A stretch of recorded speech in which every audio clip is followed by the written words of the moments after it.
When night falls, even the most advanced Korean metropolis is no longer a safe place. The protagonist has experienced this firsthand. The taunts of his detractors made him hate this world more and more.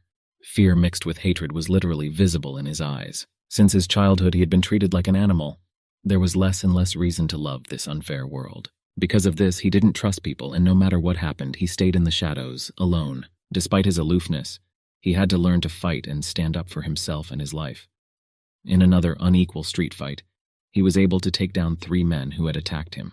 He walked away, sinking into his thoughts and leaving those who minutes ago had encroached upon him to come back to their senses. January of the year, the world turned into a game.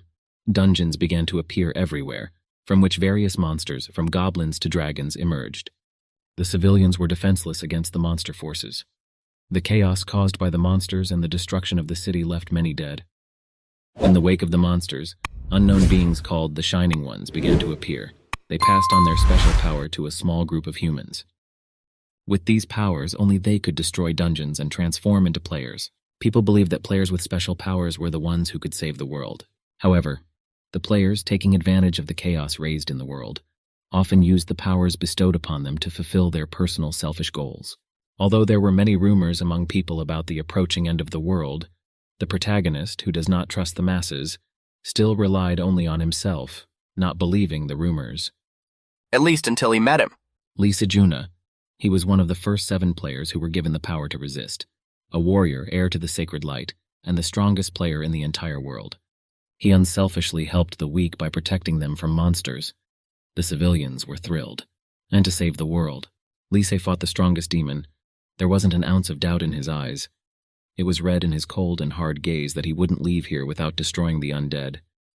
With a deft move, he sliced the demon in half, not even giving it a chance to regain its senses. At this moment, and indeed as always, he looked like a hero from the legend of King Arthur, pulling a sword out of a stone. Glancing around the audience, he promised that he would destroy the very last boss in this game. This is how he wanted to save the world and put an end to the reigning chaos in the world. It was the first time the protagonist was so inspired by another person's words. Looking at Liesi, he saw hope. To confront evil, heroes gathered in guilds such as the Messiah. Brave men who wanted to save the world gathered around Liesi, eager to become the same. It was the first time this had happened, the first time he had found people he could rely on, people who could protect his back in an unequal fight. The destruction of evil brought them closer and closer together.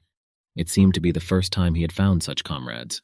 After defeating yet another mob of undead, he reflected on the mixed and pleasant feelings he had about the new changes in his life.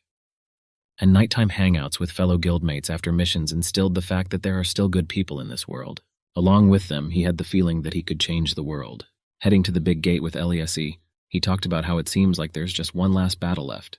Lai Se shared his thoughts on the final battle, but something made the protagonist very wary of his words. Though humans don't have instincts, it was as if an unknown force had let adrenaline surge throughout his body. Eliasi nudged his blade, filigree swiping it in the air, and aimed his strike towards Kim Woo-jin. That was the name of the protagonist. He praised him as he pierced his chest with his blade, admonishing that the guild couldn't have achieved what it had achieved now without the help of Kim Woo-jin. Exhausted, he collapsed to his knees with his chest still pierced, from which only the hilt of the blade of the Lese, whom not so long ago he had considered his comrade, was visible. The impact of the blade cast a curse on him, reducing his defenses and resistance. The chances of getting out of this mess were getting slimmer and slimmer. However, why would someone as great as the Warrior of Light need this? Kim Woo-jin asked the same question, standing on one knee, feeling that his strength was beginning to leave him. Suddenly there was the sound of footsteps behind Lisi. It was a girl explaining to Kimu that everything is obvious, because if the game ends, everything will disappear, including the power that heroes cherish so much. There would be no reason to honor heroes either, the girl said, tapping her fingers on the armor of the Lise. In the main character again played Adrenaline, only now it gave him anger because the girl turns out to be familiar to him. Her name is Pak Shin-hee. Then the heroes won't be able to take over the world, the girl whispered to him with a sneer, realizing that the exhausted Kim won't be able to do anything. He couldn't believe his ears. For the first time in his life he had trusted people, and had been stabbed in the back, betrayed, and now he was learning that the heroes were incredibly selfish and greedy. Looking up at them, he saw not humans. They were demons in human form. Realizing how many human lives had been and would continue to be wiped out because of their selfishness, he wanted to destroy them right here and now. However, the situation was not in his favor. Fury overwhelmed Kima. He shouted the traitor's name as hard as he could, for it remained almost the only option in his situation. Balman's curse caused him to become severely poisoned, causing him to cough up blood. Pak Shin. He was surprised that such a powerful curse only caused poisoning, mockingly praising him. She said that the others had only enough poison to send them to the next world.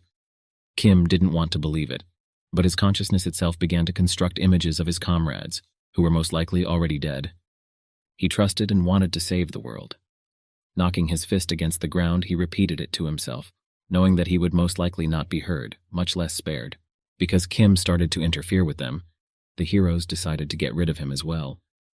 In a fit of anger, he realized this and began to loudly speak out to the traitors. The girl said he's a quick thinker because that's right.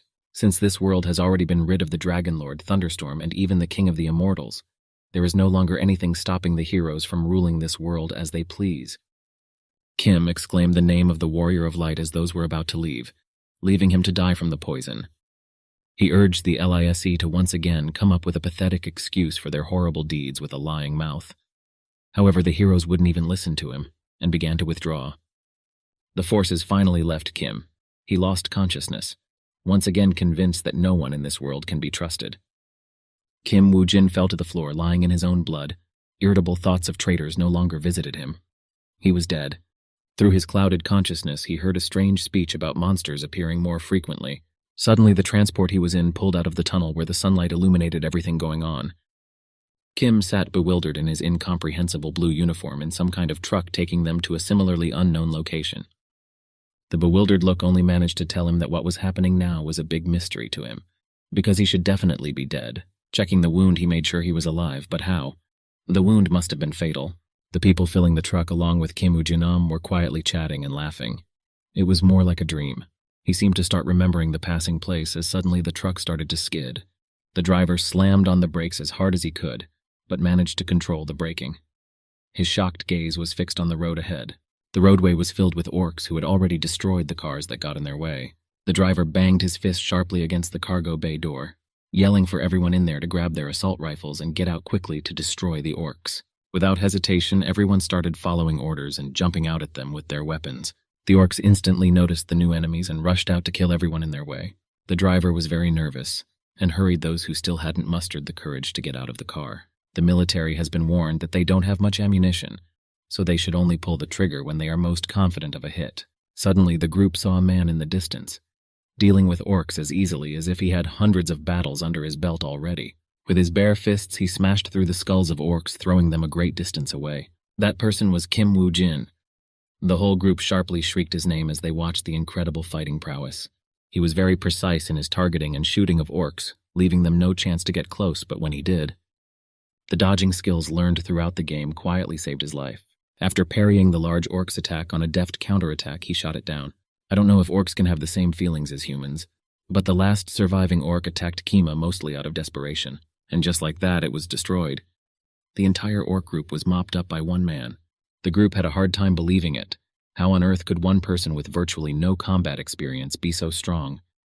They were counting on a protracted battle with casualties and a maximum attempt to conserve ammunition, but he himself had an even easier time doing it than he had with an entire group of military personnel. Kim Woo-jin looked at his hand. After such a battle, he was even more convinced that the chance of it all being a dream was very slim. It was too realistic. The platoon commander headed in his direction, the remaining smoke from the battle beginning to slowly evaporate. Suddenly, the commander called out Kima, criticizing his actions. He considered him a reckless idiot because who else would go alone to fight a whole crowd of monsters when there is a whole platoon of comrades? He ignored the commander's criticism. On the contrary, thanks to her, Kim Woo-jin realized that this was definitely not a dream. He had traveled back in time. He didn't care about shouting or trying to get answers out of him. He was more concerned now with what had happened in the first place. Many questions, but images of his previous comrades who had betrayed not only him but humanity as well, flashed through his mind. Lee Se-jun and Pak Shin. He are the ones who are really to blame for what is happening now. The sound of the game's notification interrupted the negative thoughts of Kima. He immediately realized what the matter was. After all, that was the day he became a player. and the notification had to do with class selection. However, this time he had not one choice, but three at once, which rather surprised him. He was instantly interested in the Dark World Representative class because it opens up great opportunities with it. Roles or classes give you the ability to control different types of curses, for example, to use dead monsters to create a dark army. Unlike other roles, this one gave truly cheating abilities, because of which one player could take over all skills. John George, the so-called King of the Immortals, was the most powerful player who received the favor of the representative of the Dark World and all abilities. And if Lisa Jun was a hero, he's the opposite, a monster. And to find this monster, Kim Woo-jin analyzed and researched his halo. With malicious mockery, he chose this class, longing to become a monster like it. The image of Lee Si-jun appeared in front of him again, but this time he didn't have hatred in his face. He realized the path he had chosen and how powerful he could be. He was now driven by the desire for revenge. Kim Woo-jin began the real hunt. The Phoenix Guild was the second guild in Korea. It was a guild where you could get money and power in any way you wanted. The corruption in the Phoenix Guild makes the Messiah Guild look even more perfect. The Phoenix Guild headquarters from the outside didn't seem like a place where corruption could flourish like this. Inside at this moment, a man in a business suit offers Kim Woo-jin a contract to join the guild. Taking a look at the money he had received during the contract, he realized it wasn't enough to buy the item, but it couldn't be helped. Kima was interested in how he could prove his qualifications as a player. The man ostentatiously placed something on the table, saying that these were the unique skill pages of the Dark World representatives. He should pick one and tear the paper. If he really is a player, he can see for himself. Almost without thinking, Kim Woo-jin pointed to the middle sheet of paper.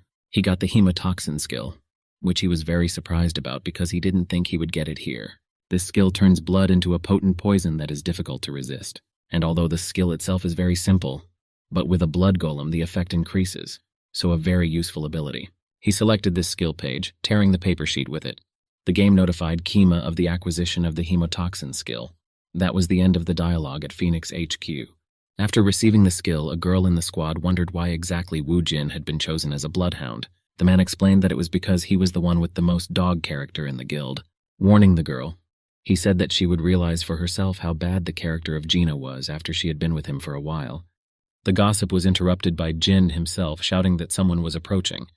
The squad became alert and prepared to engage the enemy. In his spare time, Kim Woo-jin thought about why he was still having dreams from his past life, even though he had died and had once been reborn. He wanted to see his past comrades, since they were probably still alive after all. A group of strangers gathered in the closed area of Gwanmun Park, guarded by military personnel. The bald man was the last to get out of the car and asked if everyone had arrived early, beckoning the group over to him. Today was going to be their first hunt, and they just had to trust Ju Sopu. He assured them that this was his fourth hike, so they shouldn't worry and could head out after him. The only thing missing was the last contestant for whom Ju Sop asked. The loud sound of car brakes caused everyone to look back toward the parking lot entrance. A 20th century car burst into the parking lot, leaving behind the dark smoke of wiped tires. While the guy was getting out of the car, the group had time to criticize the newcomer's lateness, his car, and lack of gear. All indications were that in his first surgery he had decided to focus on survival. Everyone decided to ignore the rookie and go without him. Ju Sop suggested that they just pretend they were missing one participant. Jin remained standing still, watching as the crowd moved away to cheers of laughter. Before entering the dungeon, the squad had gathered in. A man in glasses gave them a briefing, explaining the rules and the dangers awaiting on the way. The test could be waived, but if there were none, it should be mentioned right away. He insisted that everyone check their inventories before entering.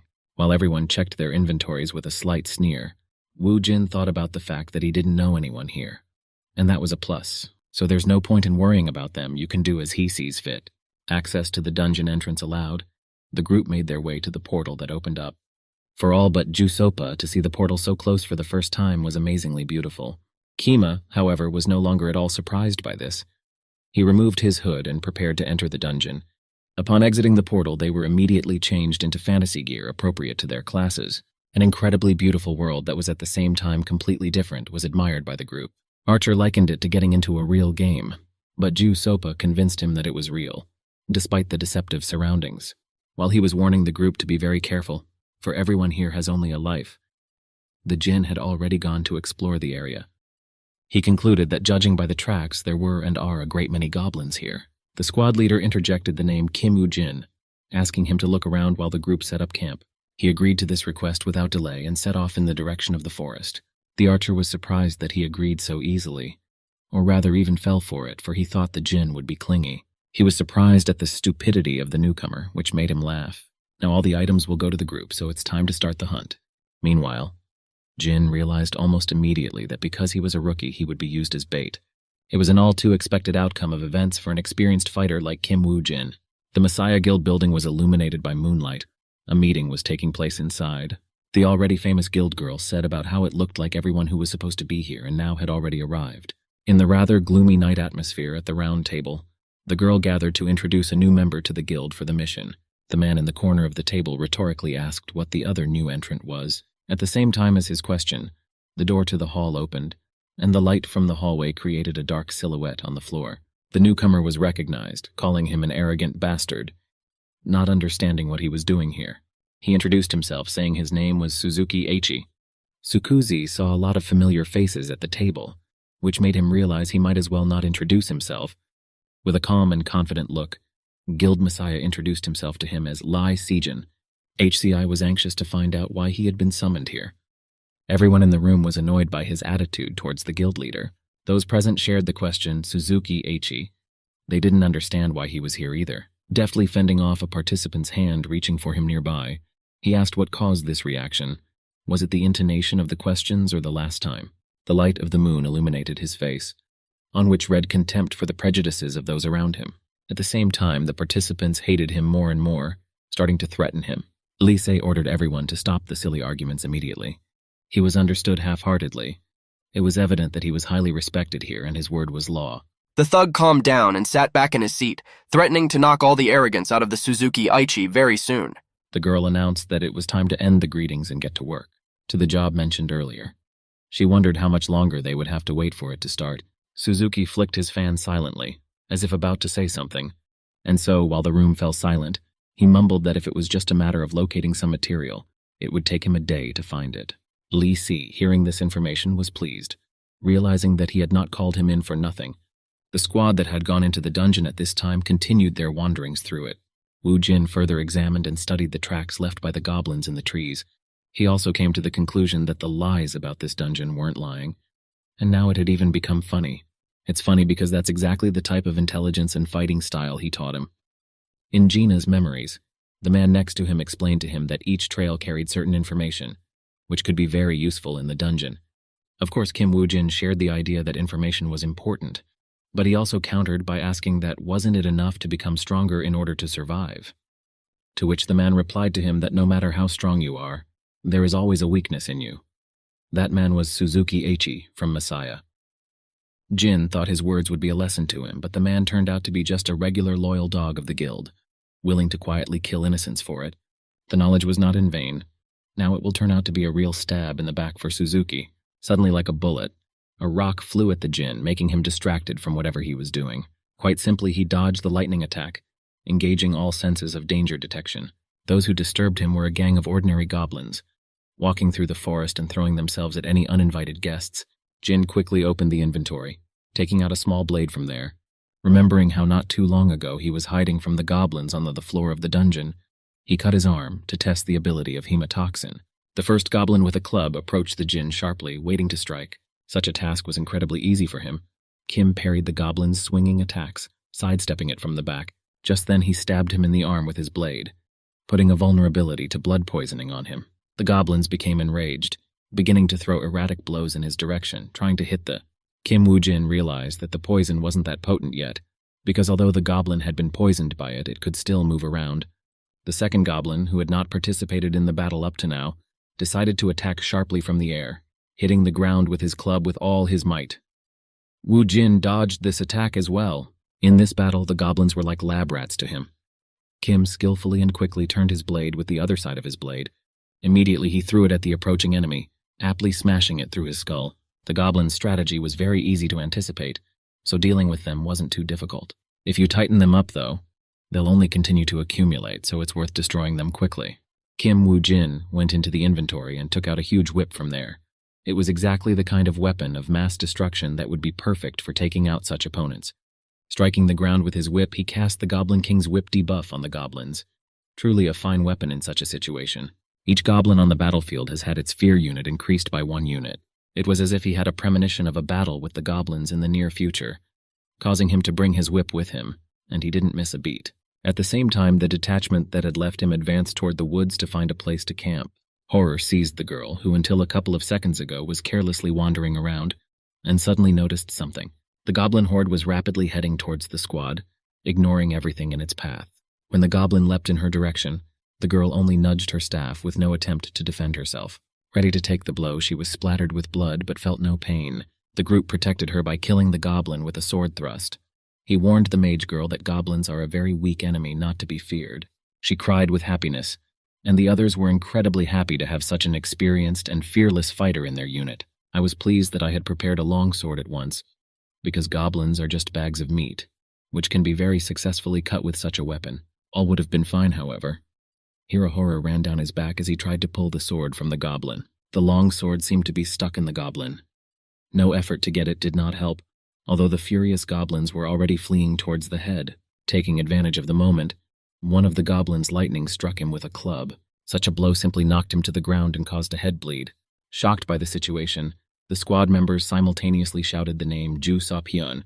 He wasn't prepared for such a situation and expected a quick victory, so he only exhaled angrily and turned onto his stomach. As the goblins anticipated the squad's easy defeat, he only shouted requests for quick help in his direction.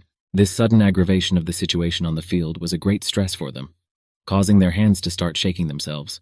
The archer and the battleship attacked with all their might. At the same time, the protagonist was fighting goblins in the woods nearby in the same way. The whip blows were very pinpoint and deadly. The weapon and the wielder were excellent in their display. Each sideways blow knocked the goblins back, causing massive damage while scaring the rest of the group away. The smug smirk of Jin spoke of all the hatred and desire for revenge, as if the goblins were such a pathetic target in his path that it was even laughable. In animal fear, the remaining goblins began to leave the scene of battle, but he decided not to leave them any chance of escape. Using the whip as a lasso, just like in Mexico, his lasso reached up to the distant goblins, wrapping around their necks. Afterward, Jin pulled the whip tight on himself, literally strangling them to death. After dealing with the last goblin, his level increased. The game displayed a notification that a representative of the Dark World was interested in Kim Woo-jinom. He had expected a tougher battle, but it turned out to be too easy. As he walked through the mountains of goblin corpses, he thought to himself that only fools would want to swing heavy swords forever. A whip was more than enough in such a fight. The squad still managed to make it out alive from the mess with the goblins. Beaten, they sat in a circle, laying down their weapons. The newcomer had probably been killed since there was no news from him. That was what they believed. A verbal altercation started between the head and the archer, over the inexperienced newcomers trusting him, thinking that sending the Jin was a good idea, though they could use someone else right now. The argument was interrupted by a roar coming from all directions. Something seemed to be approaching again. Unable to rest, they instantly grabbed their gear and prepared for battle, unable to believe that a new battle was starting so soon. Clearing out such goblin camps had become the norm for Kima. Upon destroying one of them, he leveled up again. A new skill gained after leveling up interested him. Jin turned to the handbook. The name of the skill was Skeleton Warrior. He was already familiar with such a skill in his previous life, so therefore he couldn't believe that he had gotten it here so soon. The same John George, who is an immortal king, could control an army of the dead. Moreover, it was one of his strongest skills because of its greatness. The number of skeletons that rebelled was really like a full-fledged army. Only monsters killed directly by the hands of the caster could be sacrificed. So there were also formidable limitations associated with this spell. At least with his discovery and application, CMM could have saved some time. The game notified him to gain the skill after tearing the spell paper. Now it would be easier for him to distract enemies and hunt. Wasting no time, he brought his hand up to the nearest fallen goblin to test out the spell. The goblin's skin began to evaporate and fly upwards, creating space for the spell to continue. Just then, a goblin skeleton showed up, starting to come to life. Kim Woo-jin silently and calmly observed the situation. When the skeleton fully stood up, he brought his hand up to his chin, making a puzzled face. After a brief moment of thought, Jin emphasized that he liked the gleam in this rebel's eyes. The living dead man armed himself with a sword and was ready to serve his master. It seems he was nowhere near as strong as Kim Woo-jin had anticipated. The magical power reading in him was too low. He began to wonder what could be done about it. Because of this, it will be very difficult to use the skeleton as your main weapon. When Jin glanced at the tree behind the skeleton, he saw skeletons hanging there, apparently the remains of past players. Unfortunately, most newcomers don't take into account the fact that all the monsters here are united by the desire to harm people. which means he doesn't have a single reason to be merciful to these monsters. Meanwhile, the squad had built a fire and apparently survived another goblin attack. The depressed state of mind was becoming more and more prevalent in every participant. It was unbelievable that ordinary low-level creatures could cause so much trouble. In desperation, the newcomers asked the head for advice on what they should do next. Each of them had long ago realized that they had underestimated this dungeon. SOP Hyun didn't want to die like this, which he informed the group. A surge of vigor and anger visited the head, after which he was sure that they would surely get out of here alive, having destroyed all the goblins. Everyone was touched and inspired by his words. While he was giving an inspirational speech and urging everyone to keep their hands up, the troop noticed something. The rookie archer noticed something above the head of the head, which he pointed out to him. It was a level up, but how? The squad wasn't in battle now, but resting by the campfire. This only meant one thing. This was only possible if someone from the team was still fighting, which meant Kim Woo-jin was still alive. While the others rested at the makeshift camp, Jin was exploring the dungeon with torch in hand. In his monologue, he explained that he knows from personal experience that the best way to destroy a mob of goblins is by setting them on fire. He threw the torch at the wood that blocked the path into the cave. The bright light of a fiery flash engulfed the immediate area. The wood burned very quickly, and the acrid smoke of the fire began to permeate the cave with the goblins. The goblins very soon smelled this odor and began to panic, in an attempt to fix things. Just as quickly as the wood was igniting, the goblins began to choke on the wood smoke. Those who hadn't yet started to start passing out from it ran toward the burning exit leading outside. Outside, Kim and his new buddy were watching the flare-up of the... A tremor began from within, similar to the attempts of the surviving goblins to escape for air. So it was. Through the flame-engulfed barricade, the goblins were pulling their paws, trying to get out. The protagonist watched the situation from the outside with great derision and enjoyment. During such events, the game sent him a new notification that the Dark World's representative was pleased with his brutality. When the remains of the wooden goblins had finished burning, Kim Woo-jin and the skeleton examined the embers, but something was upsetting him. He had hoped to see someone for whom this whole fire play had been created. Kim thought that maybe the person he was looking for was hiding somewhere, so he decided to take a look around. Just then, as if at his wish, a very loud noise was heard from the side opposite the cave. A huge goblin-like monster burst out of the ground behind the rebel skeleton. Shards of earth thrown into the air fell to the ground, tapping the skeleton on its skull. Sharp teeth, fierce breath vapor from its mouth. The monster was indeed gigantic. Kim Woo-jin has gotten what he wanted. It was for the sake of meeting him that this whole thing was organized. Finally, the monster fully revealed itself behind piles of chaotically flying rocks and smoke of destruction. It was the boss goblin. The boss defiantly clenched his teeth, waiting for the battle to begin. Until the Messiah intervened, millions of newcomers had died in this dungeon. Indeed, in a dungeon with level goblins, an encounter with a hidden goblin boss is practically death. However, the Jin already knew and was prepared for this encounter, so he pulled another prepared weapon from his inventory. The one-handed sword quickly replaced the whip in his hand, preparing the protagonist for battle with his opponent. The skeleton looked back at the newly changed weapon and thought of something. Despite the danger and the obviously unequal odds, he was very eager to fight. Even his gaze changed a lot, which Kim Woo-jin noticed as well. He defiantly pressed himself against a tree and stepped back, waiting for the battle to break out. He gave him his sword as a weapon. It seemed that the skeleton could barely hold it, but this opinion was deceptive. Looks like Boss Goblin was also expecting the first strike on him as well as Kim, wanting to see what such a small rebel could do. Suddenly, the skeleton tore from its seat so fast that even the boss didn't immediately notice such a movement. The skeleton swiftly approached him while the boss himself only had time to mentally react to such an attack. Boss Goblin's fierce punch headed towards the rebel's attack vector, but speed and mobility were the real hidden trump cards of the skeleton, so well suited against such a bulky opponent. Coming around from the back, he delivered a chopping blow to the goblin boss's left leg. Seeing what was happening, Jin abruptly realized that the skeleton's fighting style reminded him of something very much of him. The image of a monster even bigger than Boss Goblin flashed through his memories. Desperate heroes who were on the scene had no idea how they were going to deal with him. However, the Kim Woo-jin who appeared on the battlefield said that they should attack the legs first. Then the monster would come down and the heroes would have a chance of victory. Immediately, he began to strike with his blade at the behemoth's legs. Blow after blow, he carved out a possible victory, until the monster went down. Watching his skeleton's fighting style, he realized that it was a style he wouldn't confuse with anything else. Those moves and punches, only Kim Woo-jin himself fights like that. The skeleton has almost completely adopted its master's fighting style. Although he suspected that his power would affect the rebel with a spell, the fact that the skeleton would adopt his fighting style was new to him. Before Jin came back to the past, he could handle almost any weapon that existed.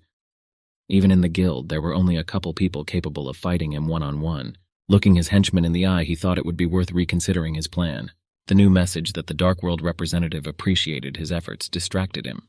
For his accomplishments, he also awarded him with a legendary skills page.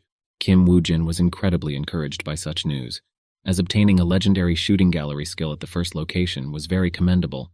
The military man in the tower guarding the area near the portal to the dungeon shuddered, as the game loudly announced that the dungeon had been cleaned up.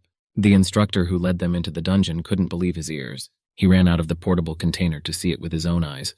The heroes did return from the portal, battered and exhausted, but having completed an entire dungeon. The instructor was shocked. It had only been a day, and they had already done it. I couldn't believe it was even possible.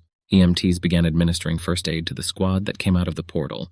When the instructor arrived, he asked why only 4 people had come out, when there should have been 5.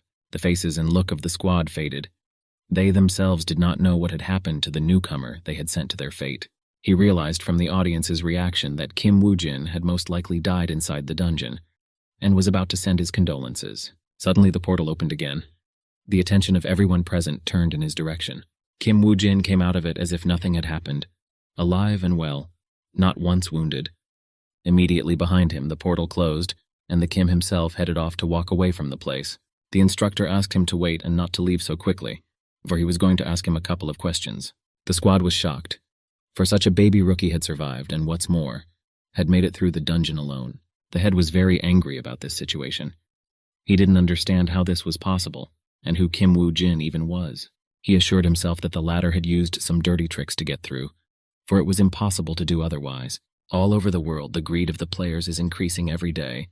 According to the analysis, dungeons can only be cleared by players, so they are trying to abuse their powers. However, the Korean Messiah Guild was mopping up dungeons without any conditions.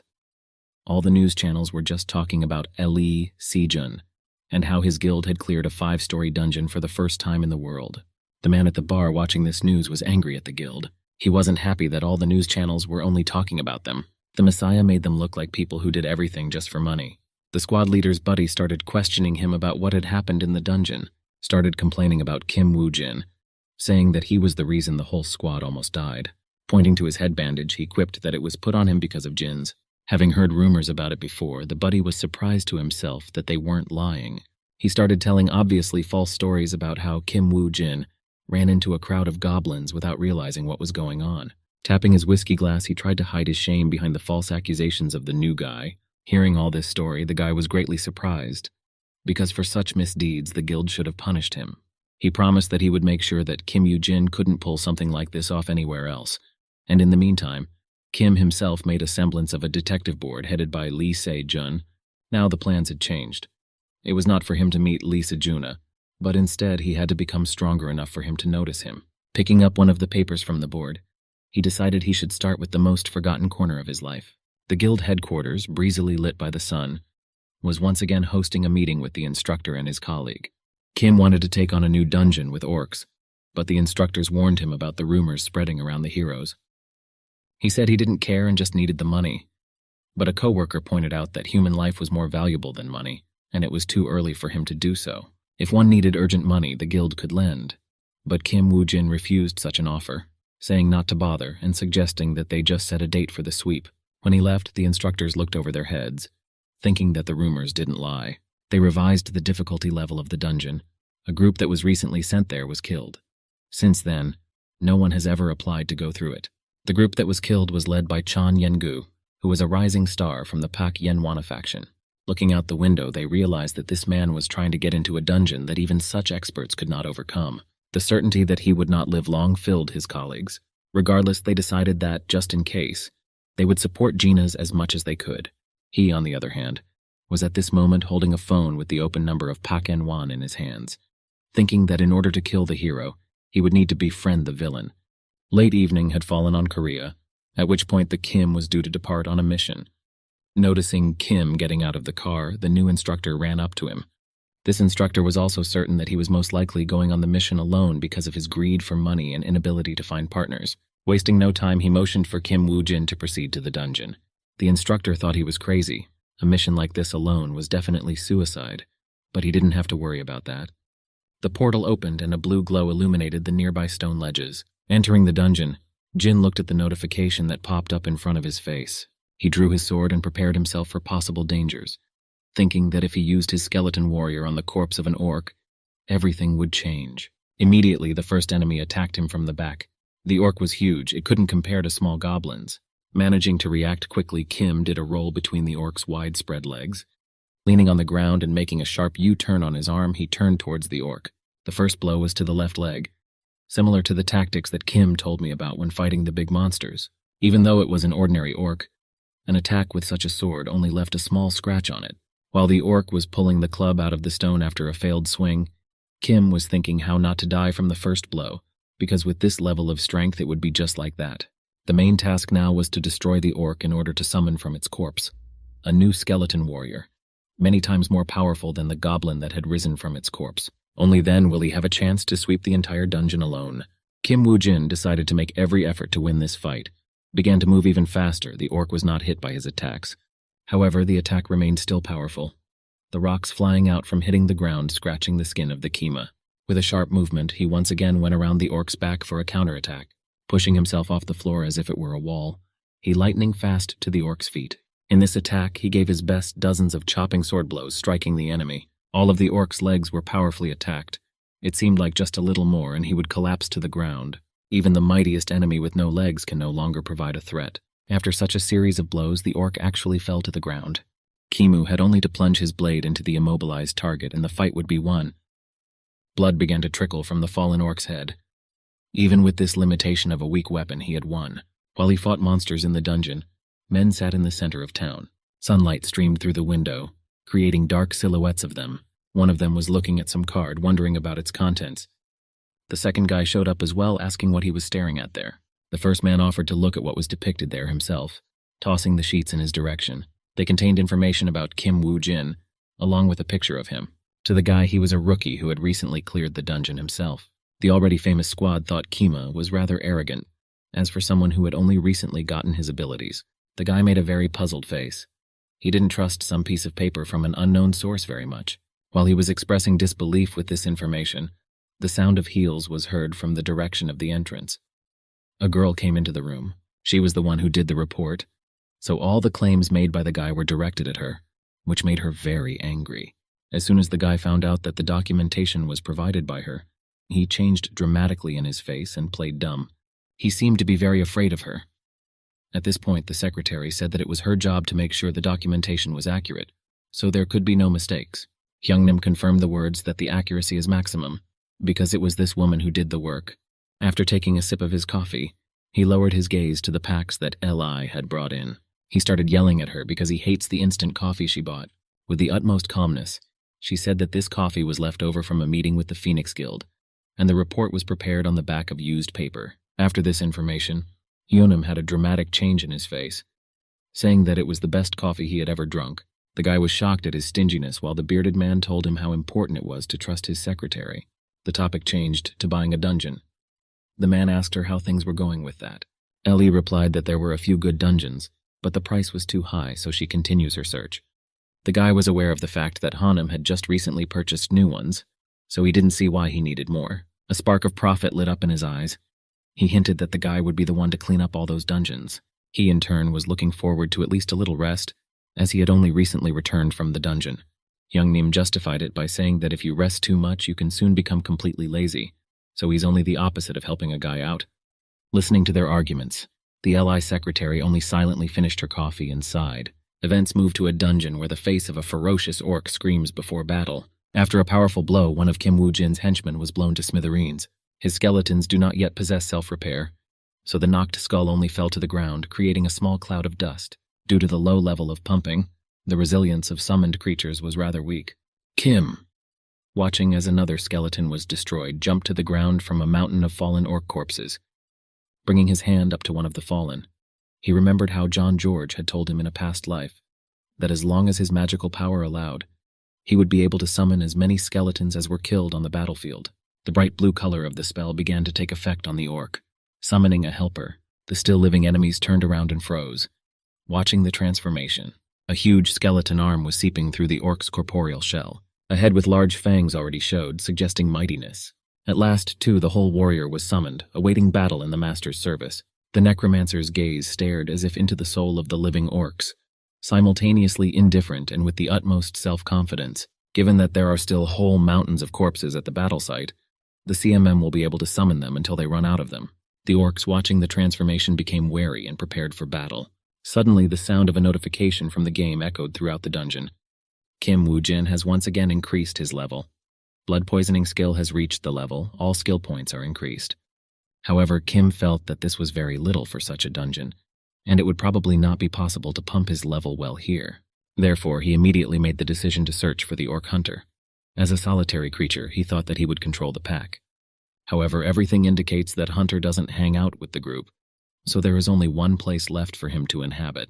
The summoned skeleton warrior was interested in what Kim Woo-jin was drawing on the floor. He didn't understand what caused the orc skeleton to be so interested in drawing a map to find the hunter. Woo-jin thought that perhaps the rebel might know something if he was interested there, though of course that was unlikely. If the hunter is in the location that Kim is thinking of, there likely won't be the right monsters there to use as skeleton warriors, so the best option remains an already created buddy from a recently killed orc. Together they set out to find the orc hunter, but Kimu should have thought better of their plan. The scavenger birds would take their breaks on the ribs of fallen orcs. It was a very good place for reinforcements, but the sudden roar of a large orc nearby frightened the birds, causing them to quickly fly away. The same orc was dragging another orc somewhere, who had been hit in the battle with Kim Woo-jin. Apparently, the orc in question was unusual. His actions were deviant. Even his eyes were glowing bright red with ferocity. Jin encountered an orc on his way picking up a pile of corpses. More than that, this orc fed on fallen creatures, greedily devouring meat. While the orc didn't notice him, Kim hid behind a rock, preparing for another battle soon to come. This orc is the dungeon boss. Going into battle without proper preparation would be very foolish, so he prepared his bow. The end of the arrow was coated with Kima blood, which is an excellent poison. Now his main task is to pierce the boss's weakest spot for the best effect of the poison. He hinted to his skeleton warrior that it was time to fight. He immediately stepped out from behind the rock, waiting for his boss's reaction. The orc smelled and heard the appearance of a foreign creature behind him. He ground his teeth and let out his thunderous growl toward the skeleton. Immediately, he rushed into the attack, as if he was going to destroy everything in his path. The skeleton warrior Kim Woo-jin was not lagging behind. He also prepared his blade and rushed to attack. The minion instantly swung his sword, striking the first blow. The orc hunter managed to fend off the attack, causing their weapons to clash, stopping them in place. Finding himself in a desperate situation, the orc began to literally gnaw on the bones of the skeleton. It was this stalemate on the part of the orc that Kim Woo-jin was counting on, stepping out from behind a rock at this point and aiming his sights towards the hunter. Now it was very important for him to aim well at the orc's weak spot, for only then would the poison work well. Without much delay, he released the taut bowstring, sending an arrow towards the orc. As the arrow approached, Hunter noticed it flying straight towards his face, but there was simply not enough time to react to such a quick attack. The arrow hit perfectly in the orc's eye, the exact weak spot that Kim was aiming for.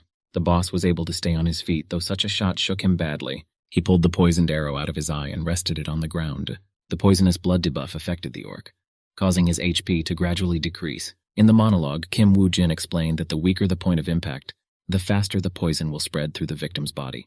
The hunter, beginning to die from the poison, stared at him in exasperation. The second level of the poisonous blood skill will not increase the chance of lethality, however. Even this effect was quite enough. The orc became very disoriented during the battle, which was a very important point of the fight. The skeleton warrior swung his sword, preparing to deliver the final blow to the immobilized hunter. It was over. He decapitated him, after which the boss was defeated and the dungeon was finally cleared out. This orc seemed to really eat everything in its path. Suddenly, Kim Woo-jin noticed something unusual among the mountain of corpses. One of the skeletons had a chopping wound on him, not unlike the bludgeoning attack that orcs walk around with. From the looks of it, you could tell that it was attacked from behind, by someone who was used to killing in dungeons. It was not clear if it was a premeditated murder, but if the killers are someone from the Pak Yong-wan group, for the sake of money or objects, they could really go for such a thing. After the sweep, Kima didn't have much time left in the dungeon, but he was still going to find traces of this guy. When he went to survey the area nearby, he noticed a bright glare of light coming from one cave. He was surprised to learn that there was a cave right here, so he headed for that glare. Only one person could obviously fit through it, so he leaned over and saw something inside. There was the skeleton of a fallen player, in armor and carrying a sword. However, it was the only thing that survived. The weapon was surprisingly clean, and the skeleton itself was intact. What this meant was that while his comrades fought, he escaped and counted the days until he died. Looking at the badge on the skeleton's cloak, Kim Woo-jin said in a mocking manner that this was the kind of act worthy of the Phoenix Guild. The name badge itself was inscribed Young YG. He felt that there was no more appropriate grave for such a person than here. At the same moment, some kind of small book fell out of the skeleton's cape pocket. Kim took it gingerly, very interested in its contents. Flipping through dozens of pages, he didn't think there was anything important in the book. Most likely it was just an ordinary diary of the murdered man. However, about halfway through the book, he found a veritable blacklist of the Pak Yong-won group. With a satisfied smirk, Kim Woo-jin flipped the book open, thinking that he was very lucky to have such information that could be of great use. The representative of the Dark World once again admired the achievements of Gina and sent him a legendary skill page. The spell is called the Eye of Anubis and allows you to look into the past of the dead. CMM immediately ripped the skill page to obtain its power. They say the dead can't speak, but with the Eye of Anubis you can change everything. Now the proverb didn't matter to him. He brought his hands up to the skeleton's skull and began to cast the spell. Kima's eye lit up blue, and a dark blue-colored substance also began to emerge from it. The skill was fully activated. The gazes of the dead man and Kim Woo-jin made contact, creating a powerful and bright beam of light. From the outside, this vision also looked quite spectacular. The use of the spell was visible from afar. Memories of the dead man were beginning to flicker through Kima's mind, where in the midst of battle, someone was begging for help from the still-living young Gyu, but he just ran away from the battlefield just as Kim Woo-jin had suggested. The very cave in which the Eye of Anubis was cast appeared in the flashbacks. It was in her that the traitor hid, confused, clutching his head, having no idea what he should do next. While he cried out that he shouldn't die, the memory was replaced by the theme of killing heroes. Someone with a startled look was lying on the ground, looking up at the eagerly smiling Yan NJJ. He swung his sword at the disarmed poor man, intending to kill him. The manic stare of the predator controlled his actions. At this point, he looked more like a monster than a human being. All of this was done for the sake of one person, Pak Yong-won, who was going to become the head of the Phoenix Guild. The effects of the spell were beginning to wear off, and Kim himself began to slowly come to his senses. It was clear from the grimace on his face that the spell required a great deal of power. The dead man's skull fell to the ground immediately after the skill ended. A black trail of smoke billowed out of Kim's eyes as if to spew out all the negative emotions he had managed to experience during his time in the dead man's mind. Looks like he had quite a painful past. Jin has spent more magical power than he would have liked, but now his preparation was complete. If he used the information and the list of victims correctly, he would be able to get closer to Pak Yong-won, no matter how careful he might be. At the time, a violent showdown was taking place in a country cottage in the city. Blood was dripping from his tightly clenched fist. The man seemed to be incredibly angry. In between blows, he asked rhetorically about someone letting another player take over a dungeon. The battered guy said he was sure to take care of whoever was able to get past him. However, he didn't understand how some rookie managed such a dungeon, and the guy being beaten up didn't. He asked his secretary to get to work immediately, which she immediately agreed to do. After the command, the guy was led away by 2 bodyguards to another room while he pleaded not to kill him and give him another chance.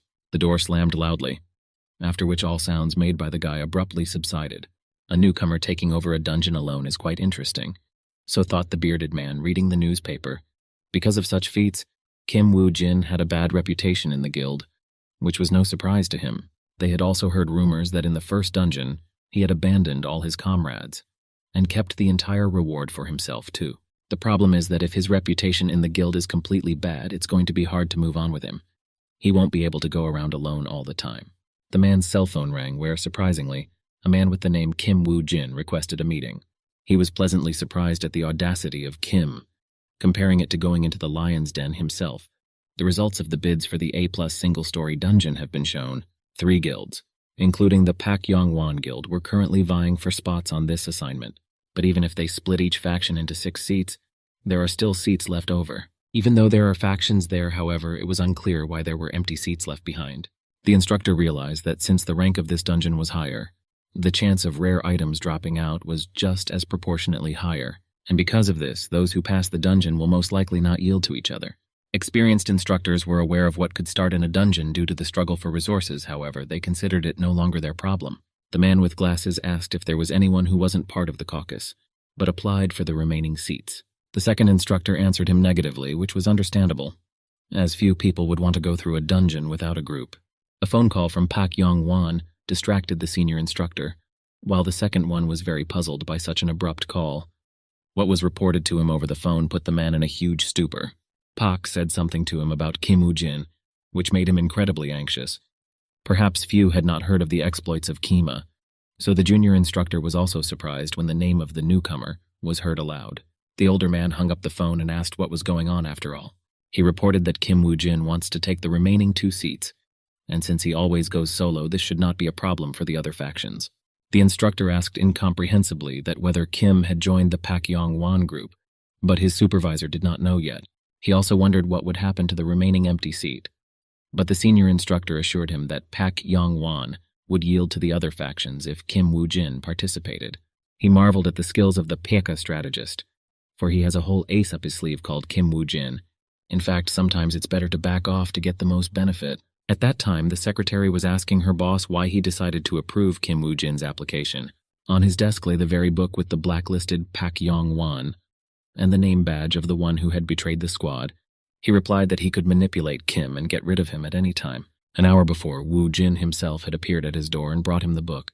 Pak thought the man was going to blackmail him, but that's not what Kim Woo-jin came for. On the contrary, he had an offer, not an attempt at blackmail. He told me that he would like to enter a rank A+ dungeon in exchange for silence. Such a request made the boss laugh a lot, for he understood what kind of dungeon it was. Aside from the possible danger, the Messiah and Phoenix guilds are competing for him, as revealed by CMM himself. Hearing his knowledge, he didn't understand how, realizing all this, he still wanted to go there. Throwing the book on his desk, he said, "Kim is the real crazy one." The boss was agreeable to his request, but with one condition. In the midst of the dialogue, events took us to Gyeongbu University. Kim Woo-jin sat in a large auditorium with the speaker of the speech at its center. Pointing with his hand at the big screen, he told the audience about the dungeon report. There are at least over 1,000 orcs in this dungeon. Kim Woo-jin himself stood silently near the wall of the auditorium, musing on how many people had died in the last attack. Last time, the figure was about a person, meaning about half of the participants died. Only the elite players of each guild are gathered here. With that in mind, it was impossible to say that all deaths were caused solely at the hands of monsters. Due to the lack of evidence, he had to turn a blind eye to it, even though the murders likely occurred among the players as well, because it would be a good opportunity to get rid of opponents and steal items. And there was also a very valuable reward in this dungeon, the Fang of the Orc kind. In the end, the Fang was given to the Messiah Guild for their immense contribution. Kim Woo-jin didn't know anything at the time, but thinking about it now, it seems very strange. Perhaps at that time, Lee Si was already involved in corruption. After all these thoughts, Kim Woo-jin left the auditorium through the back door. Even if Lee Si-jin was behind the incident, there was a chance that the guild itself had nothing to do with it, and instead she has embedded spies in other guilds. Kim headed towards the exit of the building, thinking about how the guild's next move could be read. At this time, there was a big ceremony to open the portal to the A+ rank dungeon. Permission to enter was announced and players began to enter the portal. The elites from the Messiah Guild were also here, elegantly dressed in business suits, and the Phoenixes, whose calling card was red style. The Lion and Skull Guilds also participated as planned. The organizer, waving his hand high, launched people one by one into the portal. Kim Woo-jin was the first to go, and already behind him was a crowd of people eager to get their hands on the dungeon treasures. He promised himself that he'd rather rip the Fang of Orc Kindred right out of the hands of the LISEs. The light from the portal on the side of the dungeon illuminated the nearby forest. 2 guys among the crowd started searching for their guild. Because of the same crowd, they couldn't find anyone else. The chief warrior ordered the Messiah Guild to form up, shouting this to the entire crowd. Immediately, the chaotic flow of people turned into a very uniform formation. This level of organization and understanding also surprised the guys from the Skull Guild standing nearby. On the contrary, the Phoenix Guild warrior thought that there was nothing wrong with it after all. There were still thousands of orcs ahead, and only the result mattered. A shout from one of the contestants about an approaching orc stopped the contestants arguing. Someone in heavy armor immediately ran up at the noise and prepared to. He told the others to watch as the Messiah would deal with him easily now. Utilizing the living fighter skill, he provoked the monster to fixate on him as the primary target. The provocation succeeded, and the orc rushed into attack, temporarily ignoring everyone else. The monster landed a pretty hard punch with his fist on the tank's shield, but he was able to hold back that blow, easily staying on his feet and not even staggered. With disdain, he asked, was that really all an orc could do? The guild mage took advantage of the immobilized opponent and began to cast a spell. When it was used, the orc was bound by huge green pillars resembling a large plant. The strangled orc, despite its strength, could put up absolutely no resistance whatsoever. As if for the last time, he let out a roar of incomparable power. It echoed throughout the forest, making even the foliage of the trees shake. The legs of the soldiers nearby began to shake as if an earthquake had started. The participants also thought of him at first, but immediately afterward, one of them pointed his finger at the forest, saying that there was something there. The noise coming from deep in the forest grew louder and louder. The participants became alert. Suddenly, dozens of orcs flew out of there, ready to fight the guests who had disturbed them. The first orc aimed his strike at the Phoenix Guild member. However, he was prepared for this, so he had no problem chopping the arm that the orc was attacking him with. A real scuffle began, where the warriors skillfully repelled the attacks of the attackers. Huge boulders and rocks started flying at the orcs, throwing them backwards. It was a concerted effort by the magicians, and they didn't loiter on the field either. Such skillful repulse greatly inspired all the other warriors. They rushed into battle. Swordsmen and tanks from various guilds headed towards the fierce orcs. They jumped on their backs, attacking their weakest points. At this time, Kim Woo-jin was watching from a high tree branch, thinking that no one would notice his absence. While the others fought a fervent battle, it was time for his move to take place. Standing still on the same branch, he reasoned that the enemies would not be able to push back the players to that extent. He should take advantage of the situation and locate the warrior orc, which he has begun to do. The mission is to get rid of the warrior orc and 1,000 other orcs, so guilds will first try to deal with regular orcs, minimizing losses. After destroying 1,000 orcs, they will start looking for an orc warrior, which means that Kim Woo-jin himself must be able to get his hands on an orc warrior's fang before then.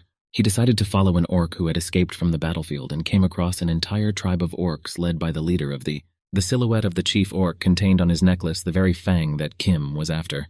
The orc swordsman struck the judgmental man with his weighty sword, and his head flew from his shoulders. She collapsed in front of the audience. Apparently, even for the orcs, this was not a pleasant sight to behold. Raised his battle axe and called the army into battle. Hundreds of orcs advanced towards the players who had entered the dungeon. Jin quietly watched this from a rock nearby, convinced that following that orc was a good idea. The orc champion looked stronger than Kim Woo-jin had represented, but just now he had sent his warriors to fight before his eyes. So luck was once again on Kim's side. While the others are fighting on the front lines, he needed to get closer to the orc warrior who was left alone and strike first. The Messiah Guild fighters at this time had already slain a very large number of orcs, and were about to move on, though there was a smaller force of orcs there than one of Messiah's commanders had expected. Very quickly, some fighter ran up to him, informing him that a whole lot more orcs were approaching them, and the number of these orcs ranged from up to this is their main forces. The commander suggested stopping there today, for the army did not have enough equipment to repel an attack by such a force, though the warriors of the other guilds did not share his opinion, claiming that they were not the dogs of the Messiah to do their bidding. The Lions Guild was going to continue the offensive, even though it had been warned more than once about the danger due to the number of enemy forces. But the Lion commanders only scoffed at Messiah's cowardice in spite of her greatness. They felt that since this was the case, their guild shouldn't have come to this dungeon in the first place. No amount of dialogue helped dissuade the Lions, so their group headed into the woods. The Messiah was not much affected by their words. It was more important now that they find a place to sleep and rest to prepare for the coming battle. The 2 skeleton warriors, Kima, were summoned to help him in battle. Equipped with swords and presented before the orc warrior, they were ready to. The orc boss seemed to be shocked by such insolence, but unlike normal orcs, he remained calm. Standing up from his makeshift throne, he grabbed his axe and began dragging it across the ground. Kim Woo-jin was also ready. He had equipped his bow with an arrow with his blood as poison beforehand. His skeleton warriors were the first to rush into battle while he stood behind, waiting for the best moment to happen. The orc warrior began to activate his fang located on the necklace. It gave him great strength, causing him to destroy the first skeleton attacking him with a single blow. Kim couldn't believe his eyes. It was the first time someone had destroyed his henchmen so quickly and easily.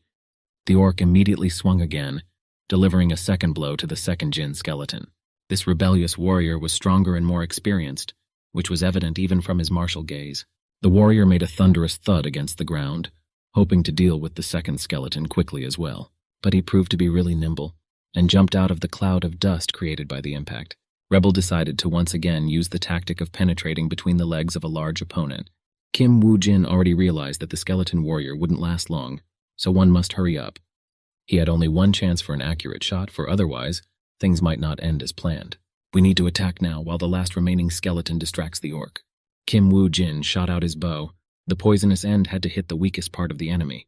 but the orc warrior was able to spot the attack and deftly dodge it. It seems he was much stronger than Kim had hoped and thought he would be. The surviving skeleton managed to find room to strike the orc warrior's leg. Just as suddenly, his sword just cracked and broke against the boss's thick skin.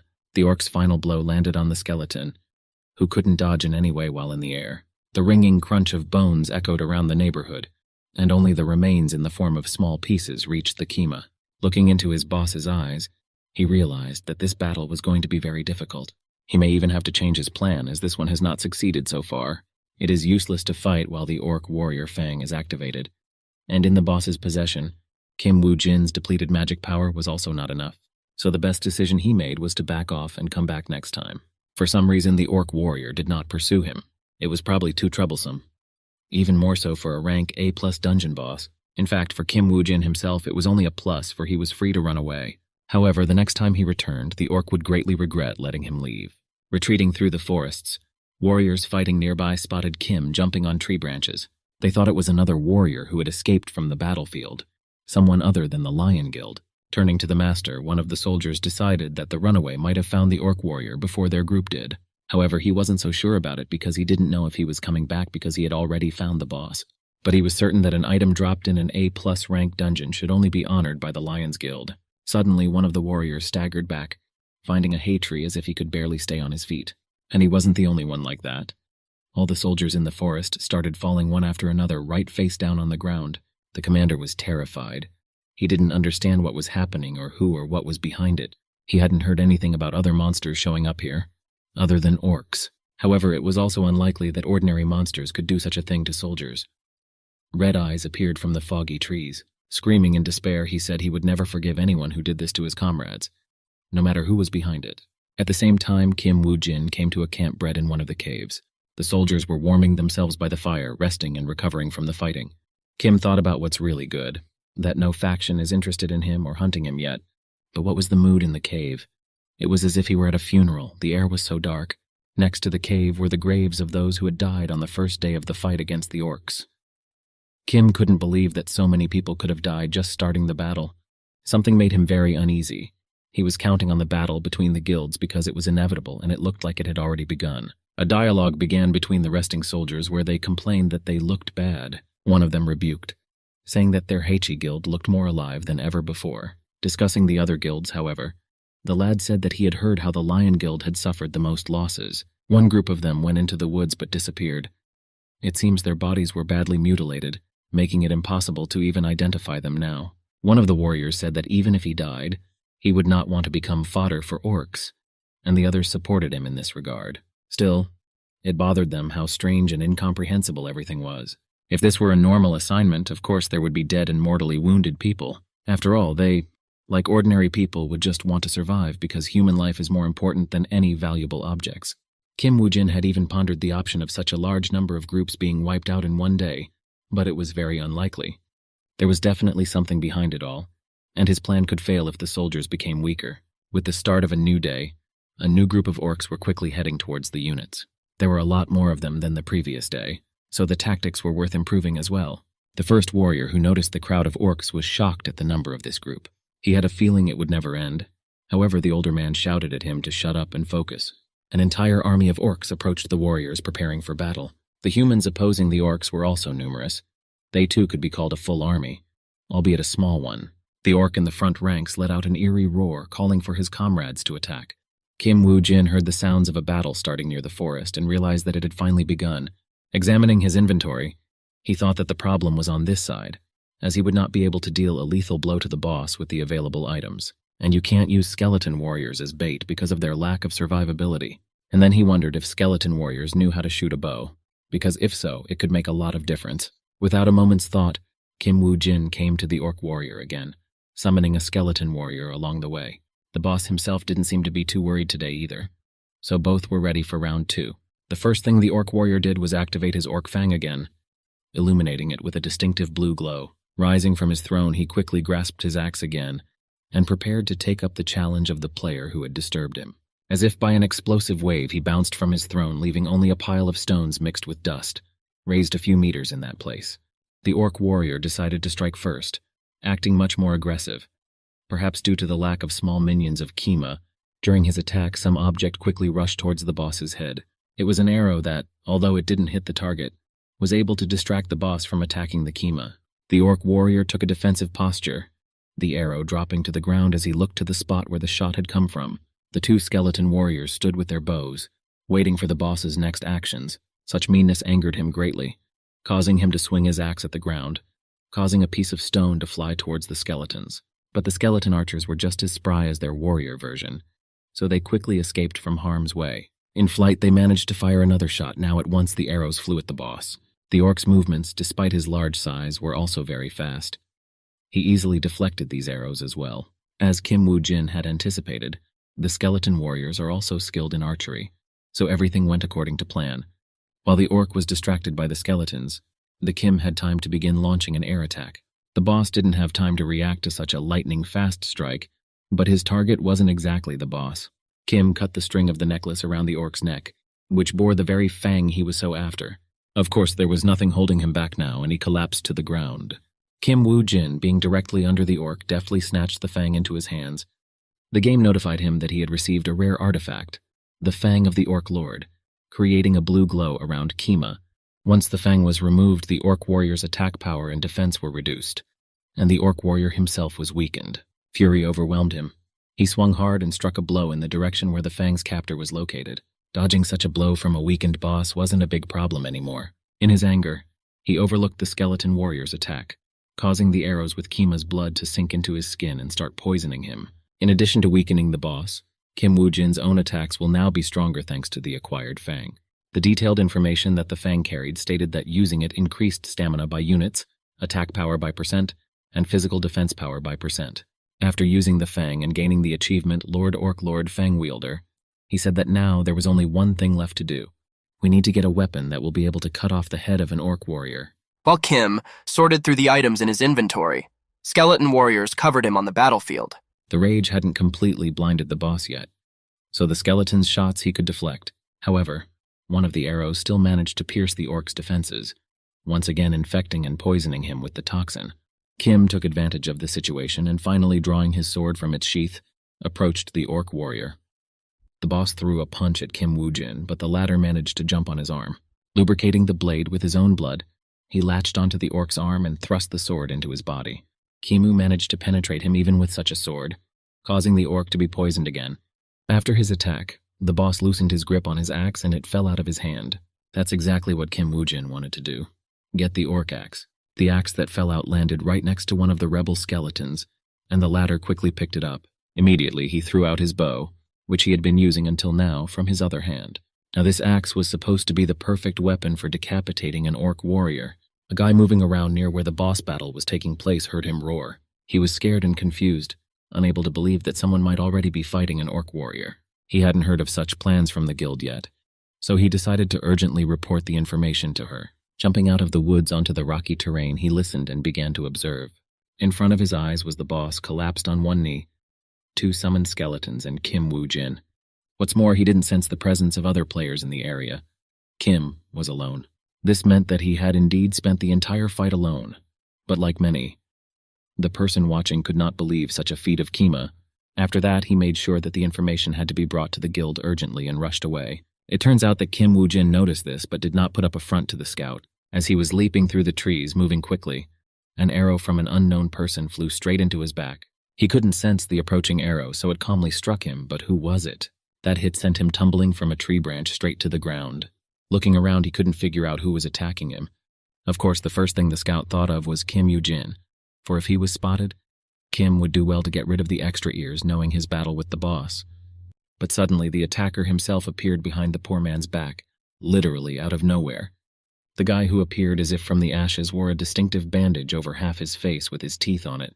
It was from her that the scout immediately realized that the one who shot him belonged to the Skull Guild. The guild soldier didn't give him any more time to think and stabbed him with his blade. The scout was killed by a mysterious guild representative. Crossing out the photo of the man he had just killed, he uttered what only a man remained.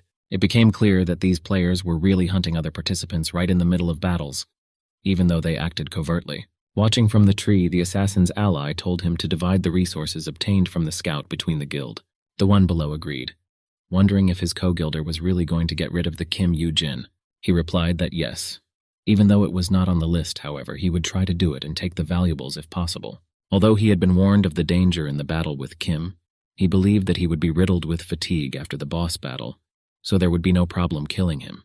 Quickly jumping away from the tree and going on a mission, he said he was leaving the rest of the work to the scout's assassin. His only task left was to dispose of the body, so he made the decision to feed it to the nearest orcs. Kim Woo-jin silently appeared from behind a tree near the scene of events. At the same time, squads of participants were successfully clearing the dungeon of orcs and moving forward. Indeed, the advance was going even faster than the commanders had hoped for. Though it was true, the Phoenix commander preferred not to work too hard and returned to the rear at the earliest opportunity. The infantry is almost done hunting. By tomorrow, everyone will be preparing to attack the orc champion. Immediately after the story about the upcoming preparations, some sort of notification disturbed all the players. A grimace of surprise and incomprehension froze on the commander's face. He's understandable, as the notification was that the players had defeated an orc warrior. All the warriors in incomprehension began whispering to each other and asking what had happened. The soldiers wondered who could have done it and how it could have been done. After all, the main groups of all the guilds were busy fighting the orcs, and the missing from the Lions Guild were very unlikely to do such a thing. However, they were the first suspects. The commanders generally thought they were just bluffing. Perhaps they were. The orc warrior's axe, with his own blood dripping down it, appeared in the frame. The destroyed boss was lying right in front of Kim Woo-jin, and his level had been raised. For defeating the orc warrior, he also had access to a new catalog, which he immediately explored. He also got a new item, the Grim Reaper book, which allows you to store up to the living dead. You could call it an inventory in which to store these very living dead people. Immediately, he decided to test the book's functionality on his skeleton, since it should also increase their strength. The skeleton warrior began to be enveloped in black smoke, turning it into a stream of energy that fit loosely into the book. Quite a vivid and powerful sight appeared before Kim Woo-jin as the skeleton was sucked inward. The remnants of the skeleton that had turned into white magical energy were absorbed by the book. The large clouds and smoke that had been created during her time had dissipated, and the CMM himself was quite surprised at these results. Now there will be no need to kill monsters with his hands every time to summon skeletons from them, because now he will be able to summon them whenever he wants from the Book of the Grim Reaper. With this book, the biggest skill flaw in summoning skeleton warriors disappears. The Phoenix Guild Master was heading somewhere fast, and his assistants running behind him were asking where he was going in such a hurry since the main boss had already been defeated. He replied that he knew it very well himself, so he didn't need to be reminded of it again. Of course, he had to at least see what happened there, because when they got out of here, they would have to justify themselves to Pak Yongwanam somehow. After realizing this, the group of soldiers also quickly headed after the commander. Upon hearing the news of the victory of the orc warrior, the Skull Guild was surprised, as it happened even faster than they had anticipated. Because of this course of events, they had to change their plan and leave Kim Woo-jin alone.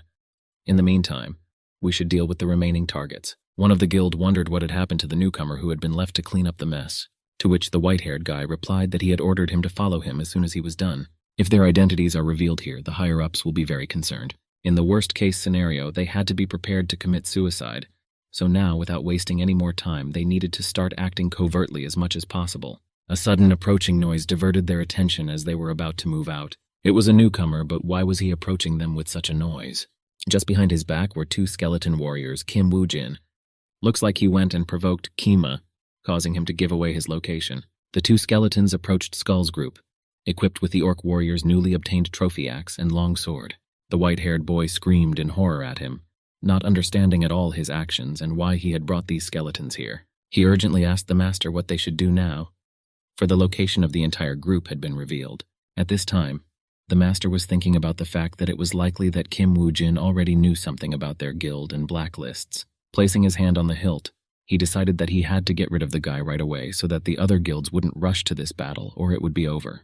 Looking back at the group, he told them to quickly prepare for battle and draw their weapons. Just as suddenly, the very newcomer abruptly nudged his blade and performed a circular attack, damaging every member of the group.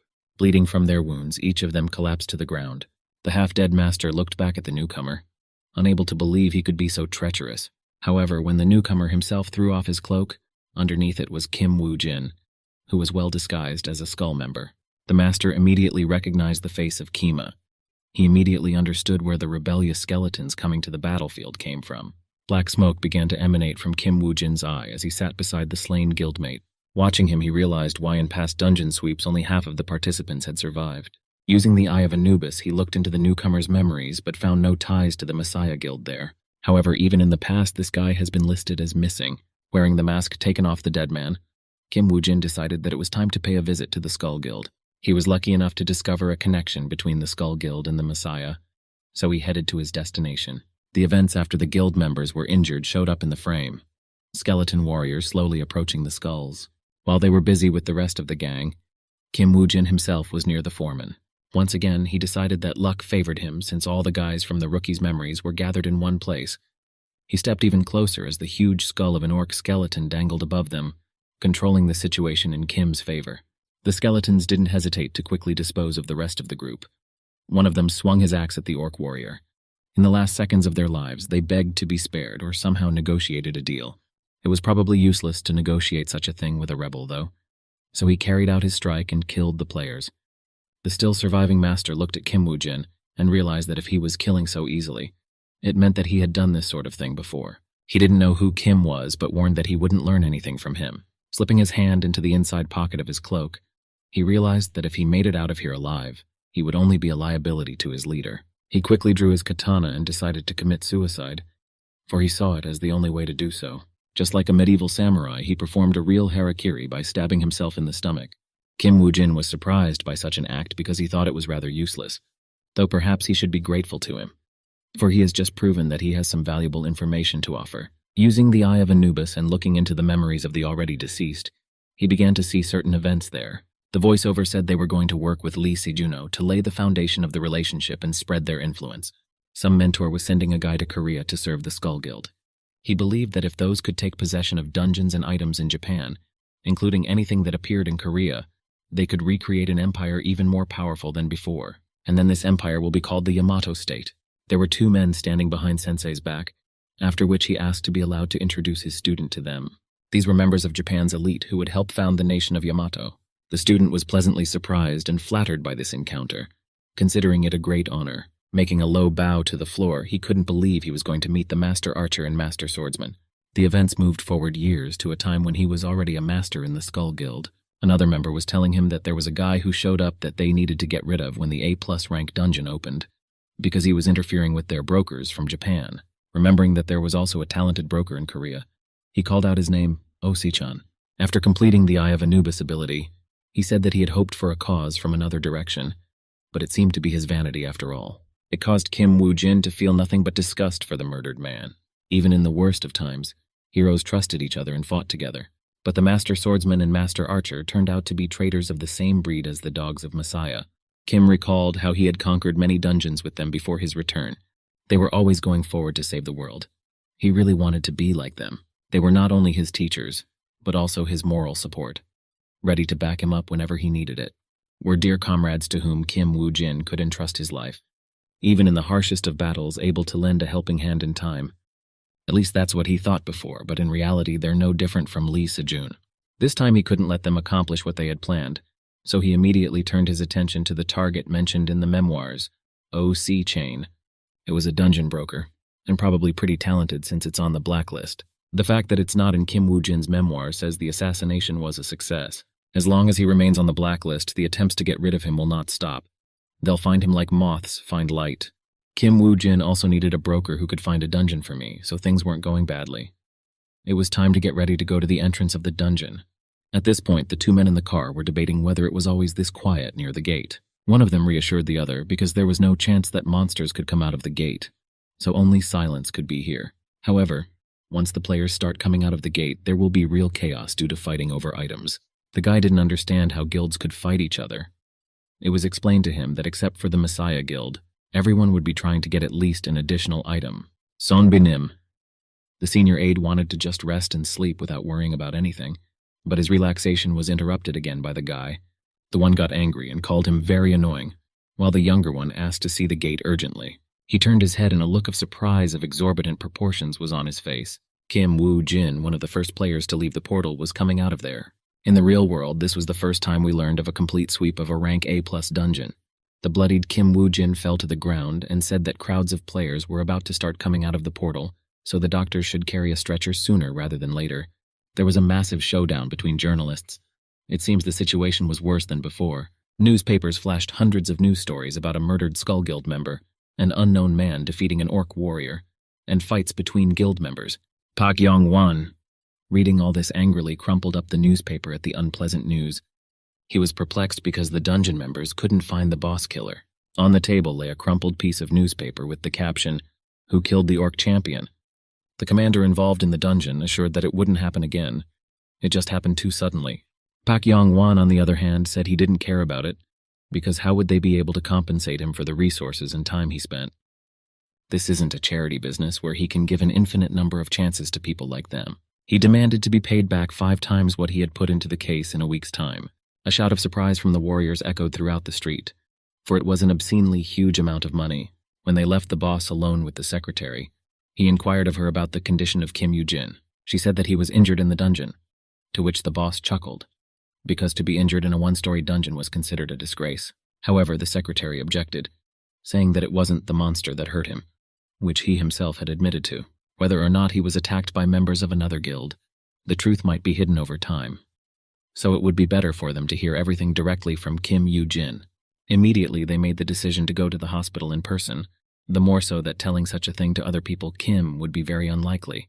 His hospital was located near the general staff, so the secretary and her boss got there fairly quickly. A man apparently caring for Kim Yoo-jin, while he was in poor health, left his room. He saw that Woo-jin couldn't remember anything, so he was already thinking about what he was going to tell his superiors about it.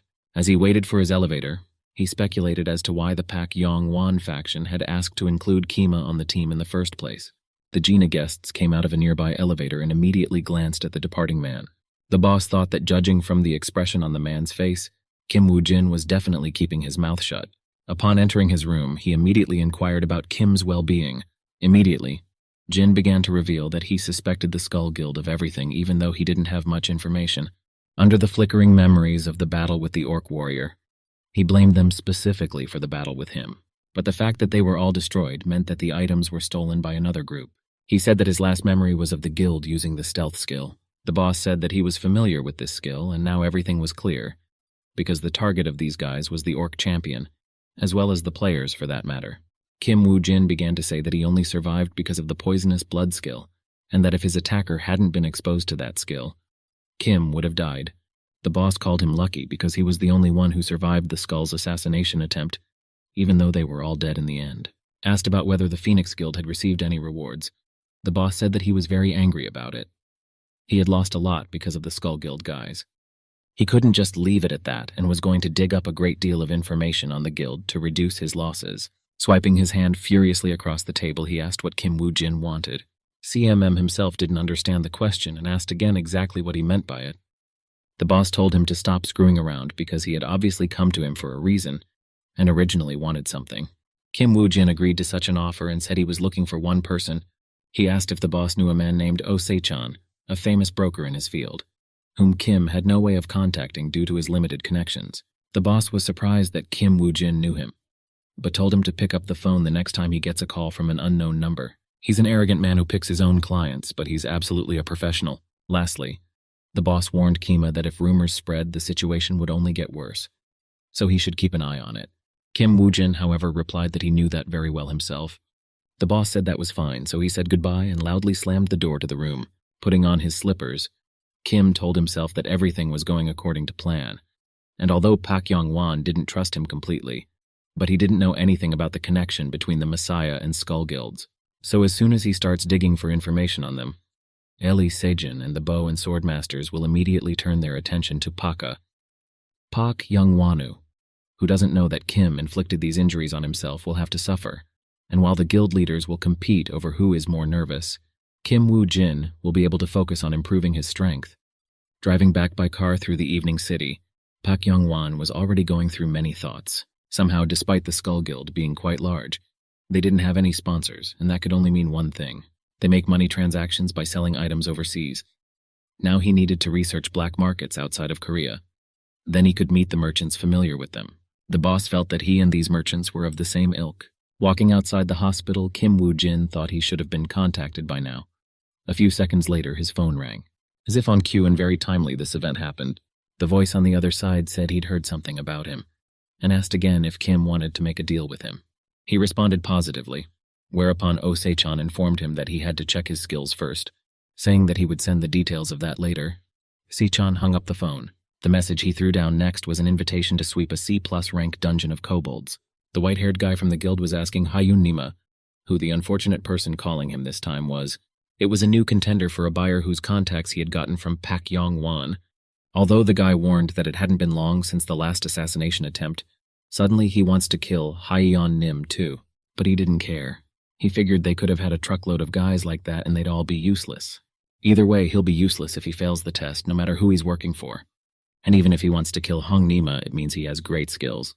Which means one day they can finish this game by destroying all the dungeons. The guy said he was looking for able-bodied guys for nothing, because he had one of those sitting right in front of him. But the boss said he still had a long way to go, to which the guy strongly resented it.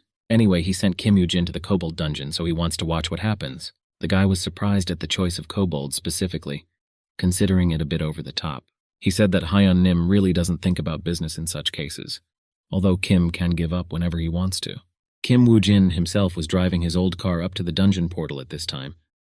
Silently, he stepped out of it and slammed the door shut, preparing to enter the portal. Wagging his head to the sides, Kim was also surprised by the broker's choice. The dungeon would not be easy for a normal player to pass through.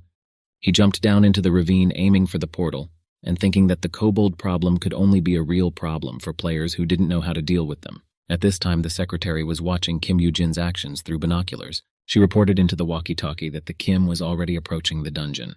Hyeon Nim and the white-haired guy on the other side were surprised at the speed of Kima's arrival on the scene. He complimented his haste, expecting him to have prepared something. However, the secretary radioed in the information that he had nothing special on him. Whether it was recklessness or just plain stupidity is unclear. Both of them on the other side of the radio thought he was strange. The guy thought that maybe Kim Woo-jin hadn't prepared anything because of being overconfident. Hyeon Nim was not sure, however. He did not rule out that option. Maybe the certainty was a bluff. The conversation moved to the Messiah Guild headquarters. Kim Ji-hun from the guild said that he was sorry that she came back empty-handed, however. The damage wasn't that great either. However, the man sitting opposite stated that his students died, as it could be that the damage was not great. Looking at him with a confused look, he only managed to say that he wasn't trying to devalue their deaths. The swordmaster standing next to him wondered if Lee Sejin knew about their ties to the Skull Guild, while the masters were pondering about the reasons behind Lee Sejun's suggestion to clear the dungeon, specifically a plus rank. Kim Jae-hun was very worried because of what he had said. Although the swordmaster was usually very calm, right now he was very concerned about the fact that his men had apparently been destroyed along with the orcs. Ji-hun immediately repented for his words to the masters, saying that he would investigate again if they would give him some time. With a slight smirk, the swordmaster handed him a jug of sake, telling him that he shouldn't worry about anything, but rather relax, such as drinking it. For in spite of the present state of affairs, they were all allies of the Messiah. Even so, he wanted them to realize how deeply offended they had been. From such tension hovering in the air, the master didn't notice that the sake had already started to pour outside the bowl. He believed that if there were any disagreements between comrades, a drop of alcohol could help rectify the situation, and also to help settle things as smoothly as possible. Jae-hun held the bowl with trembling hands. The swordmaster clarified whether they were comrades, to which Kim replied immediately in the affirmative. After this dialogue, the wizards quickly withdrew, closing the door to the room. Meanwhile, Jae-hun himself was thinking about how he had underestimated the masters, and that he urgently needed to change his plan. Leaving the room, one of the foremen on the phone asked something about the number of casualties on their part. When he heard the answer, he said he understood and hung up the phone. The swordsman asked if everything was as they predicted, to which the archer agreed, saying that the guys on the kill list had nothing to do with it. Their next target was the Phoenix Guild, as they were the only ones left. If the one they're talking about isn't from the casualty list, then it's most likely a new faction that the masters don't know about yet. A building located near the Kobold dungeon in Songpodong Ilsangu. The men nearby were speculating whether they could rest now for at least a couple of days, since the player had just entered the dungeon. Although one of them thought that Kim Woo-jin would not return at all, because he had gone there alone. So they had to wait for the portal to activate after his death. Suddenly, a bright glow appeared behind his back, characteristically appearing exactly after the dungeon was cleared. He turned toward the light and couldn't believe this could have already happened. He pulled out his binoculars to get a better look at what had happened near the portal. For this was not a dungeon that would be so easy to clear, even with a whole crowd. They needed to find the Kim Woo-jin who had cleared the dungeon right away. But one of the guys pointed in the direction of something, saying that it looked like they had already found it. The old car Kima quickly rushed away from the portal, not even thinking of stopping. The guys thought they were already doomed, after failing in such a seemingly easy task of following up after the sweep. Hyeon Nim, when he found out that they had missed him, was very angry and said that if they were getting paid for a job, they should do it faithfully as well. Such shouting into the walkie-talkie made even the boss's secretary cover her ears. While Hyeon Nim was in a rage, the secretary said she didn't pay them anything. A cold sweat ran down the boss's body. He was sure that the fee had been. However, she recalled that the man had only promised to go out for a couple drinks with them in return. Expressing incomprehension, he said it was a bad idea because it was starting today that he was quitting drinking. The secretary hurriedly left, saying lastly that if it was Kim Woo-jin, the boss had nothing to worry about. To confirm her words, she said that he would contact them himself soon if he wanted to keep working. Hearing such a cold-blooded answer, he remembered his first meeting with the secretary. Walking into the room, the white-haired guy asked what was wrong with her because at the offer of a snack, she just ignored him. Hyun Nim said to leave her behind. Instead, it was better to think of Kim Woo-jin, who had cleared the dungeon in just half a day. But then, seeing how much stuff the guy had bought at the store, he started yelling at him again. Kim Woo-jin was stuck in traffic on the highway at the time. He recalled the events immediately after exiting the portal. A walkie-talkie was placed on the hood of his car and a small note beneath it. He was surprised at such a find, not immediately realizing its significance either. He kept these things to himself, however. He did not realize if they were going to make a deal with him. The note said that as soon as Kim finished the dungeon, immediately contact by radio, an orange car belonging to the Messiah Guild was rushing amidst the traffic flow. The guy inwardly thought about the fact that he couldn't go out with the master in this condition. Observing the silhouette of some man before his eyes, he urged him to help him. Suddenly his cell phone, lying in the glass compartment, rang. When he picked up the phone, he introduced himself as Kim Ja-hun and asked what he could do for you. He was told something about the Skull Guild, after which he abruptly turned around and headed where he was told to go. Park Yong-won was discussing how it would be fine if the guild could deal with everything quietly. The guy sitting across from me was tasked with defending the target. Park Hee himself hadn't spoken to the target yet, but said he'd let him know all about it as soon as they were done dialoguing. Someone was watching their dialogue from above while Park Yong-won asked the bodyguard to just not let the target die and guard at all costs. It was Kim Ja-hun. He was thinking about what Park was up to and how much he knew about the Skull Guild. Suddenly a man appeared behind him, just as expressing curiosity about the situation. Covering his business, the man told him that he wanted to know more about the Skull Guild. Recalling the dialogue with Paycom, he told me that even he would have a hard time sharing such information about the guild. He appreciated the guy's caution, but said he knew about what happened to the skulls in the A+ dungeon. The other guy listened to this and was very surprised to hear it. If his words are true, then he wouldn't be able to deal with this alone then. Immediately afterward, he asked who Park Yong-won was talking to right now then. He said it's Jung Hun-yeon, who's been working with him for a long time, and he'll do anything as long as you pay him money. The man thanked the guy for assisting the Messiah Guild and said that he was indebted to her. Afterward, Kim Ja-hun came down to the mercenary, offering a little conversation. John Hyu-yeon immediately recognized the guy from the Messiah Guild. He said he was not aware of what the pack had told him, but there was a suggestion. It was something to do with cooperating with the Messiah Guild. Chan didn't understand what the man was getting at, asking him to speak more simply. He was talking about a case that could bring the mercenary a huge profit. Meanwhile, Park Yong-won's car was traveling towards its headquarters. The secretary was telling the boss that she had managed to capture one publicly accessible dungeon, but she wondered if it wouldn't complicate things by interfering directly with them. Boss felt that the Skull Guild should start acting since he'd made so much noise. Now that the location and supporting actors had been chosen, he was going to set the stage for the main character. Left sitting alone in an empty bar, Kim Ja-hun was very nervous. Biting his nails, he kept wondering what Park Yong-won was up to. Since he asked the man to protect one, it must be someone very important. And his name was on the participant list for the A+ dungeon. It was Kim Woo-jin who went against the guild veterans alone. Kim was pulling up to the designated spot. He radioed that he must have passed the test, to which he was answered positively, for he had done it even faster than expected. The man on the other side of the walkie-talkie thought that Kim had hidden his skills before, but he rebuked, saying that he had asked to demonstrate them himself. The radio said that Jin was going to buy a dungeon, so he put a list of cleared dungeons at Ilsen Station. He said he would look over the list, however, he has other things to do right now. Hyeon Nim agreed and turned off the walkie-talkie without rebuking Kim. The white-haired guy was trying to warn him of the danger he felt towards Kim Woo-jin, to which the man grinned, saying that his gut feeling was never right. At this point, Kim Woo-jin was sitting near Park, complaining that being a decoy on his part could be dangerous. The boss saw and heard the fear in Kima's words, though he decided it was none of his business, even though he told him that if he sat idle he would just lose his life. He said he had hired a couple of experienced guys specifically for him, so he advised Jin to go with them. Still, his life was on the line, so he wondered if there was any reason to do just that. Pak Yong-won admitted that he has a couple of debts to the guys, although he hates to be owed to anyone. Kim agreed, understanding his position, and asked for a fee increase. Pak Yong-won's face transformed. He thought that Jin had finally taken the bait, agreeing to the deal. However, Kim Woo-jin himself planned it this way as well. The boss snapped his fingers, announcing the start of the action of the deal. The secretary leaned over to Kim and said that Pak Hae had prepared something for him. Afterward, she slid the skill page across the table to him. Walking out of the headquarters, Kim Woo-jin thought what kind of cheap bluff the boss was using. After all, before his return to the past, Pak Yong-won had also walked the path of betrayal in the same way, although to think that the boss had given him a skill page as a gift. The Phoenix Guild group in the dungeon were talking about various mundane problems.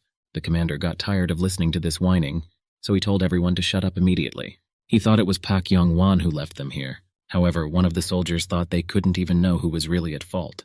The commander only suggested he kill more monsters instead of useless whining.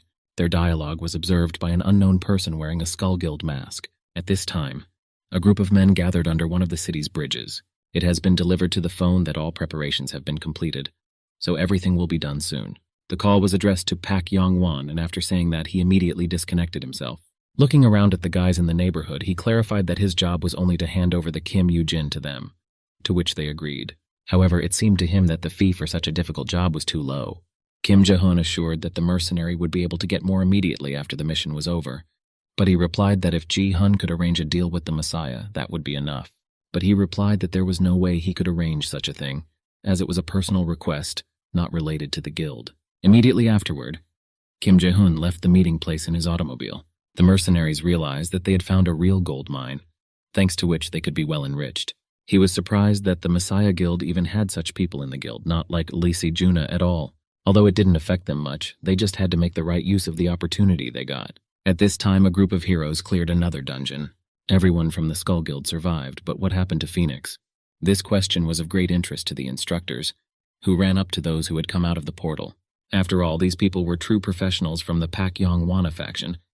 He asked the Skull Guild guys to wait for him and not to leave so quickly. He persisted in asking what had happened to the members of the Phoenix Guild. He asked for an explanation, whereupon one of the skulls threw a cold glare at him. Removing his mask, he said he ripped their bodies apart beyond recognition. The guy's face turned pale, and the Skull Guild's car headed away. The assassin's comrade said to be careful, for he had promised it to the master. On the phone, he reported that he had finished the job and could move on to the next assignment. Kim Jae-hun said for them to go to him urgently because he had already found the target. Pak Yong-won was thinking at this time that there is one foreign faction in Korea. He also felt that it was a waste of time for him to work here. But now even if things don't go according to plan and Kim Woo-jin dies, at least he would have information about the Skull Guild. Kim, on the other hand, was approaching some kind of gathering of people. The mercenaries quickly recognized him and politely asked him to come over. John Hun-yong and Kim Woo-jin introduced themselves to each other. Chan said another team should be coming up, but it looks like they'll be late. Whereupon a white car parked behind the Kima. He quickly recognized the people who got out of the car. These were the very members of the Skull Guild. Lightning fast, Kim Woo-jin cast a disapproving glance in their direction.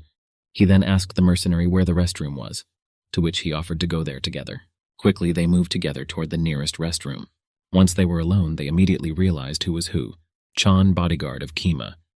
However, John Hun-yong decided to postpone the conversation and talk on the way back. He reminded them that the others didn't know that they were on the same side, so they should be away from each other in the dungeon. It's very possible that there could have been an ambush waiting for them on the level. Chan said not to worry Kimu because they know what they're doing. He asked Kim Woo-jin to just trust him and enter the dungeon. Immediately, he sent him to enter the dungeon first so as not to arouse unnecessary suspicion. His eyes shone with lust for profit. Things were shaping up even easier than he had anticipated. Inside the dungeon, the sunlight was beaming beautifully through the tree crowns. All the guilds went inside and set up a meeting. The first level was more about research, so John Hun-yong suggested splitting up. Though to Kim Woo-jin, he immediately suggested a man to keep him company. A man named Chin Ma-si volunteered to be his companion. Chan warned everyone that there wasn't much time, so it was worth it to get this place sorted out quickly and move out to the level. The company split up and Kim was left standing with his new comrade. Jung Hung-yong cast a wary glance afterward. But when Kim noticed this, he immediately replaced it with a smile. It was clear from the look in Kim Woo-jin's eyes that he was aware of what was happening. He also realized that the real fight would be on the level. The Skull Guild wondered why they wouldn't go after Kim now. After all, it would be more troublesome if he died. However, he was accompanied by mercenaries, so there was no problem. The other guy was more concerned about the problems if Kima escaped. He thought the man questioned his skills.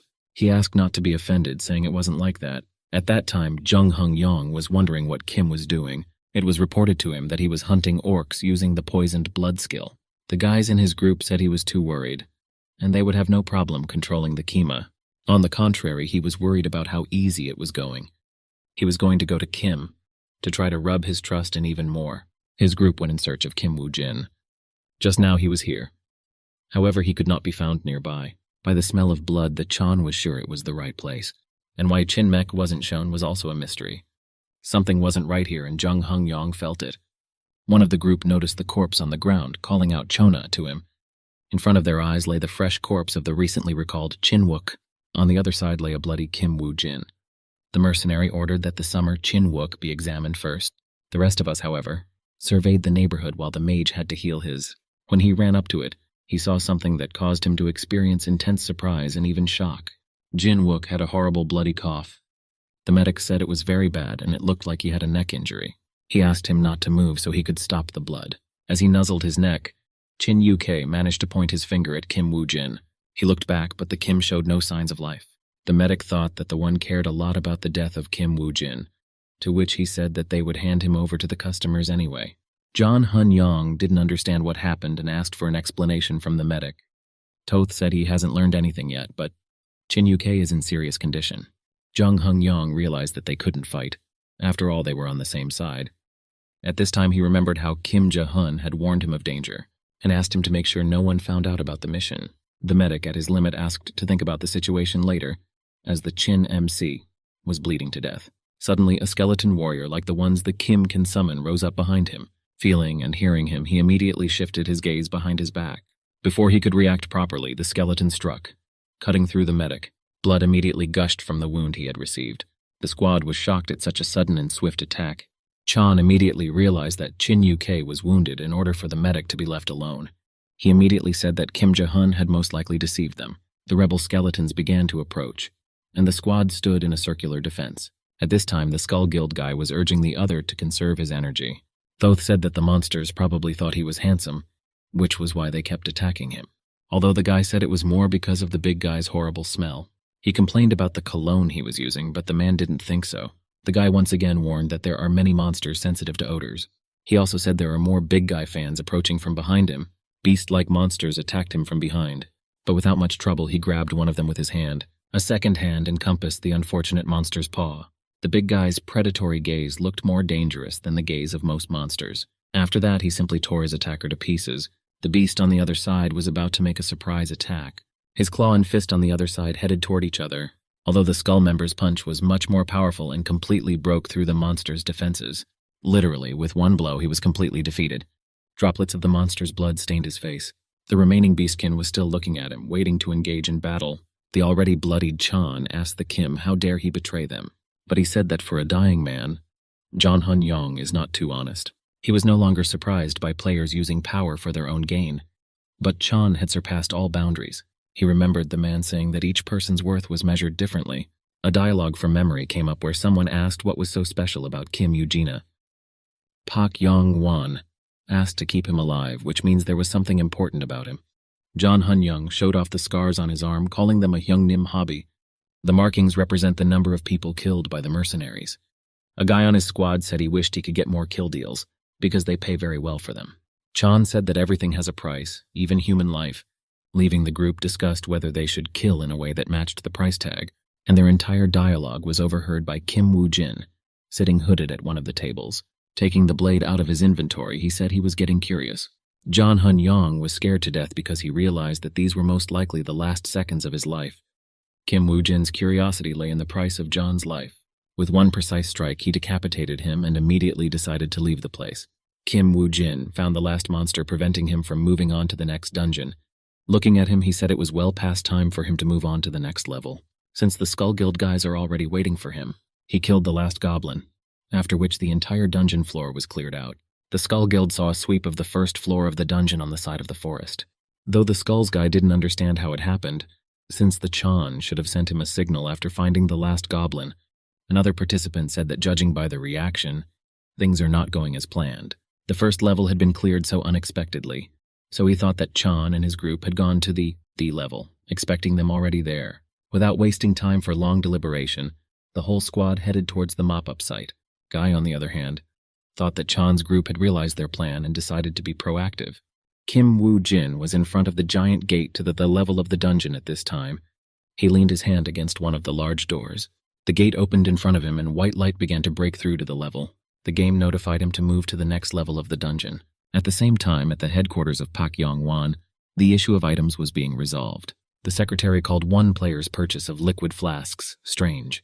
While monster blood is well worth the money, there won't be moments in the dungeon where such a thing can be used. The one who bought the flask was Kim Woo-jin, so the boss pondered why he might need such a purchase. The Skull Guild, on the other hand, was just approaching the gates on the level. One of them warned of a possible ambush and told us to be careful. The big guy said thanks to someone he can have even more fun while hunting. The group pulled out their blades and promised Jung Hung Yong revenge. They entered the portal and found themselves on the second level of the dungeon. The alien presence was sensed by the main monster of this level. Waking up, the Skull Guild miscalculated, thinking there would be an ambush. The big guy thought they were hiding out of fear, so they kept their heads down. Suddenly, he tore some kind of thread with his foot that looked like part of a trap.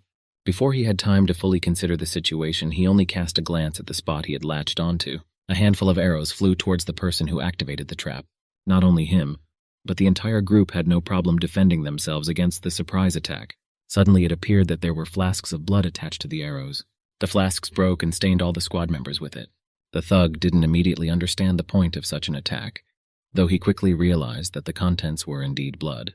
There were broken flasks of liquids lying on the ground while everyone tried to figure out what was going on. It was a great chance to attack them. However, it ended with this. Kim Woo-jin appeared from around the corner and said he thought the stench coming from the broken ampoules suited them. Skull's guy asked for an urgent show of John Hun-yong, calling them traitors. Kim thought so, and so thought they considered Chona as his comrade.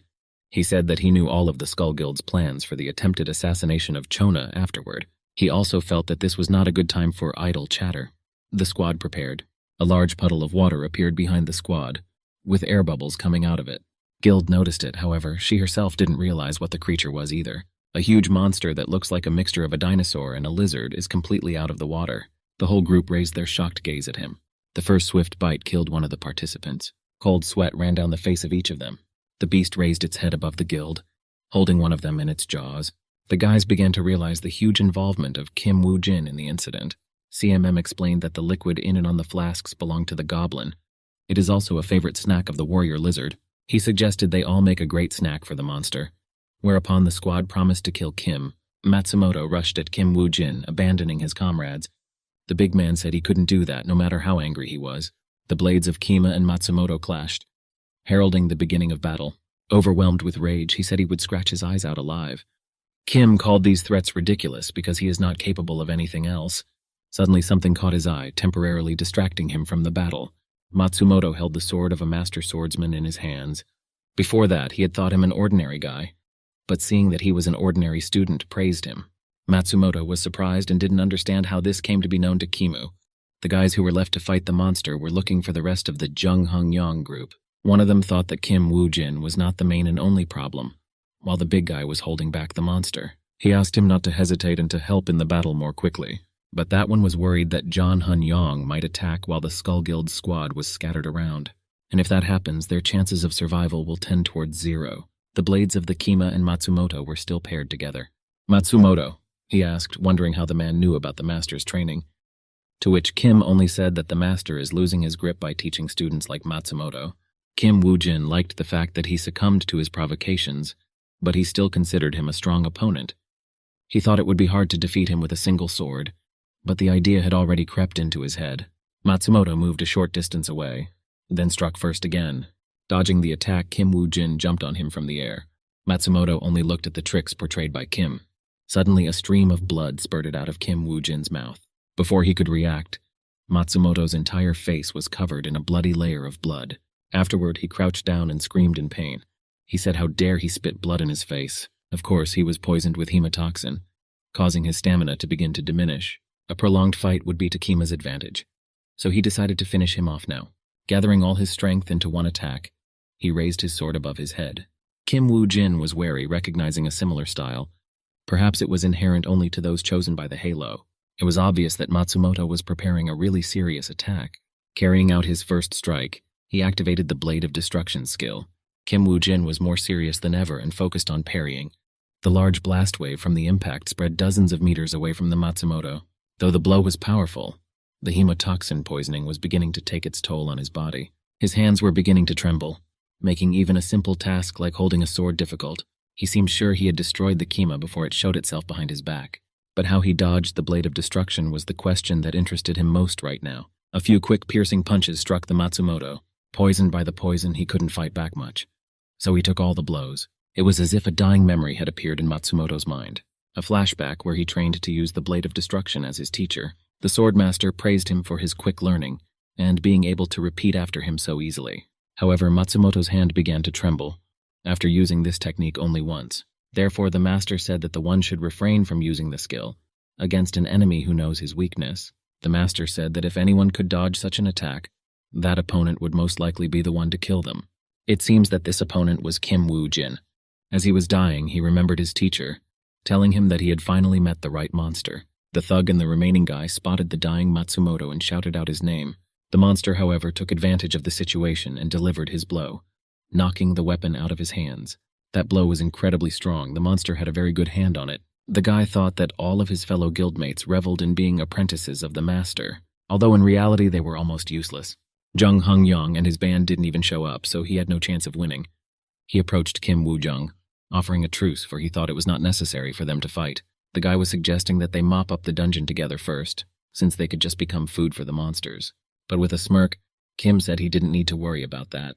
He thought that killing the skulls would make it even easier for him to clear the dungeon alone.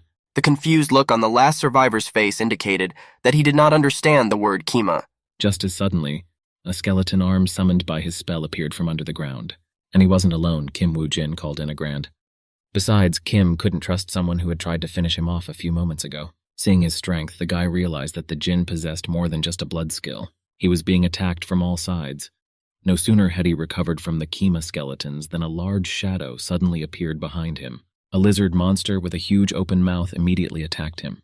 The monster clamped its jaw, however the man was able to dodge it, but there was a large lizard tail waiting for him on the other side as well. He hit the ground next to the guy but seemed to miss. The eyes gave a small spark of hope for survival. His savior was a big guy who had survived the monster attack before.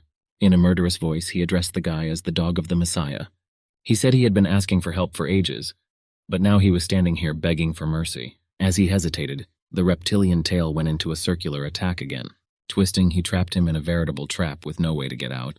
Now the thug was caught and could not participate in further battle. Up close, the lizard seemed even larger and its gaze even more ferocious. The big guy only told the lizard to get his stinking head away from him. The beast squeezed him even tighter into its tail. The guy looked at it and realized that if he wanted to get out, there was only one way to do it.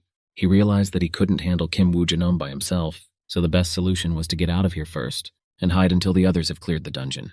He was going to deal with the rest later because right now the most important task was to survive. He felt he could not simply die here so miserably. Suddenly something lightning fast passed him by. It was a skeleton soldier who suddenly attacked the reptilian monster. He didn't expect that the rebels could move so fast, literally at the level of high-ranked players. On top of that, there was more than one skeleton. After noticing how strong Kim Woo-jin really is, the guy suggested that he might have gotten rid of the entire group of John Hun-yong. That would explain their baffling disappearance from all over the dungeon. He also realized how the Skull Guild members in the A+ dungeon were killed. After realizing all this, he just had to get out of here alive and report on it. Suddenly, the monster switched from the battle with the Kima skeletons to him. He began to pursue him, but the rebels wouldn't let him get very far. The skeleton gave the behemoth 3 secant blows to the leg. The skull survivor didn't understand why the monster was ignoring the skeletons and chasing only him. From the damage done to his leg, the monster slumped to the ground. Thanks to the poisoned blood skill, the monster's strength was starting to decrease, and the guy had already thought that the skeleton warriors had defeated him. However, the monster had no trouble getting to its feet and glared at the skeleton that had created the obstruction. The guy hoped the boss was distracted by the skeletons and wouldn't touch him for now. It'll take it off. However, the latter quickly shifted his gaze to the one who was obviously more interested in him. He had a feeling that the skeleton soldiers were simply invisible, causing the monster to chase only him. Kim Woo-jin watched this spectacle from afar without engaging in battle himself. Now that he was distracting the lizard, it was much easier for him to defeat it. The skull guy dodged his attacks with all his might. Kim Woo-jin thought that the latter probably didn't fully understand the situation. Kima caught up with a memory where a girl was holding a lump of dirt in her hands. The squad members said to put it on her body since, according to their information, the lizard doesn't have particularly good eyesight. The man in armor called out Kim and asked him to confirm these words. However, Kim Woo-jin said that's not the case at all. Back in the present, he wondered how these guys were doing now. The monster, however, still continued to attack the rest of the guild as well. The guy realized he couldn't run away from it indefinitely. He didn't know why, but it seemed like the lizard was only aiming for the players. Quickly pushing himself off the ground, he greatly accelerated his run. Heading towards the Kim, he thought he shouldn't suffer alone. Therefore, Kim Woo-jin had to be involved in it. But his path was blocked by one of Kim's henchmen, protecting him. The guy pushed himself off the floor, bouncing high above the skeleton. He was furious and considered the skeleton too weak a target, not worthy of Kim's defense. So he quickly slipped through it and walked onward.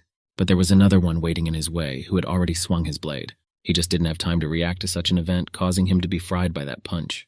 Bearing down with all his legs towards the Kimu, he was completely thwarted and fell to the ground. The blow didn't hurt him much, but the mask on his face was cut up pretty good. She was completely asleep, exposing the face of the last participant. The skeleton stopped after making such a quick attack, and the mask itself fell to the floor. There was no time to think long with the boss behind him, so he immediately set out to finish off the player. The will to survive was stronger than just giving up, and he jumped back, dodging the blow. Kim Woo-jin silently watched what the participant would do next. The impact of the landing hurt his leg badly, as suddenly something surprised him greatly in the direction of the attacking boss. The skeleton soldiers stood on the carcass of a fallen boss. He was very happy that the monster was dead, and so he thought he could now get out of here alive. But approaching him, Kim said, thanking him for distracting the boss, and now it was time to call it a day. Kim Woo-jin drew his sword. The guy yelled out to him that they could just agree on anything. Kim pointed at the monster and said that his request for rescue was better handled by him. The guy turned around, not realizing what Kim Woo-jin was talking about. The monster was unkilled, and Kim himself said he was probably wondering why the monster was only after him. The thing is, the boss's eyes work like heat sensors, so it goes without saying that he has no interest in cold skeletons. Terrified and with a broken leg, the guy could do nothing about the approaching monster, so the enraged creature attacked him again, leaving him no chance to survive. In breaking news, the discovery of a X-level A+ rank dungeon has been reported. The reports also included information about a tailed lizard, the boss of this dungeon. The Phoenix Guild refused to enter the dungeon, as stated by the spokesperson of the. This news was observed by Pak Yong-won and his secretary.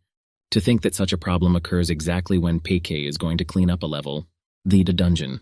Because of statements like this, the public opinion of the Phoenix Guild has become terrible. Although Paku didn't care because he believed that listening to weaklings was a waste of time.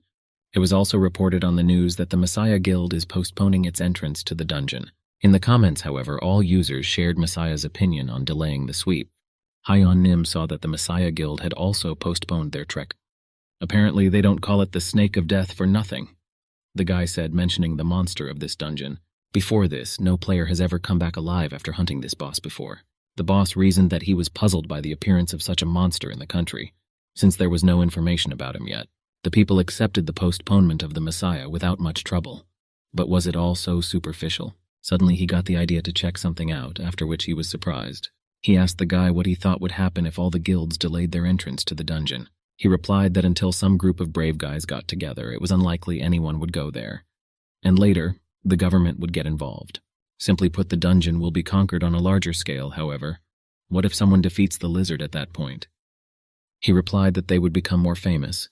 However, he suddenly realized what he was getting at. That is to say, there must be a reason why the Messiah Guild is in no hurry to enter the dungeon. The longer this is put off, the more derelict items there will be in the dungeon.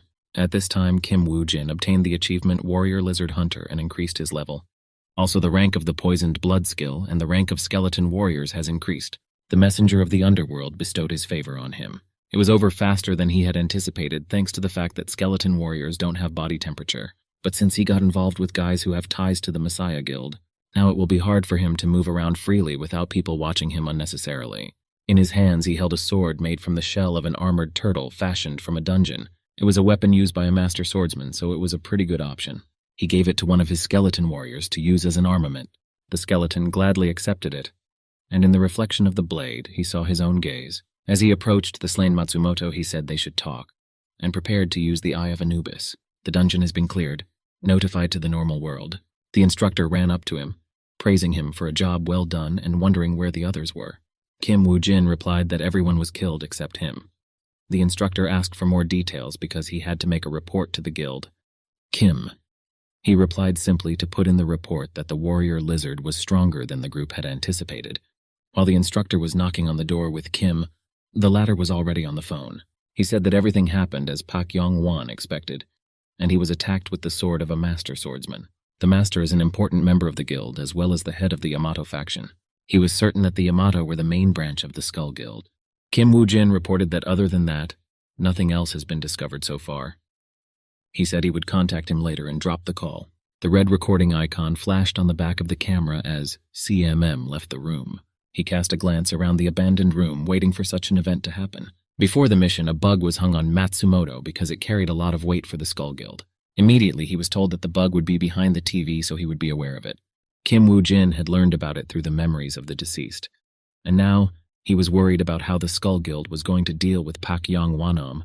All of his dialogue in the room was fake to make Pak look guilty. Suddenly, someone actually called his phone, which turned out to be Pak Yong-won. He said he had heard that everyone except Kima had been killed, so he was interested in the information obtained for him. Kim Woo-jin reported that he has little information, but seems to know where the main branch of the Skull Guild is located. Pak Yong-won invited him to his house tomorrow to discuss the details.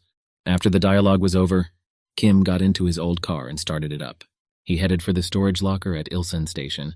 Kim reflected on the fact that Osi-chan is a pretty prudent broker, and I wonder if he knows what the target is as well. Opening the box, he saw a list inside, hoping it wasn't too disappointing. Immediately after Kim Woo-jin picked up the list, he left the transfer site again. After reading the list, he realized why the Messiah Guild considered Osi-chan a nuisance. Its content and quality was excellent, which was a rarity in the brokerage world. He really was targeted for a reason. Recalling his past at Messiah, Kim said there are only a handful of such people. However, Kim Woo-jin was surprised by one of the dungeons. He didn't expect to see it here. There was not much information about the albino lizard egg going around the world. Even CMM couldn't find a source or options. He was very curious about what was inside that egg. Under the present circumstances, he figured he could only find out directly. Only Lee Se-jun had this knowledge, and for him it was a good clue to the truth. Kim Woo-jin was sure that no matter what, he had to be the one to mop it up. Kim himself called out to Hyeon Nima on the walkie-talkie without even realizing it yet. He realized that it looked like it was time for his first deal with Kim Yu-gainam. While at Pak Yong-won's headquarters, Kim reported that John Hun-yen's group and the guys from the Skull Guild had died fighting each other. He added that judging by their skills and swordsmanship, the Skulls had ties to Japan. Pak Yong-won had already dealt with Japan, so he knew that some factions had quite a lot of influence there. And once the new dungeon is cleared, he will have to deal with the problem. The news reported that the Pak Yong-won faction is challenging the Thai-level dungeon. Pak warned that since Kim is the only one who once came out alive from the dungeon where everyone from the Skull Guild was killed, those will start following him. He therefore urged him to refrain from unauthorized trips into the dungeons. He also asked the secretary to transfer additional money to the Kima account as compensation. Lastly, Peiki added that he would contact him immediately after clearing the dungeon. Kim Woo-jin thanked him and walked outside to his car. A victorious smirk was once again stretched across his face at the absurdly well-put-together circumstances. Now that the Skull Guild knows about Pak Yong-won, they're more likely to focus on him specifically than Kima. Therefore, he was now looking forward to Pak Yong-won's reaction when they met again. Kim had finished with all the urgent matters, so he was considering whether he should go against Pak's warning to act alone. The action moved to a trailer located near the portal to the dungeon. The secretary relayed that the arrangements have been finalized, but is not sure if Kim Woo-jin will accept them, and whether CMM would generally accept such a situation. But the boss said not to worry because if anything, he'd talk to him. The secretary relayed that she understood and ended the conversation while Kim Woo-jin was just approaching the trailer. Leaning his hand on the doorknob, he heard the staff arguing inside. With a muffled echo, he heard the man dislike the way he was being addressed. Kim Woo-jin immediately recognized Lee Chi-ae from the Phoenix Guild, while the name was spoken in the midst of their argument. When he opened the door, he saw the same white-haired guy inside and the boss's secretary standing next to him. Kim was surprised by his presence here and now. The girl said that the examiner would accompany him since he hadn't chosen a dungeon suitable for his level. Lee Chin-ae, according to Kima, was immortal and could not be killed. When Kim Woo-jin was the Messiah Guild's tracker, this guy had eluded him twice. In any case, he said that this was the first time he had heard of needing an examiner, although he and Mr. Lee Chie just have to go in together. Lee Chai, on the other hand, didn't like the way Kim addressed him and said that he had already communicated on the subject with the secretary, so he asked him to respect that too. Kim Woo-jin apologized but now addressed him as a girl in Korea. After being treated like this, Lee Chia immediately realized that he had heard everything and was purposely trying to piss him off. Kim decided to change the subject and wanted to talk to Ose-chan. The secretary said he could do it on the walkie-talkie on his desk. Kim Woo-jin picked up the walkie-talkie and started to check if he could be heard on the other side. The boss on the other side took the signal and asked what the CMM was unhappy about. He assumed it was because of the examiner. However, Kim Woo-jin objected, saying that was not the case. He asked what would happen if an examiner died during a dungeon sweep. Lee Chia thought that in this way Kim Woo-jin was threatening him. The boss laughed and told him not to worry about it, because the examiner was experienced enough to defend himself.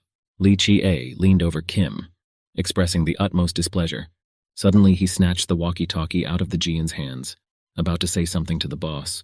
He relayed that their new client was crazy, and so he would get rid of him as soon as he didn't like his actions.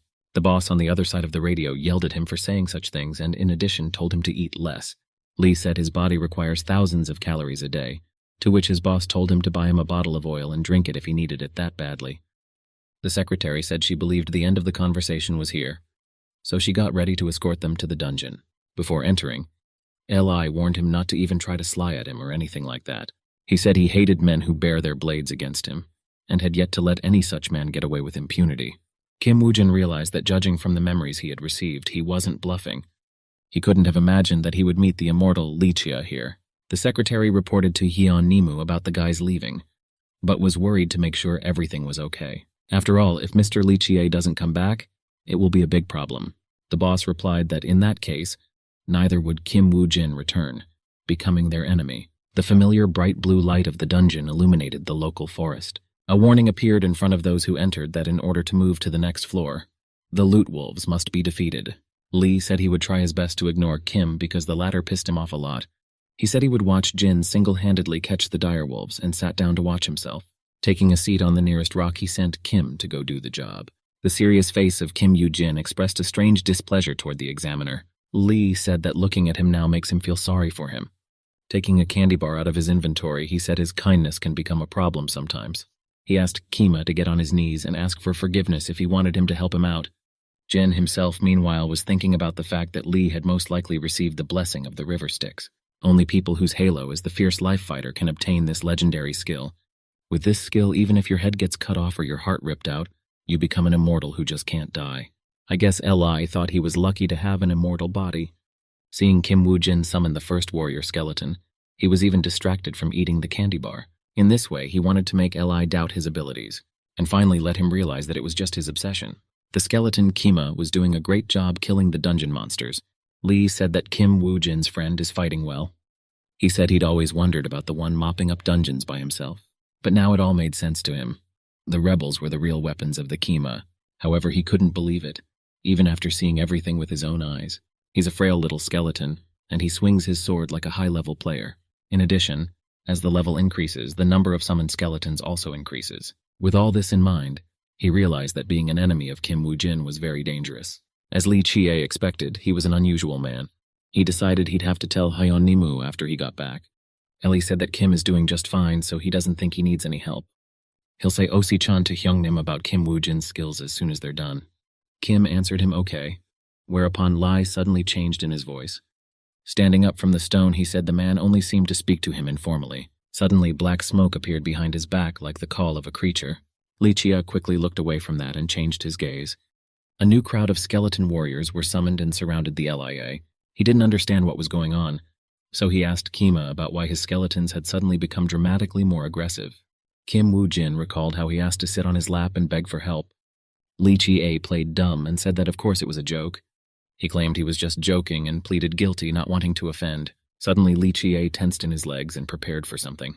He took a sharp leap, pushing himself off the ground towards Kim Woo-jin's side. He attacked him first with his fist. But Kim had expected such a sudden attack, so he deftly picked him up and threw him across himself. Li Chia saw the tree crowns hovering in front of him and realized he had been thrown into a deflection. Kim Woo-jin said that trying to attack the summoner himself first instead of the skeletons is a pretty good tactic. What's more, Li realized he was moving as if he had anticipated all of this, hence what he had been hiding skills until now. He said he had no idea what CMM wanted, but he would not get any information from him. However, Kim Woo-jin and his skeletons were not so sure about it. All of the rebels around him pointed their blades at him, and Kim himself said that it was generally not that important. Swords were placed to the throat of Li Chia, giving him no way to escape. After a while, Li had his hands completely tied with rope. Moreover, he was tied to a tree branch while he begged for an urgent untie. He had been hanging like that for a very long time, but because of his skill, he didn't care. The only thing he really needed was food to keep his body going. Kim Woo-jin decided to cut the rope going to the tethered Li Chia, and of course the one immediately fell to the ground with his hands still bound. Kim says he'll give it a chance, so he advises him to prepare well. He said he had already shown Li his skills, so now it was his turn. He asked him to be the bait while the skeleton warriors mopped up the remains of the dungeon. Only then would Kim have no problem letting him go. Li Chia said that he was not going to follow his orders, whereupon Jin showed him the rope again. He said he could suspend the ally again with no problem if the latter refused. Li Chia agreed, saying that he had no objections for he was the best tank. Immediately thereafter, he began to fulfill his end of the bargain. The dire wolves pounced on him in packs, mostly not acting alone. Li was doing well at fending off their attacks, but there were too many wolves. Dozens of monsters pounced on him. It was very hard to fight off such a thing. Li Chia, although it was a tank, but because of that, the only thing it could do so far was to hold back attacks on itself. One of the dire wolves outside the battle sensed someone's presence behind him. He furtively cast his gaze to where the shadow that was falling over him came from. One of the Kim Woo-jin skeletons came up to the battle, pointing his sword at the wolf. Quite quickly, he swung his blade, giving the wolf no time to switch out of the other fight. In one blow, he destroyed several Luda-wolves at once, while the other skeletons approached the battle site and joined the battle as well. Those wolves that were not chopped up were thrown back a great distance by the force of the skeletons. The wolves began to rapidly dwindle in their numbers, unable to carry resistance to such skeletal skills. Apparently inspired by such extermination, the Li Chia also finally awakened its powers. Kim Woo-jin was watching the fight from afar as usual, waiting for this moment. Elias started killing Luda-wolves with his bare hands in packs. Such a battle exhausted Li Chia, while the monster's still fresh blood flowed down his arms. While he was fighting, the Kima level for the squad members' battle increased. Surveying the results of the battle from the tree, he was pleasantly surprised at what he saw. He realized that, though not the same as before, the Li was still not as easy to kill. He thought he was a very nice acquisition in the future, able to work for him. Kim Woo-jin came down and tore off, running away from the new pack of wolves. Li Chia thought it was crazy, for the man didn't even give him a break after the first pack. The horde of monsters came closer and closer as Li caught his breath. Kim Woo-jin was purposely running towards Li, trying to exhaust him. Realizing that there was no other choice, he began to fight off the new enemies. Kima's skeletons didn't stand still and helped him straighten them out, and they were much more effective at it than Li, mostly due to their lack of fatigue and size. Li Chia paused again, trying to catch his breath from the fight. The last Luda-wolf was biting Li's leg, and he couldn't believe it. He was really only one left. He quickly grabbed it by the muzzle and began pulling it away from the bite site. After that, he threw the wolf towards the skeleton, telling it to deal with him. It didn't take long to persuade him, and after killing the wolf, they cleared the level of the dungeon. Li Chia said the skeletons are being overburdened with unnecessary work because of choosing the wrong master. He added that skeletons work hard, unlike others, discreetly rebuking the laziness of Kima, so Li asked the skeleton to give it to him and held out his hand. The skeleton warrior looked at him with a blank stare and a very puzzled face. After a couple seconds of thought, he turned away, eliciting a resentment from Li. Li Chia's irascible temper immediately showed in all its glory. After that, he wanted to put his hand on the skeleton's head, but the skeleton dodged it. As Kim stood near the tree, Li urged the skeleton to stop gawking at him and engage him in battle.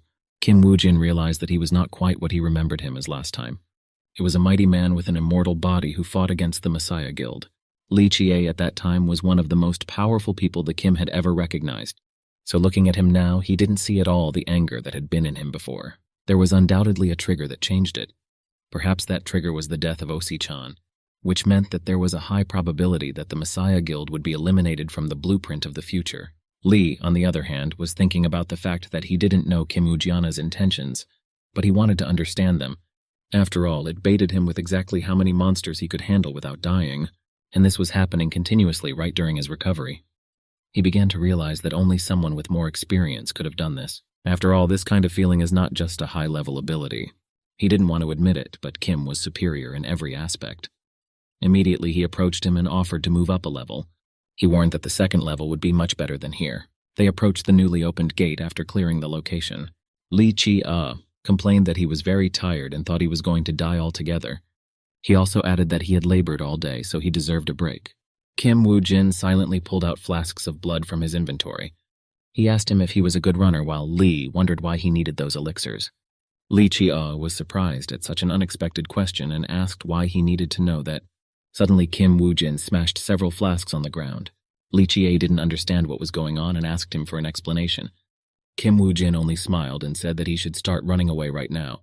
Suddenly, strange sounds were heard from the direction of the woods behind Li's back. He quickly looked around to see what was going on there. Suddenly, a giant beast crawled right out of the depths of the forest. A white creature that looked like a mixture of dragon and reptile looked at Li with red eyes. He realized that it didn't take long for the new battle to come, though he wasn't given any time to rest. In the outside world at this time, Yeon Nim speculated about what would happen next to the Messiah because of his refusal to participate. He asked the secretary how long the foreign guild list would be. She replied that she finished making the list this morning, so what is left is to compare and analyze it. The boss reacted positively because there is just a little more time before Li Chi-a returns. At the same time, the Li in heavy armor was running away and dodging the boss.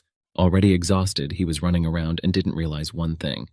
Why does this boss hunt and chase only him, ignoring Kima and the skeletons? The skeleton warriors themselves had not long ago approached the battle by entering it. Li Chi-a realized that for some reason he definitely had to act as bait this time around. So he slowed his acceleration and turned in the other direction. Lai came face to face with the lizard boss, expecting to be attacked. He didn't understand how this place was better than the level according to Kim, and promised to kill him as soon as they got out of the dungeon. The boss quickly attacked the player, about to devour the player with his mouth, but the player held him back. Kim Woo-jin watched from a tree and thought about something while watching the Battle of Li. The smoke from the powerful attack rose above the entire battlefield. Li Chi-a held back the boss's efforts to break through his defenses and lock his jaw together. Long trails of indentations were left in the ground by the heavy armor of the Li. Looking him in the eye, he asked for no more delay in the battle. The skeleton warrior heard this and pounced on the restrained boss, who couldn't shift his gaze. Falling down, he raised his blade above him, about to pierce the lizard's skin through and through. The skeleton stabbed his sword in, piercing through the skin and putting a blood poisoning skill on the boss. The other skeletons wasted no time and swept up to their comrade, making similar attacks. Li Chi-a couldn't believe that ordinary skeletons summoned recently could fight so well, as if someone had previously trained them separately to such a high level. Due to the repeated attacks, the blood poisoning skill was brought to its maximum, and the albino lizard's health began to decrease. The boss went into a rage and started waving his tail in an attempt to destroy at least one skeleton. He performed an entire circular attack, forcing all the skeletons into the air. The albino looked at the spot from where the last blow had been struck at him. The skeletons that landed awaited the boss's subsequent reaction and actions. However, just like last time, the boss was unable to see the skeletons due to the lack of heat in them. Upon seeing this, the Li realized pretty quickly that the lizard couldn't see them, so it was only chasing him. After such news, he wondered what kind of magic Kim Woo-jin possessed. Remembering the way he told Li to run away, he realized that Kim had planned this from the beginning. Suddenly, the boss jumped on the confused Li Chi-a. The impact was very serious, which had a big impact on the Li. He was blown away by the shockwave, and he cut through a tree with himself. The last one he was reclined against just collapsed completely. Among the raised dust from the trees, it was difficult to see the effects of such an impact. Just then, the sound of the armor Li while walking was heard again. The injured Li Chi-a with blood near his lips walked out of the scene. For the first time, he decided to use the River Styx blessing skill, which gave him an orange aura. Just as Kim Woo-jin expected, the latter instantly healed him even after taking so much damage. The lizard and the Li made eye contact again after a brief pause. The boss's bloodlust was still at the same high level. Li Chi-a, on the other hand, complained about the useless waste of his calories by covering such an attack. The first time he used weapons from his inventory was on the battlefield. They were gold knuckles with 3 spikes on each of them. Immediately after restoration and additional equipment, he rushed into action. The boss had no time to react to such quick actions when he was already close to the lizard. Clenching all his strength into a fist, he prepared to counterattack the boss very powerfully. A series of strong ranged attacks sent the albino lizard slashing away. Unable to endure such a thing, the boss leaned on the attacked leg, setting himself up for further blows. The skeleton warriors quickly took advantage of the situation and pounced on the boss. Li Chia also watched the skeletons' subsequent actions. While one of them had already gotten closer, he realized that so far the skeletons had been inactive, for they too had used the Li as bait. On both sides, the albino lizard was struck by the blades of the skeleton warriors. The boss couldn't stand the pain and let out a terrifying roar all around him. The poisoned blood skill had now spread throughout the lizard's body, and the third skeleton decided to deliver the decisive blow from above. He plunged his blade deep into him again before he even had time to think back. After this series of attacks, the albino lizard collapsed to the ground and the game notified that the boss had been defeated. Li Chia was greatly relieved after this information. Both players were credited with the Hunter achievement for the albino lizard. Kima's skeletons and poisoned blood skill rank increased.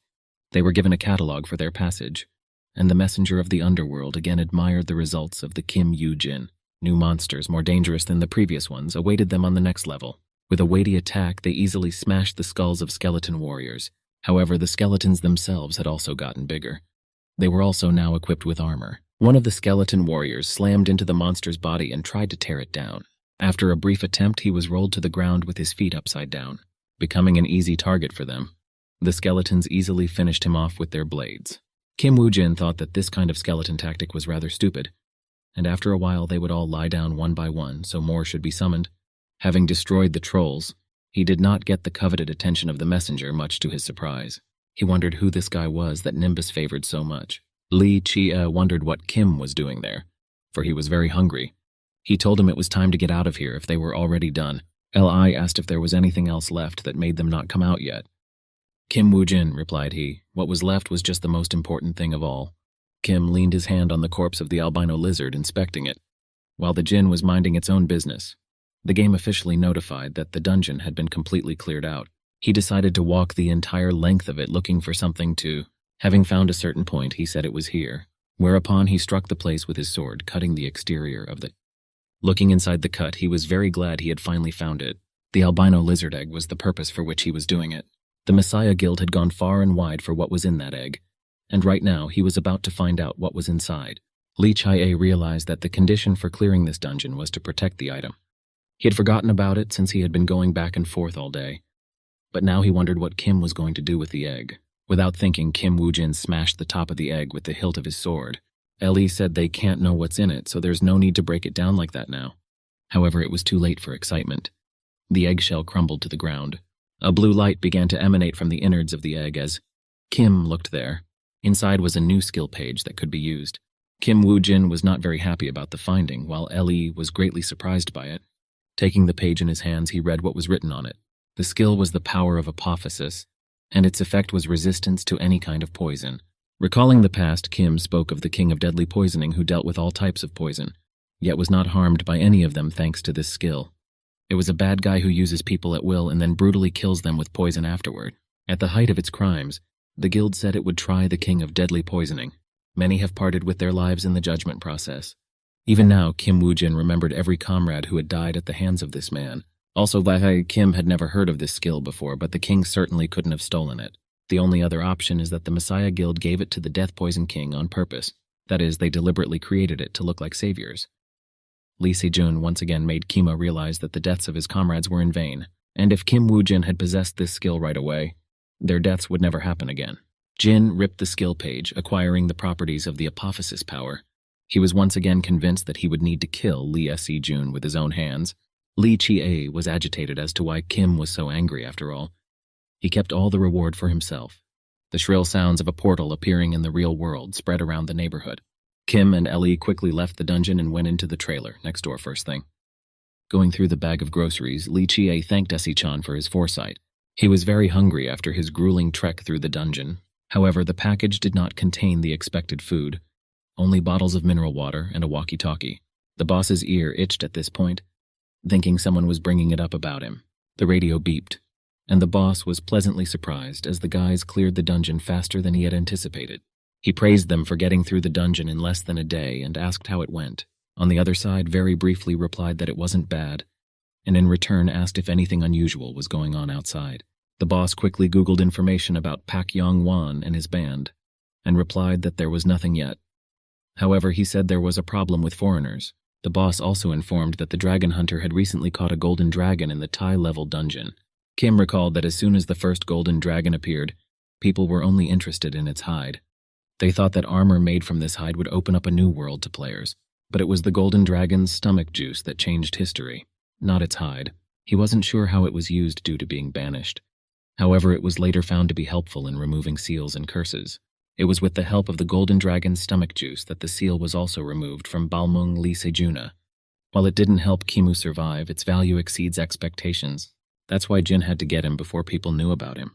Abandoning his musings, he told his boss that these were all the significant events of the past few days. The rest was to be reported to him by Li Chie, assigned to the role of examiner. The boss said he would give him a cell phone for future connections. The call can't be traced, so it's even safer. Hong Nim asked Li to go straight back to the office, to which the latter was very indignant, for he was not being given time to rest again. The boss replied that he would give him 1 bowl as soon as he came as compensation. Li Chie said that's not enough and he needs at least 10.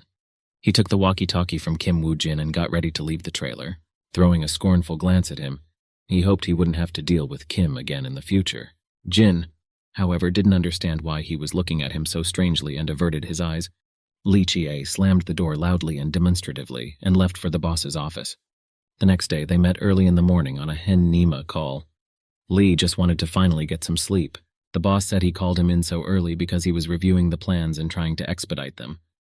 Putting the documentation in front of Li, he told him to familiarize himself with it. After reading the information on the main sheet, he was greatly surprised.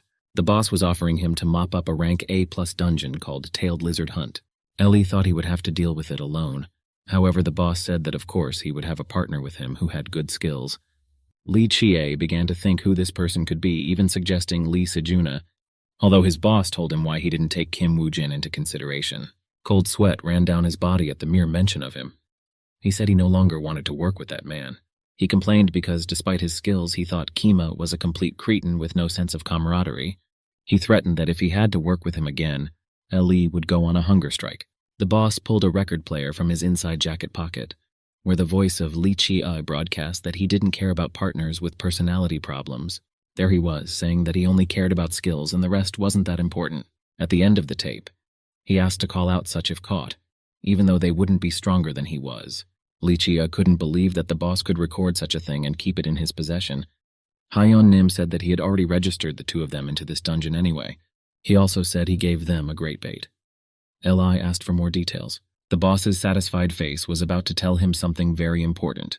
Events have moved to the abandoned outskirts of Korean Seoul. Kim Woo-jin was standing near one of the machines, sharpening his sword.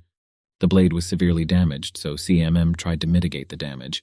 In the end, it was easier to take it to the workshop. He glanced at the case lying not far from his machine. Opening the latches on all sides, he unlocked it, gaining access to its contents. Inside was some sort of OC Chana item. Ever since Kim wanted to kill the guild guys, things were getting interesting, so he decided to use this item when he met them. Li Chie asked the boss if there was any poison left in the dungeon with the tailed lizard, and if he knew that the government had already allowed a foreign guild to participate. The sounds of a secretary coming up the stairs were heard from the front door, and the boss said not to worry about foreign persons, for they had already talked it over with her. Lee, on the other hand, wondered if he and Kim Yoo-jinam would have too much trouble competing for the remaining positions. The click of the front door echoed around the room, and the door swung open. With a satisfied grin, the boss said there would be no problem, and spending large amounts of money simply wouldn't work. Hyeon Nim asked Ellie how her work was going, to which she replied that she had already finished bidding with the Moscow Russian Guild. She also said that she had prepared an item for Kim Yoo-jin that the boss had asked for. The boss smiled again and thanked the secretary for a job well done.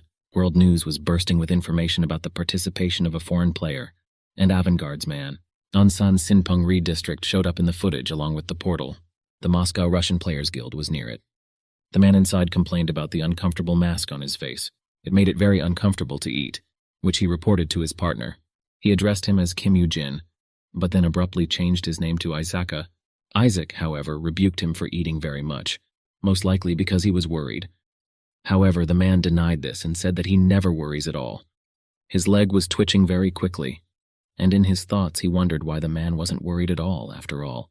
No one had ever come back alive from the dungeon of the tailed lizard yet. He then asked him directly if he was worried, to which Isaac replied that of course he was. That guy laughed and said he didn't have to, because it was enough for him to believe in him. He also asked me to remember to buy him some meat after the dungeon was done with him. The guy said that in it they would be fighting together again, so he wouldn't be allowed to do the same thing as last time. Isaac, on the other hand, opened his item in his inventory at this time, which gave him the ability to control and bind himself to the undead. Kim Woo-jinu called Ose-chan with an offer to enter the Tail Lizard dungeon, but the latter said that even entering it was quite dangerous, to which Ose-chan asked if he was good with skeleton warriors. He also said that he had prepared a suitable legendary rank item for him. A guy from the Moscow Guild saw this item and realized that even a certain John George had dreamed of it but couldn't get his hands on it, and now the item was in his hands. He figured that although he had never seen this guy use the item, its value was legendary anyway. His companion addressed him again as Kim Yu-jin, but then corrected himself to Izaka and said it was time to go. It flashed through his mind, however, that his plan to destroy the Messiah was being carried out much more quickly than he had anticipated. Later, the instructor bothered the players as well, saying that it was time for the Moscow Guild players to go. Isaac put his hand on his knee, leaning against it, and started to stand up. He felt that the Grim Reaper mask controlling the undead should be tested at the first level. A notification inside the dungeon informed you that you needed to survive the days in order to advance to the next level. Players were surprised and angered by such a quest because it was a survival quest, which nobody particularly liked. The faces of the Koreans and foreign mercenaries were excited. The guys in the Moscow Guild thought the quest might seem easy, until they were killed in a limited amount of time. However, surviving here alone can be extremely difficult, as monsters can be countless in number. The guy asked Isaac what they should do, to which the guy suggested they set up a test first. He was very surprised at such a suggestion, but decided to listen. They turned out to be the disguised Kim and Lai. And Lai remembered how the latter had raced him in the last dungeon. That's why he wasn't happy about the next test Kim Yu-jin could come up with. He recalled what he was talking about in the waiting room. However, Kim Woo-jin said he only wanted to test the effect of the new item. After that, Li quickly calmed down and Jin suggested finding a quiet spot. After a little while, they both found themselves in the quiet forest at night. Kim Woo-jin summoned the first warrior skeleton between him and Li. Li Chie acted with the skeleton like a child, examining the new armor. While CMM selected an item in his inventory, Li checked to see if the skeleton would run away from him again. Kim Woo-jin took out a Reaper's mask, preparing to use it. He put it on himself and got an effect that could control the undead. He also gained the achievement of the Mask of the Grim Reaper by wearing it. The increase in magical power was also a nice bonus of the mask. Just then he saw a strange long blue thread through her. It went straight to the head of the newly summoned warrior skeleton. But how to control her? Kim tried waving his hand in her direction. By tilting the hand at a certain angle, the thread itself began to attract the finger. After finally fixing itself to Kim Yu-jin's arm, it became one with his body. Jin looked at this phenomenon, becoming aware of how it worked. The game finally notified that he had fully joined the thread. The bright blue color representing the thread became more controlled, signifying that the connection had succeeded. Kim Woo-jin saw Lee talking to the skeleton from his face. He didn't yet understand why the skeleton warrior was acting so strangely. Suddenly, the skeleton told him to quickly remove his hands from him. Li Chia was shocked that this was the first time a skeleton had spoken to him. The skeleton itself began to do strange actions, as if testing its capabilities. He would jump in place and alternately raise his arms and legs. Just as suddenly, he stumbled and fell face first to the ground. The emotional Li Chia could not understand such strange movements and thought he was dead. Li began kicking the skeleton warrior with his foot, expecting it to show some signs of life. Kim Woo-jin asked him to quickly stop doing that and move his foot out of the way. Jin realized that controlling the skeleton was much more difficult than he had anticipated. The other members of the dungeon were thinking about what they would be doing soon. The Haiti Guild realized that they didn't know what monsters might appear here, so it was worth taking things slow. Anunchun offered a couple of days to observe what was going on. He was thinking of joining forces with the others to survive. I wonder if the rest of the players here have the same idea. In any case, no one here had as much influence as the Messiah Guild. The action again moved to the forest where the Kima test was taking place. Li Chia was striking at the monsters roaming around the circle. As usual, he was in hand-to-hand combat, destroying the mobs of orcs attacking them.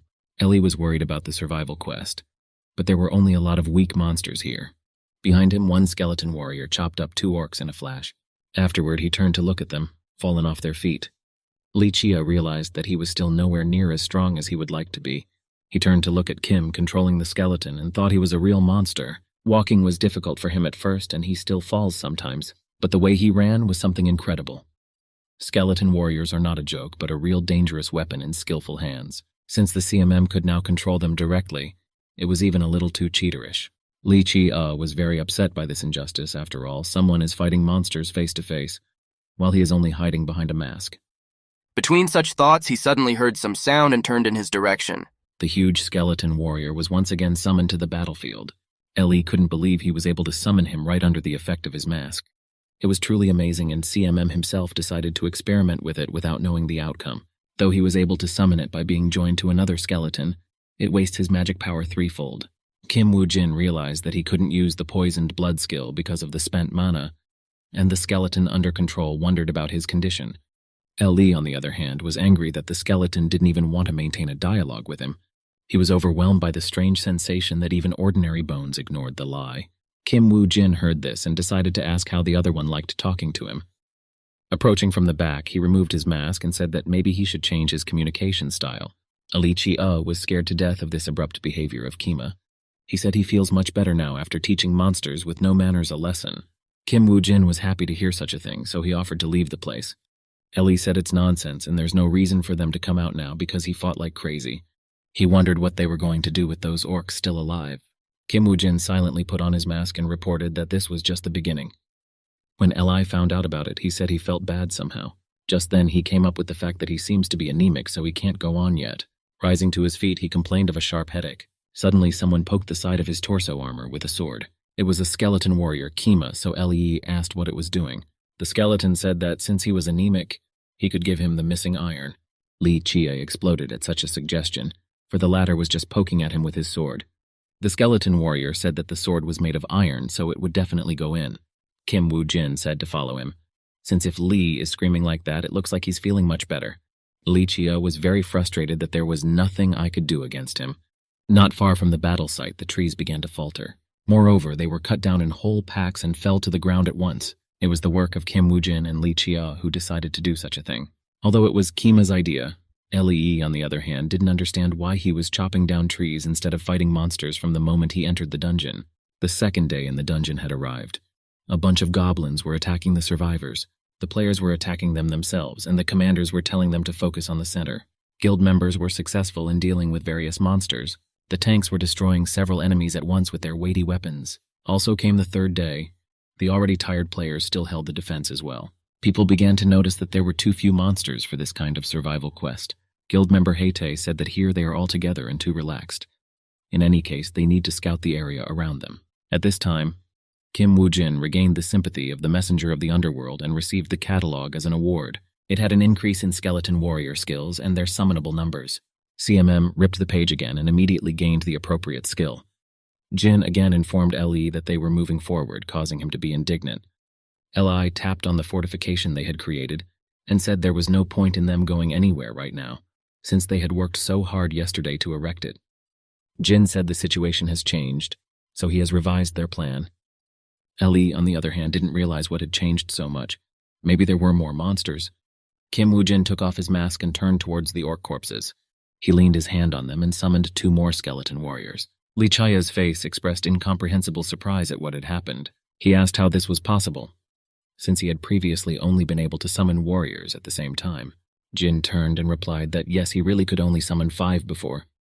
However, with the new skill, everything changed and new opportunities opened up to him.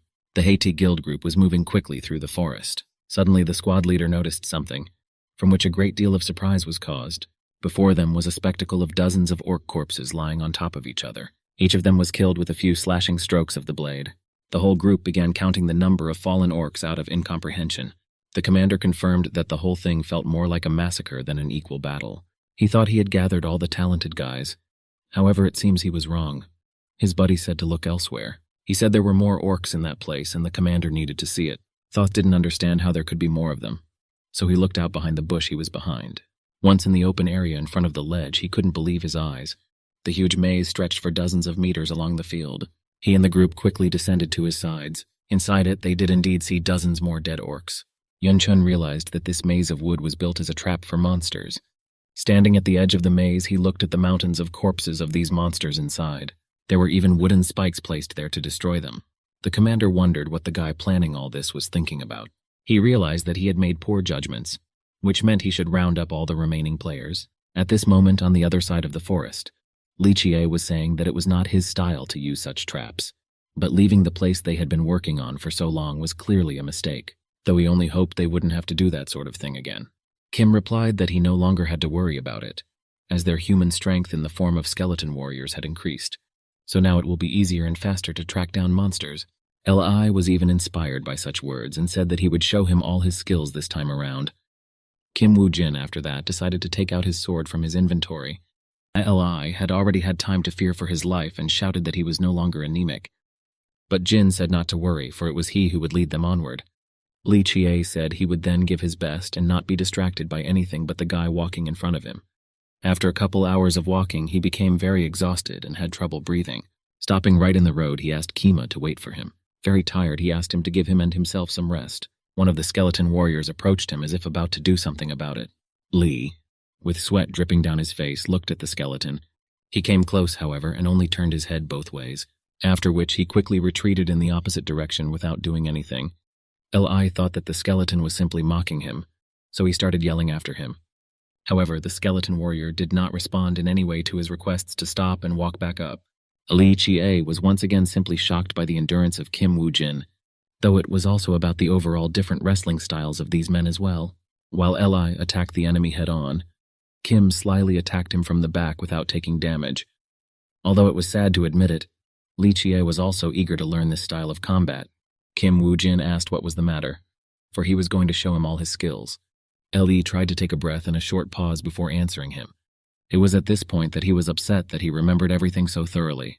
So he said he was just about to show them off. A new mob of monsters was on its way, and the Li was the first to rush to the attack. He said he could do it again even if he had to die.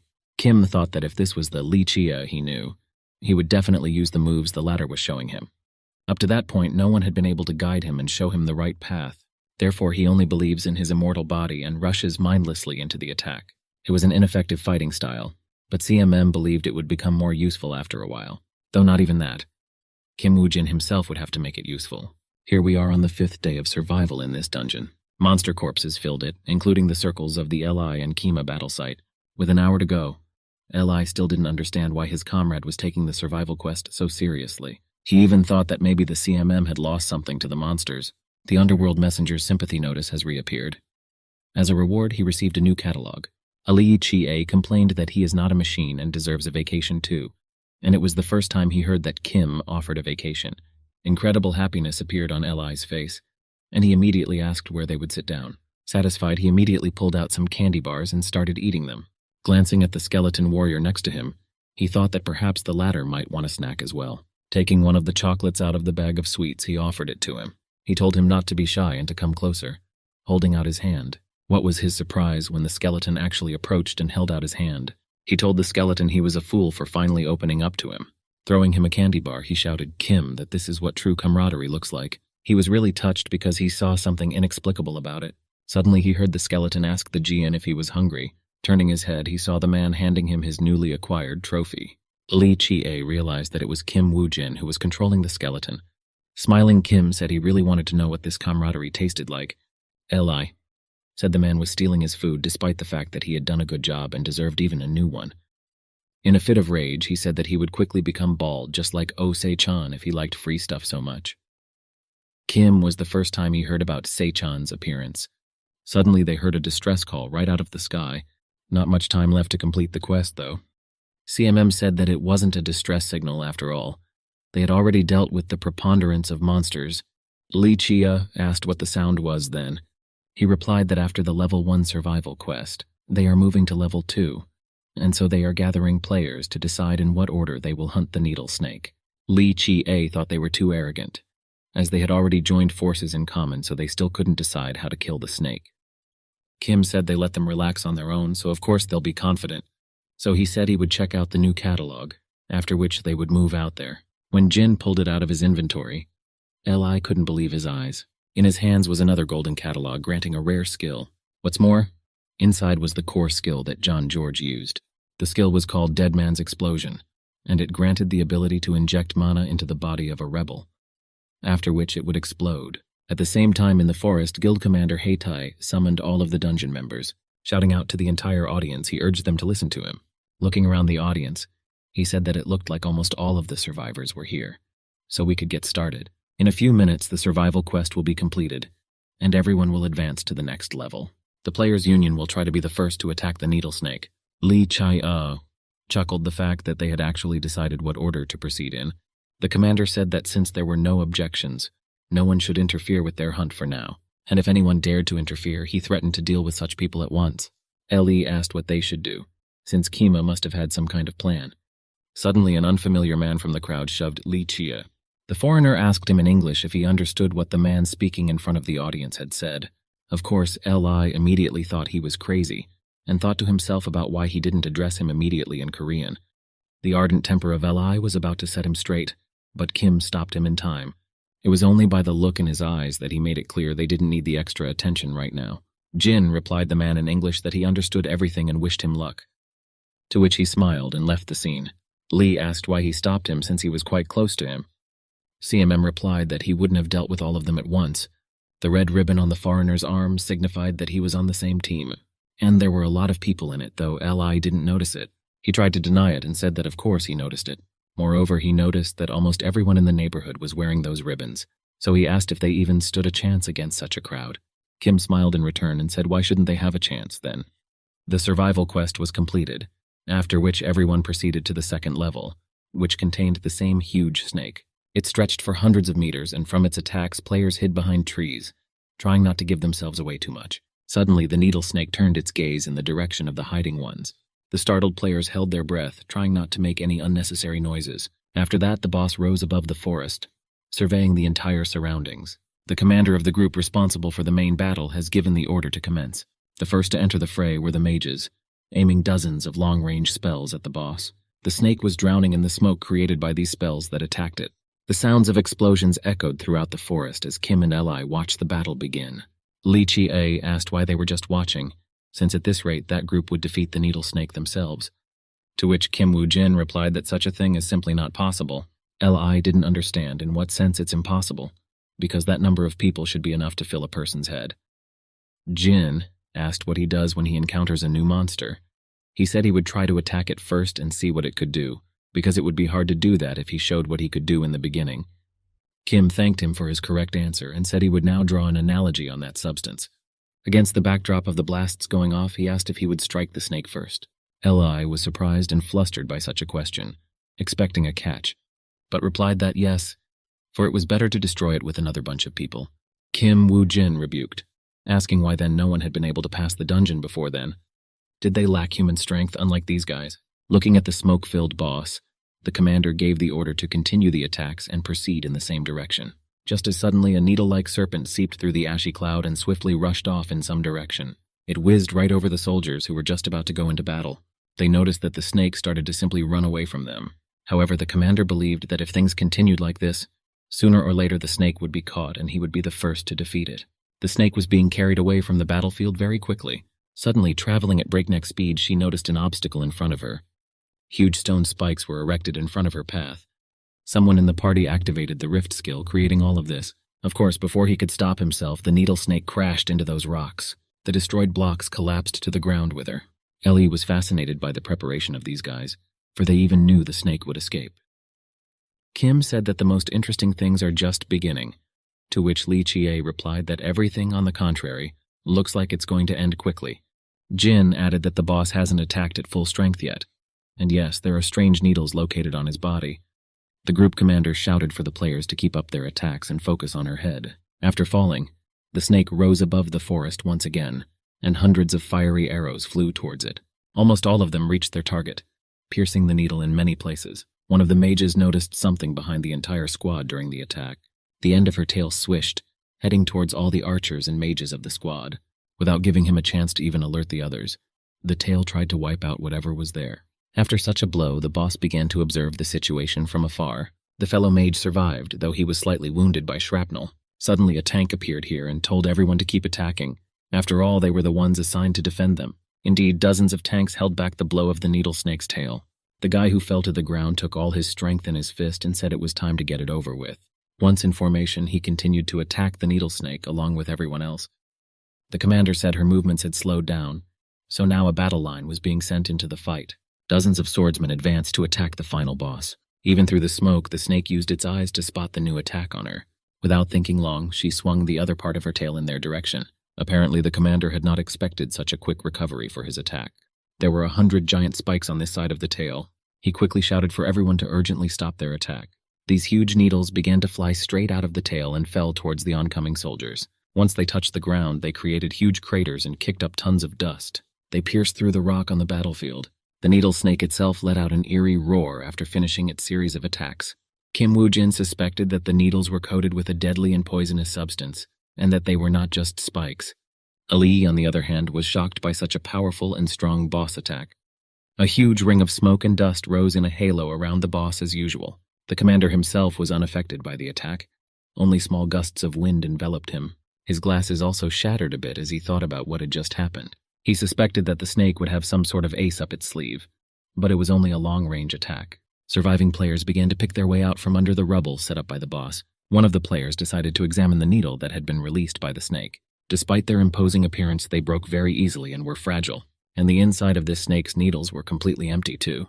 The boss let out another roar, reminding the players that it was no time to relax. The commander emphasized that the snake had spent all of its needles, so he ordered the soldiers to attack before they recovered. The crowd was once again inspired by his words and went on the attack.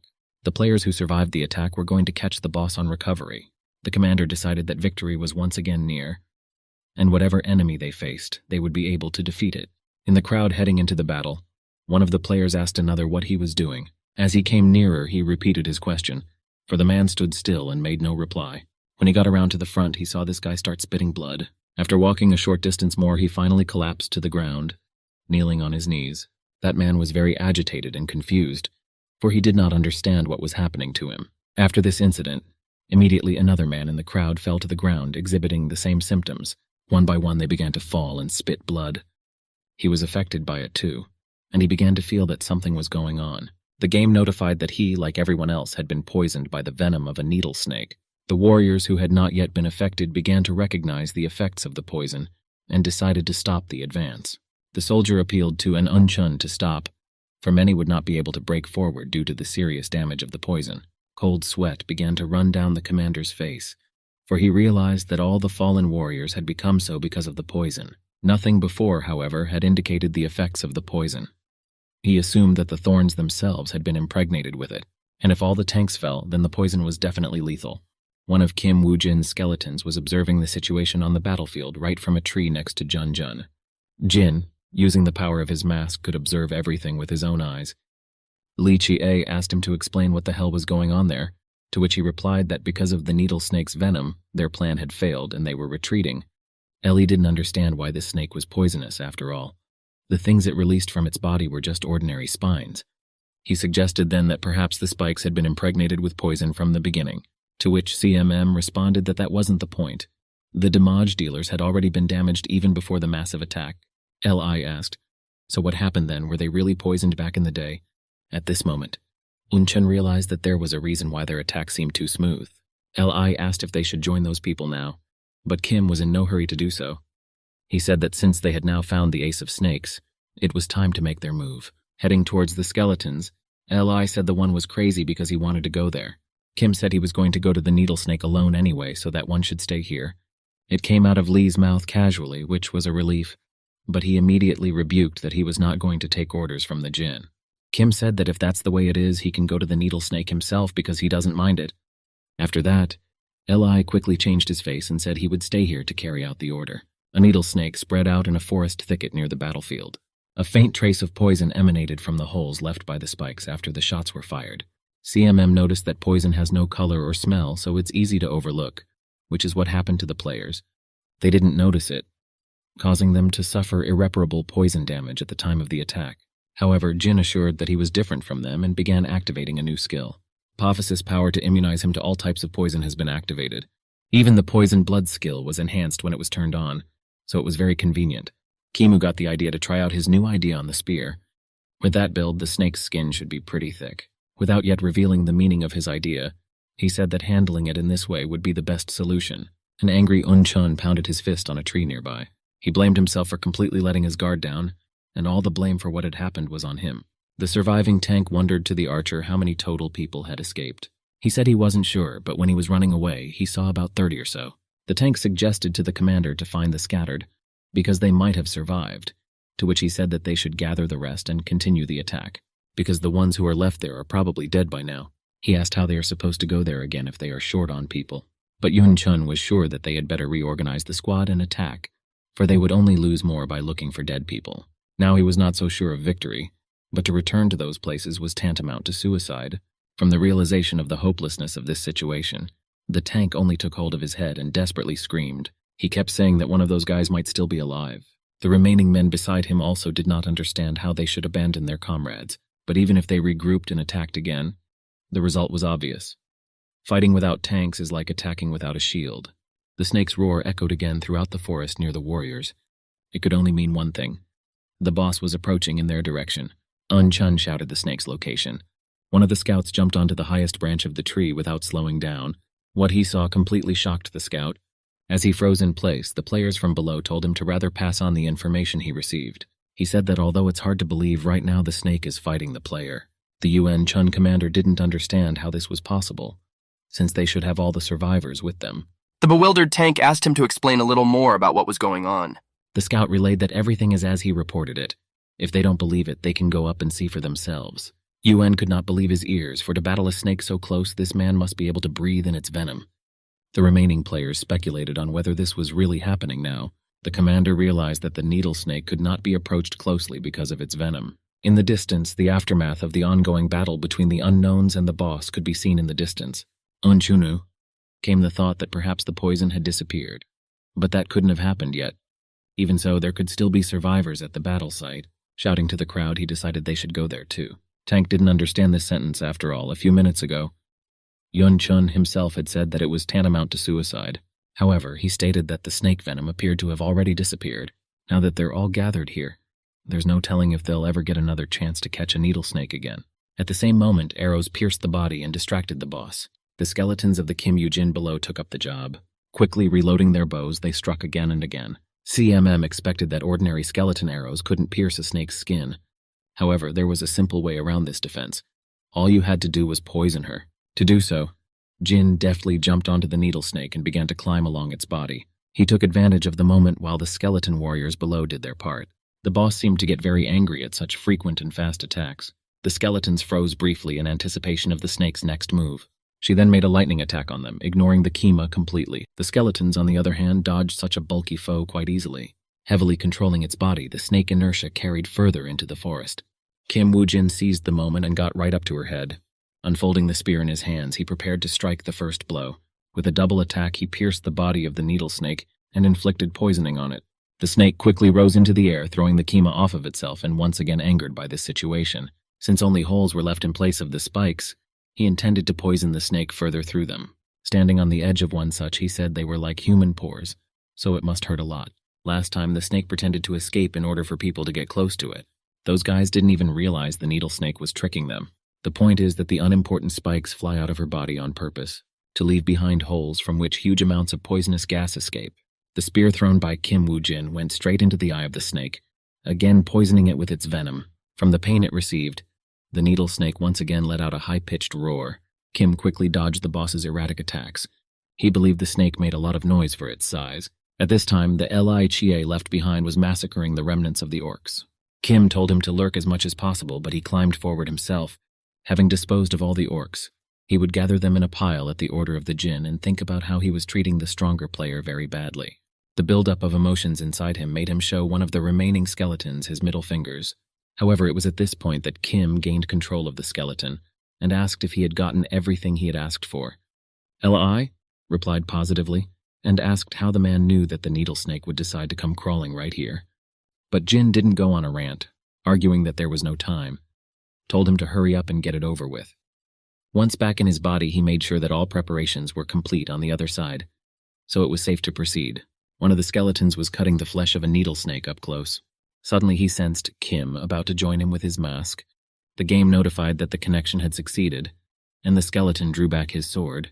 Quickly he cast a glance at the spears standing nearby, and, of course, armed himself with one of them, smeared with the blood of Kima on the tip. Just then, he threw a lightning-fast rush towards the needle snake in the direction of the fight. He rushed toward the large silhouette of the boss reigning over the forest floor. He moved with incredible speed, not wasting a second of time. Instantly, he jumped on the snake, sinking both spears into its flesh. The large flash of light that triggered the impact spread across the field and air. This was the third time the needle snake had been poisoned. The poisoning was accumulating. After shifting focus to this skeleton, Kim Woo-jin disengaged from its control. The snake immediately attacked him, hoping to destroy the irritant. However, it was the second skeleton warrior on the approach that jumped away from her body. While she was attacking the past target, a new skeleton attacked from the air. The snake was once again struck by two poisoned spears at once. Simultaneously, another skeleton pierced her eyes, attacking her from the other side. Kim Woo-jin said he made that snake live up to its name. From constant poisoning, the snake's characteristics have greatly diminished. The main skeleton, controlled by the Kim, observed the battle off the battlefield. Because of the snake's size, the venom showed up a little later than the Jin had expected. The skeleton warrior threw his spears towards the current battle to the aid of his brethren. Seeing the new spear, the skeleton on the needle snake rushed to catch it. Taking a short leap, he extended his arm along the weapon's direction vector. With a deft movement of his hand, he intercepted the spear launched more than meters away from here. Immediately, he turned around and focused on the needle snake. Leaving her no chance for self-defense, he pierced another of her pores. Due to the ever-present poisoning and new wounds, the snake's characteristics have diminished again. 3 skeletons all over her body hung right over her, sticking their spears into her pores. From the pain and trying to fix what was happening, the snake would begin its chaotic movements through the woods again. One of the skeletons quickly jumped away from the out-of-control boss. Skeleton controlling Kim Woo-jin said that now, because the snake can't handle the venom, it's managing to go on the run again. It was clear from his satisfied smirk that everything was going as he had planned. The needle snake was moving very quickly through the woods in search of temporary escape. On her way, she came across the very mountain of orc corpses that Lee Chi-a was dealing with. After that, Kim used the Blast the Dead skill and blew up that entire dead horde. After this, the whole circumference caught fire, but the snake was not badly hurt. Shaking off the remnants of smoke and ash, she appeared on the horizon. After that, she continued her run, only now in the other direction. Kim Woo-jin said there's no point in running there too. There were a whole bunch of corpses on the other side too, on which the skill had been used. After detonation, the needle snake was also poisoned, reducing its resistance. The events moved to the real world, where the newspaper was saying that the Phoenix Guild's attack in the 4-level dungeon had failed. Hyun-nim was sure that this was the end of the elite troops that Pak Young-wan was collecting. He asked the secretary to rent a car and direct it to the entrance of the Needle Snake dungeon. The secretary thought that the boss was in too much of a hurry, however. He assured her that he had not wasted so much money in this. He told Kimu to focus on displaying his skills. The secretary said then they definitely shouldn't rent a car from a junkyard if those undercover guys are posing as Russians. She said she was renting a car for them for the diplomats. And the boss, after all, already had an idea of how much money that would cost. Hyun-nim asked her to wait and asked if diplomats drove small cars, to which she defiantly replied that no, they don't, and closed the door loudly. Meanwhile, in the dungeon, Lee Chi-a came to the loud sounds of explosions. He realized that Kim Woo-jin had calculated everything incredibly, knowing the snake's escape locations and even the angles it would move at. The entire top of the needle snake's head was filled with smoke from the explosions. Kim acknowledged that finally that one had curdled and calmed down. By this time, the venom had already spread throughout the needle snake's body. Jin thought she should be in a state of panic by now. However, it was too late now. One of the skeletons fired a single shot at her with his bow. The needle snake quickly turned around on him, a little lost in panic. On the other side, another archer also fired a shot at her while near the Kima. The snake was perplexed as to what to do, which just made it let out a wild roar. Jin realized that since all the poison had already spread, doing anything further to her was already pointless. The Yuan Chuna group was just running up to the whole scene. He heard the screams of the snake and thought he had attracted almost all the players of the dungeon, but he was perplexed as to who this guy was fighting alone. Just as suddenly, a sign spread throughout the dungeon that the needle snake had been defeated. The players in his group were very happy about this news, because now they could leave the dungeon alive and take the skin of the snake as well. Un-chun was in deep shock and wondered how this was possible. Tank urged the commander not to hesitate and to follow him. He was right, for leaving the dungeon empty-handed would be a bad idea. And after all, he wanted to at least see the face of the victorious snake. Kim Woo-jin was overwhelmed by the achievements and sympathy of the messenger of the underworld on account of his victory over the serpent. His level was also raised, and the notification prompted him to retrieve the pearl from the body of the needle snake. After all the gifts and accomplishments, all he said was that it was all a hassle. The Yuan Chuna unit was approaching the needle snake kill site. Standing in their way, Lee Chia shouted to them in English to stay back. Yoon Chun tried to assure him that they were not here to cause him trouble. They tried to find someone who spoke English, but the commander decided to go quietly right away, repeating that everything was fine and they needed to look around. He said they were definitely not the bad people he may have thought they were. Suddenly, a huge skeleton warrior appeared behind Eli's back. Warrior skeletons are not affected by poison gas, therefore they are effective against needle snake.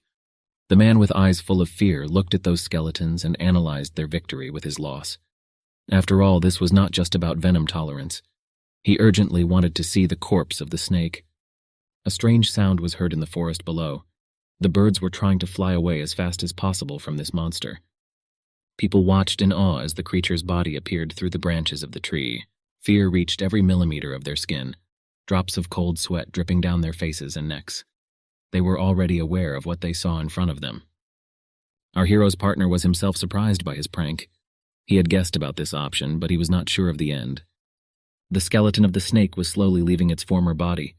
It was terrifying, she screamed, her screams coming from a couple thousand meters away. Opening his mouth in surprise and fear, he froze for a few seconds, realizing exactly what was in front of him. When he realized that the hero was trying to summon her like those skeleton warriors, he rushed to stop her. He needed to see at least a face, so that when he returned, he could find out and report on him. He ran without noticing anything around him, reaching out his hand to the man whose face he wanted so badly to see. He was abruptly stopped and dreaded the next few seconds of his life. Isak grabbed him, not letting him finish the job to the end. All the pain and horror of this action could be read in his eyes. He was treated like a filthy rag. In the same second, Toth threw him against the floor with such force that after falling, he flew a few more meters. With complete misunderstanding in his face, he asked what was wrong with him. Isak repeated to him in English what he had said back. Laying on the floor and crawling back a bit, he told everyone to get the hell out of the damn dungeon, and already with a louder voice, ordered to memorize the face of this and the physique of the main character. The bones of the snake continued to move further away from the body, and the player only looked at the orange ball. It was like the sun, only it didn't warm like the sun. He thought to himself that this was just fine, and he didn't even have to look. But the attempt to summon the skeleton warrior had failed. A sign popped up stating that the skill rank was too low. You could not summon a needle snake as a warrior skeleton. The skeleton of the snake began to crumble. Gradually, starting with the tail, ending with the head. He only stared at the falling bones. There was a huge rumble. All the dust rose high into the air. You received the yellow dragon magic sphere. Isaac held this bright and small sun in his hand. Yellow dragon magic orb. Item rank, legendary. Can be used from level. Yellow dragon magic orb contains powerful mana. Effect, mana plus. Increases recovery speed by 10%. About the same time, in the car at the entrance to the dungeon, there was an article printed on the notebook with the subject, "Did the attack on the needle snake dungeon fail?" The guy sitting at the laptop said that they had not received any news for a week. His partner stretched and said that from the beginning no one had expected the trip to succeed, but the journalist with the laptop hoped for amazing things if it was successful. Pudgy started grumbling that he wanted to get this over with so he wouldn't be here forever. And he thought about finishing his job as a reporter. There was a voice that said the dungeon had been cleared. Those immediately got out of the car. With surprised eyes, they looked at something they had never seen since the dungeon closed. Camera flashes, microphones, and all in the direction of the dungeon. Amidst all this buzz, you could hear one of the men who came out screaming. He was looking for the man in charge of the dungeon, looking to see who was in charge. The guys in yellow suits turned out to be the ones who organized the whole thing. They were looking for the Haiti Guild's cheerleaders. They came running at once at that shout. The main one of them shouted about killing the Russians and not letting them go, because they killed the needle snake. His partner pointed his finger at the very Russians they were telling the cheerleaders about. All the camera lenses were focused on these two. Reporters ask for interviews and ask how they are feeling. As the two men approached the car, they kept yelling for them to be stopped, trying to squeeze in between people and make it before they got in the car and drove away. A guy in a yellow suit with glasses was pushing all the people in different directions. Reaching the front row, all he could do was watch the car drive away. Looking at the license plates, he reprimanded himself for not starting a mess with an embassy car. While Kim Woo-jin was taking the wig off his hair, Lee Jin-ah was admiring the seat. It's so soft now that you can rest a bit. Se Chan-hyung must have spent a lot of money. Already removing the blindfold, he turned to his companion. What about that item? After you killed the needle snake, it must have been amazing, right?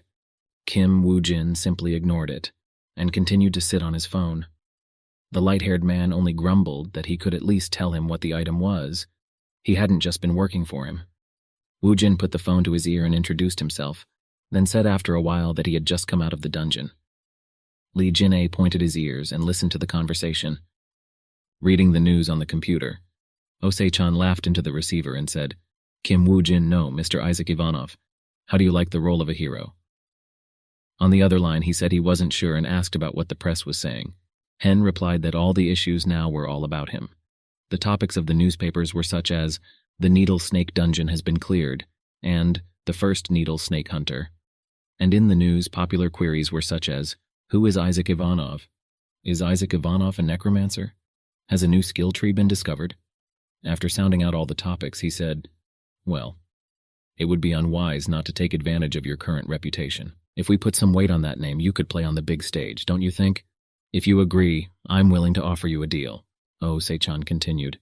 He thought about how that name would definitely come in handy to gain authority and enter a special dungeon. At first he wanted to bring up the idea, but it turned out to be much simpler. He suggested it himself. After thinking about it all, he gave a positive answer and that he looked forward to their cooperation. Taking the documents from his secretary, he replied, "Great, by the way, something very interesting happened while you were in the dungeon. Do you know Park Yong-won's bodyguard, Jin Hae-mi? Jin Hae-mi led the team into a 4-level dungeon, but no one survived. It's not unusual for a player to die in a dungeon, so it didn't look like anything special happened." Hen checked some information, and it seems that there was a spy from the Skull Guild on her team. He got information about the players sponsored by the Yamato faction. Bank Hangout. The title on the paper read, and the man continued, "As you might have guessed, the Skull Guild drew the right conclusions." Kim Woo-jin became wary and asked why he should say that, but he got an answer he didn't quite expect to hear. Osei-chan said it's useless to hide anything from him. He was well aware of his relationship with Park Yun-won and the Skull Guild. Did the wiretap start acting up on Park Yun-won? It's okay, though. Osei-chan isn't that simple. The car stopped near a gas station sign. Opening the car door and getting out, he told his companion to get out of here. He asked in bewilderment, wondering if that was something worth doing right now. Looking out of the car in a good mood, he speculated about Hen saying he would feed them for working so hard. He went on to say, "Even if he didn't, I was craving udon with fried tofu while we were sitting here. What are we doing?" The protagonist only pointed at the car, making it clear that they would just move into that car. One could tell from Li Ching-a's face that this was clearly not what he wanted to hear. Sitting already in Kim's car, he was angry and grumbling. "That's how it works. Damn it, even though he said he'd lend us an expensive car. I don't care what I think driving a crappy piece of junk. It looks worse than a junkyard car. It's too dirty. Who drives such lousy cars these days?" He continued to grumble until the driver replied that it was his car. Without wasting any time, he immediately switched gears and laughed and continued, "Compact cars are the best in the country because they need very little fuel. What am I talking about? A man like that must be a patriot and a smart guy." With an oblique glance at Lee, he said something that reminded him that there was a food allowance in the glove compartment. He immediately offered to take him if he wanted to, of course. With joyful eyes and a happy face, he couldn't believe it was really money for food. Tomorrow the sun might rise in the west because of this event. He immediately emptied all the contents from the bag, where it turned out to be a 1 in rubles of about. He sat there with a very disappointed face, thinking about how he was going to tell Osei-chan everything, while Kim Woo-jin started driving. The First Needle Snake Hunter. Isaac Ivanov, who is he? Isaac Ivanov is a necromancer. Has a new skill tree been discovered? Will foreigners continue to enter the Korean dungeon? It was all over the newspapers, all over Korea and beyond. There was a video on the World News site with #needlesnake and #Isaac_Ivanov.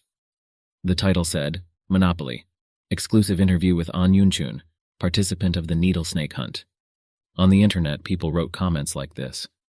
"That big-nosed Russian bastard took over a rank A+ dungeon. He says he was attacked? Sick bastard. Why did they open it up to foreigners? Bullshit. I knew it would end this way. Our players can only scratch their tongues and not get results. They should have just given it to the Messiah Guild. They should have just given it to the Messiah Guild." The secretary said that the mood in the press changed from curiosity to hatred, especially that An Yun-chun. His interview worsened the public's attitude. Looking at her boss, she asked what he had ordered her to do right now. Realizing that now was the time to answer them, he answered in the affirmative. An interview with Isaac Ivanov immediately appeared online, where he talked about how he has always admired the Messiah Guild. Immediately after the interview, articles were released with pictures of Isaac and Lee Se-jun. At the bottom was a caption saying that Isaac said, "Lee Se-jun is my role model. I want to accomplish the impossible, just like the Messiah Guild." The comments changed. "I don't think this dude is bad since he's taking Lee Se-jun as an example. Just as I thought, we need to hear his side of the story. I'm for you, Isaac. Lee Se-jun is a respected Korean. I recognize you now. Why didn't we give him a friendly endorsement? Why didn't we give him a friendly endorsement?" While reading these comments, Kim Woo-jin thought, "Oh, Se-chan impressed me. This isn't just changing public opinion." Now that this announcement was made, the Messiah Guild would not be able to stay away. They might try to recruit me, or at least gain my favor.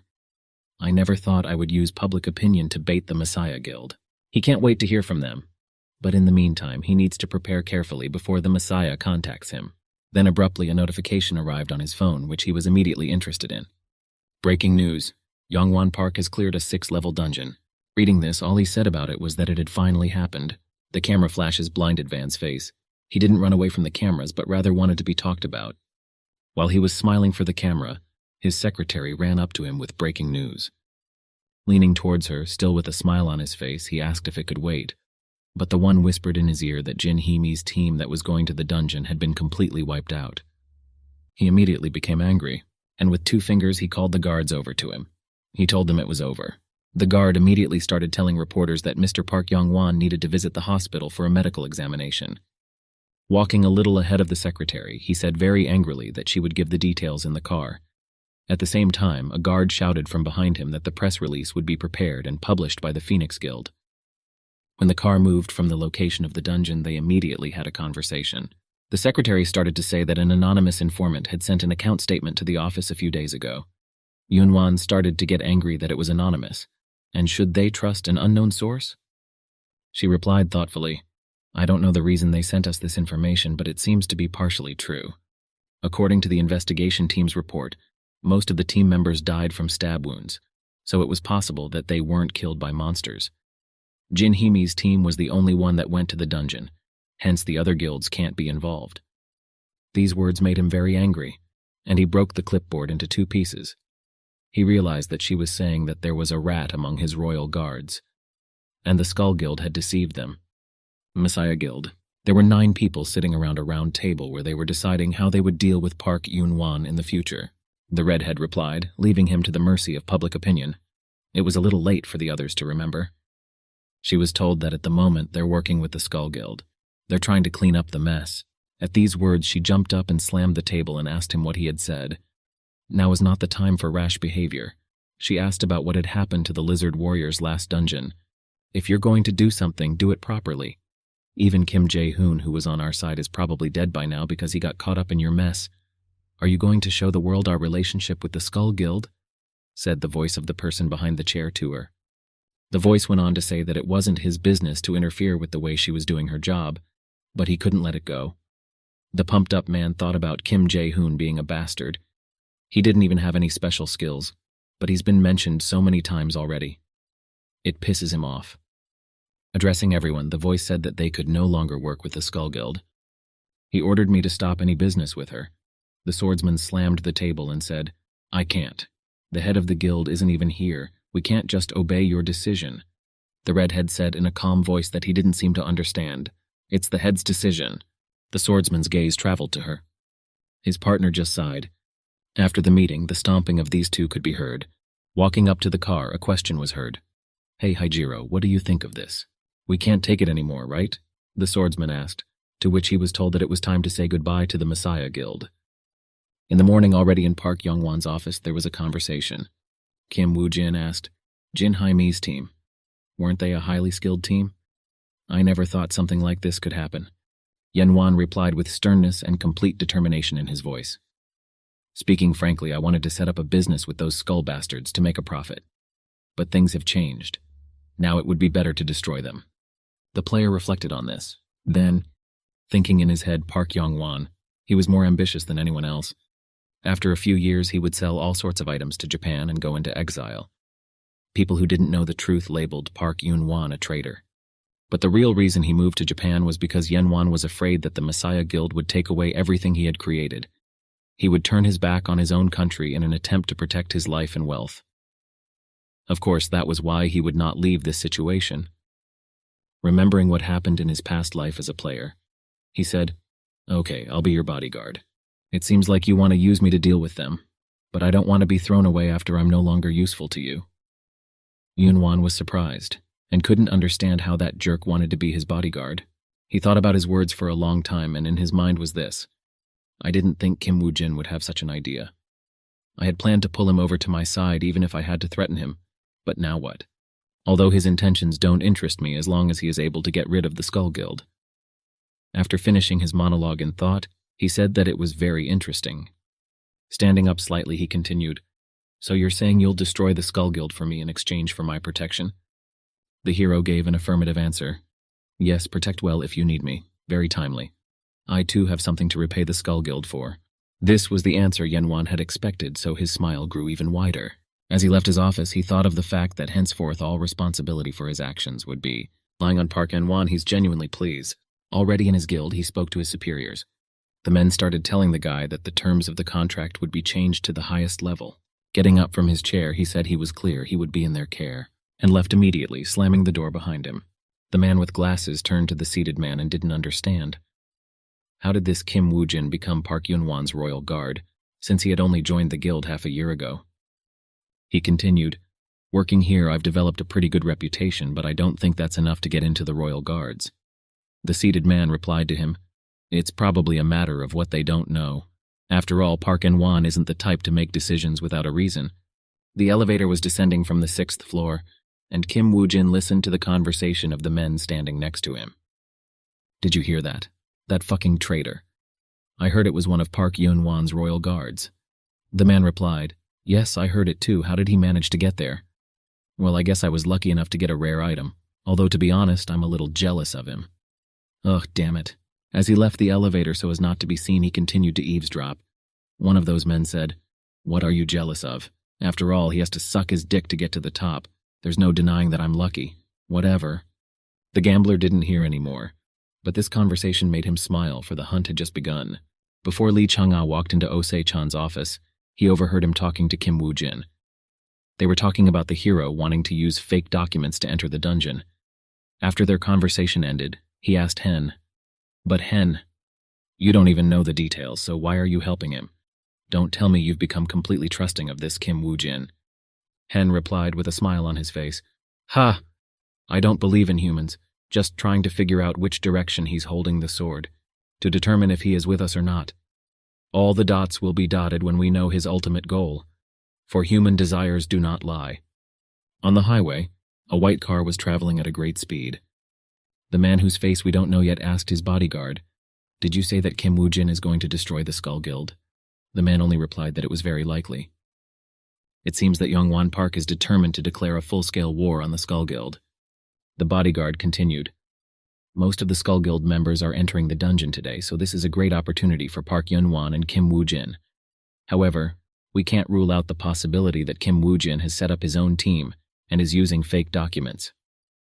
The unknown man's teeth gritted, and he gritted through them, hissing that he didn't care, as long as Kim Woo-jin entered the dungeon. The two white cars, keeping pace with each other, were arriving at their destination, Yuncheong Island, Incheon.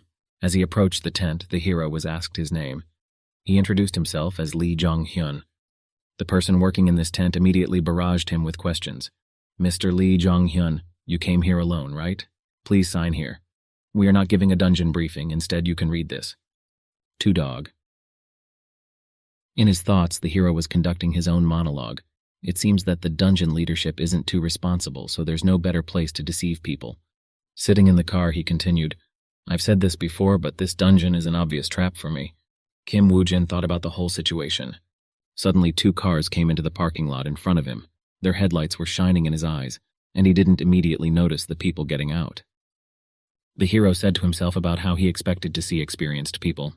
But this guy... Oh, Sei-chan shouted to the entire office, "What? Yang Chi-hu? Why is that name there?"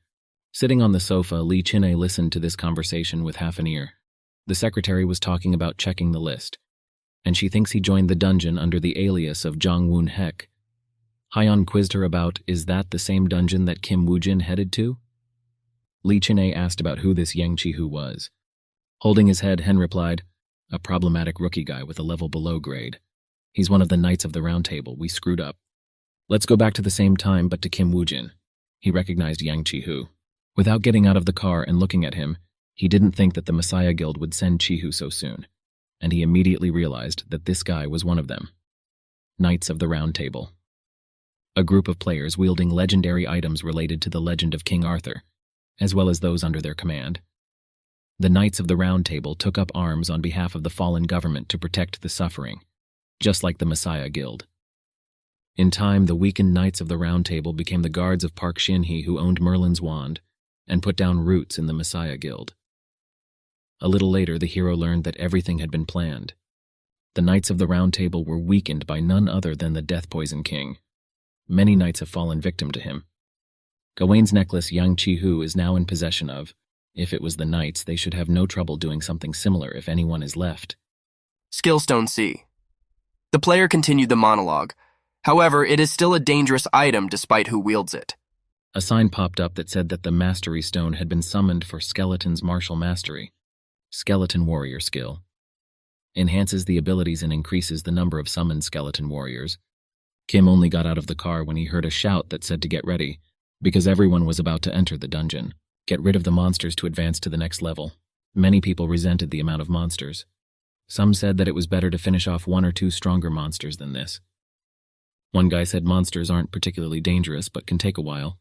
In the midst of this chaos, it would be easier to stab Kim Woojin in the back and pretend it was an accident. The guy pointing his finger said, "Captain, those guys." Their captain immediately turned his head and thought, "Skull Guild? Just entered the dungeon wearing such clothes. Don't they realize the situation they are in? Unable to deal with the situation on their own, yet they continue to mess up everything around them. What incompetent bastards." He was sure they had been warned not to get involved personally. He didn't understand how those two dared to disobey the head. After he left the dungeon, he would definitely kill them. He told his guys to ignore those Skull Guild guys, because they're here to do their job. No matter what happens, they have to deal with Kim Woojin on their own. And with all his might, thrusting his sword into his back, said, "Report to me as soon as you find him. The target's skill is blood poisoning, so be careful." And he added with rage in his eyes and voice, "Also, you may kill anyone who gets in your way. I'll take responsibility." The forest, you can only hear the sound of feet running on the ground. The fleeing man was mentally monologuing. "I didn't think we would attack the Skull Guild right away at the first level. Kim Woojin, you bastard.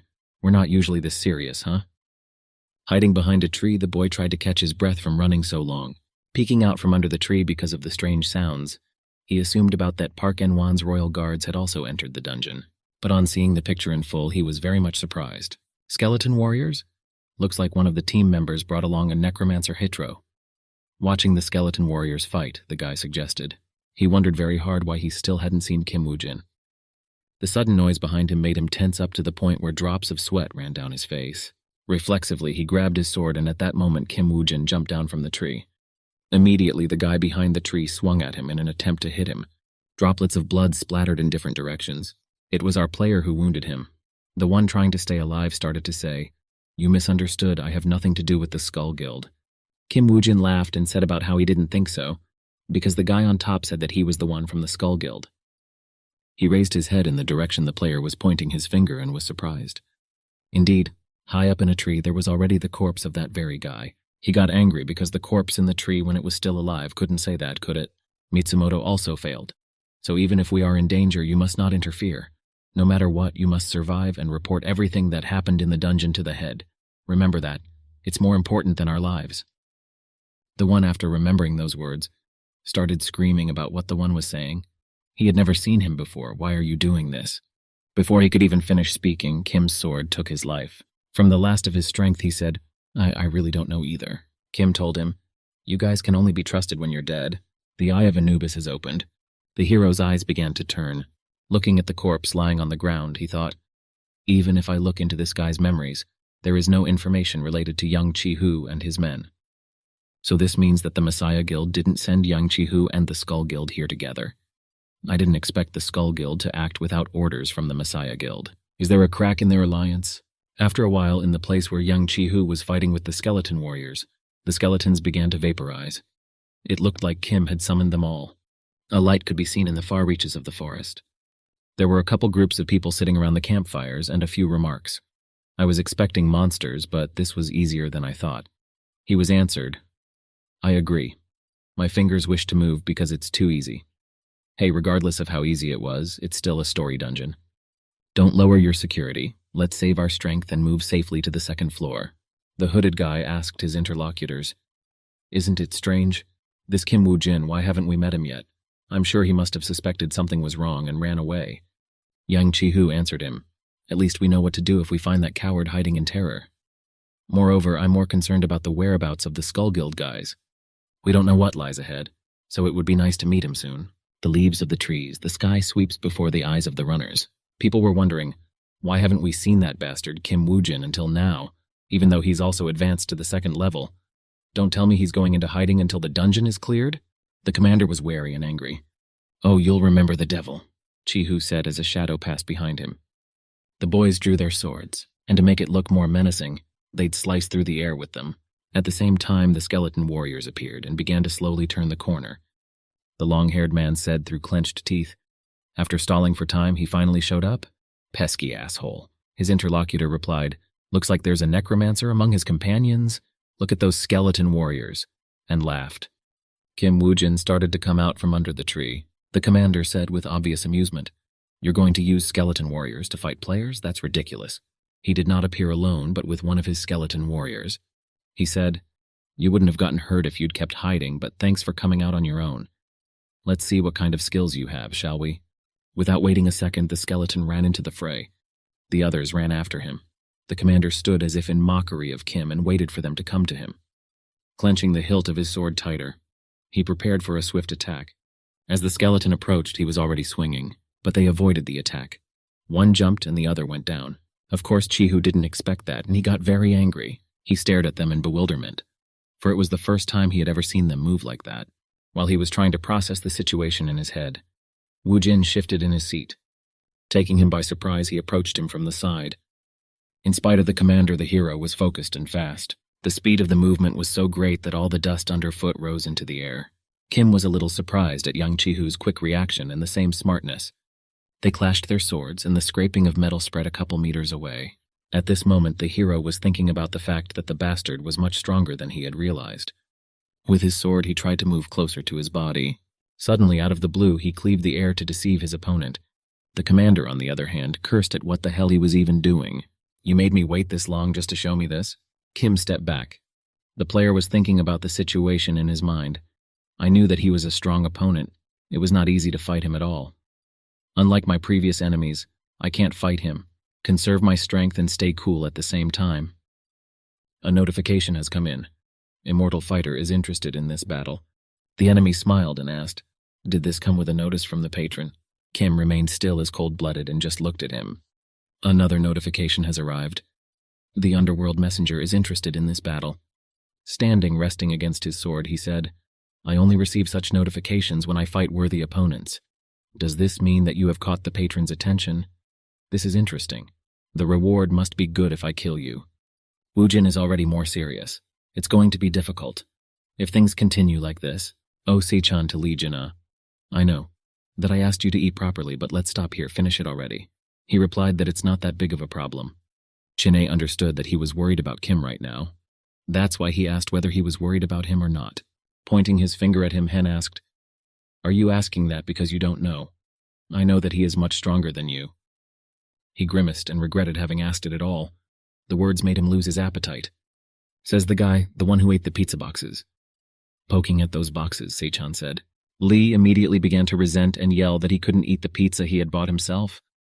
After all, even to him, he was giving him this huge amount of food.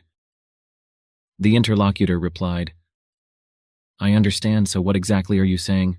What kind of player is he? The blonde-haired man immediately replied that Kim was a very cunning player, and his boss interjected sneaky.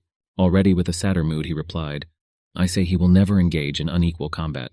If he has no chance of winning, he'll never fight. Never. A black haze remained of skeletons. The commander stood puzzled. Skeleton warriors were called upon, and new ones have emerged, already stronger. What is it? So it wasn't your companion who summoned them? 1, 2, 3, 4. How many are there?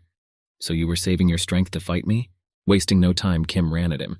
Chi-Hu was already liking it a lot more. They clashed their swords again, but only here the power invested was greater. The skeletons were also determined to attack him. With great happiness and the desire to win, Ian shouted for everyone to come over. He would deal with them all at once.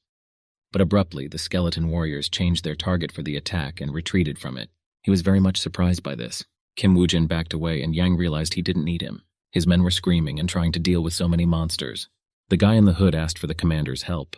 They couldn't handle the skeletons, there were too many of them. Thinking they were useless assholes, he turned to the hero, asking what kind of cowardly action was this. Kim replied, "Cowardly? Was that a dog yapping? No, more like a puppy? Since you can't even recognize the situation you're in." At these words, the enemy became very angry. Showing his full power now, he told the player that he had clearly messed with the wrong guy. Activate the effect of Necklaces of Gawain, Blessing of the Sun. The necklace began to shimmer around the enemy's neck, and afterwards his silhouette began to glow slightly the color of the necklace. Kim was glad that the necklace was finally being used. Wasting no time, from the back, the skeleton warriors began to attack the enemy. Thoth smiled, for that was exactly what he had assumed. With a sweep of his sword, he attacked 2 skeletons at once. Those immediately scattered in different directions. Watching all this, Woojin thought, Gawain's necklace, one of the items that belonged to the Knights of the Round Table. The effect is amazing, as expected, now that he had used it. It was time to begin the next phase. He shouted to his skeletons to back off. The enemy was surprised by this. He didn't understand why they needed to retreat. The skeleton warriors obeyed and retreated not only from Yang Chi-Hu but also from his team.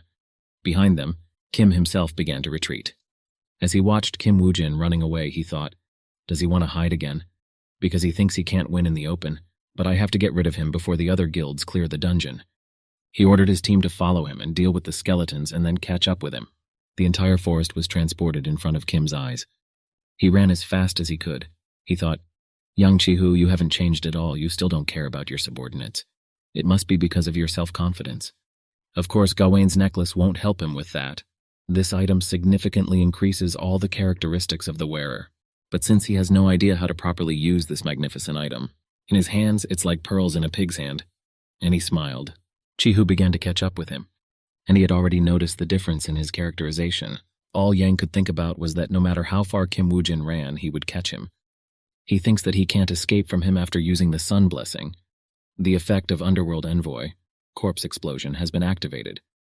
And a few seconds later, having never reached the player, Yang Chi-Hu was swallowed up by a wave of explosion. The explosion was huge, and the sound of it reached everyone in the dungeon. The commander's subordinates saw this explosion. The guy in the hoodie questioned if it was an explosion.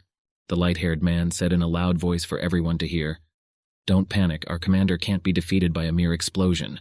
We must quickly get rid of the remaining skeleton warriors and join." But before he could finish speaking, something flew at him.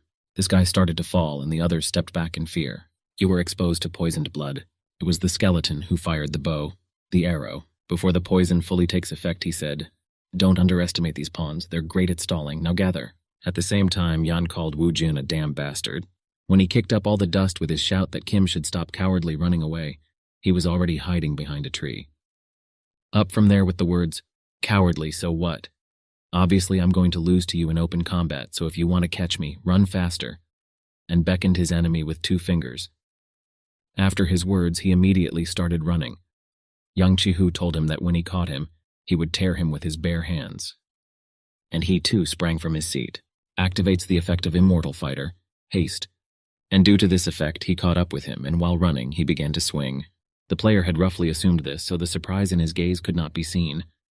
Ian said, "Die, you fucking rat." Already started to execute his punch, but the sword slammed into the ground. Chi-Hu was surprised and was completely misunderstood, because the ground beneath my feet was beginning to crumble, and there were green trolls waiting for him downstairs lying on the floor. Again, the explosion went off in the woods. It kicked up dust in the air, and our Kim, he stopped to look at it. An even angrier Yang Chi-Hu roared through clenched teeth. "How many times can you do this? Stop playing around." As he approached the cliff, Kim replied to his enemy, "Playing? You still don't understand what strategy is. Do you think I'm playing tag with you because I'm bored?" The commander had no idea what he was talking about. Looking down at him from above, he continued, "Strategizing based on your enemy's weaknesses, topography, taking into account all possible scenarios. These are the basics of battle. And leaders like you, rampaging and useless leaders who rely only on their own strength, bring nothing but harm to their comrades." Drops of sweat dripped down from Kim's words, and he thought, wait, isn't that the famous assassin from the Messiah Guild, Yang Chi-hu? Is he the only survivor again? Which time? I heard he was supposed to be surrounded by monsters, no way out.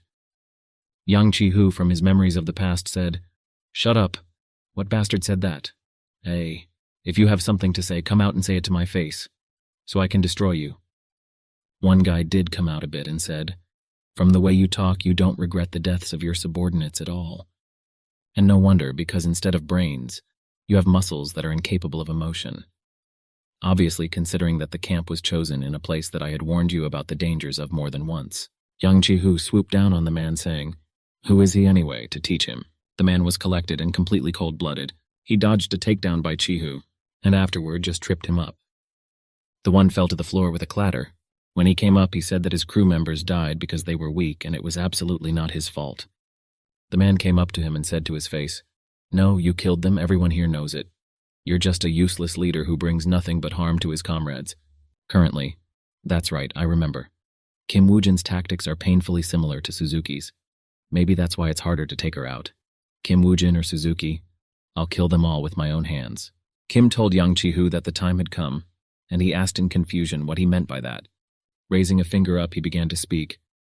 I'll tell you what, I don't need to give commands to my skeleton warriors out loud, which means I didn't need to yell for them to retreat, but I did. What would that mean? And then he realized the bastard had lured him here on purpose. Looking at his enemy with a sneer, Woo-jin continued, it seems that you have finally realized. If I'm not mistaken, the blessing of the sun is almost over. Seconds of blessing of the sun left. Chi-hu didn't understand how this cattle knew the duration of his skill. With full anger, he asked Kim what he even was. With a smile, he replied, you still don't know who I am, you're just pathetic. Well, okay, I'll tell you. Yeah. Standing in the pit, the commander waited for Kim's response. The effective blessing of the sun has ended. But getting no answer, he noticed the necklace disappearing. Necklace of Gawain deactivated. The player talked about how it looks like the effect of the necklace is over, and he was very glad that he had fallen for it like a fool until the very end. In response, he called him a bastard. Abruptly, something began to appear around this pit, and the hero said, and they seem to have finished their work too. They were skeleton warriors. They fenced off any way out of the pit. Yang Chi-hu is at a dead end. Kim liked the whole situation and continued to press on. You were so focused on catching me that you didn't even notice where you were. It's actually pretty close to where I first ran into you here, since we were just running around in circles. With that, his skeletons finished off the commander's allies, and for that reason they were able to get to Woo-jin quickly. At that moment, he realized that his subordinates had been annihilated. This was the kind of aggression Yan had never experienced before. He started to get up with words. How could this scumbag look down on him? The ground beneath my feet cracked a little from the pressure of my foot. Activate the skill, Immortal Fighter. Speed. And Chi-hu took off. He flew into the air and prepared to attack Kim. The blade was coming closer and closer to his face, faster and faster, but the player still remained calm. The commander was angry, aggressive, and focused at the same time. The huge skeleton warrior protected his master with his sword. With irony in her voice, Kim said, don't get overexcited, we're just getting started, right? The car was traveling down the road with its headlights on. Lee Chin-a was driving this car. He was talking to himself, really. Isn't he overworking me? Why do I have to check up on him? Yang Chi-hu's picture along with the envelope was lying on the floor. A couple hours ago, he and Osei-chan had a conversation. Hey, Jin-ah, I want you to go to the two-headed dog dungeon. He immediately started resenting why he should go there. But the boss replied that he had thought about it and thought it would be safer if they checked on him. Sighing heavily, Lee said, we don't need to check anything. I'm sure he'll come out alive and well. Are you really worried? Won't he lose to Yang Chi-hu after all this? Taking his chin and thinking about it, the boss said, in fact, the opposite is true. If Yang Chi-hu loses, as you say, we need to be sure of something to come up with our next plan. He looked at his interlocutor and continued, I think Kim Woo-jin is thinking the same thing. He's not a stupid guy, so he'll want to know what we're up to. He began to speak his thoughts out loud, like the reason why we created the fictitious name of Isaac Ivanov, and about the relationship between the Yenwan Park faction and the Skull Guild, or what's the reason we continue to help Kim Woo-jin knowing that the Messiah Guild is behind all of this? That this is just part of a bigger plan to eliminate the Messiah Guild. Taking out an envelope, he began to hand it to Jin-a while saying, even if Kim Woo-jin kills Yang Chi-hu, it will be difficult to understand his true intentions. but we need to get at least a confirmation of whether or not he will continue to cooperate with us afterward. And from what we understand, Lee agreed to go to the dungeon. It's already dark in the woods. The bones of skeleton warriors are lying all over the clearing. Young Chihu's body was becoming slower due to the effect of the poisoned blood. Blood was pouring from his head, wounds all over his body. He realized there were too many of them. A skeleton that is taller than Chihu himself attacks him from the front, although Yang himself thought he was done with them all. Despite the fatigue all over his body, he didn't let himself get hit. He blocked the skeleton's sword with his own sword. At the same second, another shadow runs from the side, and that makes the commander terrified. The smaller skeleton in the back takes a few sword stabs at him. Blood drops out of the commander's mouth. Poisoned blood spreads through your body. That sign made him clench his teeth. With all his strength, he shoved the two skeletons away from him. After that, he abruptly felt something that shocked him. His legs are giving out. He can't just stand anymore. Kim stood watching, his thoughts saying, "He's done well against 12 skeleton warriors, now there are 2 left. It would have been much worse if I hadn't increased the number of skeleton warriors with the skill stone. Now that he is completely under the influence of the poisoned blood, I won't have to entertain him anymore." Chihu yelled for him to fight him, and the next shout could be heard almost for the entire forest. "Stop just standing there, fight!" Already lying on the ground, he still asked to fight him. Reaching out to Wu Jin, he talked about how he could still fight, letting out one last moan of pain. He died and fell completely to the ground. Underworld Messenger smiles at your easy victory. The Underworld Messenger has shared some of his influence with you. The skill rank of Skeleton Warrior has increased. Kim walked closely to the dead young Chihu. He opened the window and pulled out a necklace. Necklace of Gawain, item rank legendary. Can be used from level 22 and up. An item that belonged to Gawain, one of the Knights of the Round Table. Contains the Blessing of the Sun. Effects: Health plus, Strength plus, Magic Power plus, increases attack power by %, increases defense by %, increases resistance by %. Ability to use the skill Blessing of the Sun once a day. Looking at the necklace, he said, "This is my first item that belonged to the Knights of the Round Table." Well, squatting down, he continued, "If it's someone like Yang Chihu, it will definitely show itself, right?" Anubis's eye opens. Memories flip back and forth, like frames in a movie. "I bet it wasn't easy getting here with your brains." Already walking beside him, the man continued, Of course, I mean your subordinates, not you." Chihu replied, "If you are a bloodhound, why don't you bark?" "I'm on my way to see the master, and so I'll let you go this time, but the next time I see you, I'll break your mouth." The man to whom it was said only said he was looking forward to it. The memory began to change. "I'm the new member of the Round Table, young Chihu. I'm honored to meet a great hero." Lee Sejun sat at the table with his hands folded between his arms. The hero thought about the fact that Sejun had finally shown his face. The Messiah Guild wouldn't just let it go after learning that young Chihu had died. All those who supported Lee Sejun's ambition over justice, I will make them pay for it. The green monster was lying on the ground. The dark guy asked how long they all had to wait. The red-haired man replied, "Shh, quiet. You can't catch a two-headed dog by acting rashly. When he starts eating, let's attack him together. And then we can catch him without loss." The two-headed dog was defeated. The participants stood there in complete incomprehension. The dungeon had been cleared. Kim Woo-jin was walking back from the dungeon through the parking lot. Suddenly he saw a familiar face. Lee Chin-ae was standing by his car. He waved at him and asked if he had returned. Kim asked him what he was doing here, and the blonde man replied, "Well, I was running errands and I came here because I heard something interesting." Taking out an envelope, he continued, "And I have something to give you. Shall we talk on the way?" Having traveled a little farther from the dungeon, Chin-ae said about Bro wanting them to enter another dungeon together, and handed him an envelope. Afterward, I asked about how it went with Yang Chihu, holding the envelope in his hands in a way he expected it, but they knew. Judging from Yang Chihu's memories, he entered the dungeon under a fake ID passport, and then the player guessed. So Osei-chan knew why I asked for a fake ID and still agreed. Making a nonchalant appearance, Lee Ching-ah asked, "You fought him in the dungeon, didn't you? And how did you like him?" Starting to open the envelope, he said the one was stronger than the blonde. That pissed him off, seriously. "So you're the power meter, huh? How do you know about my real skills? Why don't you let me show them to you for real?" The hero interrupted him, saying that young Chihu had killed 10 of the 19 skeleton warriors by himself when facing 19 skeleton warriors, and suggested that if he wanted to prove that he was stronger than him, just tell him and he'll check it out.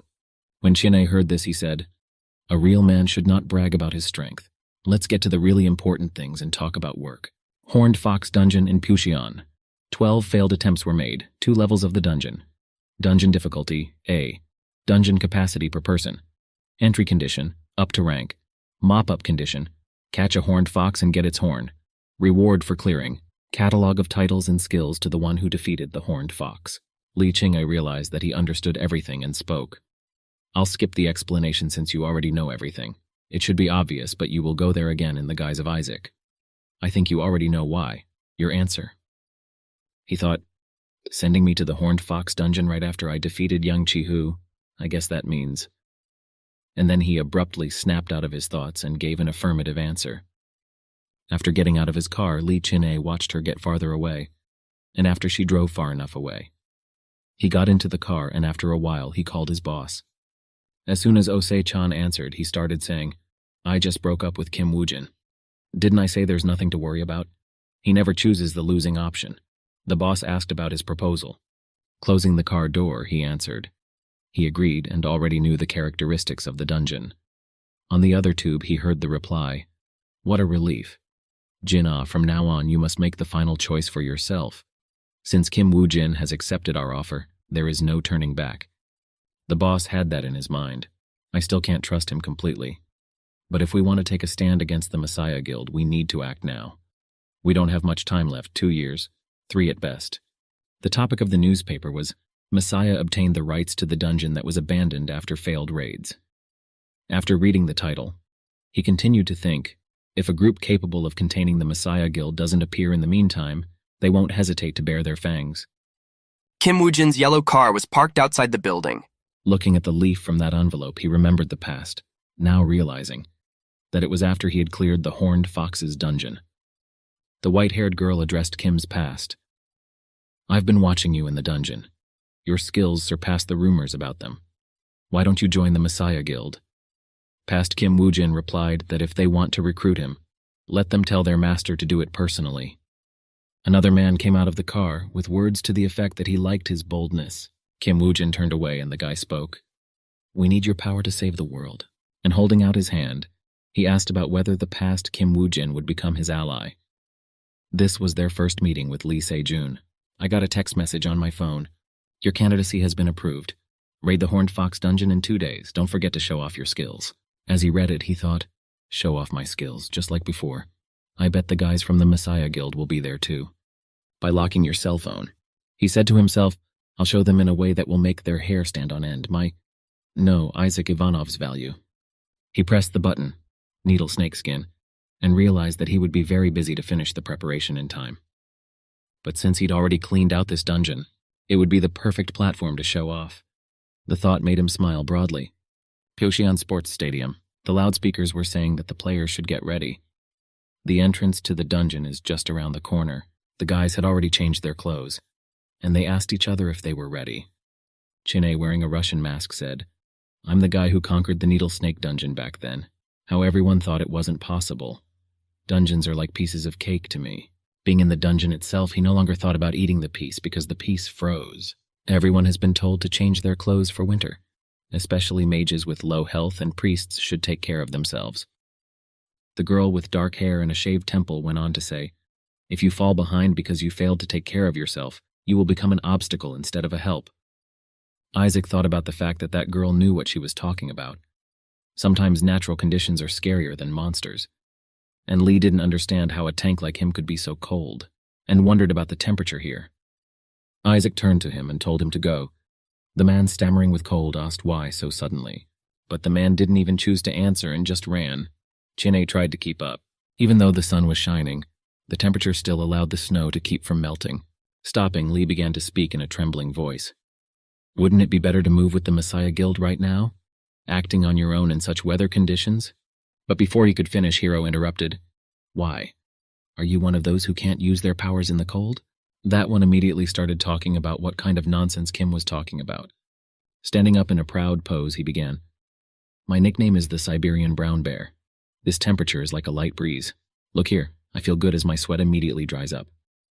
And laughed. With a smile, he said that was fine, and warned that this dungeon would be harder than the Needle Snake dungeon.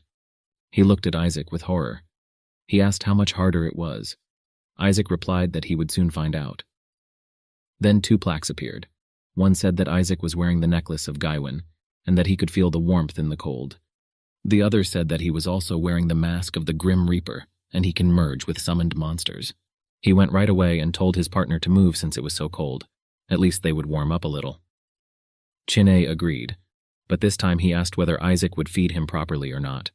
Lee asked about what Isaac's plan was for this dungeon, and asked, "Since it's a survival quest, are you going to build a fortress like last time?"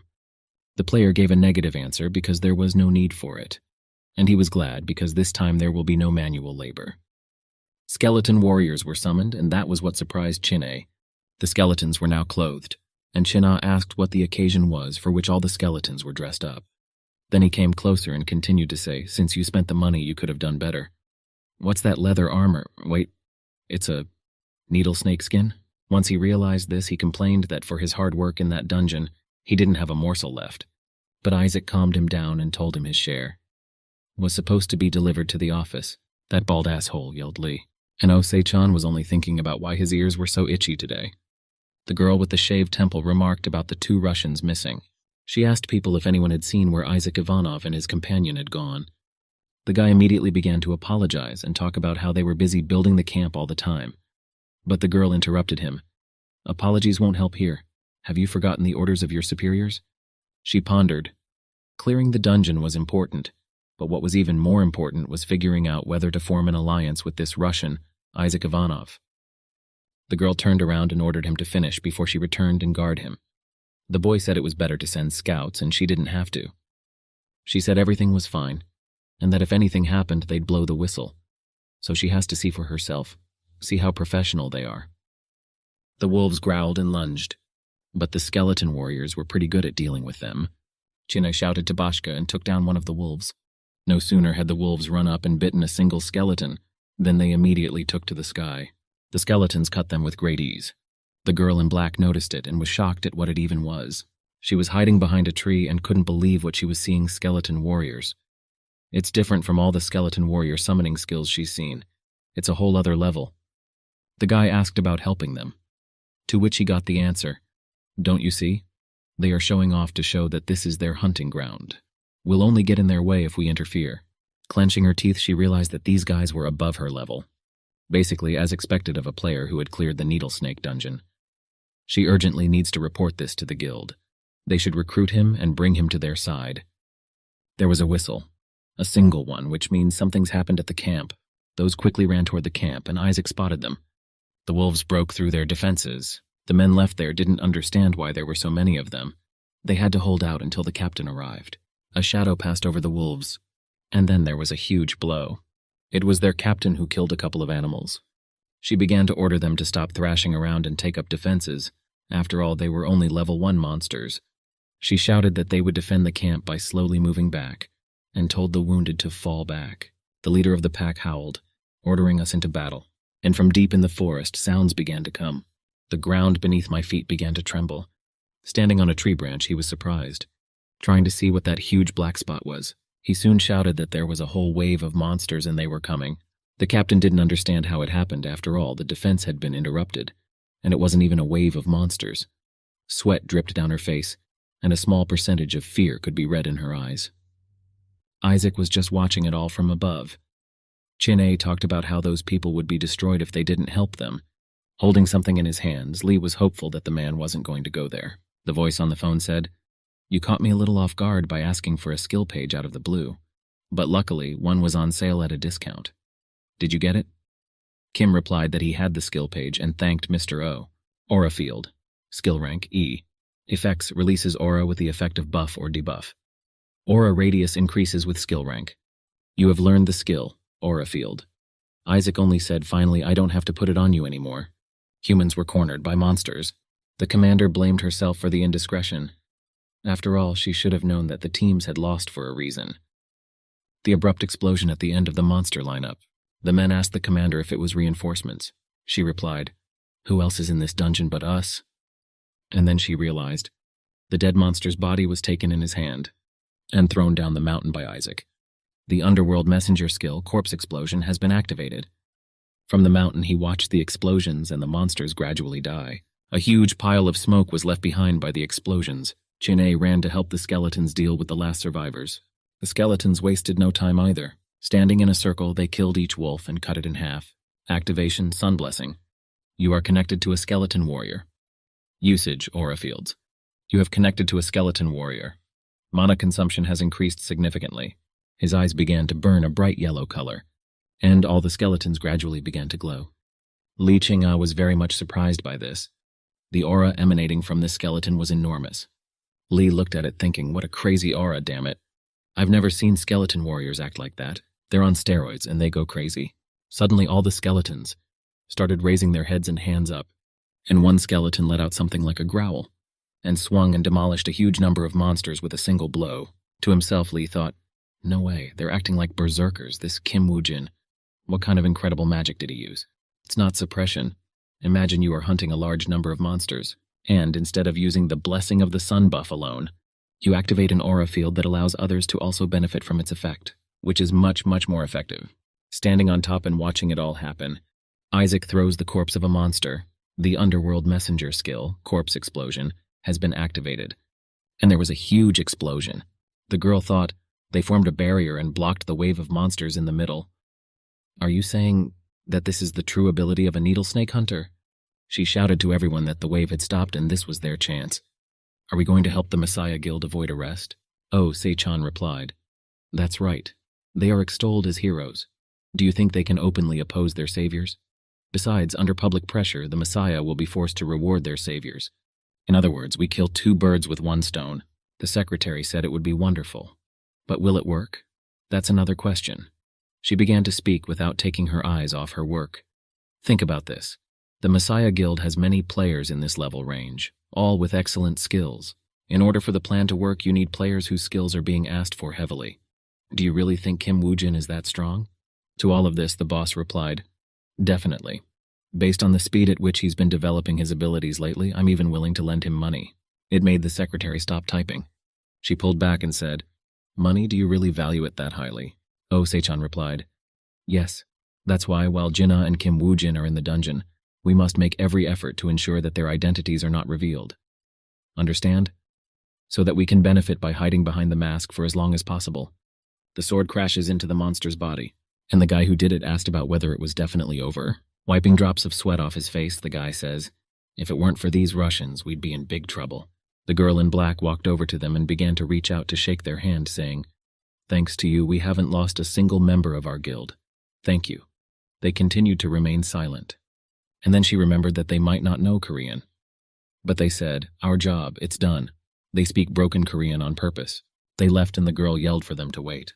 Chin-A whispered in Isaac's ear about why they would just leave now. Had he forgotten about their plan? The player replied, we just destroyed a bunch of monsters.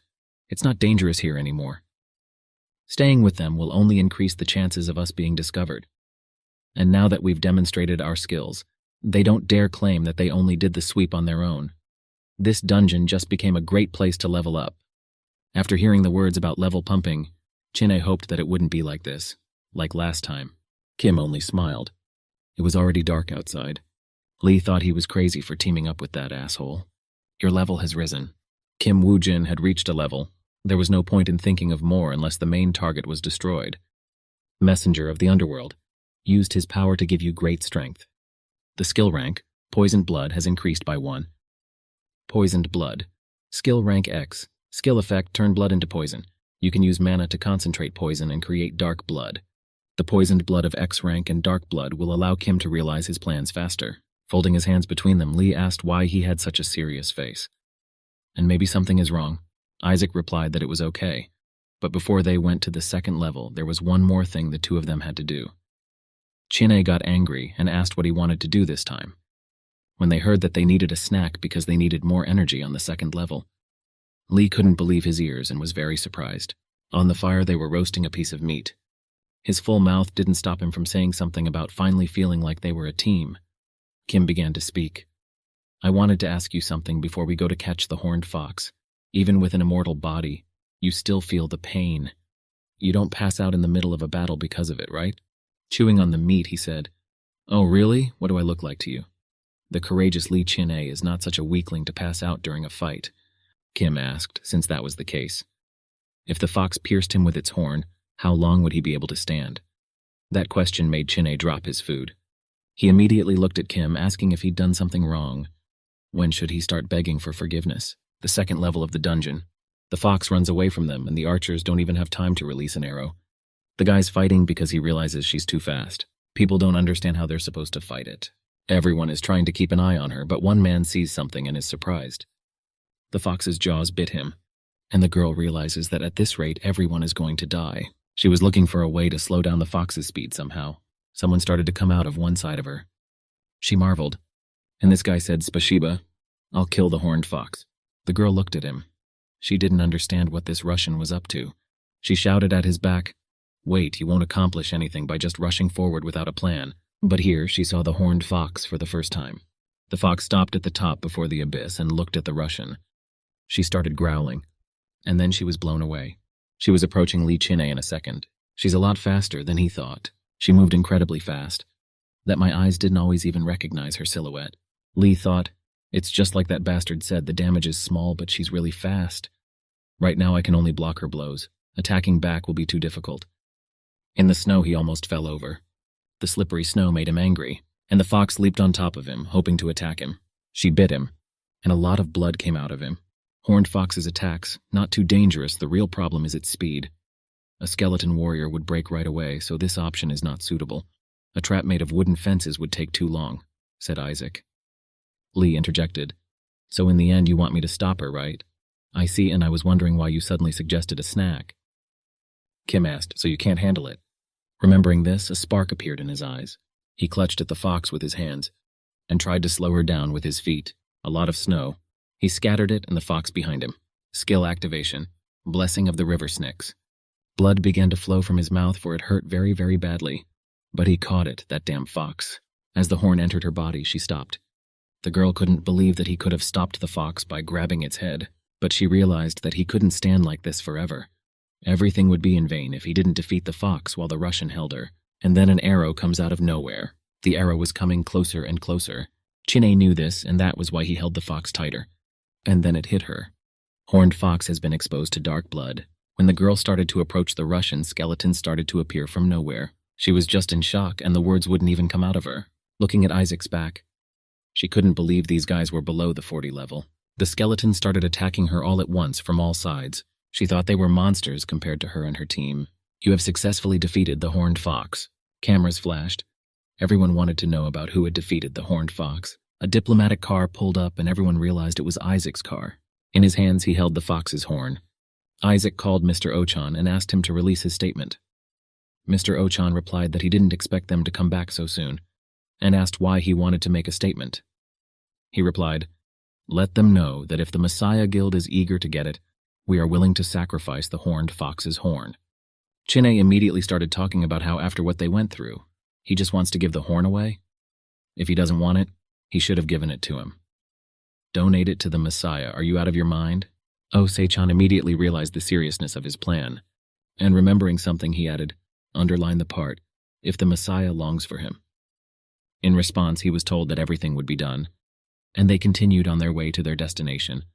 Today's news was this: Isaac Ivanov, "If the Messiah needs it, I will gladly donate the horn of a horned fox." Or, Isaac Ivanov states that he wants to enter the next dungeon with the Messiah Guild if the opportunity arises. Kong Yong-chi, Messiah Guild. Without Isaac Ivanov, it would be impossible to clear the dungeon. Reading all this news, Kim thought about the fact that they could be relied on in this case. They did as he asked, quite quickly. A melody started playing on his phone. It was Park En-wan calling him. Kim Woo-jin's car was parked outside Yoon-won's office. From the TV came the voice of a TV anchor woman, with endless speculation about the identity of Isaac Ivanov.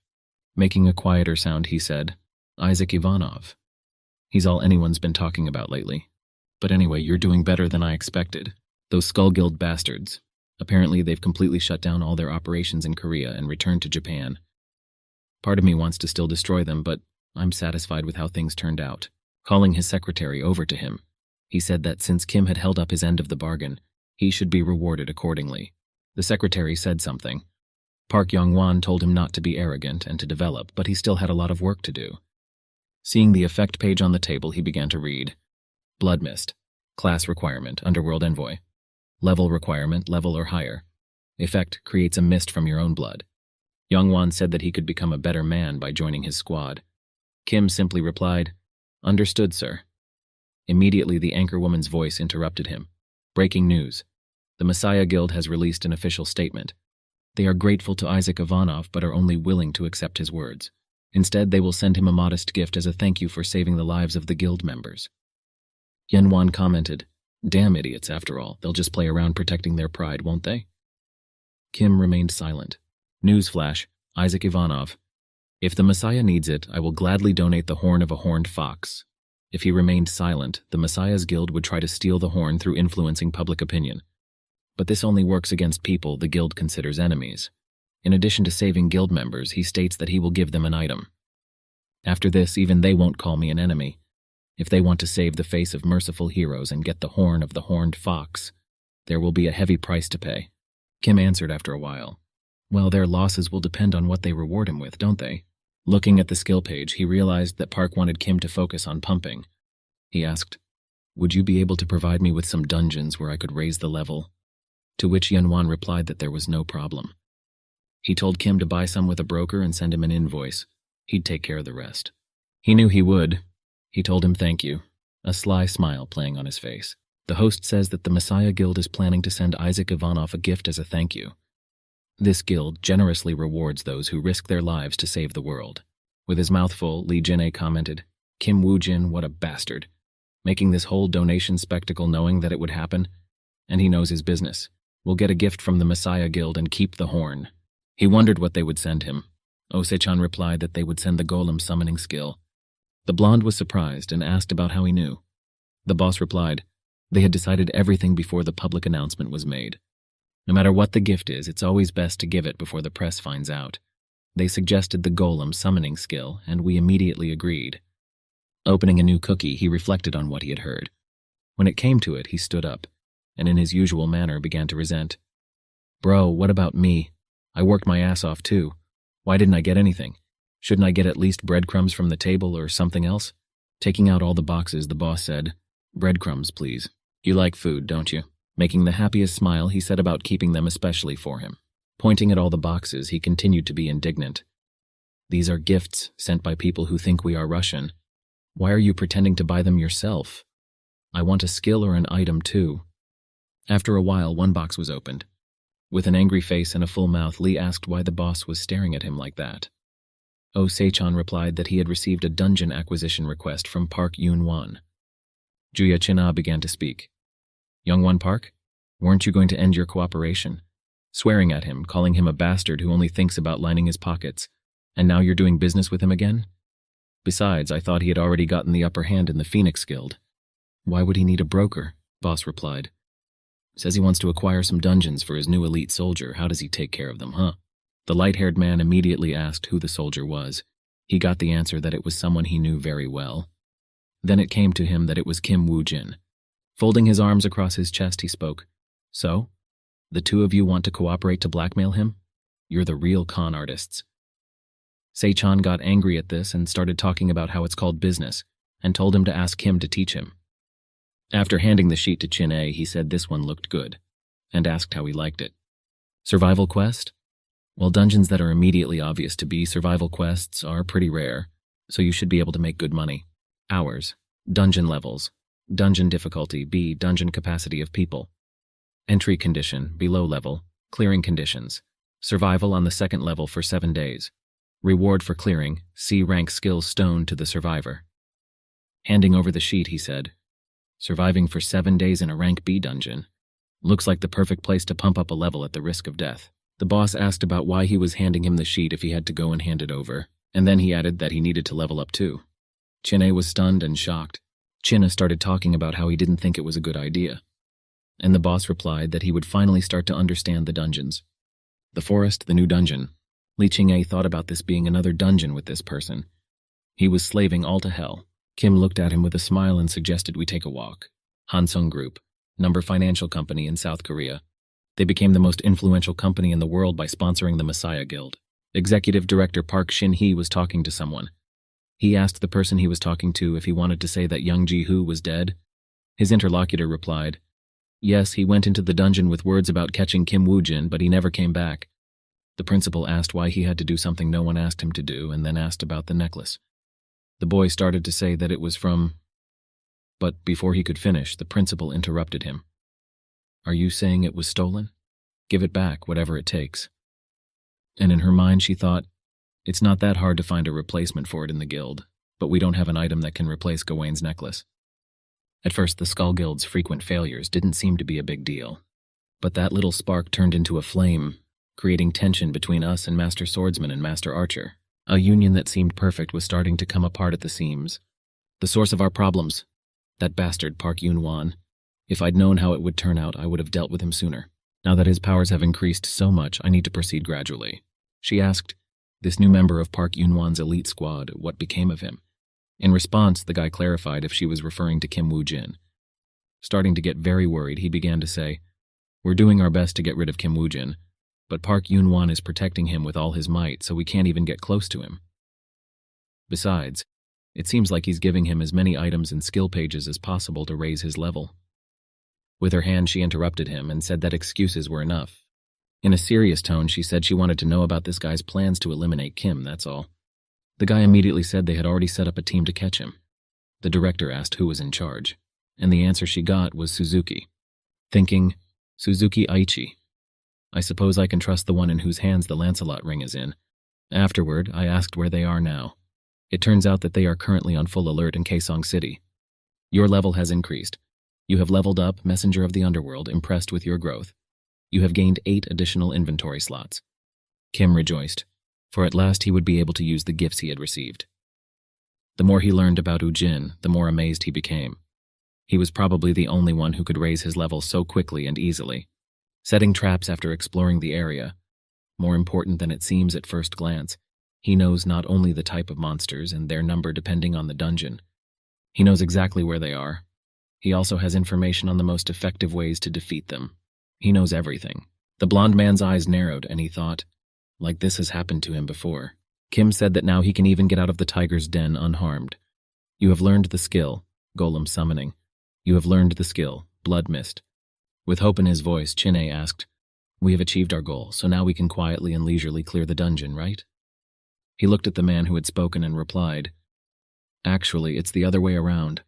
I've learned new skills, it's time to put them into practice.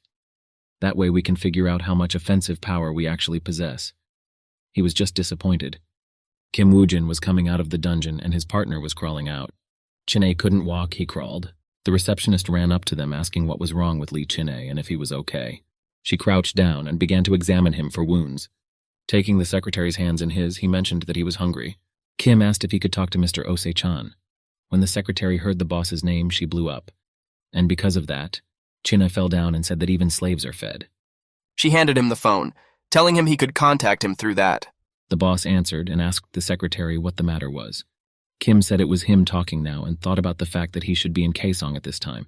He immediately said that he wanted to go somewhere. The boss thought, of all the possible choices, it has to be Kaesong. What is he thinking? After the gate appeared, isolated North Korea opened a small door for the rest of the world to help it. It became the special city of Kaesong, a free entrance for all, and if you destroy the dungeon, you get absolute permissiveness. As a result, Kaesong became a haven for gamblers who committed a crime and over time was completely consumed by the lust for profit. Kaesong, the sitting guy, was approached. A grown man in a gruff tone asked, "Hey, mister. First time I've seen you. First time you're a porter?" The guy asked in what way a porter, and the man answered him, "You know, a pet donkey, so they can get as many items out of the dungeon as possible." Drops of sweat started running down the guy's face, and he started talking about how it wasn't true. Man interrupted, "Hey kid, it's clear to everyone here that this is your first time here. You don't look like someone who's on the wanted list for a serious felony. Fooled somebody? Don't worry about it, we're all in the same boat. You may not be with us though. Most of these guys are rapists and murderers. Just because we're players doesn't mean we don't get hurt." With a smile on his face, he continued, "Nice, isn't it? We can come back at any time if we can find a way to get the money." "Good decision." He asked about how this guy had gotten here. The kid said he was betrayed by someone he trusted. Already seated, the man reacted to this reason. Shit, a tale of betrayal. I have no idea who the fucking traitor is, but I bet you work hard and you'll make him pay. After that he left, saying that if he needed it, he could ask for it. The boy still sat there thinking about the situation. Fixing his glasses, he thought, it's true for betraying an entire world. I'll make him pay. A message from an interlocutor inquired about the situation. The owner of the phone replied that there was nothing suspicious. They are good as consumables. There shouldn't be any problems. The bus came and stopped. Guys on the street were yelling for them to come out. Kaesong in North Korea, someone shouted. And now it's clear it's Lee Chin-ae. And he continued. Did he seriously go there? Has he lost his mind? It's where the worst bastards gather. What is he looking for? What does he need to go into that underworld for? Oh, Seichon tried his best, but after Lee added that Kim is crazy, he just exploded. Here you are, you asshole. You came here in the evening to suck me dry. The blonde-haired man decided to change the subject. I just remembered Kim Woo-jin talking about needle snake skin or something. Boss sat down and said that anyway, he has no idea. Why Kim went to Kaesong. Lee asked about the one changing the topic of conversation because there was something to hide, and while he was saying it, the boss said his thoughts out loud. What bad timing, this guy is also in Kaesong now. Jin-ae immediately asked who he was talking about. He replied that there was a monster stronger than Kim Woo-jin. Pausing in thought, he said, I think he's somewhere around level 50 right now. No one could compare to him at that rank right now. He hoped he was wrong. He didn't want the two of them to clash, but it wasn't time yet. The blonde didn't believe it. There was someone stronger than that bastard, wasn't there? If there was, he'd know for sure. And then he asked his name. The boss said he must have heard his name. Suzuki Aichi, Messiah Guild's hunting dog. Man on the phone. Yeah, I got it. I'll start cooking. Some guys came up to him and asked him what was wrong.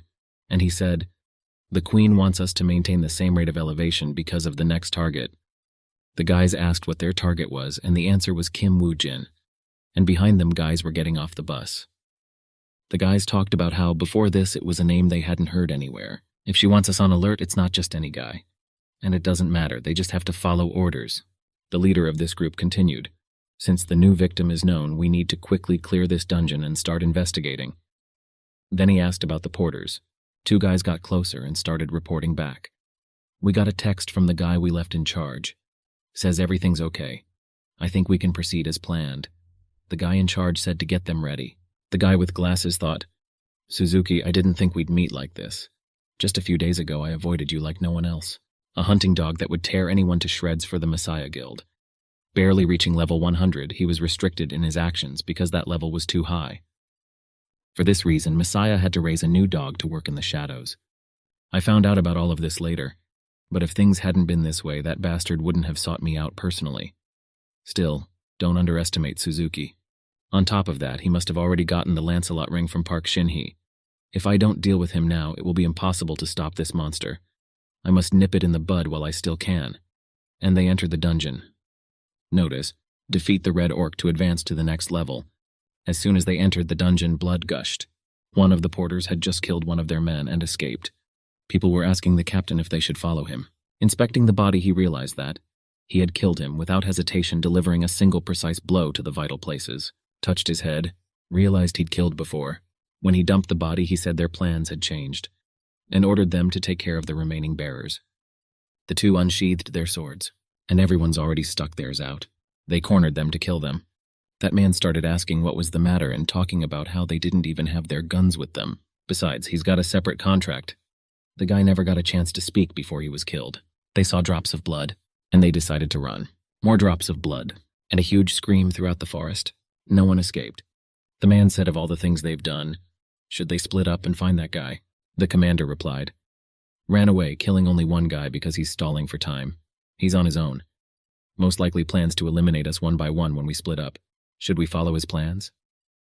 Find information about the victim as a priority. There was some noise from behind and he turned his head. It was a huge golem. Suzuki immediately realized that this man's patron was a messenger of the underworld. He wondered since he couldn't use the other summoning skills without making a sacrifice. The golem is obviously just a distraction to buy time, hence. After that, he told his team about the change of plans.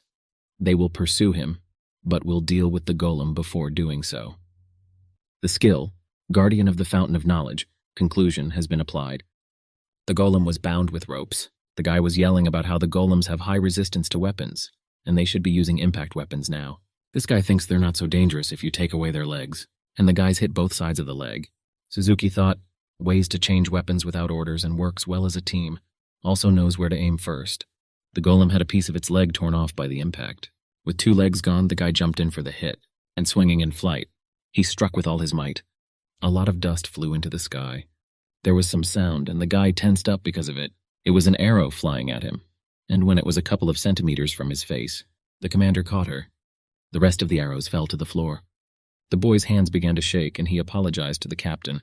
The captain said the escapee shouldn't be underestimated just because he's alone. Captain's thoughts, aiming precisely at the healer while the others are busy with the golem. Not only does he know what a healer looks like, he must have incredibly good skills. Capable of long-range attacks and summons monsters? Who is this guy? At the voice that spoke of a new attack, he turned around. The redhead spoke in a panic. What is this? Are those the players? Where did they come from here? Aren't we the only ones who entered this dungeon? Archer said he'd buy some time. 1 arrow came out. The Silent Hunter multiple shot skill has been applied. The arrows flew like ribbons, slamming into everything in their path. The boy wondered about who these people were if arrows went through them. Taking off their cloaks, skeleton warriors appeared in front of them, and immediately they started attacking. The guy got a scratch on his cheek. The skeleton took a couple of leaps backward. The archer thought about how he was too nimble for a warrior skeleton. The others fought them as well. The other man thought about how the skeletons didn't need to stop, since they didn't have to worry about getting hurt. Archer had never heard of skeleton warriors who fight using their minds. The skill Executioner of Holy Light Dissection has been applied. Suzuki knew about skeletons copying their master's movements, and that's what gives him an idea of the draftee's abilities. Nothing good can come of this. He handled skeletons with ease. Archer was shocked at such an action by the captain. He shouted so that he could be heard.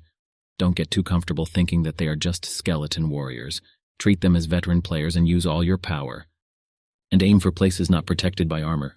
Upon hearing the commander, he immediately rushed into action. They cut the skeletons one by one. 2 at a time, they'd pounce on one skeleton. Suzuki sensed the skeleton master. He knew he was hiding somewhere around here. If he kills his master. With his thoughts still unspoken, he found the man he was looking for. And he sat down on purpose. To accelerate and get close to him. And then he struck with his sword. The cape has come apart. And Suzuki wondered. The cape was cut in half. Spreading out, it revealed the torso of this mysterious man. And then your face. From the skull mask, Suzuki immediately realized it was Isaac Ivanov. Skeletons were falling to the floor. The guy thought there were only 2 skeletons left, and afterwards recognized the needle snake hunter Isaac Ivanov. He thought about the fact that didn't he have a good relationship with the guild? Then why did he? Isaac thought about the time to put into action, the second part of the plan. Isaac abruptly started running away with the 2 skeletons. Suzuki thought, retreating? Is he trying to lure us out? He's a necromancer. If we give him time, we'll lose our advantage. The redhead shouted that they'd already lost 4 men and they owed it to him to catch him. But the commander said no. Not until they knew his intentions. They'll wait. But the guy didn't listen to his commander and said they didn't have time for that and ran. At the time, the commander thought, if we had acted according to the rules, when he lost his puppets, we should have chased after him, but... Wait, what if he has more than just summoning skills? And the second he realized, he yelled for everyone to move back because it was a trap. After shouting this, an explosion immediately went off. Underworld messenger. Corpse explosion. Skill has been used. Everyone started covering their noses and wondering what that ominous smoke was. Their commander ordered them to be on standby, for no one knows what might happen next. Someone fell in the center of the smoke. It was the archer. He apologized for losing his temper. You were poisoned. Suzuki was surprised at the red blood. The healer said to stay put and he's going to cure him now. But Suzuki stopped him, saying that the color of the blood had completely changed. And it was too late. He was having trouble standing, and he was already standing, propped up on his hands. He started to say, it's just bloody poison, I'm still fine. Hurry up and help me, please. Then he ran off like a wild animal, saying he didn't want to die here. The blade of the sword pierced through. Hoping to defeat him, they pounced on him. Before he could react, he fell to the ground and missed the punch. Suzuki thought, no one said that Isaac used poison, but still he used it. And the poison was so deadly that his subordinate died immediately. Why hadn't he used it from the beginning? Why not? He turned around and looked at the scratch on the cheek of one. The other one's on his arm. A subordinate said, because of the explosion I didn't notice, but why doesn't this dark red mist disappear? Lance-Top's ring. Activates high resistance to blood poisoning. He immediately ordered everyone to move away from the dark mist, for it is poison. The guy stood there all scared and tried to say something, but he couldn't. He fell down. He turned at the noise. And then he realized it wasn't him he was targeting. It was his subordinates. It would help him. And at that very second, he noticed a skeleton appear behind his back. The skeletons passed him just as he'd intended, and Isaac started attacking him from the side. Their swords stacked on top of each other. After a few punches, both flew backwards. Executioner of the Holy Light took an interest in this battle. Suzuki had a notice from a patron. Isaac received the same.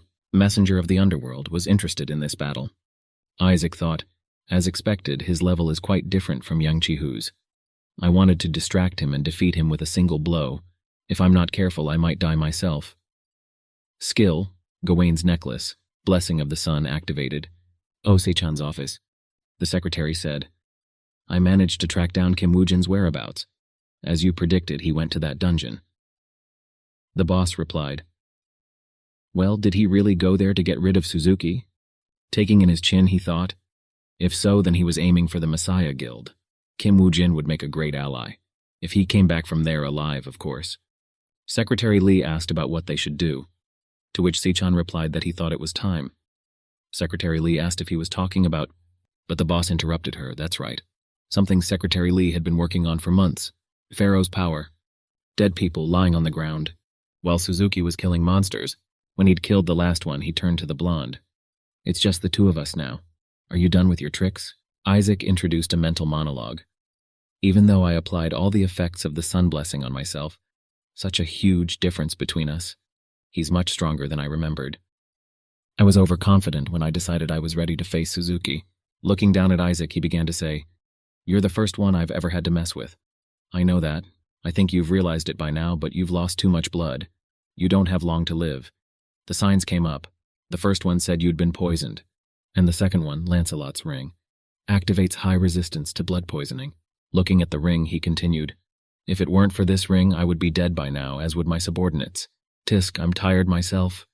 He thought about the fact that if he lost any more blood, he too would die. Swinging at him, he told him goodbye. Isaac looked at it and remembered. Park En-wan told him, because your blood is poisonous, because of what's running through your veins, we won't be able to give you proper surgical care or give you a transfusion. If you are mortally wounded, that's why. His secretary told him that the boss had prepared this, especially for him. Park En-wan continued, it might be useless when you become stronger, but until then, it should save your life at least once. And that's when Isaac remembered this skill page. Isaac stood up and pounced on Aichi. And all Suzuki had in his mind was that the bastard was fighting to the last man. The skill, Messenger of the Underworld, blood absorption, has been applied. And then Isaac began to consume his blood. Suzuki was falling. In the meantime, the blonde-haired one continued to suck in his blood. And they both fell. Suzuki's sign popped up. Massive bleeding. All of your stats have been drastically reduced. You have regained % of your health. Your bleeding has stopped. Walking up to his enemy, Isaac began to speak. Someone like you should know Lee Se-jun's true nature, so why are you still obeying that bastard? Suzuki replied, Hey, Mr. Isaac Ivanov, was that your reason to attack us? Everyone says the world is going crazy, but that's far from true. For those with power, for us players to rule the world, that's justice. And the game? It's foolish to try to ignore the laws of nature. Isaac took the ring from him. Ring of Lancetop. Item rank, Legendary. It can be used from level 1 and up. This item was given to Lancetop by the Lady of the Lake, and its power is to protect the wearer from negative effects. Standing with the ring on, Isaac began to speak. Justice, the laws of nature. I am stronger than you, and therefore you should easily accept death at my hands. It opens, Eye of Anubis. The dungeon opens. Isaac, disguised as a regular guy so he wouldn't be recognized, comes out. He sees some man in front of him. The guy said he was waiting for him and just asked to borrow a walkie-talkie. A voice sounded on the other side of the radio. Unbelievable. You actually defeated Suzuki Aichi. You're not going to talk nonsense about not knowing who you killed, right? Isaac replied, Is there a problem with the fact that I killed the Messiah chain dog? Hearing this, Osei-chan was silent at first. And then he added, I don't have a problem, but I didn't think you'd be this much trouble. At first I thought you were just an eccentric customer. Anyway, I understood your message loud and clear. Honestly, we're wondering what you're going to do next. Isaac was interested in hearing this, so he waited silently for the end of his line. So when you get back from Quezon, would you like to meet and discuss business? This is an important matter that we need to discuss in person. How many times do we have to communicate through these things? Kim replied, I'm fine with it. I don't see any reason to refuse. If you want to talk about destroying the Messiah, I'm in. Early morning. Did the secretary walk over to some lockers? She hesitated to open one for a long time. But still opening one, she looked at a photo of a man who was already dead. Her lips trembled, and she immediately turned around and walked away from this man's grave. There's a fire in the woods. Someone started blowing a whistle. That's the signal to retreat, the guy shouted. People were fleeing from the fire, which was spreading very quickly. The huge silhouette of a man who was walking towards the fire. Li Chin'e, in the role of the Russian, said Spasiba. He had a ring on his finger. Hours earlier. Chin'e said, "So you want me to grab that burning thing? Are you crazy?" Isaac replied with a note of mockery. What? Not so sure of yourself anymore? Afraid of getting a little burn with a body like that? Putting his hands on his chest, Li started to defend himself. It's not that, I'm not afraid. I'm just asking if this plan is feasible. Isaac told him to bear with her for 5 seconds to keep her immobilized. He'd take care of the rest. And he threw him something. Thoth caught it and a sign popped up. You have received the lance top ring. While the blonde guy was looking at it, Isaac said it was just in case. Looking at the ring, he started thinking about the fact that he was proposing to him. And he certainly respects his preference, but... Isaac interrupted. Cut the crap and listen. This is a lance top ring. It protects the wearer from almost everything except burns. Lee immediately asked what use it was then. Isaac answered, if the flames of the firefox have a negative effect on you, the ring will save your life. You should know that such risks are inevitable in a plus-rank dungeons. Going into those flames, Chin'e thought only of the fact that Isaac had promised to buy him a lot of food if he held off the fox, even if only for a few seconds. With a shout of Spasiba, he ran. He and the firefox running towards each other. He grabbed her near the neck and hooked his arms around her neck. The fox began to scream. Her eyes lit up with fire. She was emitting a tremendous heat from herself. And then he started burning alive. The flames of the fiery vixen give you the curse of darkness. You are blinded. But that's when the ring kicked in. The ring activates a powerful resistance to the curse of darkness. He encouraged himself mentally, saying things that he would succeed and he would eat until Kim's wallet was empty. The fox tripled its power of force. Isaac stood with some sort of weapon. Blood weapons. You can create a weapon using your blood. His body was blown away. He ran into the fire. Chin'e, with all his might, tried to hold on to the fox. She was making a lot of screaming noises. The newspapers were placed on the table. The title read, Japanese Government Gives Messiah Guild. Permission to Raid Dungeon. The Japanese A+-ranked Firefox dungeon has been taken over by the Messiah Guild. Osei-chan thought about the fact that if Messiah acquired Japan's A+-ranked national treasure too, it means that they have something to blackmail other countries with. Since the appearance of Isaac Ivanov, the guild's actions have become more aggressive. It is likely that they hold not only Japan, but even China and America in their hands. From his thoughts, he was distracted by Secretary Lee. He noticed one very strange detail. Secretary Lee's shoes were all in the grass. He got up to go to the calendar, and the secretary said she was going to present the report he'd asked for, and she asked for a minute. Osei-chan said about the working hours have not started yet. Let him take his time. In his mind, he thought, I hadn't realized how fast time flies. She must have gone there today. It's her birthday. I should at least buy her something. He asked her how about steak for lunch today. She turned away from the computer a little and asked, Huh? Are you paying the boss? Did you get a free coupon somewhere or something? His reaction to these words was, Is that what you think of me? And she asked how exactly. National Airport. Walking behind Kim, Lee Chin'e thought, if Woojin hadn't borrowed Lance Top's ring, I might already be dead. I didn't realize Firefox's flames did that much damage, and Kim Woojin calculated everything and came prepared. I thought I was starting to catch up to him, but really I have a long way to go.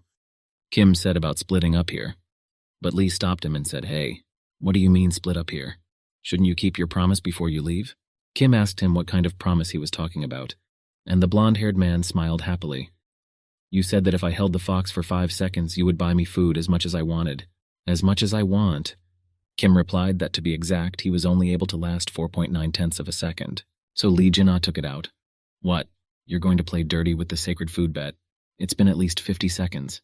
4.9 seconds. What kind of bullshit is that? Kim started walking and said 4.9. Lee started to catch up to him, yelling, Okay, all right. 5.9. Admit what you have to admit. Isaac Ivanov successfully completed the A+-ranked dungeon of the Firefox for a total of... Park Yen-wan talked about Isaac being impressive. At first, he thought that he was just a jerk who was cowering nearby, and then asked Kim Woojin what he thought. The player agreed. Yunwan's secretary came in and said she had something to report to him. Noticing Wu Jin, she said she'd be back later. Yunwan stopped her, saying it was okay, and asked what was wrong. She began to speak. John George, whom we were trying to recruit, has joined the Messiah Guild. It seems Messiah has overtaken us due to John's growing influence in Europe. Kim looked at one point and thought, John George and the Messiah Guild. Already? I remember that they started cooperating much later. Could Suzuki's murder move the chain of events forward? We need to understand the situation and adjust the plan. Leaning against the back of the chair, Park Young-won talked about. Thanks to John, he wanted to keep the Messiah in check, but now he had become a threat. He said we'd have to come up with a plan B. Kim coughed and began to speak.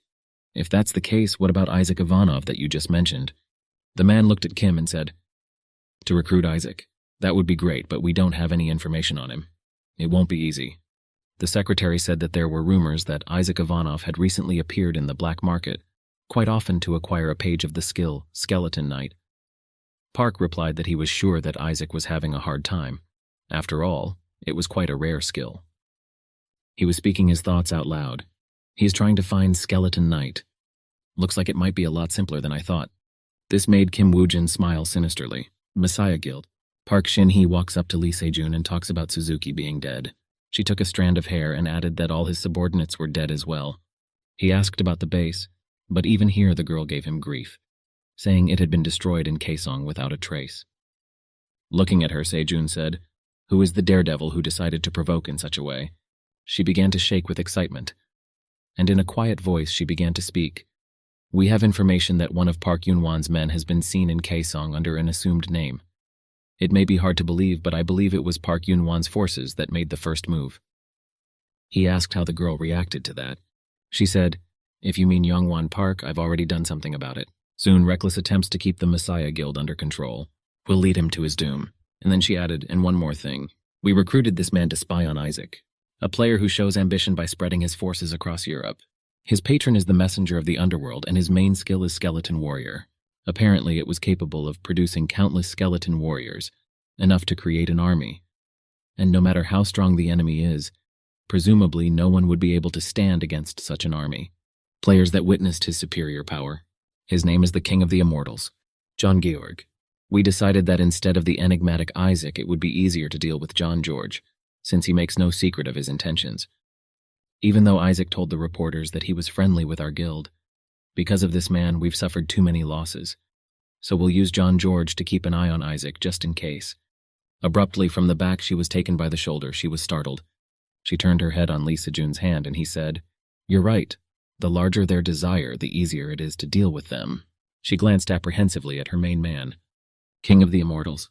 I like his name. When he left, he said he was giving her one last chance. And the girl ducked her frightened eyes into the table. Park In-wan walked to his car, and in just a few minutes they left the place. Sitting in the car, he looked out the window thoughtfully. The secretary asked, Is something wrong? Did the negotiations with the Rubez Guild fail? But he replied that it wasn't the negotiations, they went fine. He began to say, These guys from overseas had wanted to enter the Korean market for a long time, but being Messiah's rivals, their pride would not allow them to bow down to her for that. Thus, a deal with us was the best option for them. Turning to Urbosu, the girl spoke. Partnering with one of the 5 largest guilds in the world seems like a great opportunity for me to keep the Messiah Guild at bay. Is something bothering you, sir? He said he was concerned because there's only free cheese in a mousetrap, and he thought, people who treat you favorably must be scheming behind your back. If a guild frontier is going to screw him over, he'll use their notoriety against them. Opening the window, he told the secretary to summon Kim Woo-jin to the guild headquarters tomorrow morning. Phoenix Guild. Kim said, What? The Frontier Guild? So what am I supposed to do now? Just work with Frontier? Park Yen-wan said that he wouldn't work with them. He just needs to get their protection and quietly raise his level. He said they'd go to the dungeon in 2 days, and that Kim would be ready. Woo-jin said he understood. He went down to the first floor. As he dressed, he thought, to continue to control the Messiah, he had to involve third parties. But these actions seemed a bit obvious. That vixen Park Shin-hee must have already foreseen all of Park Yun-wan's plans. Going to cooperate with the American Mega Guild of Rubez now. Judging by the setting, it's very likely that Rubez and Messiah are working together behind the scenes. However, relying on guesswork is a bad idea. I need more data. After that, he started calling Osei-chan. In the evening at some base, Kim sat and listened to the boys talk. They wanted to meet with the Rubez Guild very badly. One had heard that they had sent their best men. The dark-haired guy spoke. Clearing the dungeon under the supervision of these guys, we're lucky, huh? I'm glad I joined Park Yun-wan's elite squad. The door opened with a creak, and a man came right out of there saying, "Excuse me. I got held up a little bit by the briefing of several teams at the same time. My name is Jamie Kim. Nice to meet you. I'm on the legal team for the Rubez Guild. If you'd be so kind as to take a seat, I'll begin to bring you up to speed." The 5 boys sat and listened to Jamie, and he said, "And so, the guild is doing everything it can to keep you safe. And as a consequence, it would be in our best interest if you followed our rules. From now on, you are forbidden to enter any dungeon without a boundary escort. And in the dungeon itself, don't do anything." From these words, the guy stood up, asking a question. "Wait, what do you mean, don't do anything? Who do you—" He interrupted him, pointing to the contract, and said that it looked like they had made a mistake in their contract. And then he added, "It says we're only supposed to keep you safe during the level up. Thus my words are not just a suggestion, and it doesn't say a word about respecting your rights and freedoms. If you don't honor the contract, both parties will suffer." He started to sit the guy down and told him to calm down. He'd make sure they understood. Making a sinister expression on his face, he said, "Don't even think of taking any action in the dungeon. Just let our guild feed you like little children from spoons. If you have any complaints, please do so. I will personally give Park Yun-wan the news that the contract is cancelled because of your lack of cooperation." The guys were really upset when they heard that. "We'll take that as a yes. We'll be heading to the dungeon in minutes." With Jamie gone, Kim began to think about all of this. Are they going to control Park Yun-wan's men under the guise of enforcing the terms of the contract? Kim received a phone call, and he immediately picked up the phone saying, "Yes, this is Kim Woo-jin. How can I help you?" On the other end of the phone, Oh Se-chan's voice came through, saying that he had to make a drastic change of plans. Standing near the window with the document, he began to explain himself. "It's probably not a good idea to enter this dungeon. After some searching, I think the Messiah is in cahoots, as I said. Messiah's recent actions seemed strange, but I didn't think they would join forces with one of the strongest guilds in America. I need to look into this further to find out for sure if they are working with their guild or just part of it. So why don't you give up this dungeon? If you want, I'll find you a safer one." Kim only replied that he probably underestimated him. Looking at the guys so they wouldn't hear him say it, "To catch a tiger, you have to go to the lair." Oh Se-chan immediately began to say that going there, knowing that they were plotting, was reckless. Kim replied, "If I wasn't reckless, we wouldn't be having this conversation right now. And I guess now that we know they're working together, it's not the best time to talk." Drops of sweat dripped off the boss's face, and he said he needed to come up with some kind of plan as soon as possible. Kim said into the other receiver of the phone, "I only have 2 things to ask. First, keep me informed of any new information about these guys from the Rubej. Second, I need you to deal with the fallout." Those were the words the boss was thinking about. And then he said with a smile, "Shit. All right, fine. Once you've made up your mind, rage all you want. I'll deal with the consequences of your actions." Bright rays of light seen from the middle of the forest. "Your level has risen." From sitting on the rock, that light shone. The neighbor of the shining guy asked, "What, you again?" And the guy replied tediously, "Yeah, twice already." Yawning, he muttered, "This is the 3rd dungeon, but I still can't get used to just sitting around doing nothing." His neighbor replied, "It's not that bad. We're making money without having to work hard, and the sweeps are over pretty quickly. At this rate, it won't be long before we can clear the dungeon with Mr. Park Yong-wan." The dark-haired man replied that he had heard that Mr. Park Yong-wan was preparing to raid the 6th level. His neighbor was surprised, as there was no official announcement. He replied that despite this, they had already started recruiting players for the elite squad. Kim Woo-jin thought, "It looks like the Rubej Guild is speeding up their sweeps to weaken Park Yun-wan. After all, it would be much easier to carry out their plan when Park Yun-wan enters the dungeon." Notification: the dungeon has been cleared. After that, the guys started stretching and talking about how they were finally done. The redhead in the good armor said, "I don't remember letting you get up, so why are you all moving?" The boy asked in what way, as the dungeon cleanup notice popped up. Hadn't they finished, his roommate confirmed, because we have to move on. This guy from overseas said to them, "Don't forget, we're not here to make friends. I repeat, you are forbidden to do anything in the dungeon unless ordered to do so." Kim looked at him angrily. Oh Se-chan's office. He was talking to Kim and smilingly said, I guess you feel bad because they won't let you do anything. But Park Yoon-won is an amazing man. He's vigilant enough that they don't go behind his back and do their dirty deeds, although it might end soon. On the paper, it was written that Park Yoon-won had challenged the 6th-level dungeon. After reading this, he continued to speak further. It must be. Park Yoon-won is losing his patience. He released the press release much earlier than I expected. What Kim Woo-jin said was that it was extremely important for him to lay the foundation as soon as possible, so he didn't have much of a choice. Taking the documents from Secretary Lee, the boss said, "The moment Park En-won enters the dungeon, those bastards from the Rubez will show their true colors. I'm sure you can figure it out without my prompting." Kim asked about the information he requested.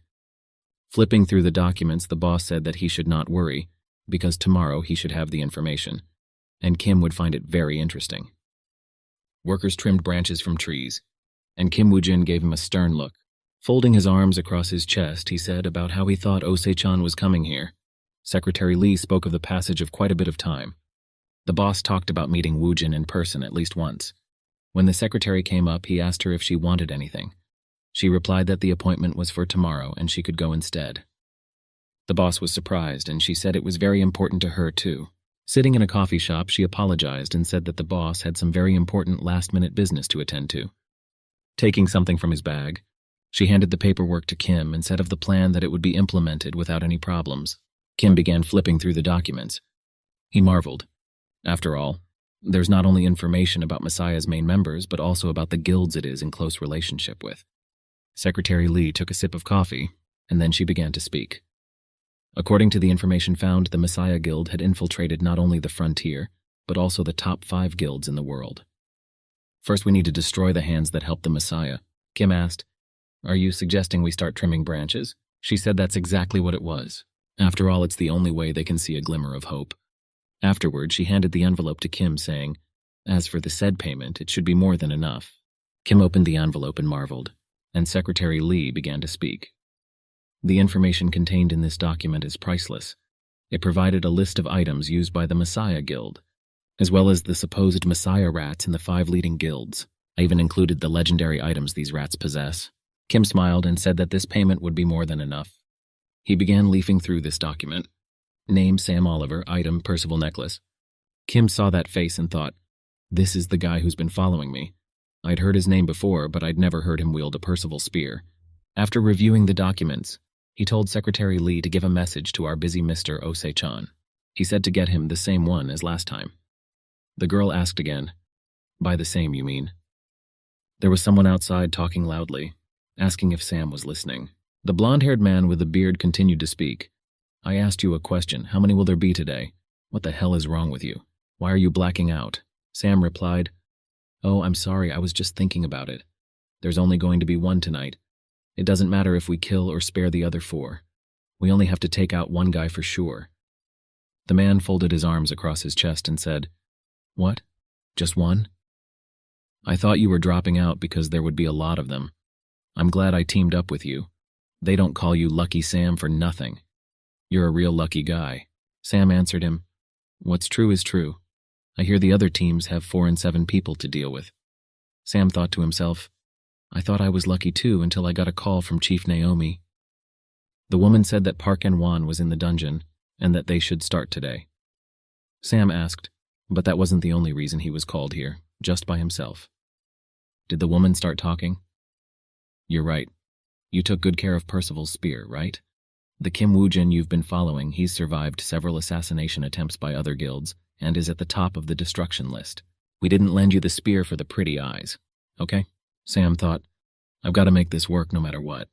After all I've been through, I can't let you take the spear away from me. They entered the dungeon. Notice, hold out for 4 days to advance to the next level. Sam thought, shit. This is a stupid survival quest. If that bastard senses trouble and starts running away, we'll have to chase him for 4 days.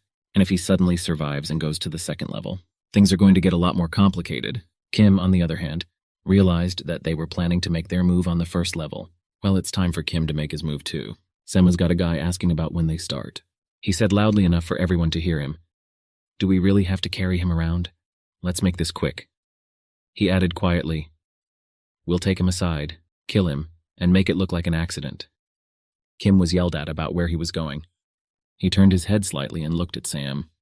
The one immediately realized all that Kim had guessed, and shouted to his boys to grab him. But the boys stood still and didn't move. The boys stood still, and then Sam shouted louder for them to run after him, and the rest of the guys from the elite squad just stood there. They began to discuss what had suddenly happened. The dark-haired man replied, "Like I know, that bastard Kim Woo-jin must have eaten something wrong. Spoiled air is the least of our problems, and now it's about to get even stuffier." The forest, the sky, blurred in the eyes of those running. The boys were looking for a small rat cub. It's a shit situation for them. They lost him, and the trees are blocking the view. One guy told them to split up. People wondered if he could have guessed, but they just laughed and said he couldn't. At the same time, Kim was on a tree branch and heard everything. After they left, he jumped off and opened the inventory. He took out the ring and said, "Because of the tight security, I didn't get a chance to try it out. But now the opportunity has come." A war trophy was obtained in the A+ rank Firefox dungeon. Ring Ultra Plus. Kim began to dress him. Ultra Plus ring. Item rank legendary. Level limitations none. This ring helps you go beyond your limits. Its value is immeasurable. Effect. All skill ranks are increased by 1 when used. Equip. Ring of Ultra Plus. The ranks of all skills have been increased by 1. The rank of skill Blood Weapon increased by 1. Skill rank Skeleton Warrior increased by 1. The skill rank Skeleton Warrior has become outstanding. Warrior Skeleton. Skill rank X. Skill effect. Summon warrior skeletons by sacrificing corpses of monsters killed by the wielder. Skill effect. You can summon warrior skeletons by sacrificing corpses of any monsters. Kim was pleased that he could finally summon a new warrior skeleton. Toward him, the paw of one of the monsters stepped into the clearing. Kim looked at them, and I thought to myself that it was about time. And I told myself that it was time to increase my strength. When those men came back, they said things weren't going according to plan, and he ran away. The man with the beard turned to Sam. Maybe someone leaked the information, or maybe there's a traitor among us. I don't know how to explain it otherwise. Sam replied, if someone had leaked the information, he would have brought help rather than run away. No, he wouldn't have come here at all. The dark man asked what he was going to do and made a comment about how they couldn't just stand around and wait for him to show up. The chief replied, calm down. Now that we're here, we'll have to make the most of this quest. We won't be killing monsters until we collapse from exhaustion. Let's focus on finding him quietly. A fellow said, but Sam, did you kill those two? But he just said, what was I supposed to do? I got rid of them before things got out of hand. Never mind. Let's go before the monsters gather at the smell of blood. While they, Sam thought, so far everything's going according to Chief Naomi's information. He's not easy to handle. Yeah, but no matter how hard I try, I can't seem to figure out what's going on. Are these monster remains? Was he hunting when he ran away? Abruptly noticing something, he couldn't believe his eyes. There was a huge explosion. But now in Sam's mind, everything was falling into place. They were the target. He shouted that it looked like a trap and ordered them to prepare for the impending attack. The bearded man had hurt his arm and asked to be treated. And later, the man spotted the skeleton warrior. The one immediately flew at the dark-skinned man. He immediately asked Sam to do something. He couldn't see anything because of the dust, so it hit him right in the face. Sam realized that at this rate, he'd get rid of them all faster than they could strike back. The silent hunter skill, wind power, has been applied, and Sam hit the ground with all his might. A huge wave of energy went through the entire neighborhood. Turning back at the noise, he saw a skeleton attacking him, and because of that, he was able to dodge the blow.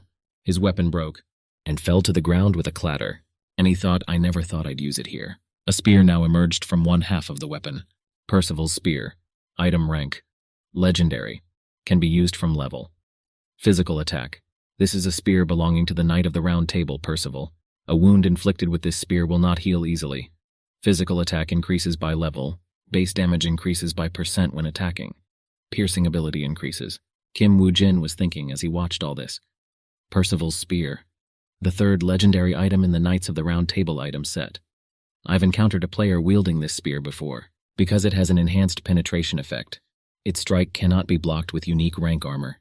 Moreover, the wounds inflicted by this spear cannot be healed for a certain amount of time. He continued to stare further, but with a different expression on his face. Some waves of black energy were at his feet. Sam marveled at what was happening. He didn't understand why the skeleton warriors had started to retreat, but afterward, a new skeleton stepped in. Exactly that, the blonde didn't like it. It was a new skeleton, not like the others. Sam looked at this animal skeleton and thought, damn, it's moving too fast. And at the same moment, the skeleton began to move, taking a small pause before doing so. He thought he had decent speed, but this skeleton moved at a similar speed to the Firefox. Now we just have to wait for him to strike again. Sam had no other choice. He thought, then at least I can get him. With Percival's spear, one strike should be enough. He began to prepare himself as he approached. As he approached, he became as focused as possible. The silent hunter skill, last strike has been used, and he rushed to meet the skeleton. He aimed his spear at his head, but he dodged. Sam was surprised and thought, no way, he dodged. He was able to dodge and launch an attack from the other side. And the fair-haired man finished the thought in his head. A regular skeleton warrior. Could you bounce back at the right moment? And at that moment, the skeleton warrior bit his arm. He lifted it into the air, and Kim Woo-jin took off his skull mask at that moment. Your bond has been severed. Despite its sharp fangs and claws, a beast-like skeleton warrior is no different in strength from a human-type skeleton warrior. Human-type skeleton warriors who walk on two legs are free to use weapons such as swords, bows, and axes, while beast-like skeletons are unable to do so. However, on the other hand, because of the human body structure, human-shaped skeleton warriors don't move as fast as beast-shaped skeleton warriors who do so on 4 limbs. Sam was lying on the ground when the skeleton was on top of him. Trying to pull his hand away, he thought, damn it, I can't die here. Even without an arm, as long as I'm able to lift Percival's spear. An opportunity for sure. As he tried to reach for the spear, a shadow appeared nearby. Raising the spear, Kim Woo-jin spoke, no matter how good this spear is, until you can strike, it is useless. I don't know why you're targeting me, but now that things have taken this turn, any further conversation would be pointless, wouldn't it? Sam immediately started making excuses. Wait, I was just following orders. I had no choice in the matter. If you spare me, I'll cooperate with you. I'll tell you everything I know, and, if you kill me, you'll be the enemy of the entire guild. You think you can handle them? But Kim only smiled. At that moment in the office of the Rouge, the man we saw earlier comes running in saying, "We have a serious problem, Mrs. Spem." The woman asked him what he meant, and he replied, "You have to check something urgently. All of our agents protecting the entrance have been destroyed, but the identity of the man who killed all the agents." Turning on the video, she began to listen to what someone was saying. The guys with guns started shooting, but then Sam showed up, and that's exactly what the man wanted to show. The woman didn't understand what the hell was going on. The woman thought, no way, why would he? I was too cruel to him. And Sam at this sight said, "Hey, Kim Baijin, it's over. You haven't forgotten our pact, have you?" The man talked about how he didn't expect Sam Oliver to betray them. Madame Supam thought, this is an emergency. Of all people, why Kim Woo-jin? If Sam Oliver betrayed us knowing who's behind me, I'm screwed. I have to personally get rid of them before they find out. The car was pulling out somewhere. The guy sitting down was telling the man that he had nothing to worry about. The man replied that he was glad to hear it. Sam said now that the current task is over, time to move on to the next step. Li Ching-ah indignantly said, "Are you going to do anything else? If you're going to make so much noise in the guild boundary, wouldn't it be better if you lurk for a while?" Kim Woo-jin took off his Sam mask and said he knew, and lurks in the dungeon because there's no better place to hide. Earlier, Kim had asked Secretary Lee for the item he had mentioned earlier. And Secretary Lee asked what exactly? He asked for a mask with Sam Oliver's face on it. In real time, he continued to speak.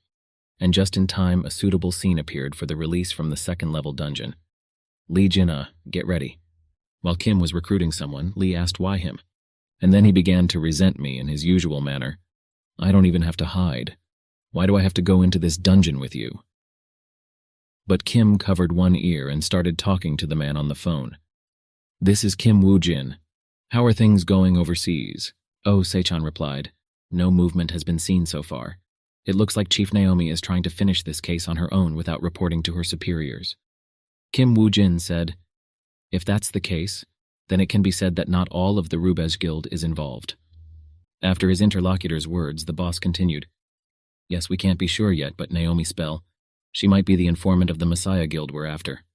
The player at the time thought, the Guild of Rubej, one of the 5 largest guilds in the world. It seems that the Messiah's dirty paws had not yet reached the foundations of the Rubej. Even in Sam Oliver's memories, there was no information about the leaders other than Naomi. The boss didn't even pay attention to his interlocutor's silence, and just kept talking. "Well, anyway, things have already gone downhill because Sam Oliver betrayed them. Chief Naomi will try to handle this incident on her own before Park Yun-wan shows up. If Park Yun-wan finds out the truth, it won't just be a headache, so go hide in a dungeon somewhere. Meanwhile, I'll scare Naomi's spell with the ghost of Sam Oliver. Kim replied to his boss that he was just about to do it. And he asked, "Oh, really? Have you already chosen which dungeon you're going to go to?" The hero replied that, of course. A rank A+ dungeon in Taiwan, Screamer of the Frozen Forest. Osei-chan was shocked and asked why there. And then he started shouting so loudly that Kim shook off the receiver. This dungeon has 23 failed mop-up attempts to its credit. Lee Chin-a, in utter fear, began to think, is he crazy? Is this the dungeon he wants to drag me into? The boss continued shouting, "You know that Messiah tried to clean it 4 times and none of the attempts were successful, and that the other guilds also temporarily stopped their attempts to clear it, right?" Kim answered that he knew. Even before my journey into the past, it hadn't been completely cleaned up. The last number of failed attempts that I remember was 43. Endless failures. In the end, most of Taiwan's territory was filled with monsters because no one was able to close the dungeon gates. There is a level restriction to enter this dungeon, so even Lee Sai-jun, the Messiah, couldn't do anything. I won't be able to mop it up either if my level exceeds 60th, and thus if there is anything in this dungeon that can help in the fight against the Messiah, it will pass me by unnoticed. Kim feels that the information he has is not enough to deal with them. The boss replied, "Knowing you, there's no point in trying to stop, right? You'll still find a way." Lee Chin-a hoped that Se Chang-hyun wouldn't stop. The boss said, Well, let's do something crazy again, and Lee got really upset. Se-chan asked about what he thought his chances were. Kim replied that it's less than 10% even with accurate calculations. The boss thought he must be referring to the chance of failure, and he said, "Ha ha ha, 10, that's enough." Seeing death before his eyes, Lee's thoughts realized, it's over. 10% chance of coming back alive. Kim said, "As long as I wield Percival's spear, I have no equal at the 2nd level." Lee didn't hear or breathe, but on the other side of the phone he heard, "Okay, I'll set it up. It'll be easier if you use the name Isaac Ivanov. Do you need anything else?" With a huge smile, the player replied, "How about requesting substantive support for the Messiah through public pressure? Messiah can't handle it. So why should we bother?" The first pages of the newspaper read, "Isaac Ivanov's next target is Taiwan's 2-level dungeon. Frost Forest of Cruelty. A test for Isaac Ivanov. Failed mop-up attempts. Will he succeed?" Internet sites were bursting. Isaac Ivanov. Asking for help from the Messiah's guild. Will the Messiah answer the call for help? If so, it will become a sensation. Isaac challenges a dungeon that the Messiah guild couldn't handle. What will the Messiah's guild respond? Isaac Ivanov is going underground. And the comments were like this. What kind of nonsense is this? Asking for help from the Messiah's guild? Is he crazy? If this is the Isaac who saved the Messiah, then things take a different turn. The Messiah is too busy with his dungeons. The Messiah's guild will support him. They can't say no, right? This is about saving the world. Of course the Messiah will be happy to help. People all over the world have been following this news. Isaac Ivanov is headed to that dungeon in Taiwan. Good, we can't miss this opportunity. News. Messiah's guild will help Isaac Ivanov. Messiah's promise to provide Isaac with unique class gear could be a problem. Se-chan smiled and said not bad. Lee Jin-ah started to speak. What? Hyung, what do you mean it's not bad? How are we going to do well with only one unique item? They should at least give us a legendary one. We're going to mop up the dungeon they couldn't handle. Putting the phone in his inside pocket, the boss replied, Don't you understand? It's not that simple. If things continue to go on like this, Messiah will have to splurge on more expensive items if they want to save face. But more importantly, due to this incident, the cost has definitely gone down. Just when Lee started to ask what he meant, the secretary interrupted him. Exactly what he said. The cost of mopping up a 2-level A+ rank A+ dungeon that the Messiah couldn't handle, changed to a unique class item. And now if someone else clears an even higher ranked dungeon for Messiah, they won't be able to get away with just unique items. Making puppy dog eyes and clapping his hands, the blonde-haired man said happily, Oh, you mean? Now we'll be able to get legendary items for clearing the 3 levels and above dungeons that Messiah failed to deal with. The boss thanked the secretary because, thanks to her, Chin-a finally understood. The secretary merely replied, And here, you asked, are the details of Sam Oliver's fake Sam Oliver's journey and the final expense report. And we leaked some clues to Rubez for finding his false route. That should save us a decent amount of time. Si-chan said, Okay, good job. Then I guess we'll be moving out soon then. And Lee Chin-a asked, Are you the secretary working in the field today? Beside her stood a huge suitcase. The boss replied with a huge smile. Are you kidding? Why would you go there? You, Chin-a. You should go to the dungeon in Taiwan. And Chin-A only asked with a shout that it is right now. Taiwan, Taipei. Frost Forest of Cruelty. Reward for the sweep. Catalog. Li Chin-A said, "Wow, we seem to be quite respectable, huh? I know that after the Messiah failed. There have been no players willing to challenge and clear this dungeon yet." But they came together so quickly. Turning to Isaac, he said about it being uplifting. He didn't think so. Sitting down with some documents, he replied, "Most of the players are members of the guild that failed to carry out the sweep. It would seem from the outside that they are here to avenge their fallen comrades. But not everyone's intentions are good. If 23 attempts to clear a dungeon with a maximum of 80 players failed, so there are about 2,000 players' items buried there. Among them, there must be at least one legendary item. Isaac is sure that there will be people who care more about their own profit than cleaning up the dungeon." A man came into their room and told them to get ready. They had only an hour left before they could enter the dungeon. Isaac raised his hand, signaling the man to come over. The man realized this and asked what he needed. Lee wondered what the man was trying to do. The guy was so surprised that he opened his mouth. He said, "What, you're doing this to yourself?" The girl began to take the stage. Madame Spem pounded on the table and couldn't believe the footprints were gone. The man began to speak. "Given the circumstances, it's clear to us that Sam is being helped by someone. Given that our intelligence can't locate him." This was all starting to annoy her, so she ordered, "Do everything you can to keep Sam and Kim Woojin in one place. If that doesn't work, get rid of them. They can't meet Park Yun-Wan." In Bosa's office, Secretary Lee approached the man saying they had a problem. Oh, Sei-chan asked what the problem was, but Secretary Lee said, "I think it would be better if you see for yourself." An online broadcast from the site of the dungeon entry was on, where Isaac Ivanov makes a surprise statement in Taiwan. The anchor says, "I will translate Isaac Ivanov's statement. Thank you to everyone who took part in the cleanup. It is an honor to be with you.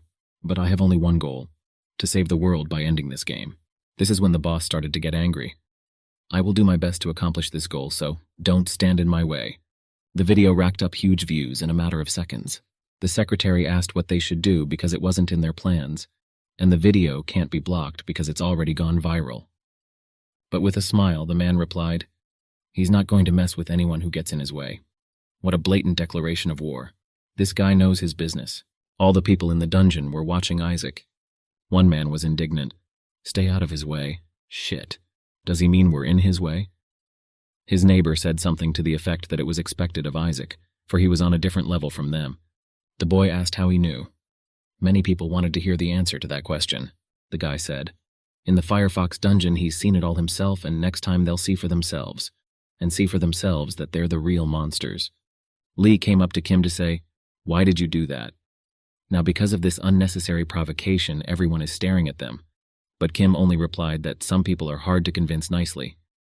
And then, looking at the others, he added, "Especially if they're bloodhounds who came to retrieve items from dead players.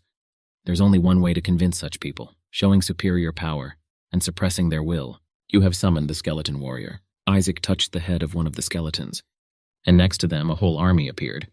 Lee liked that, but Isaac only gave her a strange look. The dark-haired man thought, "Are these the much-talked-about skeleton warriors of Isaac? Crazy, I have to find this item before he does." Turning to the men, he said, "We're moving out. Let's look on the other side before dark." Night had fallen, and many were sitting around their campfires. People were discussing Isaac. He really is a monster. They can't even believe it, even though they've seen it with their own eyes. Now people understood why he shouldn't be touched. The guy asked about what had happened. The dark-haired man began to speak. At first I suspected that other guilds might have stolen the item, but after a full day of searching I came to a conclusion. On the first level there were a lot of monsters, but I didn't notice, not a single strong one. In other words, I doubt a player of level 50 or higher could die here. The item we're looking for should be on level 2. The guy was just starting to talk about the Van Gogh bracelet when the narrator told him to be quiet. The guy abruptly picked up and jumped. He wanted to get to the top of the tree. He landed on a branch, where the skeleton lay. He thought the sound came from right here. He poked the skeleton with his foot. The dark-haired man asked about what had happened. Pointing at the skeleton, he said it was most likely him as he swayed in the wind. And with all his might, he took it and threw it into a tree. The guys were talking about this item. They must find it for the Kunlun Guild, even if they had to go up against Isaac. Isaac left the skeleton warrior there, just in case, but thanks to him, he had some useful information. Isaac thought, Van Gogh's bracelet, I don't remember such a thing. But if the Chinese Kangloon Guild, one of the 5 strongest guilds, sent their bloodhound here, then it means you've cut the connection. Removing the mask, he realized it was no simple object. Isaac thought about the fact that he didn't know what items would be there, but the Van Gogh bracelet he must find. Lee talked about how it took a very long time, and asked about whether anyone else was fighting besides them. Isaac said that Lee's guess was correct, since more than half of them are hyenas, who only want the treasure of the dead. Lee talked about how he hoped that he would finally get some rest, and they wouldn't have to defend the dungeon alone. Isaac said that on the 2nd level they could get some rest, and Chin'e started asking what had gotten into him. Isaac remained silent. You have entered the 2nd level of the dungeon. Immediately it blew very cold air. People didn't expect this cold. People felt like their bodies were stiffening from this frost. They wondered how they would fight in this condition. The dark-haired man thought about how the temperature was indeed cold, but it wasn't the only thing that gave him goosebumps. Also because of the plume of fear left by the monsters. Lee Chin'e said, "Fear? There can't be any monsters in the vicinity, right? There's no way that a monster using that much fear is at the 2nd level." Kim said it's going to be harder than he thought it would be. The body of a living creature freezes when exposed to the fear of monsters. It doesn't last forever, but in a fight not for life but for death, a second's delay means death. It's not a dragon since we are in a 2-level dungeon, but if we exclude them, then there aren't many fear-using monsters left. A man with a patch over one eye said about being the first with the guild to inspect the area. They agreed, and with all their legs ran. Legiona thought about them exploring his ass. It's called a treasure hunt. What a bunch of bastards. Then he turned to Isaac. Are you sure you don't want to interfere? Would the fighting force then disperse? Kim replied, they are of no use in battle anyway. It would be better to come up with a plan without considering their existence. How strong would it have to be for the emanation to be felt from such a one? Lee agreed. And then Isaac said about them moving out as well. Cold winter woods. The guys were looking through the dead men's inventory for something. Finding nothing here, they traveled onward. The man with the bandage thought only of hurrying. The man ordered them searched, and all in a crowd, started looking through the various inventories of the dead. A blonde-haired guy with a scar on his face told the captain that the items were stacked at his place. The captain was shocked, for if the objects they were not touching, then they were purposefully looking for something. The captain said to his men, all right, leave them for now. The others may be faster than us. Move as fast as you can. We can't let them take everything of value. Chin'e had a completely displeased face. After all, Isaac recently talked about hyenas, and now it's unclear which one he's checking out. The Eye of Anubis is closing. Isaac thought about the fact that he had finally found a member of the Kanlun Guild. His surviving allies had died on the western side.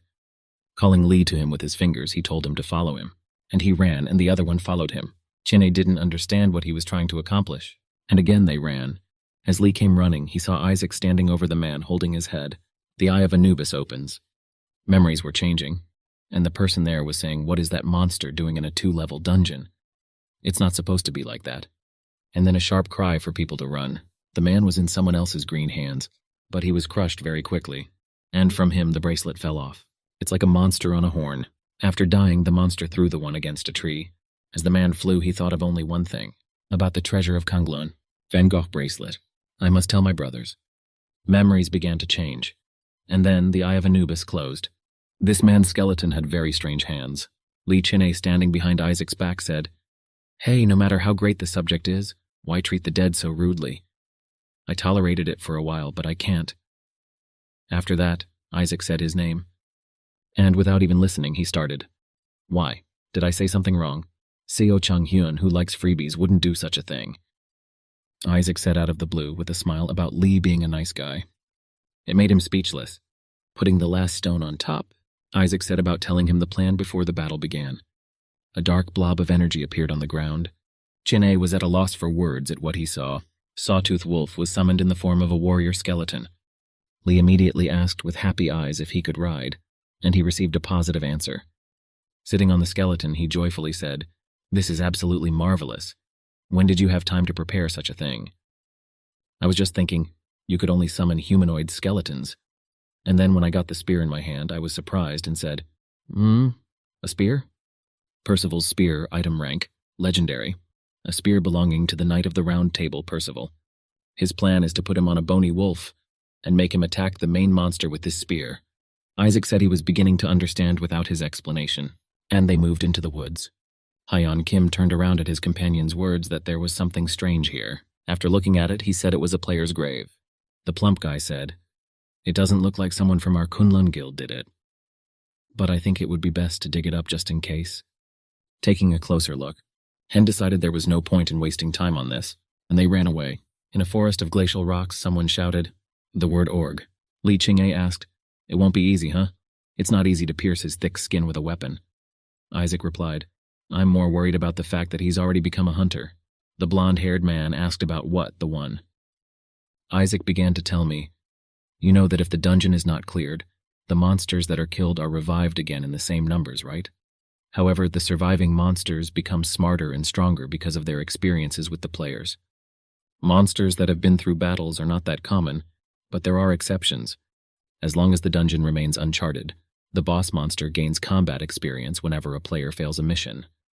At some point, he must have noticed that players often gather around their fallen comrades, and it seems that he began to use them as a Manga because this monster has survived 23 times. Lee got nervous and asked, "Wait, so you're sure the boss here is an ogre? An ogre that instills such fear? How can you be sure of something you haven't seen?" Isaac replied that up to this point they had been gathering information. Lee said what he was thinking. "Oh, so that's how it is. I thought you were doing a parody of the trackers." And then realizing what my partner said, I thought, wait a minute. I didn't realize even after I looked at them. Still the same forest of ice flows.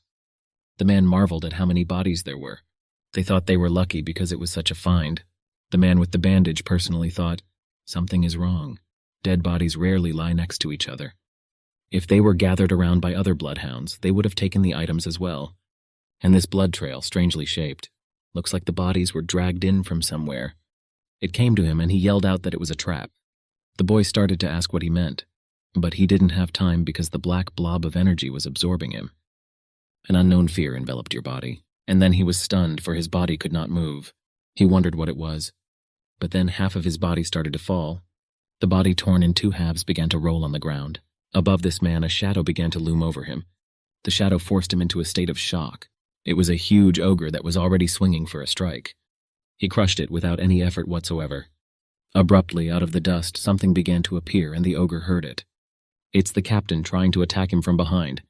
But the ogre pierced his clothes with his weapon and broke another blade. The man was stunned, for it happened very quickly.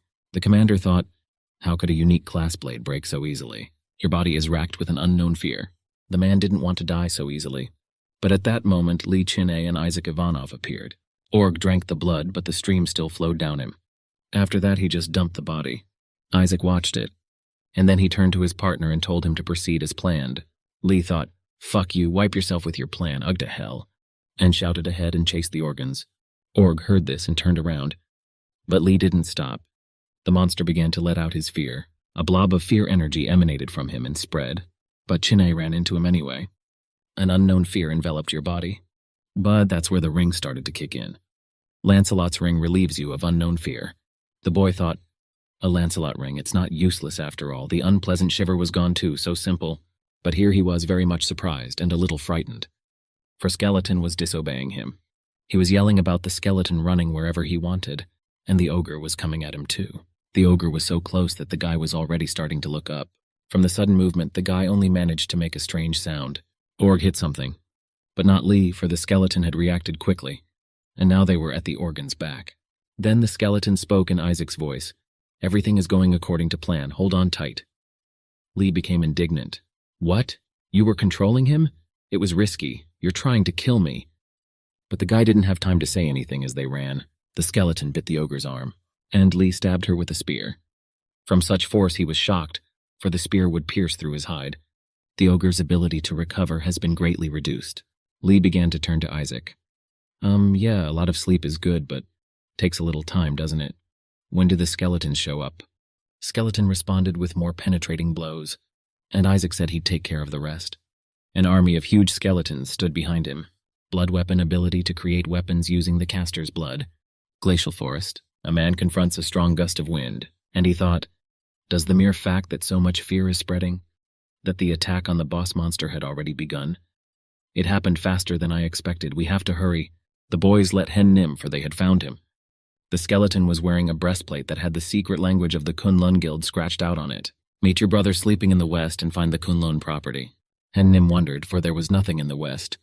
And then he didn't believe himself because it said that grave of stones. Ogre's health was significantly reduced. Ogre's resistance was significantly reduced. All the skeleton warriors were throwing makeshift spears at him, and they pierced him, thereby drawing blood. Blood poisoning spreads through the ogre's body. Li Qing'e looked at the spear and said, "Percival's spear is marvelous. To imagine that it would pierce through such thick skin. No dungeon can withstand the combination of Percival's spear and blood poisoning." Isaac, on the other hand, replied, "Maybe, if it's only a 2-level dungeon." And he thought to himself, "However, the monsters are much stronger in 3-level dungeons. This combination alone won't be enough. Besides, to deal with a worse monster, I have to get stronger." Ogre was defeated. The achievement has been obtained. Underworld Messenger sends you the catalog. Lee was surprised at the golden gift, for they had received a gift from their mentor again. Berserk. Requirements: Messenger of the Underworld. Required level and higher, skill effect. Turns the target into a berserk, granting the following effects. All stats. Percent. Life decreases over time. And Li Qing'e wouldn't be himself if he didn't start grumbling. "This is too much. What does my mentor do? I did all the dirty work, so why didn't they give me anything? Discrimination or something? Grr, I can't even change my mentor, God." Isaac walked over and removed the bracelet from the organ. "You have purchased the Van Gogh bracelet." The reporters shouted, "Clear." The dungeon had been cleared. Isaac made it. Isaac is in that car. Taiwan is saved. Freedom. The guy asked his main man, "What do we do? We couldn't retrieve Van Gogh's bracelet in the dungeon. If it fell into the wrong hands, we're in trouble." He replied that for now, all they had to do was report everything to the guild and wait. And then he thought, finding ourselves in a dungeon in a situation where we are close to losing our legendary items. We Kunlun Guild leave clues in the secret language for the brothers to come after us. So if you don't know the secret language, it's almost impossible to find the Van Gogh bracelet. But if someone was lucky enough to get it out of the dungeon, I hope it wasn't Isaac, that monster. Isaac was holding the very same bracelet. Van Gogh bracelet. Item class. Legendary. Required level and above. A bracelet that belonged to a great man of the past, Van Gogh. It is said to contain the power of harmony. Effects. When worn, all effects of rings on the same hand can be applied simultaneously. When worn, all rings on the same hand cannot be removed. Smiling, the player rejoiced at his thoughts. To think that such a thing would be hidden. It was worth it to enter such a dungeon one last time before heading to the 3-level dungeon. The maximum number of items a player can use is 5. 1 necklace, 2 rings, and 2 bracelets. Even if you wear more, the effects of items are applied within specified limits.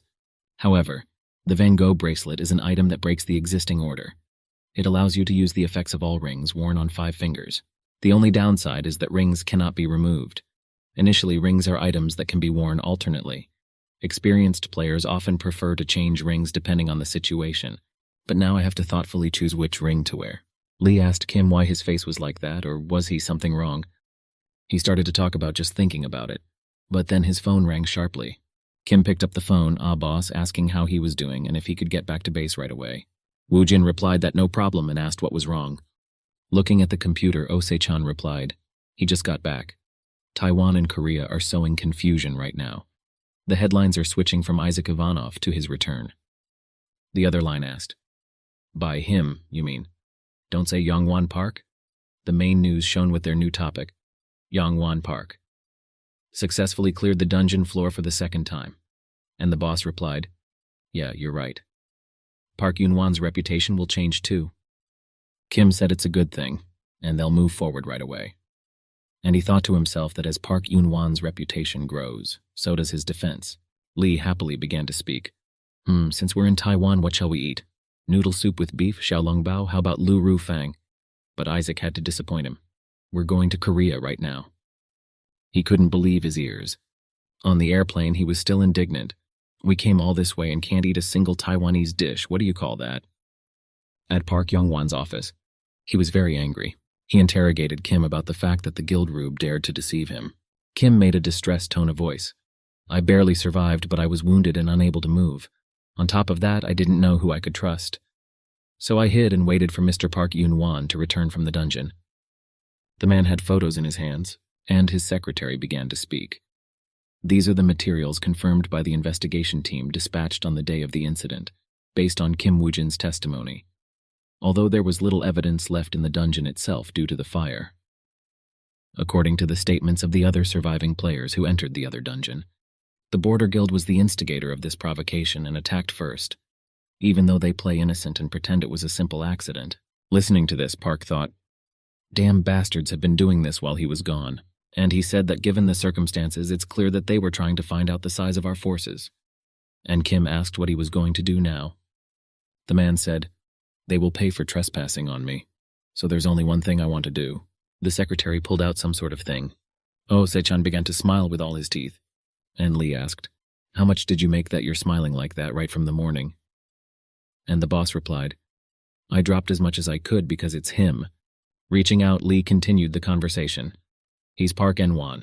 How are you going to get your skill page back, no matter how much you don't like money? Have you forgotten how hard it was to obtain this skeleton knight skill? Smiling, he replied, you don't have to worry about it. The person who will return our items is already at Park N1's office. And then it came to the blonde-haired man. He couldn't believe it. And the boss only smiled. Kim was coming out of Park's office with some kind of suitcase. Immediately I turned on my phone, and as soon as he was answered on the other line, Osei-chan asked about how it went. Kim said, I was just handed the Skeleton Knight skill page. He told me to hand it to Isaac personally. World News, Phoenix Guild. Will they support Isaac Ivanov? News, Park Young-won. Isaac Ivanov is a world treasure. Of course we will help him. There was news on the computer. The Phoenix Guild promises Isaac Ivanov full support. The man thought, Young-won Park is flirting with publishing, I see. This is unexpected. If Park Yoon-won becomes the public's favorite, it will make our job harder in the future. The sign said President Park Shin-hai. Shin-hai started to say, since it's like this, you should take responsibility, don't you think so? Naomi Spell was very much frightened. Did the secretary say over the phone, we'll revisit this issue after I discuss it with the boss? Park inquired about whether it was Kim. She answered him, yes, he said that he had given the skill page entrusted to him to Isaac's side. What are your next instructions? How do we respond to him? The man was reading a newspaper and said, the next step? And he's not stupid. The paper said, the Phoenix Guild promises Isaac Ivanov full support. And then continued his speech. Now that there was Isaac, he must have sensed the instability of his position. Still, he's worked hard, so as a gesture of courtesy, shall we let him die in a 3-level dungeon? C rank should be enough. Send him and a couple other people to the right place. If you give him proper support, he'll calm down and go away. If not, he'll have to surprise me. Night and a building of some kind. The girl asking about the guy's name. The guys told her Kim Woo-jin, and she said Kim Woo-jin. Just the name alone is enough to know he's weak. The guy immediately started to contradict her, but from the rumors he has excellent skills, doesn't he? He seems to have joined Park Yoon-won's group of subordinates after emptying one of the dungeons that hadn't been cleared. She arrogantly replied, if he had excellent skills, he would have gone there by himself. But that's not the case since they're asking us to accompany him to the 3-level dungeon. This is Yoon Hyun. She didn't like it at all, but the guys talked about how it was guild orders and they couldn't do anything about it. She looked at them angrily and said, all right, Park In-won. Ever since he became the head of the guild, there's been too much politics around. Honestly, I'm already thinking of switching to the Messiah Guild. Whatever. What kind of patronage and abilities does that bastard have? One of the guys said, looks like his patron is Underworld Envoy, and his main ability is Poisoned Blood skill. However, since this skill can be dangerous to allies as well. Until now, he was traveling alone, without an escort. That's what they were saying. What? Poisoned blood? So he can't summon skeletons like Isaac? No one has seen him use any other skills. It's so annoying. It's useless in battle, but it's a burden. I'm out of my mind. The girl asked when he was coming. There he is, the last one to arrive. She was very much surprised. Her attention was on the car. To her, it was very old. His frugality deserves respect. I'll give him a small indulgence. Her interlocutor mentally called her a miser. Notification, kill monsters to advance to the next level. Kim thought, an escort to a C-rank dungeon even though there are only 3 levels here? Wow. You're so generous, Park Yoon-won. I can't thank you enough. A waste of time, but I have no choice. The girl got him out of his thoughts by asking if this was his first time in a 3-level dungeon. And then she added that he was of little use here. He even turned around at that. And then you said, so shut up and do what I say. Or I'll kill you so no one will find you. She told him to kill a couple monsters to see what he was free to do. He asked how long he had to do it. She thought, look at him, he's already rebelling against me, huh? And then she said, you think you can do exactly as I say, just kill as many as you can. He said he needed time to prepare, and she said she understood. He's on his own. He smiled, for he was very interested. Oh, Se-chan's office. Lee said, I heard Kim Woo-jin went to the dungeon again. Does he have some kind of unhealthy craving for them or something? And the boss replied, Jin, you're the one who's been lazing around all day. He sighed heavily and tragically began to speak. I don't want to. Let's relax, at least while he's not here. Do you know how hard it is to work with him? Boss said, you used to complain about the lack of an experienced partner. But he was interrupted by a sharp notification on his phone. The message went out to everyone in the room. Emergency Dungeon Control Department. An unidentified monster has broken out of a nearby dungeon. While the monster continues to attack, destroying buildings, etc., we are notifying citizens of the... The boss was shocked, and the blonde-haired man asked, which guild is monitoring this dungeon? Is such a thing still possible? A similar situation happened a few years ago, with the dungeon that Messiah controlled. The boss made him realize that he'd said too much, and then all he could say was ouch. The boss turned his head toward Secretary Lee. There was no face on it. She continued to hold the phone tightly. Back when Secretary Lee was in high school. That day, without foreshadowing trouble, she just sat there bored at school. The name Park Shin-hee was written on the desk. Due to some noise from the street, all the students started crowding around the windows. They blew up a skyscraper. He began to fall downward. Secretary Lee was completely startled and shocked. She screamed in pain to the whole school. Presently, she gave it some thought. She got up and said she'd be out for a minute. That was the day her father died. A picture of him even at her work. When the girl left, Lee felt guilty. The boss immediately started saying, Fool, you have to watch what you say in the presence of the Secretary Lee. Lee only replied, No, I didn't do it on purpose. By the way, Hyun Nim said you knew her father. What kind of man was he like? The boss hesitated, dipping back in time.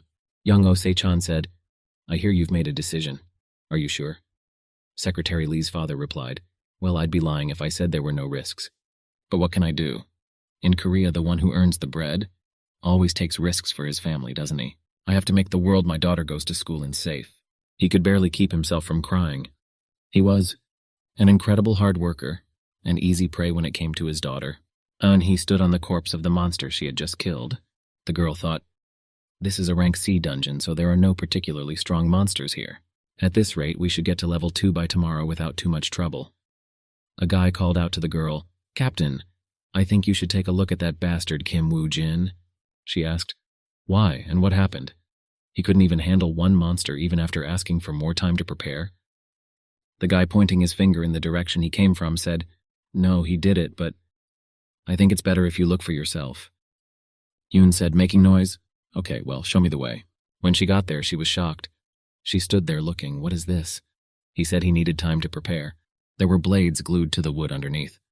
And Yoon kept thinking, all this time, did he keep making traps? Nice try, but traps like that won't do much damage. They'll scratch at most. What's that Kim Woo-jin thinking? All the people were upstairs for a better view. And here's the hero of the party.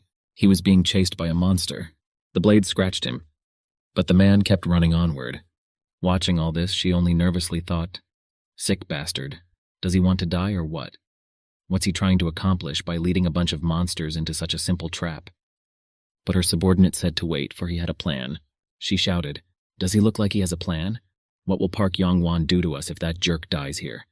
But that guy, he said to just watch. Kim found himself on top and the monsters were reaching for him. She was worried, for he was surrounded and it was too dangerous. But Kim was smiling. He began to let the dark energy out of him. The skill Underworld Envoy Blood Mist has been applied, and the entire trap area was covered in fog. The monsters began to scream. The orc was poisoned by the poisoned blood skill. A silhouette could be seen in the fog. It was an orc. He wanted to get out and run, but he never made it. Yun was very much shocked. Combine poison blood with blood mist. Is that what he meant by using poison? The guy said, I've never seen such a thing in my life. I think he killed at least 100. Kim really is amazing, thought the commander. Looking at him with adorable eyes, I thought, he deserves Park Yun-won's favor. I will lure you to my side by all means. The flask broke, and yet the blood mist absorbs too much blood. The messenger of the underworld admires your ability. The skill rank of blood mist has increased by 1. He touched the dead monster with his fingers. The skill Underworld Envoy Blood Absorption has been applied. Kim can replenish her supply with this skill. The commander sent a guy to tell him. He asked what exactly to say, and the girl said, "What do you mean? Maybe you're suggesting we tell him he's expelled after something like that?" He passed the test. A light in the middle of the forest, burned by the fire of the boys. The commander approached the player and began to apologize for her behavior. And then she started to say, "Your skills are incredible. I never thought that poisoned blood could be so deadly. If you and I work together, not only will we advance to the 3-level dungeons, but we will conquer them. So I want you to join our team." Kim interrupted her. 100,000 won. The cost for every time I use poisoned blood. The girl was surprised, for she certainly didn't expect to hear about the cost. With a smile, he explained, "My supply of poisoned blood is limited, so wouldn't it be logical for the team to pay the player to use the absorb skill during a dungeon sortie? Moreover, a side effect of this skill is bleeding. I should be getting at least that much." Yoon has already started to speak. "Of course, I understand. We should pay you since you're spilling your precious blood." "Okay, 30,000 won. Kim said it's too little." "Okay." Then he added, "I'll give you a discount of 1,099,000 won." She started to freak out a little. "No way, then I'll be kind too. 31,000 won." Kim stood his ground. 98,000 won. She added another 1,000 won. 32,000 won. The guy was thinking, I understand why the captain is haggling, but why is Kim Woo-jin playing along? Kim, 97,000 won. Yuna, 33,000 won. In the morning, the troll fell to the ground. "You defeated the black troll." Kim thought, "Phoenix Guild. The coherence of their teamwork is better than I thought. The hunting speed has increased due to Onihan's calculations and effective use of poison, plus her leadership skills are superior." Before she could finish, the commander shouted, "Hey, you morons, be careful with the poisoning. It costs 73,000 a pop." Kim thought, I hope it wasn't because of money that she decided to behave so openly. Moving to the next level. Notice, survive for 6 days. Yoon addressed everyone. "So this is the last level. Be extra careful because, as we all know, there are a lot of monsters in survival quests. You only need to survive for 6 days, so let's do it right and level up. And since we have unforeseen expenses, let's do everything we can to make sure we're not paying for nothing." Kim thought about the fact that she, the scrounger, the guy turned to her. "Captain, we will go scout the area and determine the number of monsters." She only said, "Okay, be careful." The trees ran before their eyes. The guys were in the trees, and then looked around and ran on. They looked at each other in incomprehension. The guy was staring at one point thinking, something's not right. This is a survival quest, but there are too few monsters. Besides, I'm concerned about the small size of this dungeon. Someone yelled for them to look at it. They rushed to the screaming. A guy who was squatting noticed huge footprints. He doesn't know who could have left them, but it wasn't an ordinary monster. The other was a little scared. Don't say that. This quest isn't about fighting a lot of monsters, rather about fighting one monster boss battle for 6 days. The guy interjected, "Monster boss? This is bad. Such quests have a low survival rate due to the difference in difficulty compared to the original early quest." They ran to tell the captain as soon as possible, but not far from this place there was a cave. Big and dark, and it appears they were being watched from there. Yuna said so, out of all the possible options, survival quest. The guys took turns telling what they had seen. Yes, and the size of this dungeon wasn't normal either. It was smaller than normal dungeons, more like an island surrounded by rocks. They drew a picture, so you need to be careful when running on the edge. The commander thought, since we have poisoned Blood Kim at the Jin, we can defeat even the strongest boss. However, in order to increase the survivability of individual team members, grueling battles should be avoided as much as possible. After she voice of the commander spoke to everyone, we still don't know the essence of the monster boss, so to begin with, we will try our best to avoid it and survive. There was some huge sound. Yuna looked at Kim Woo-jin first, and Kim looked the same way. A huge white monster. It was a white troll, but many wondered where such a monster came from in the C+ dungeon. Yuna ordered everyone to spread out. While everyone was running away, she let loose an arrow at the troll. The arrow flew at a tremendous speed. The Silent Hunter skill, multiple shot, has been applied.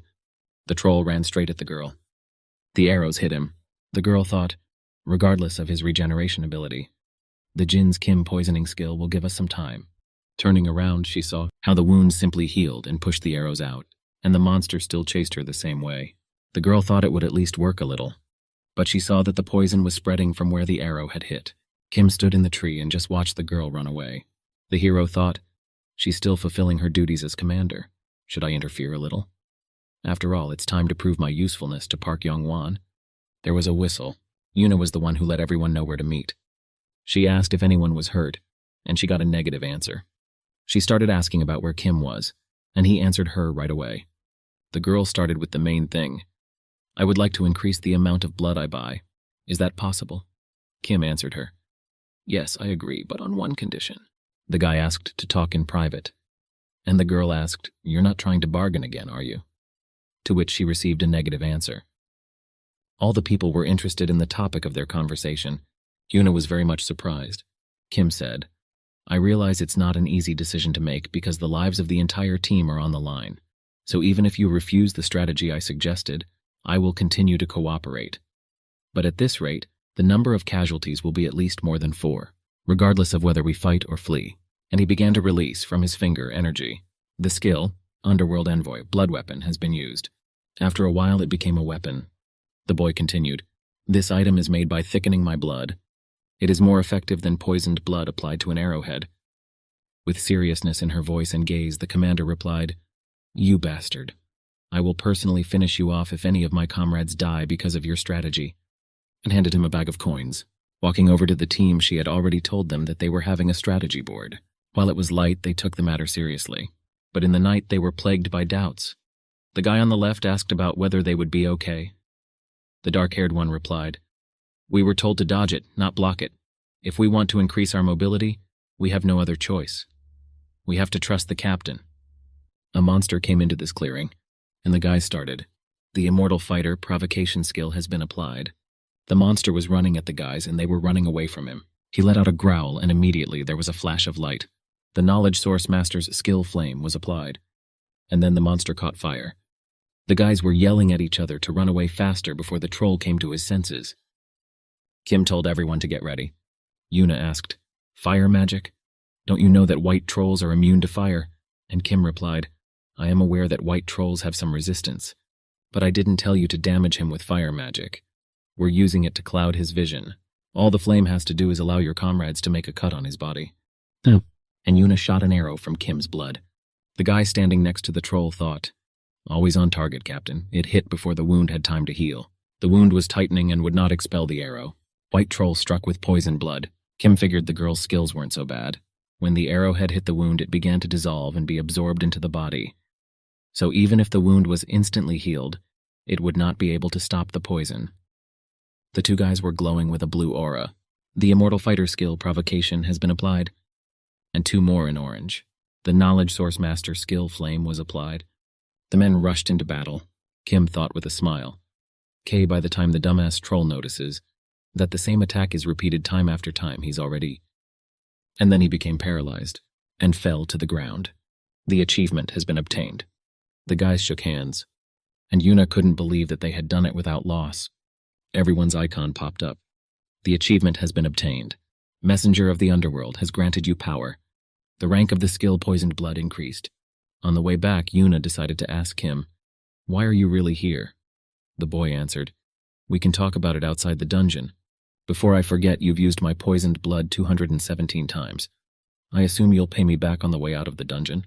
Yuna was upset and surprised at the same time. Park Young-won tapped on the table, and he said, Do you want to make up for this incident? Although nothing will replace the dead guild members, I'll hear you out. Madame Spem was silent. There was a guild press conference going on. A journalist asks questions. Rumor has it that a white troll appeared literally out of nowhere in a 3-level dungeon with. And I'm wondering how you managed to get out of there without a single scratch. Yuna replied, We achieved this result thanks to the hard work of every member of the team. And also, I have to say that the sweep would not have been possible without Mr. Mr. Kim's poisoned blood skill. After that, the questions came out. So you are claiming that you defeated the white troll thanks to the poisoned blood skill. Who is this Mr. Kim Woo-jin? Miss Yoon Hyung-hoon, please just a few more questions. News sites were stuffed with various topics such as Hunter using poison, offers a new strategy, Kim Woo-jin Joker is the next generation of the Phoenix Guild, his weapon of choice is poisoned blood. Yeah, it's Kim Woo-jin. Any news? The guy answered the phone, and on the other line he heard, It has come to my attention that Isaac Ivanov wants to mop up Deadwood. Let's see what happens. You sure nothing's going to happen to you? going into an American dungeon even as a Russian. Kim replied, "If I could go there as someone else, we wouldn't have to use the Yongwan Park." "Oh, Z-chan, as you know, even the Messiah has only gone to the dungeons of America a couple of times. At this point, this country doesn't need anyone's help, since many experienced players have emigrated to America.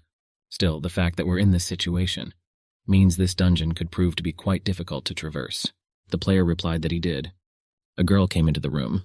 "Anyway, since Park Yun-wan took Naomi's spell by surprise, I think the Rubez Guild will go for it." Not sure, however, that the other side of the common front with the Rubez would allow outside intervention. The car from the parking lot started to pull out, and Kim, who was watching her, said, "You mean the Grand Guild, don't you?"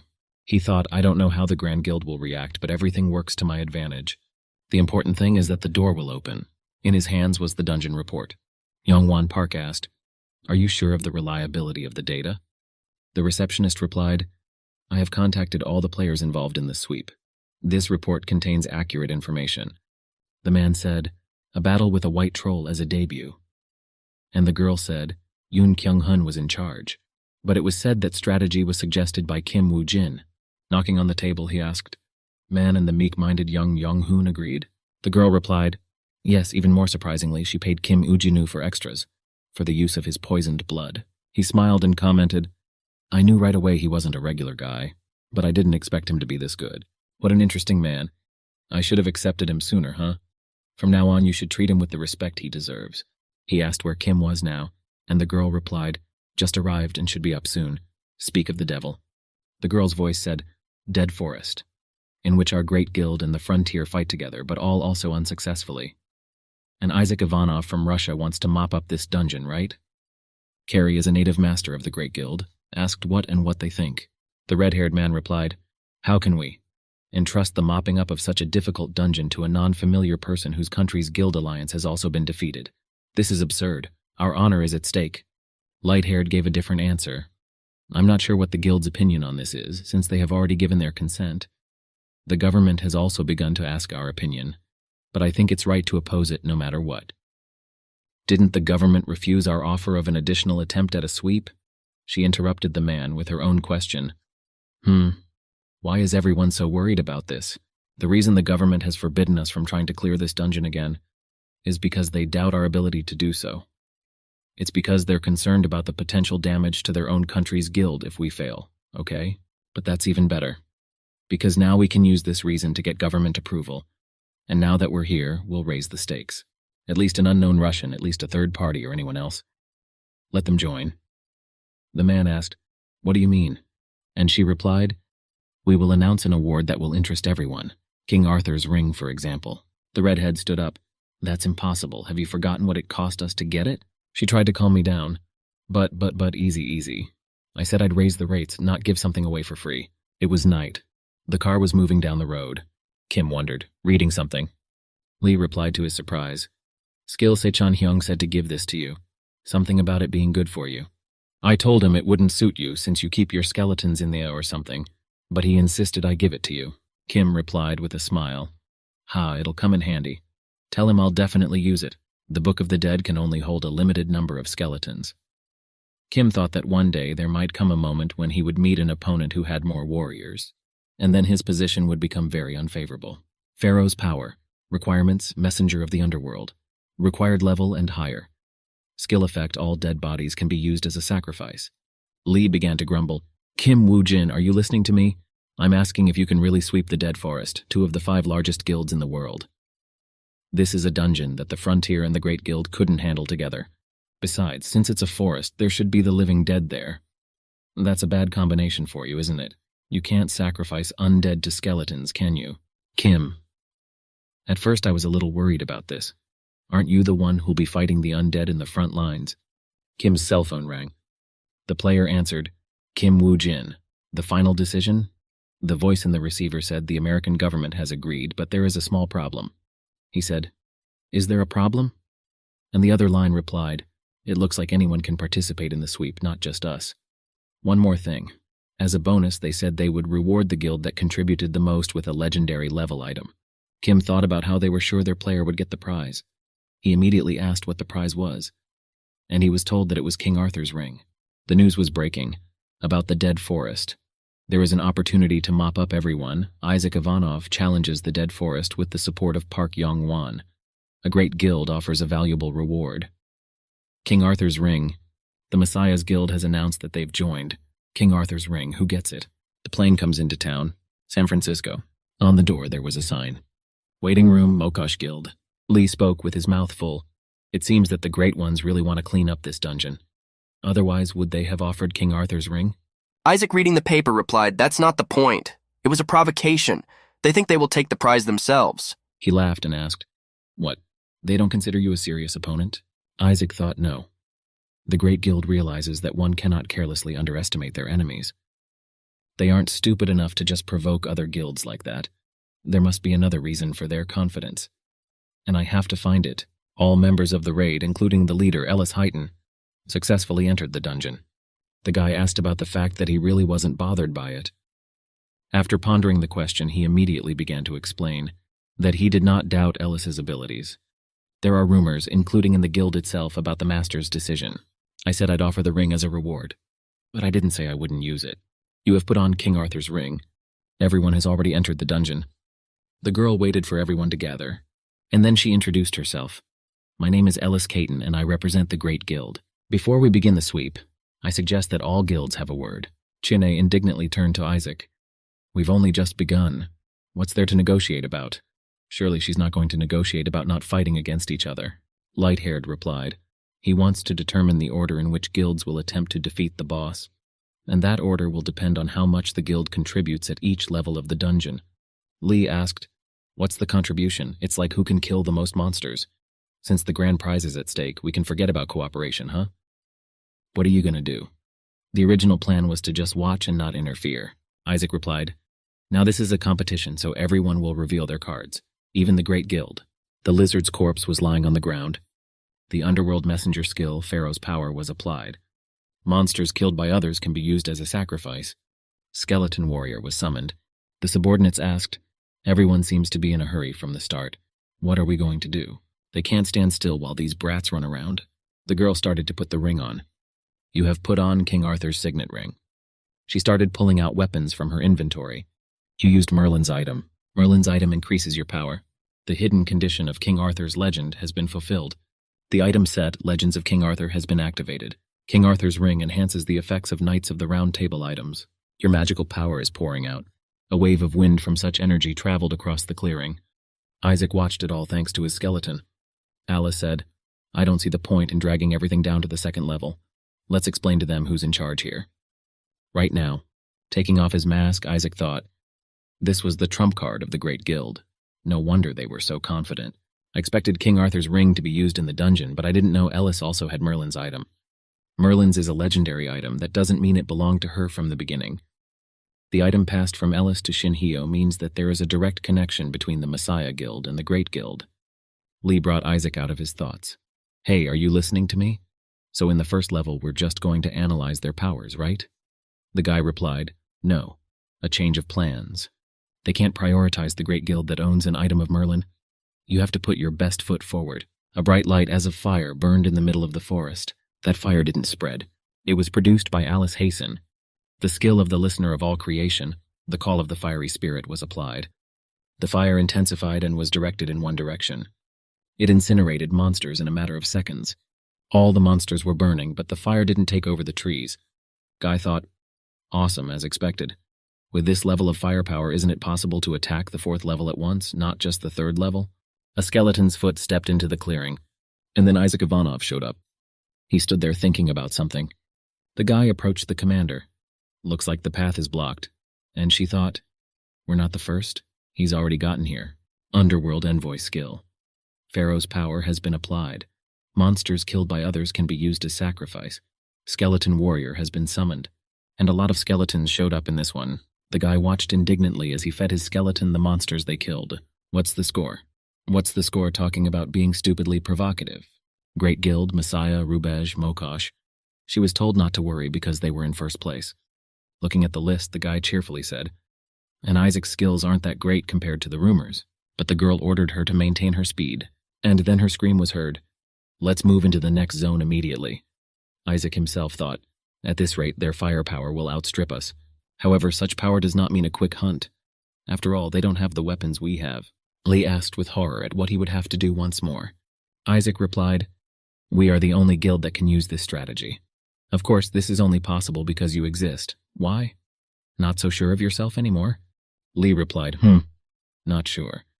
Then there's nothing I can do to help. After all, you said this strategy is impossible without me." As he left, he asked, "In return, after the sweep, you'll feed me at least this time, okay?" He said with a smile that now would be a good time to speed up. The skeleton was on a horse. Skeleton Knight was summoned. The Guild of Boundary is offering $1 million for the dead wood. The Messiah Guild is also offering the item.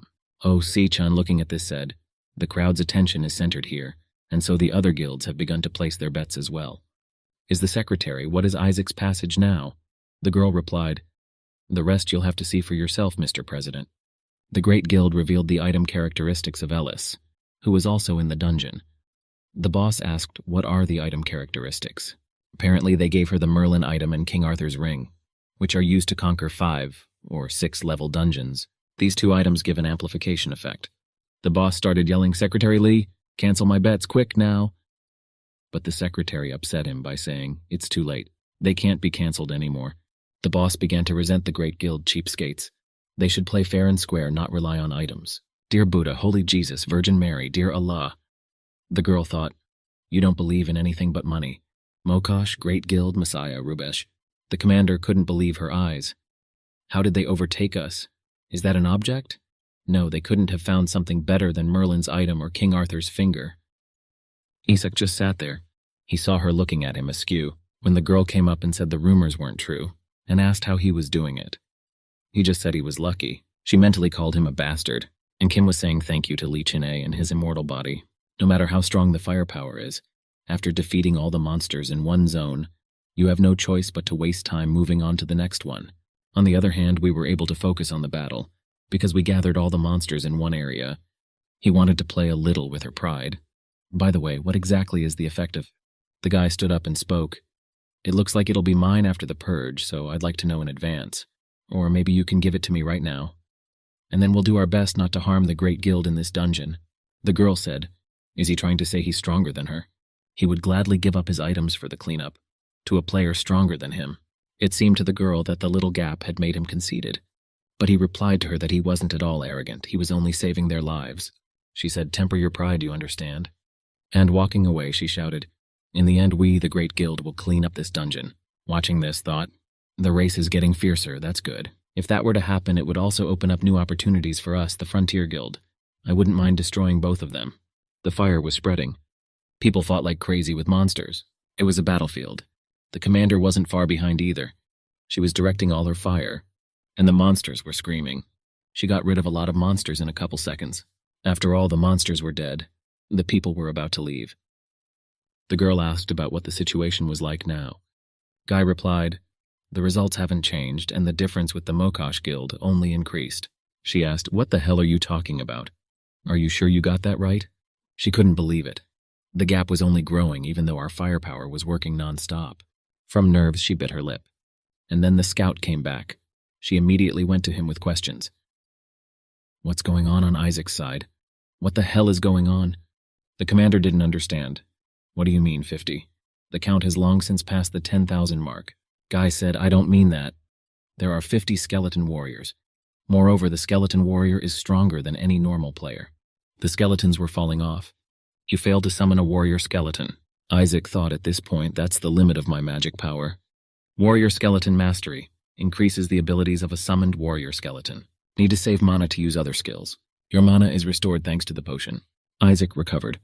He looked at his army of skeletons, abruptly lifted off the ground. Lee shouted something in Russian. The monsters were moving in droves right at them.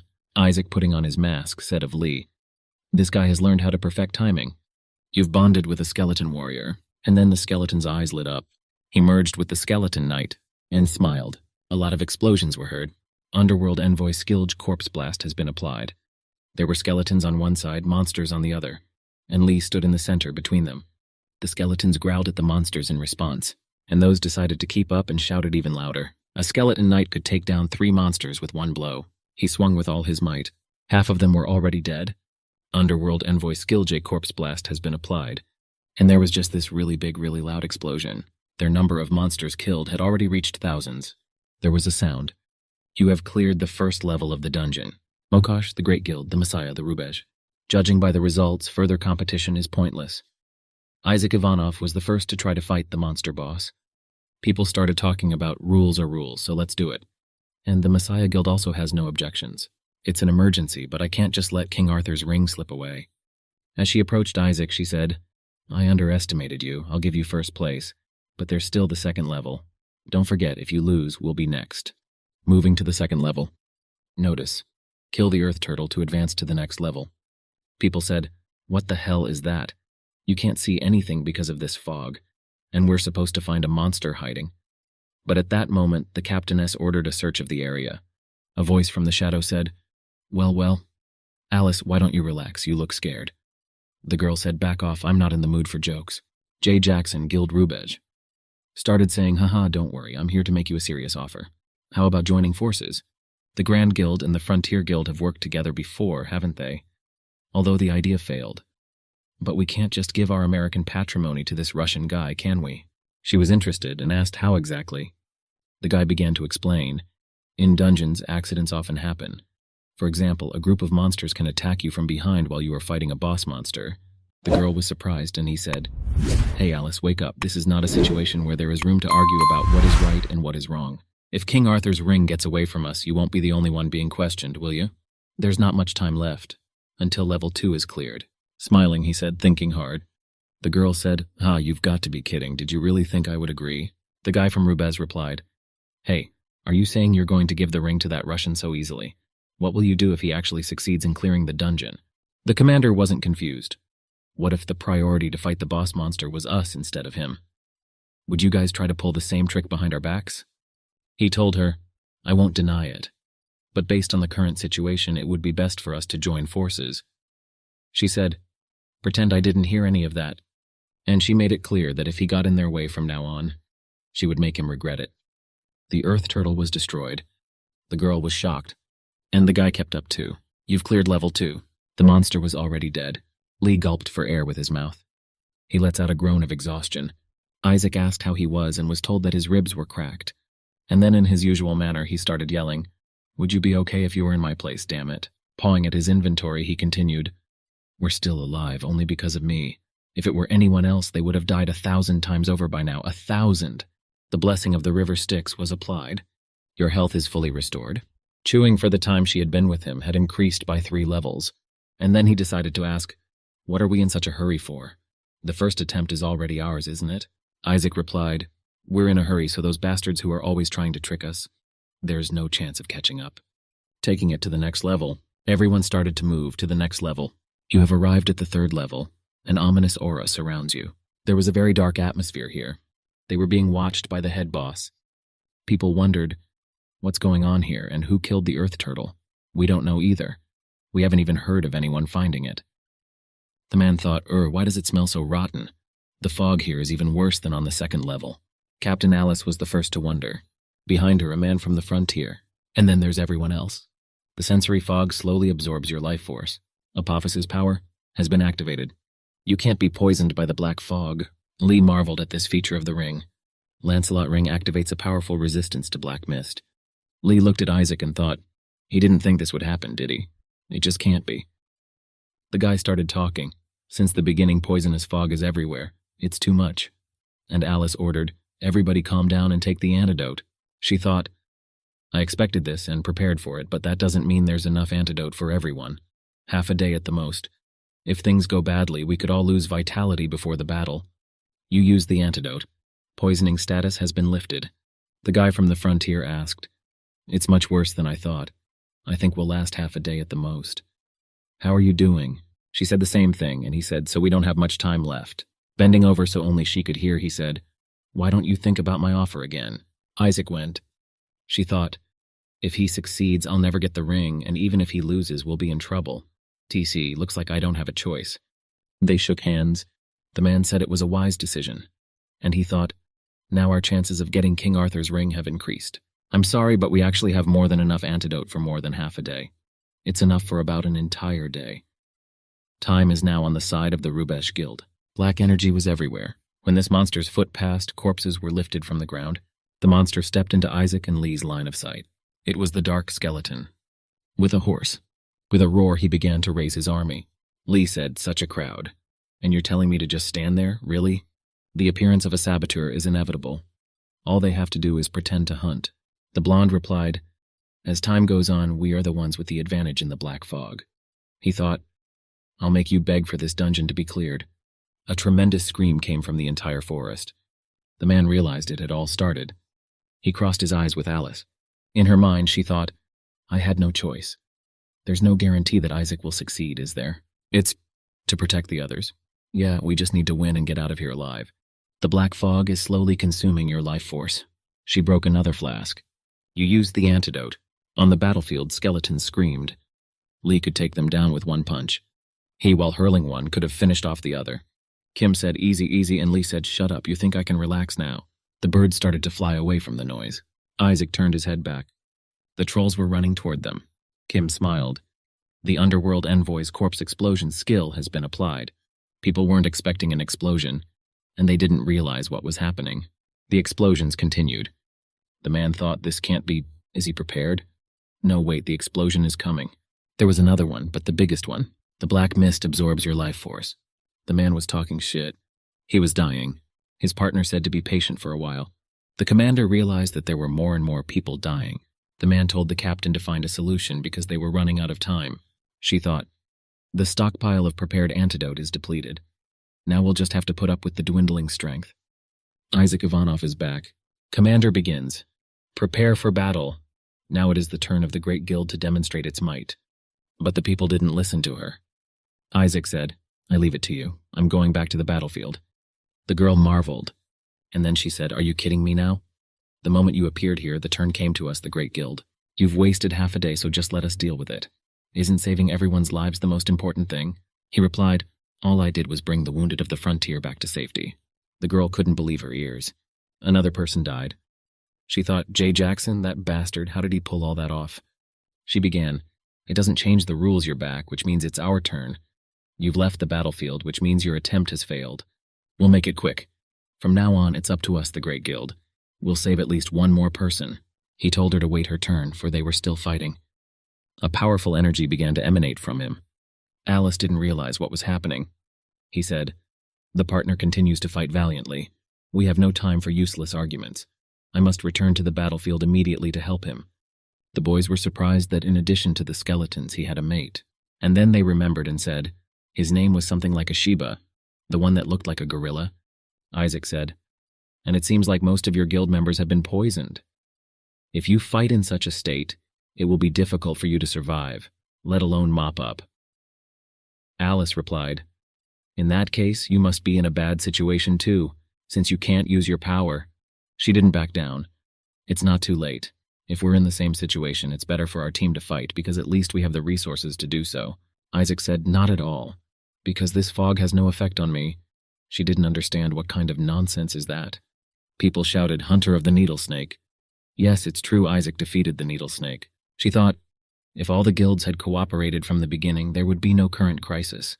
It was presumptuous to make a cleanup order. The first hunter to defeat a needle snake. Isaac Ivanov. Isaac said, if all the guilds had cooperated from the beginning, the current crisis would not have arisen. It was presumptuous to set up a cleansing order. But there's still a chance.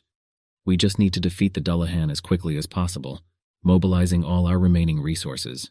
The man stopped her and said, I think it's time for you to stop. The situation is too serious. People said, Isaac is right. Instead of competing with each other, we should have fought together from the beginning. They only made things worse by fighting over objects. And here the guy agreed that it was all the fault of the Great Guild. Shouldn't Alice also be held accountable for her words? What did Isaac do wrong? He wasted more time because he brought in the wounded, guilds of the border. Instead of being thankful for saving her own ass, she starts fighting with him. If things go badly, I'll make the Great Guild regret it. She thought, this is not good. And Isaac said, the value of the life of every player present. That's what you said the other day, Alice. Be careful in your next decisions. To save everyone here. She was at a loss for words. Wouldn't the chance of disaster increase? If the strongest man wields the object, I just want to say that for the cleanup, I would love to give away my items. You probably already know the answer. All present will witness the noble request of the Great Guild. People were horrified, and she was silent. Monsters were climbing out of the ground. Lee said, "Shit, it never ends, does it? My energy will run out before I even start fighting the Dullahan." Kim Woo-jin, take your time, motherfucker. Isaac came back and said he did a great job of containing them. The one immediately asked where he was. There was a tremendous energy coming from Isaac. Merlin's items increased magical power. Isaac became very strong. Lee began, "What were you doing? Where did you get all these items from?" He replied, "I got everything in advance. Merlin's items came as a bonus." He said he would break through and destroy the skeleton. "You think those 2 items are going to make a difference? How are you going to get through this army of zombies?" Isaac smiled. The ground rose up beside them. The golem was summoned.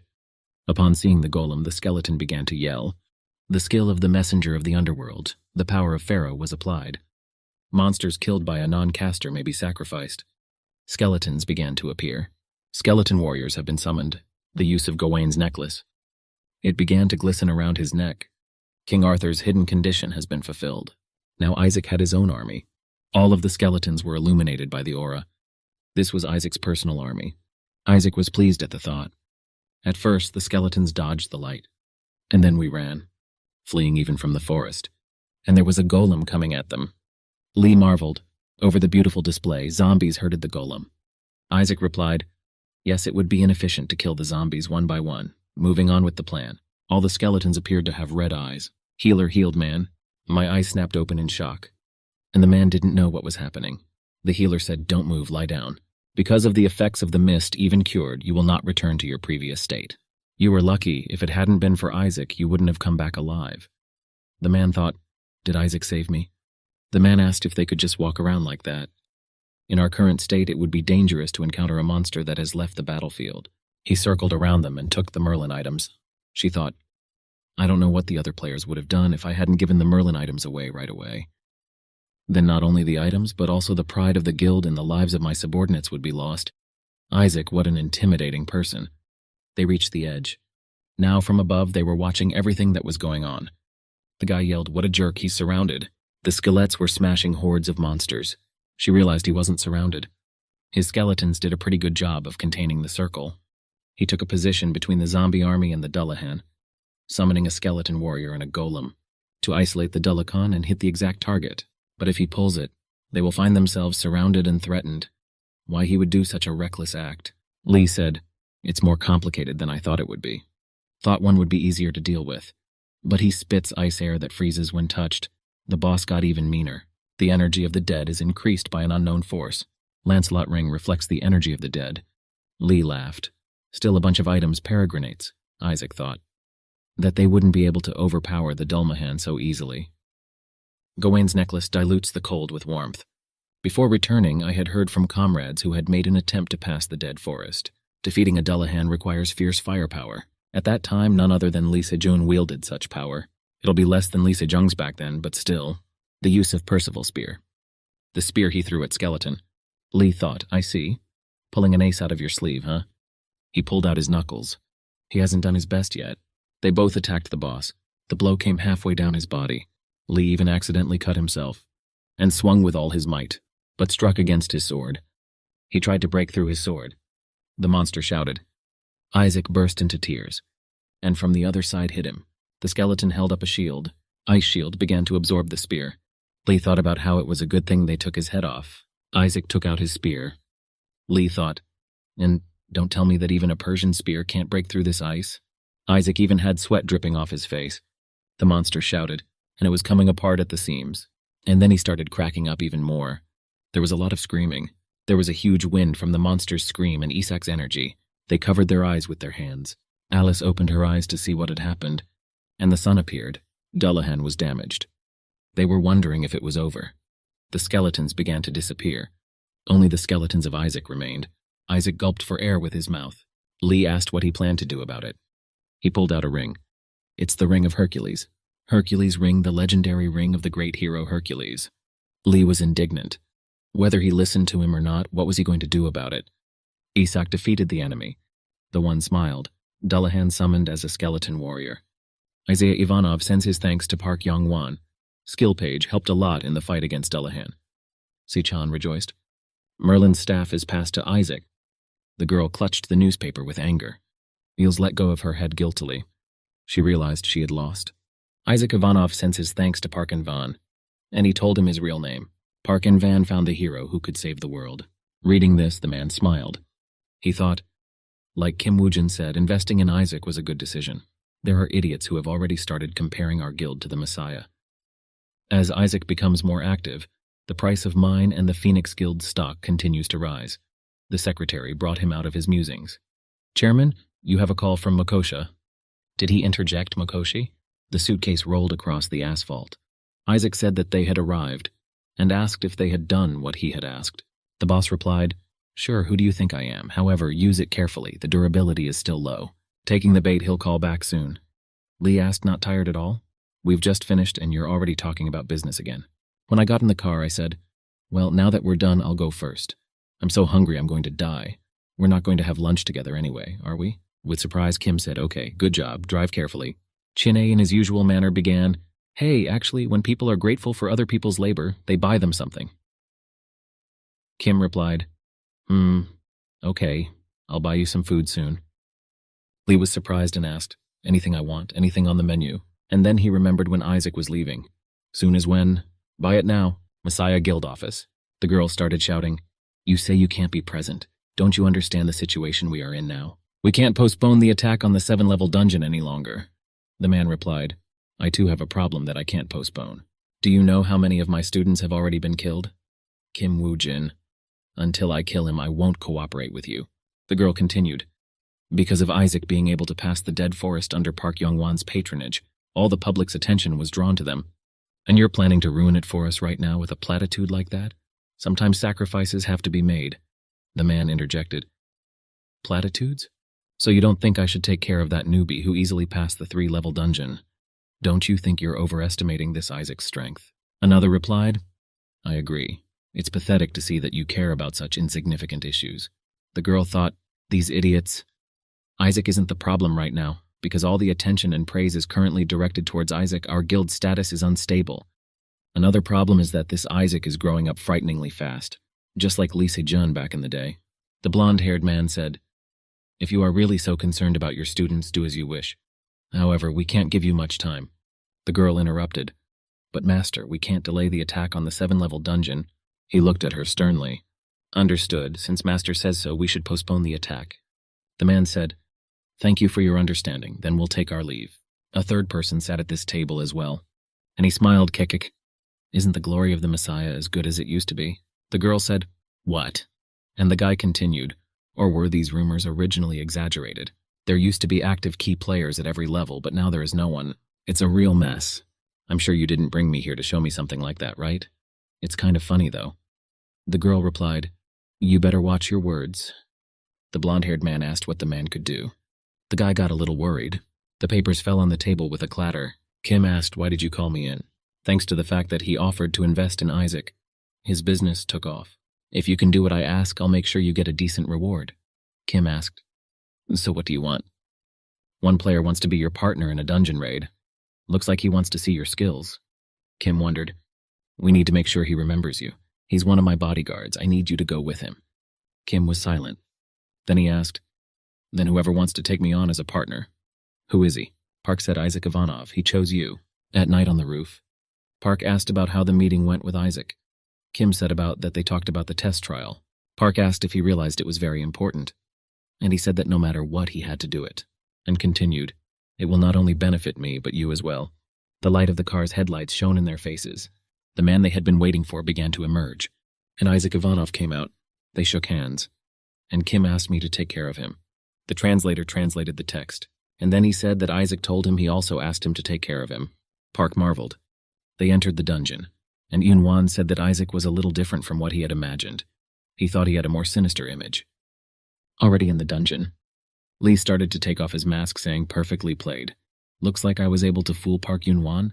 I'm just a fine actor. Kim praised him. He thought that in the future he should avoid having to use an understudy. They were sitting in a restaurant. Isaac and Kim are supposed to meet. Kim will only be at the entrance to the dungeon, but only he and Isaac will go inside. What are you talking about? Isaac's you, aren't you? Split in two? Kim said, that's why me and Isaac, the two of us. Then Lee realized and his eyes lit up. Oh, I see what you mean. Then, you think you can get away with pork? You have to order beef. Kim said, told you I'll buy you a meal once, I'll keep my promise. Without wasting any time, shouted across the room. Chief, give me the beef. Hurry up, give me the beef. If there's anything else you'd like to assign to him. He saw the map. Hey, wait a minute, what's this? Where did you get that map? Kim said Park gave it to him before he met Isaac. So you promised to repay me for my hard work with food, but you're paying for it with a guild card? Kim Woo-jin, who do you remind me of? Already in the dungeon, the skeleton was fighting a monster. The skeleton warriors were attacking him very quickly. They destroyed it, but the others began to growl. Levels are elevated. Lee and Kim handled all the monsters. The messenger of the underworld smiles at your overwhelming power. Lee, during the Dullahan fight, failed to consider. Now that he does, it's an amazing... This is the first time Kim has used it correctly without considering other people's individual capabilities. King Arthur's Ring. Item rank, Legendary. Level restriction, none. The Ring of the King of the Round Table. Merlin's Staff. Item rank, Legendary. The staff used by the evil wizard Merlin. In this dungeon, I won't be able to experience their power to its fullest. Lee pulled Kim away from his musings. Hey, thanks to the skeletons, the level keeps rising. They can do it all by themselves. I don't even need to interfere, and there's nothing to catch. So soon I won't even be able to match the strength of your skeleton warriors. Huh? Kim gave him a stern look, thinking, oh crap, he's always so frivolous. He started making excuses. Hey, wait, you're not going to make me do that again, are you? Don't do that. I'm Isaac right now. If you do that, I'll say you failed the test. Kim said, great, I was thinking about taking the test anyway. And then China's shout was heard throughout the forest. A call came in on Osei-chan's cell phone from a player. He said, that was quicker than I thought. How's the test going? Happy? Kim Woo-jin didn't pass the test? Kim replied, I thought you'd guess that. While we were in the dungeon, did anything happen? Boss said, the Messiah Guild has announced that they are postponing the 7-level dungeon. The exact reason why the attack could not proceed as planned has not been disclosed. Kim thought, if they're even willing to push back the raid, then there must be a problem. If you think about it like that, besides Lee Se-jung, the only ones who can act on their own are Master Archer and Master Swordsman, no one else. Kim said he felt there was internal conflict in the guild. The boss replied, I think so too. There have been many unpleasant incidents recently. The most suspicious one is the Master Archer. He's not an original member of the guild, but he has deep ties to the guild. This is just my guess. But before attacking a 7-level dungeon, you have to deal with your personal problems first, right? Kim remained silent, and the man asked what he was going to do. The protagonist replied, he must finish what he started. I will think about the rest after the meal. Si Chang asked if he had any unfinished business, and the guy said, yes, I have to meet Park Young-wan. Phoenix Guild headquarters. Park said, didn't pass. I said no matter what, you have to pass this test, right? Kim apologized. And the man said, I don't need your apology. You better explain what happened. Kim started to explain. Although he recognized the power of my technique for the blood poisoning, but he said I still lacked skill. Nevertheless, he asked if I could help if he needed help. Park thought, will he ask for his help if necessary? So Kim Woo-jin is only interested in Isaac if that's the case. An ambiguous success. He tapped his fingers nervously on his knee, and then, pretending to remember something, Kim began to speak. Oh, and I overheard Isaac talking to a colleague outside the dungeon. It seems like they're trying to hire people from another guild, not the Mokosh Guild. Doesn't that mean he'll be out of Mokosha soon? Park added mentally. A free player then? No, we can't be sure yet based on this information alone. This should only be interpreted as information that they are trying to make the same move as before, after the co-building of their group. So he was testing Kim at the Jin for a reason too. Park came out of his thoughts and asked, so he was testing the Kim at the Jin for a reason too. Kim said, then if you're giving me a chance, trust me and give me some more strength. Next time I'm sure I'll be fine. A huge volcano was spewing lava. Levels are elevated. The man standing at the top began to glow with a beam. Dragon Hunter, François Chéreau. People were shouting, the dungeon is past. Please give me an interview. Please look over here. The mustachioed man began. You've just finished with the dungeon, sorry. There is an urgent request from the Japanese government. A rank A dungeon was found, and the master wanted to ask your advice. The man who came out of the dungeon said, the boss of this dungeon is a dragon cub. What does he want me to do? To recommend players who can pass this dungeon. The man clarified, recommend, so you already have someone in mind. He replied, of course, it's been a long time since I passed the 100th level. but I'm keeping track of active players who can complete a 3-story dungeon. Muchina said, but if you recommend someone to the master, that player refuses, what then? If he finds out that the boss is a dragon, the guy replied. That's definitely not going to happen, the man was shocked. Are you that confident in this player? Fixing his glasses, he agreed. 5 guilds are silent about what's going on. Isaac Ivanov's solo raid on the dragon dungeon. Park was reading the newspaper news. He was glad that no one wanted to join the performance where Isaac was playing the lead role. Isaac, the bottom line is going through the dungeon solo. Is everything going to be okay? Park thought. Good thing I had time to invest in it. The secretary distracted him. Kim Woojin sent you a message. Thanks to the skill he was given last time, he was able to pass Isaac's test. Park said wonderfully. Trust me and give me some more strength. Next time I'm sure I'll be fine. He planned to give it to me as a reward for completing the quest. You could consider it a down payment. There won't be another chance, and this time I'm sure you'll pass. If you don't, I don't know what I'll do with you. Kim was surprised. Park asked his secretary to come in. As Kim was leaving, he told her to call Isaac and tell him to take the test again. She asked, what if he refuses? Yen Wan replied. To give a bribe, of course. Secretary Kim didn't understand. Bribe? What do you mean? And the man explained, the skill pages of the fire golem and the skeleton wizard, send them to him. Park was smiling all over. The secretary said, besides, Isaac would like to go to this baby dragon dungeon with Kim. The man thought, in rank this is a 3-level A+ dungeon, exactly the same as the Dullahan dungeon, but even though they say dragon cub, it's still a dragon. These creatures are difficult to attack, so no one wants to deal with something like this. However, since it is a young, unmatured dragon, the chances of a successful attack will be slightly increased. And if Isaac is joined by my bodyguard, Kim Woojin, and the attack is successful, it will be a big plus for me. He came out of his thoughts and said, we need to write a story. Call and get some journalists. The Phoenix Guild Master Park Yong-wan pledges his full support to Isaac. Is Isaac's new comrade a member of the Phoenix Guild? Isaac Ivanov. This time in the dungeon with a new comrade. Scrolling through the news on his smartphone, Oh Seung-chan thought, as expected, Park Kyung-wan didn't miss the chance, and he took it well. Even if he found out later that he had been taken advantage of, he still had nothing to lose. He went up to the secretary and asked, Secretary, did you give what I asked for to the Kim Woojinu? She answered in the affirmative. Also checked to make sure there were no problems with the product. Around this time he should be inside the dungeon by now, probably using now. At that time Lee was tormenting Kim, and he began to say in full concentration, I didn't think you were going to put a mask on a skeleton, but this one seems to work. Se Chang-hyun complained that it cost him a lot, but it was worth it, even more real than just putting on a mask. The more I watch, the more I wonder. Have you ever seen a doppelganger in person? Doppelganger. A monster with the ability to transform and create a copy of other creatures' appearance. He is not easy to find because he usually hides in the dungeon in the form of other monsters such as orcs and goblins. Doppelganger skin tissue sells for a very high price on the black market, but using this skin tissue, it is possible to create an item that can perfectly disguise itself as another person's face or appearance. Isaac said, Will you stop playing around? If you break it, I'll tell the whole secretary and you'll have to pay for it. You just have to stick it in your inventory. When I approached Kim, I asked if I should deal with all the monsters again. Doppelganger skin tissue, an item that can cloak the entire body. Isaac offered to leave the 3rd floor to him. Lee couldn't believe his ears. The player continued, I'll handle the 1st and 2nd floors myself. I will trust you to deal with the dragon cub. You summoned warrior skeletons from the Book of the Dead. And then a huge fire troll or ogre appeared, and the dark boss they killed earlier showed up, and a skeleton wielding fire. Skeleton animal. You put on Van Gogh bracelet. Van Gogh bracelet engraved on the body. A glowing mark appeared on his arm. The number of rings that can be worn is increasing. There are empty boxes. The King Arthur ring is sealed. Can't be removed. Hercules ring sealed.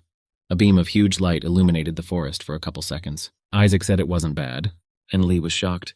He asked, What the hell are you going to do? Turning to him, he said, There's no need to waste time. Let's go straight to the 3rd floor. 3rd floor of the dungeon. Chin'e and Isaac were hiding behind rocks. Lee thought, haha, this monster. He said he'd take care of it and ended up destroying the hell out of it. I'm even starting to feel sorry for the monsters in this dungeon. He's not just a lone player anymore. He has a powerful legion that knows no fatigue and fears no death. His own guild. Lee was hiding because he didn't want to stick out. Isaac looked at him and said, Do you have anything to say? Why do you keep looking at me like that lately? With a face full of horror, Chin'e replied, No, it's nothing like that. It's just, I still don't quite understand the strategy of attacking the baby dragon you explained earlier. Sitting behind a rock, Kim decided to repeat past strategies.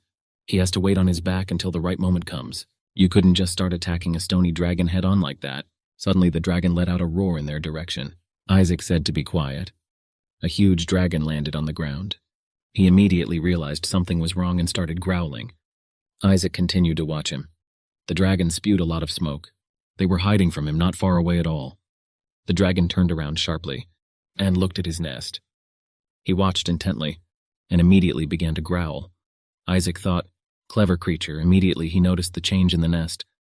Closing his eyes, he said he had to try, even though it was too late. The Underworld Envoy's J-Corp's explosion skill has been applied. And there was a huge explosion.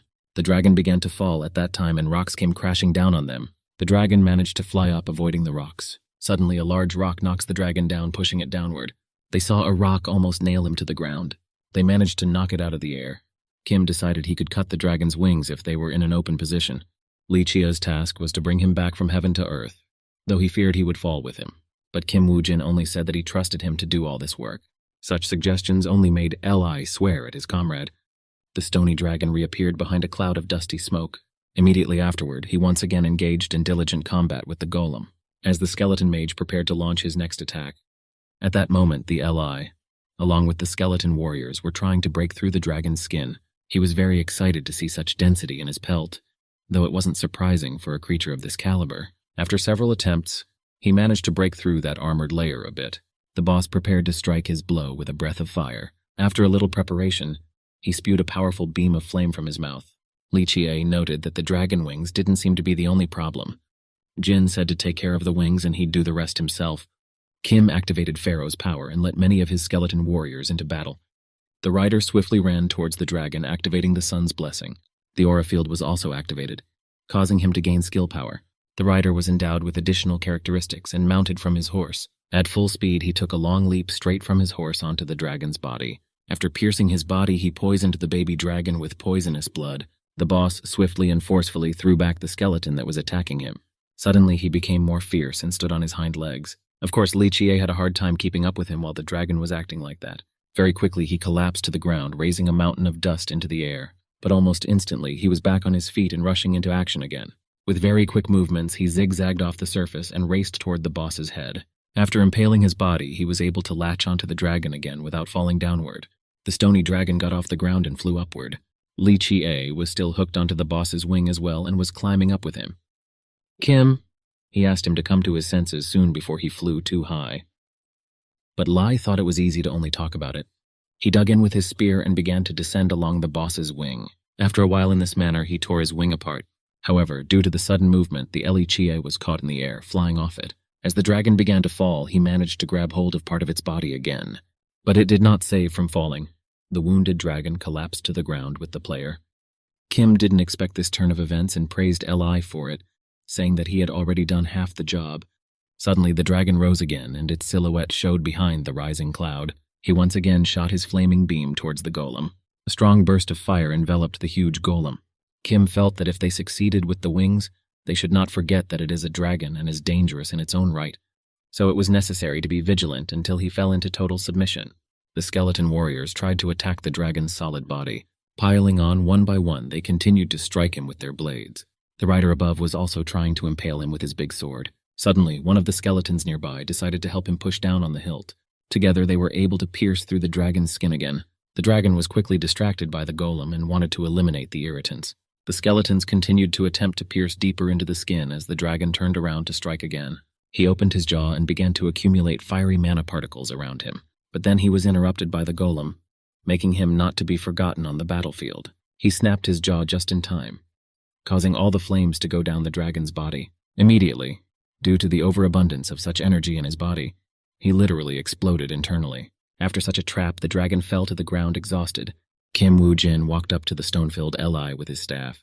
The blessing of the river Styx was activated, which helped him get out quickly. Kim inquired about Li's well-being, for he had not responded for a long time, to which he replied that he was fine and such a trifle would never kill him. Wiping the blood from his lip, Li inquired about the dragon. Kim said that while Li was resting, he played with him a little bit. Holding out his hand, he added that they had both done a good job. Li Chie smiled slyly at such unexpected words. Shaking his hand, he said he was happy about it too, since he had done it all himself. But Li added not to try to buy him off with words and bought him food after he got out. They needed to deal with the dragon further first, though. As he got into position, he let out a loud roar that echoed throughout the dungeon and prepared to attack. At this moment, a master swordsman was playing the Korean version of checkers outside the dungeon. He inquired as to how much time had passed since Isaac and his group had entered the dungeon. The kneeling man answered briefly, 10 sai. It had been 10 days and he was still alive, and it's amazing.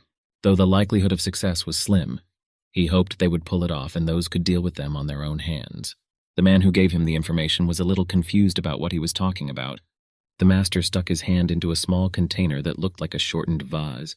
The situation on the playing field had changed, and the archer's face still expressed the same equanimity. The master swordsman exclaimed, "Damn," after the last move. He was suffering a small defeat in the game, which is why he was so excited about it.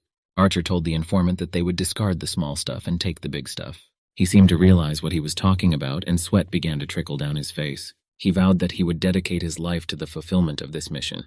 The dragon cub was defeated, and the Kima squad received the corresponding achievement. In front of the defeated boss, he exclaimed that he was now a dragon slayer. Patting the skeleton on the back of the head, he said he did a good job.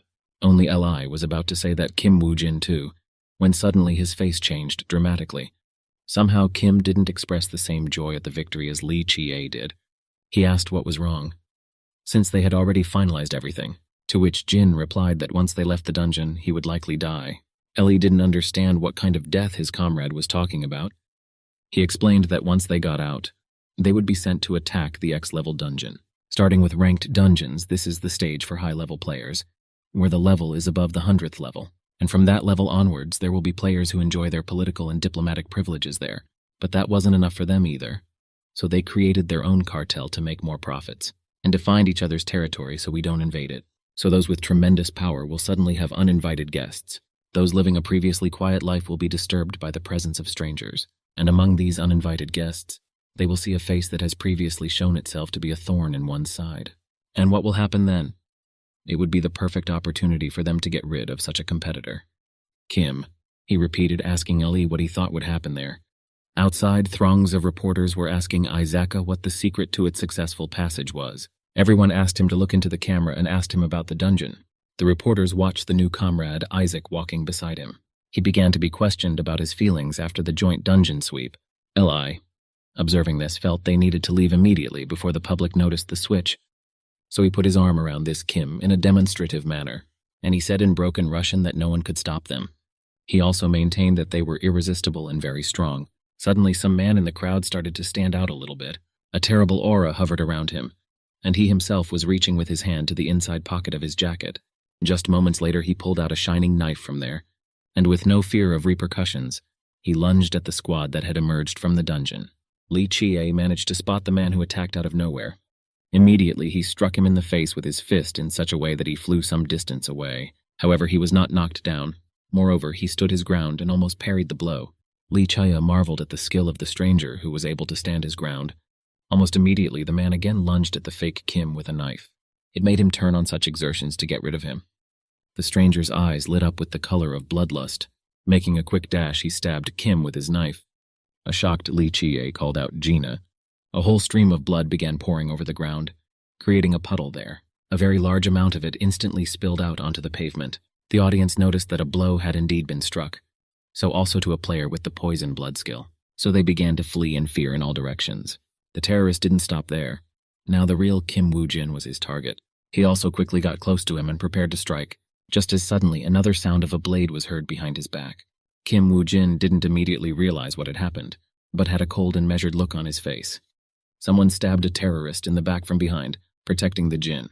He was rescued by a master swordsman who was suddenly here. The fleeing crowd turned around and noticed what had happened, not realizing where the master swordsman had come from there. Reporters were telling each other to quickly turn the cameras around again and film it. Panicked people around were asking for a quicker ambulance for the injured man. The master swordsman, however, expressed no emotion and looked at the dead man in silence. A memory popped into his head where he was apologizing for assigning a certain job to his informant. He was tasked with killing Kim Woo-jin at the cost of his life. He also told the master that he had nothing to apologize for, as he wanted to be helpful, at least that way. Before departing, he thanked the master for looking after him all this time. Almost dead, he only repeated the words Yamato and for the sake of the alliance. The swordsman understood his words, but still looked at his dying ward in silence as well. Alichie examined the injured fake Kim and shook his head, saying that there was no way to help him anymore. He then put a sack over his head to cover the eyes and face of the deceased. The master said he came here as a representative of the country, and to congratulate them for passing the... That is why he told Kimu that no one could have known about such a horrible incident. Immediately afterward, he expressed his sincere regrets. The newspapers were bursting with details of the murder of Kim Woo-jin. The master called him a hero of Japan in an interview and reiterated his regrets. The Japanese government has promised to give the Izaka team a free pass to the dungeon. Park Young-won was furious and broke his tablet while his secretary asked him to calm down. He said he just can't get comfortable with the situation. Throwing a confused look at her boss, she simply remained silent.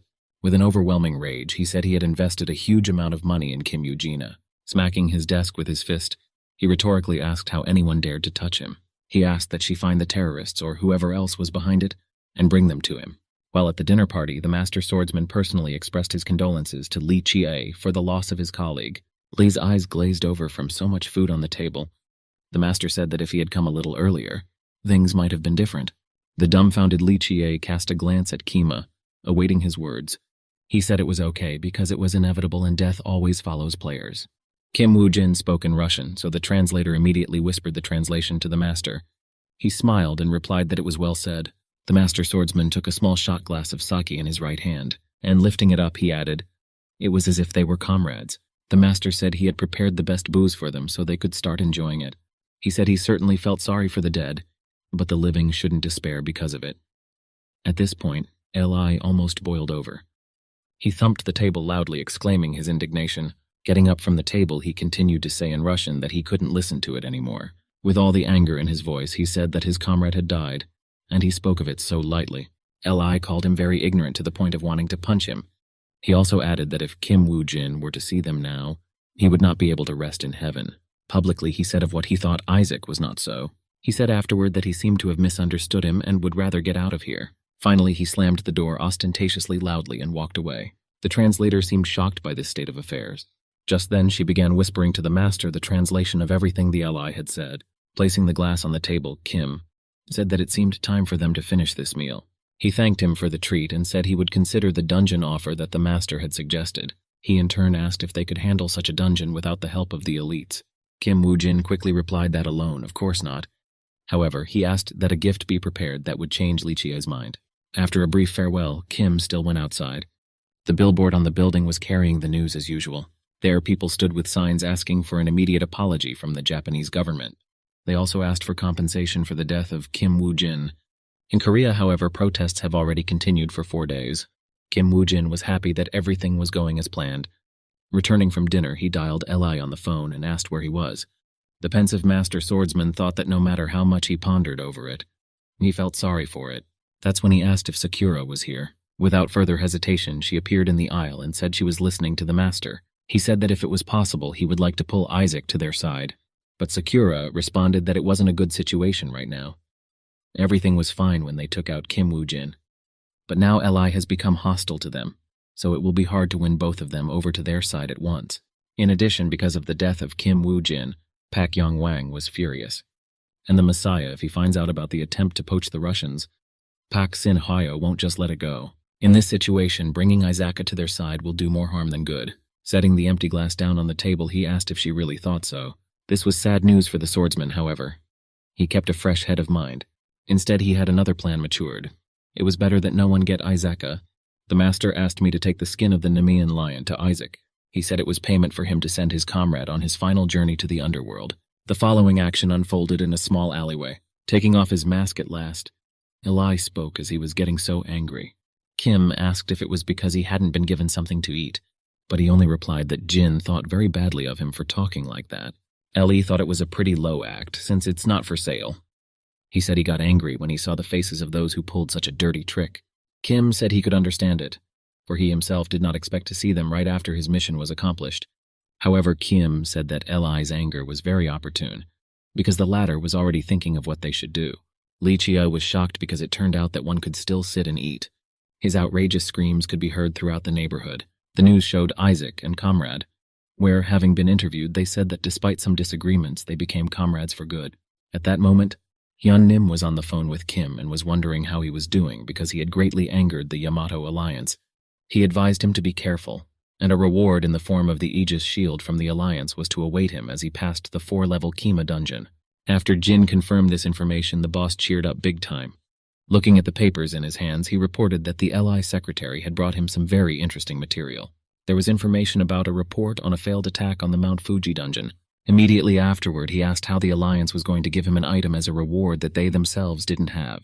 The boss said that Aegis's shield is now inside the dungeon on Mount Fuji. Toward evening, a whole crowd of people gathered near the portal to the dungeon. The reporter was saying that it was the entrance to a 4-level A+ rank Hellhound dungeon. He also said that right now players from different guilds from all over the world are going in there. On the other side of the TV program, he was asked what the official position of the Japanese government was. Because after the death of Kim Woo-jin, their criticism never subsided. Just as he was about to start answering the question posed, there was a sudden explosion behind his back. He, along with the cameraman, turned to look urgently at this unexpected turn of events. Something exploded from the side of the portal, after which the chaotic crowd began to run away from the scene. The reporter's eyes expressed intense panic and misunderstanding of the situation. Just seconds later, the explosion was repeated with even greater volume. The camera of the show's cameraman stopped filming and only began flashing a blue light. The anchor tried to call the correspondent but was unsuccessful.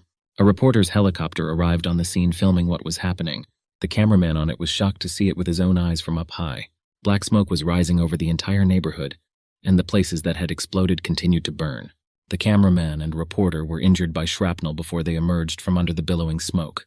The operator asked his colleague how he was feeling as he came closer. He then took him on his shoulder and asked him if he knew what had even happened. Suddenly he noticed something near the blast site and was dumbfounded. A mysterious ring formed around the portal that had not been there before. It consisted of chains and locks, which meant that the dungeon had become sealed off. The world news immediately began trumpeting the terrible disaster near the portal. The newspapers, on the other hand, wrote that the Izaka group was locked in a dungeon, so there was zero chance of success. The Japanese government has again been criticized because of the increased terror attacks. The action has moved to the Japanese headquarters of the Yamato Alliance. The Master Swordsman grinned and said that the strategy of isolating the group inside the dungeon was not a bad one. However, he added that if he had been there, he would have sent more trustworthy guys there. But Sakura asked if it was really necessary, since this was their first dungeon. X levels of a plus-rank dungeon. She reminded him that even they couldn't mop up this dungeon, and with just the two of them, these guys definitely couldn't do it together. However, she said she never even thought that the master would enjoy her prank. She reported that she had placed the Aegis shield as an extra reward, but the shield itself was inside the dungeon. The Master Swordsman took his chin thoughtfully and asked, "Does she really think it looks like a prank?" Sakura was puzzled by such words and asked why it was not so. He replied that lately more and more people have been wondering where the shield is, mostly because of its legendary qualities. And then people will become even more wary of that dungeon if they lose, conditionally having an artifact like that. Based on this, the better their mop-up performance, the lower the Alliance's reputation will sink. In the future, they will offer the Shield of Aegis to whoever passes the dungeon. This false information will serve as both a trap and a lure. Then the dungeon will forever be a tomb for the idiots who dare to defy it. At this moment, the portal from the inside of the dungeon had already let the players through. As expected, only Lee Chie and Kim Woo-jin were able to enter. Li asked how Kim was able to foresee this in the first place. He replied that there were too many preparations near the entrance. But Li said he was asking about the explosions near the entrance. After hearing this question, he fell abruptly silent and fell into his thoughts. He remembered that before entering the past, Messiah had dealt with interference right in the dungeon, or dealt with those who were difficult to compete with right at the entrance of the dungeon by isolating it. Therefore, this horrible method using explosion was commonplace. Lee yelled at him for ignoring him, but Kim Woo-jin only told them to focus on hunting, added that they needed to hurry if they wanted to collect 20,000 grand. The events in the 3-story B+ ranked dungeon have shown up. The notification said that the players managed to survive in it days. An unidentified man in dark armor was climbing the corpse of a monster. As he stood at the top, he waved his fingers as if giving an order. After that, the dark silhouettes of his subordinates quickly advanced in different directions. As they got into position, they put their hands out in front of them, about to cast a spell. Immediately afterward, a multitude of skeleton warriors were summoned to the battlefield. More than 10 pieces of skeletons like this became around the defeated boss and their main one. He threw a wicked grin, realizing that everything he had planned had succeeded. Putting out his hand now, he began to create something in the air out of mana, from the power of the summoned object. Its hood dropped, and the thing began to take on the appearance of a book. After successfully creating it, he picked it up while it was still emitting mana from the summoning. His face showed after the furtive darkness, and in his hands was a book of the dead, allowing him to store up to skeletons in it. Inside the dungeon, Lychee A was lying on the ground in a large crater after the impact. He realized that he should not have underestimated this opponent. A small bone snake came out of his shoulder and said that it didn't expect the LI to fight so hard. Players who challenge the X-floor dungeon are more likely to die on the D floor. Skeleton asked if Lychee A knew the reason for this, to which he replied that he had no idea at all. He told him to tell him quickly where he was going, because now was not the time for riddles at all. A momentary pause in their conversation was replaced by the sight of the huge blue boss. Li quickly tore out of his seat and began throwing a series of punches to his legs. The boss's reflexes were very fast, so he immediately responded. After a sprawling attack, he punched another crater near him, but the Li had time to dodge it, although it wasn't easy for him. Stone shards, as if from an explosion, covered the Lychee A. Suddenly, he noticed that he hadn't kept track of the boss's other attack. His hands were free, so he instantly took advantage of that and struck again. From such power, the Li was thrown a great distance away and ricocheted off the ground towards the rocky cliffs. Eventually, he was sealed into a rock, to which he flew off, leaving his bulging silhouette on it. Lychee A quickly fell back to the ground. The skeleton in the fur of the Li cape said that the answer to the floor question is simple. All players are trying to save power for the TE, so they lose here. When attacking dungeons, it is very important to allocate resources and stamina correctly. Lee asked Kima why then the latter wouldn't send the skeleton warriors to him sooner. Jin replied that he had no doubt that Lai would win alone, especially since he was wearing the skin of a Nemean lion. He did notice that he hadn't had much damage done on him yet, even though he hadn't used the River Styx blessing. Kim was about to send support for Li, but he abruptly changed his mind and said he could handle it himself. He started to justify that he was just biding his time, and Kima smiled at that. Lee told him to mind his own business, but if support was suddenly needed, he would let him know. After such an arrangement, Lychee A prepared to engage in full battle with the ogres. A lightning attack was made on both sides, causing them to fly into each other. At this point, CMM was on a different part of the location near a random skull. Looking ahead, he said he had finally found it. A whole mountain of skeletal remains of various creatures spread out before him. Taking the head of one of the samurai in his hands, he activated the Eye of Anubis. This samurai's memories spoke of how the master swordsman had lent him Aegis's shield, so they weren't going to worry about mopping up a new dungeon. While battling the ogre, he realized that he had delayed too much. The boss's powers weren't diminishing, so you had to do the essentials first. The captain, who was exhausted, sat beside a rock while his apprentice apologized for his mistakes during the battle. But the man asked him not to blame himself and gave him the shield of Aegis in return for a promise to kill the final boss. At this point, the last of his strength began to leave the captain, whereupon the Eye of Anubis effect ended. It was clear from memory that Aegis's shield should now be on the floor. Kim Woo-jin wondered if there was any other reason to worry. After all, even a squad armed with a shield had been sent to this dungeon. The Aegis shield is the strongest armor in existence, and it can definitely block Hellhound attacks. Though Kima was more interested in what the look on the master swordsman's face would be when he emerged from the dungeon with the shield. He was very confident, so he was looking forward to this moment with great anticipation. In the normal world, however, a news item appeared on the Messiah Guild table at this time. Park Sin-hyo was just reading about the latest situation in the world. The headlines broadcast that it had been days since the Izaka group had entered the dungeon. She relayed the information that Kim Woo-jin was killed by a master swordsman and Isaac was locked in a dungeon with a very high chance of death. John Georg also acted according to plan, and public opinion was shifting in favor of the guild. Anyway, things turned out for the best for them, so they didn't even have to intervene much. Lee Se-young asked if she found the situation amusing. She asked confusedly if there was any other problem. He said it's been years since the gate opened in downtown Seoul and asked if Sin-hyo remembered what happened there. Lee Se-jun.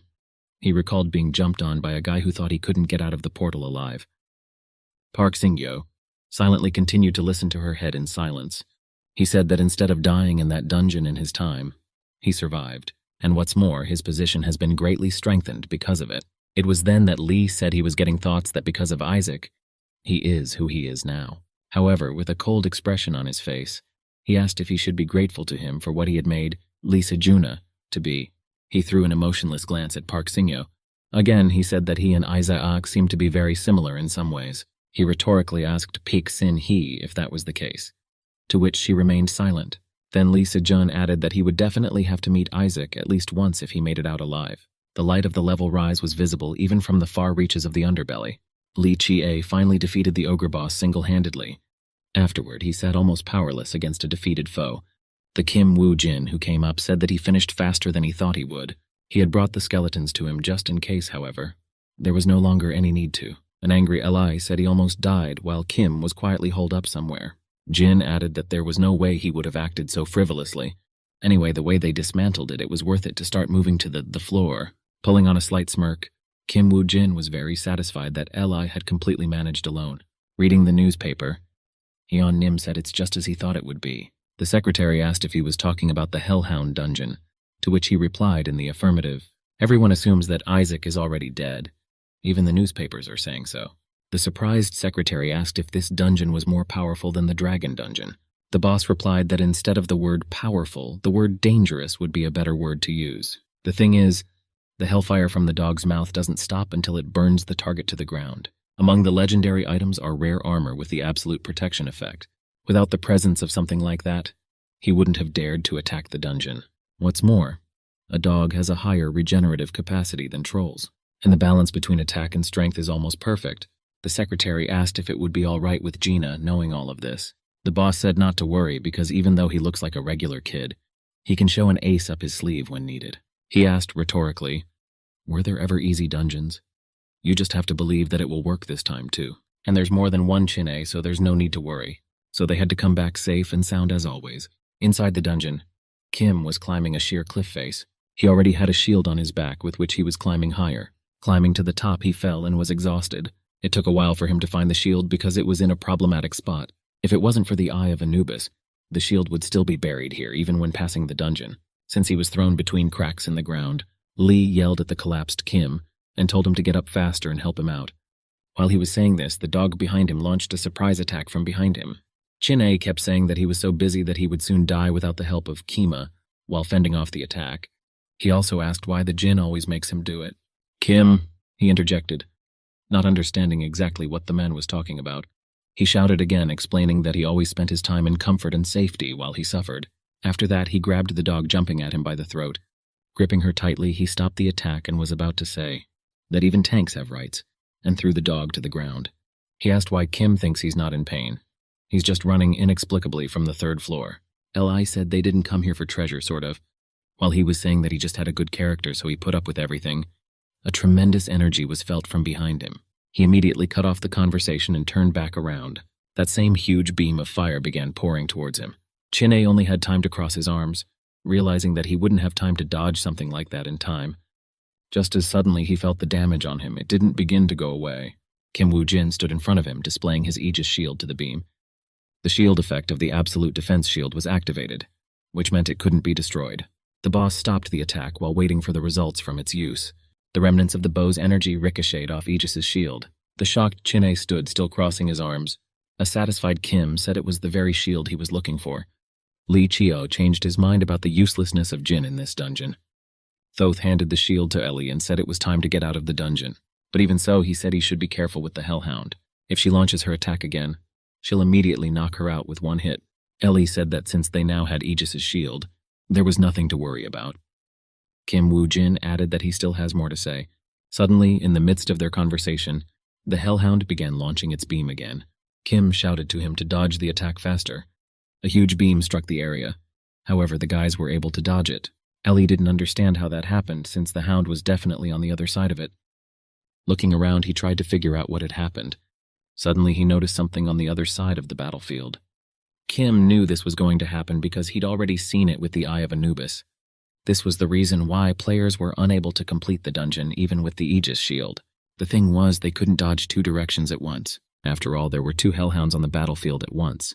Lee Chie asked in horror, "Why there are two hellhounds?" He likened it to a 1+1 chicken. Thinking what the hell was going on, a new wave of attack was already flying at him. The power of the beam was immense and knocked even the nearest skeletons off their feet. However, Aegis's shield did a complete job, absorbing all of the beam's energy. Ellie said they only have one shield, so what did they do then? While he was saying that they couldn't continue to be around each other, Kim disappeared somewhere again. He was sure he was standing behind him, which was why he was so diligent in blocking the blow. Jin said that they really wouldn't get anywhere if they stood next to each other. So he asked with the help of the shield at Li to overpower at least one dog. While they were deciding what to do with the second hound, Kim shouted a new beam from behind Li. Lee's reflexes reacted lightning fast again, and he turned around to face the impact. Putting up Aegis's shield, he managed to block that flame beam. However, the attack was much more powerful than the previous ones. Kim Woo-jin only had time to shout out his comrade's name. When the beam ended, a huge cloud of smoke rose in its place. Lee Chie showed up after it dissipated with some smoke on the armor, but that wasn't the only problem he noticed. The unquenchable fire of the hounds blazed across his left armor. Rolling around on the floor, he asked Kim Woo-jin to help him somehow. He told him not to panic and to get his armor off faster. Watching the fire, he noticed how quickly it began to melt such good armor. One of the hounds made some strange sound like a roar. After that, muffled dog barking was heard throughout the dungeon. Whole packs of new dogs ran to the scene of the players' fight. Ellie realized that they seemed to have even more work to do. More and more hounds were getting closer to the squad of players. If this keeps up, just being careful with hellfire won't be enough. They had to fight off a mob of monsters coming at them. Lee asked Kima what he was thinking there earlier and what they should do now. He also rushed in first to mop up the usual monsters. The Hellhound reminded him of the old days, namely the 8-story dungeon that he attacked with the other members of Messiah. The boss monster Cerberus was a member of the Hellhound family. If you think about cleaning out that dungeon in a past life, the number of Hellhounds that died at his hands was about a specimen. That's why he so easily threw himself into the fight to defeat next. At that moment, Pak Yong-wanu was informed at his residence that Kim Woo-jin seemed to be still alive. The secretary said that this information is confirmed in the letter that came in. She handed it to Pak, and the latter began to read its contents. It said that because Kimu was threatened, he had to fake his death, and he needed cash to cross the border. This information made Pak Yong-wan very happy. He thought that even if he was thrown out in the middle of the ocean, he would be able to come back alive. He asked the secretary not to allow the information to be recorded, and to send the funds immediately to a number. However, she questioned because why then did CMM still keep everything a secret until now? She asked if the boss really trusted him. Pak replied that he never trusted him, for he was just a tool to realize his ambitions. And the fact that he survived was great information, because that way Pak could recoup its investment. The attacks of the Hellhounds continued in the dungeon. Ali watched as Kim Woo-jin went into the thick of it without his armor on. He was shocked at such resilience and thought he was almost a monster. At first, he even thought the man had decided to turn himself in and went to die. However, his attack spoke of how it was as if he could see the hound's movements ahead of time. Though these were only the first time he was supposed to encounter these creatures, given all that, he didn't see how it was possible, because it comes out that despite the sheer power of the hellfire, he has no problem just dodging it. Kim Woo-jin, he said as he came closer, it looks like there's only one dog left. Li also tried to be quick about the coming battle. Weapons made from dragon bones melted quickly.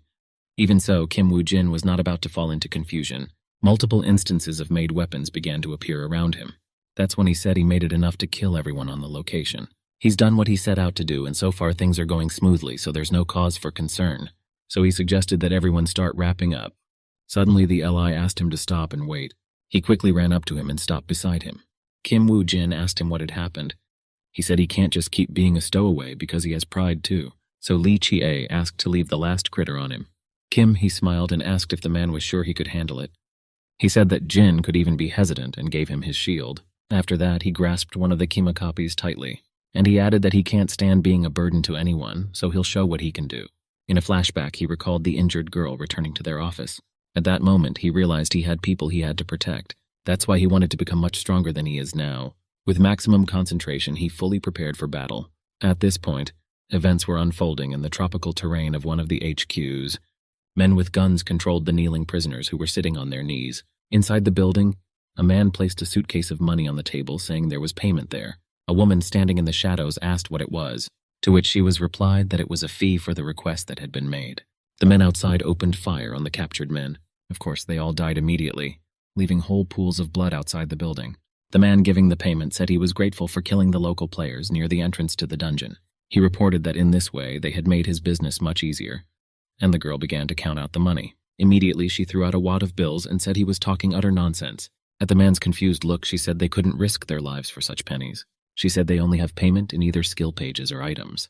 The man said he was aware of the terms of the deals with the Thunderbird Guild, but they were having a little trouble supplying items right now. Even money is hard to come by, and the dungeons nearby are only dangerous ones they can't touch, so even there it was hard for them to get anything. The girl slapped the table and turned to him. She said that in this lawless Amazon, the word of their chief was law. Taking him by his jacket, she asked how bugs like him dare speak out. The girl said that if he said one more word, she would rip out his tongue and throw it to the dogs for food. He rambled for a moment, then realized what she had just said. She immediately realized that she had literally been unleashed, and so she reached for his mouth. The man began inarticulately pleading for another chance where he would make things right. As it suddenly started flashing lightning, blue lightning all of a sudden, burned pieces of clothing immediately fell off the diplomat. The girl turned back around, not immediately realizing what had happened. There was a guildie standing in the aisle telling Shakira not to waste time. He said it's not worth torturing yourself and trying to negotiate with the insects. After that, he placed the skill page he had brought to her on the table. The page was labeled Rich Summoning Skill, reiterated that we shouldn't complicate things, we should keep it simple. In the dungeon, the last dog was riddled with bone spears. From such wounds, the boss had already fallen off his feet to the ground. Lychee A, on the other hand, was lying on the ground nearby almost without strength. Activating the blessing of the river Styx, he came to his senses again. The LI detonated and struck the nearest moving object. However, just before he struck, he braked sharply. But at the scene of his blow was Kim Woo-jin, who told him to come to his senses already. LE asked what happened to the remaining hound, and if Kim had taken care of her while he was outed. With a slight movement of his hand, he hinted at him to look behind his back. Behind was the dead body of the boss, after which Jin said that he did nothing and Lai handled himself, and absolutely completely on your own. Pak Yong-wan tapped his fingers rhythmically on the table. Surprised, he said. It wasn't the first time Kim had surprised him. I didn't expect him to be able to fool the pack himself. With a disgruntled look on his face, he said he actually believed he was dead. Jin apologized, however, saying that if you want to fool your enemy, you have to fool your friends first. Leaning back in his chair, he said, sounding reasonable. He still wasn't too pleased with the deception, though, so he said he'd better not try to fool the boss from now on. An incredibly sinister aura emanated from Pak Yong-wan, as he said that such jokes really annoy him. Extremely calmly, Kim Woo-jin replied that he understood him. Pak added that there was more and threw a newspaper on the table. John George, the one the boss was talking about last time. He's been getting on his nerves a lot lately. Anyway, he doesn't fit in at all because Pak wants Isaac to shine alone. What he meant was that Isaac had to be persuaded to stomp on it somehow. Kim immediately realized that he wanted to gain even more popularity for Isaka. He said he understood and asked to be allocated a horrible and a Dari. Pak was surprised at such a request and asked why he wanted a gross one. He said that what Isaac wants is exactly what he has. It was about the very same skill of richly summoned, awarded to Shakira. The Japanese town was hosting another training session of a master swordsman. He destroyed artificial targets, further practicing his skills. Sakura reported that Isaac wants Solomon's ring as a reward instead of Aegis's shield. The master said that since he himself had offered him a gift, there was nothing he could do if he wanted to replace it. However, there was something he couldn't understand right now. How does he even know that Solomon's ring is in the hands of their alliance? Sakura swore that she definitely didn't say anything to anyone about the ring. The master said he had no doubts about his apprentice, but leaked information as if there was a rat in their midst. Sakura said that she will find the traitor right now and deal with him along with Isaac. But suddenly the master told her that she shouldn't be doing it.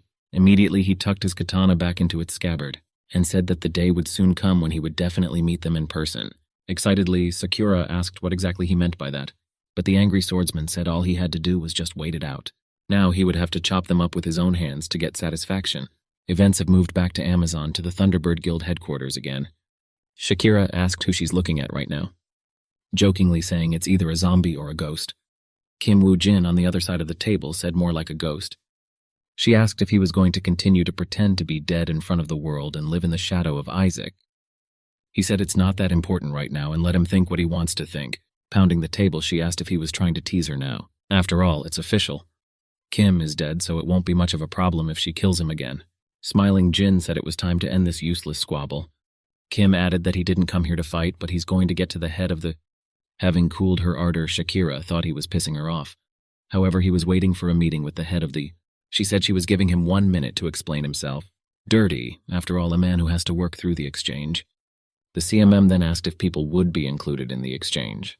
Shakira threw a surprised look after saying that he wondered what he would get if he sold the Isaac to the Thunderbird Guild, to which she replied to him that he was not here to negotiate on behalf of Isaka. She said she's tried to be patient, but it's like he's bullying her. Suddenly, Kim felt the atmosphere in the room change. A guildmate appeared behind him, sparking with blue lightning bolts. Shakira's face and mood changed dramatically, and she stopped being defiant. Jokingly asked if they'd have to buy Izaka by the kilo. Kim said it wasn't that important anymore, but it was unlikely they would need an Isaac without one limb. There was a sepulchral silence in the room after what was said.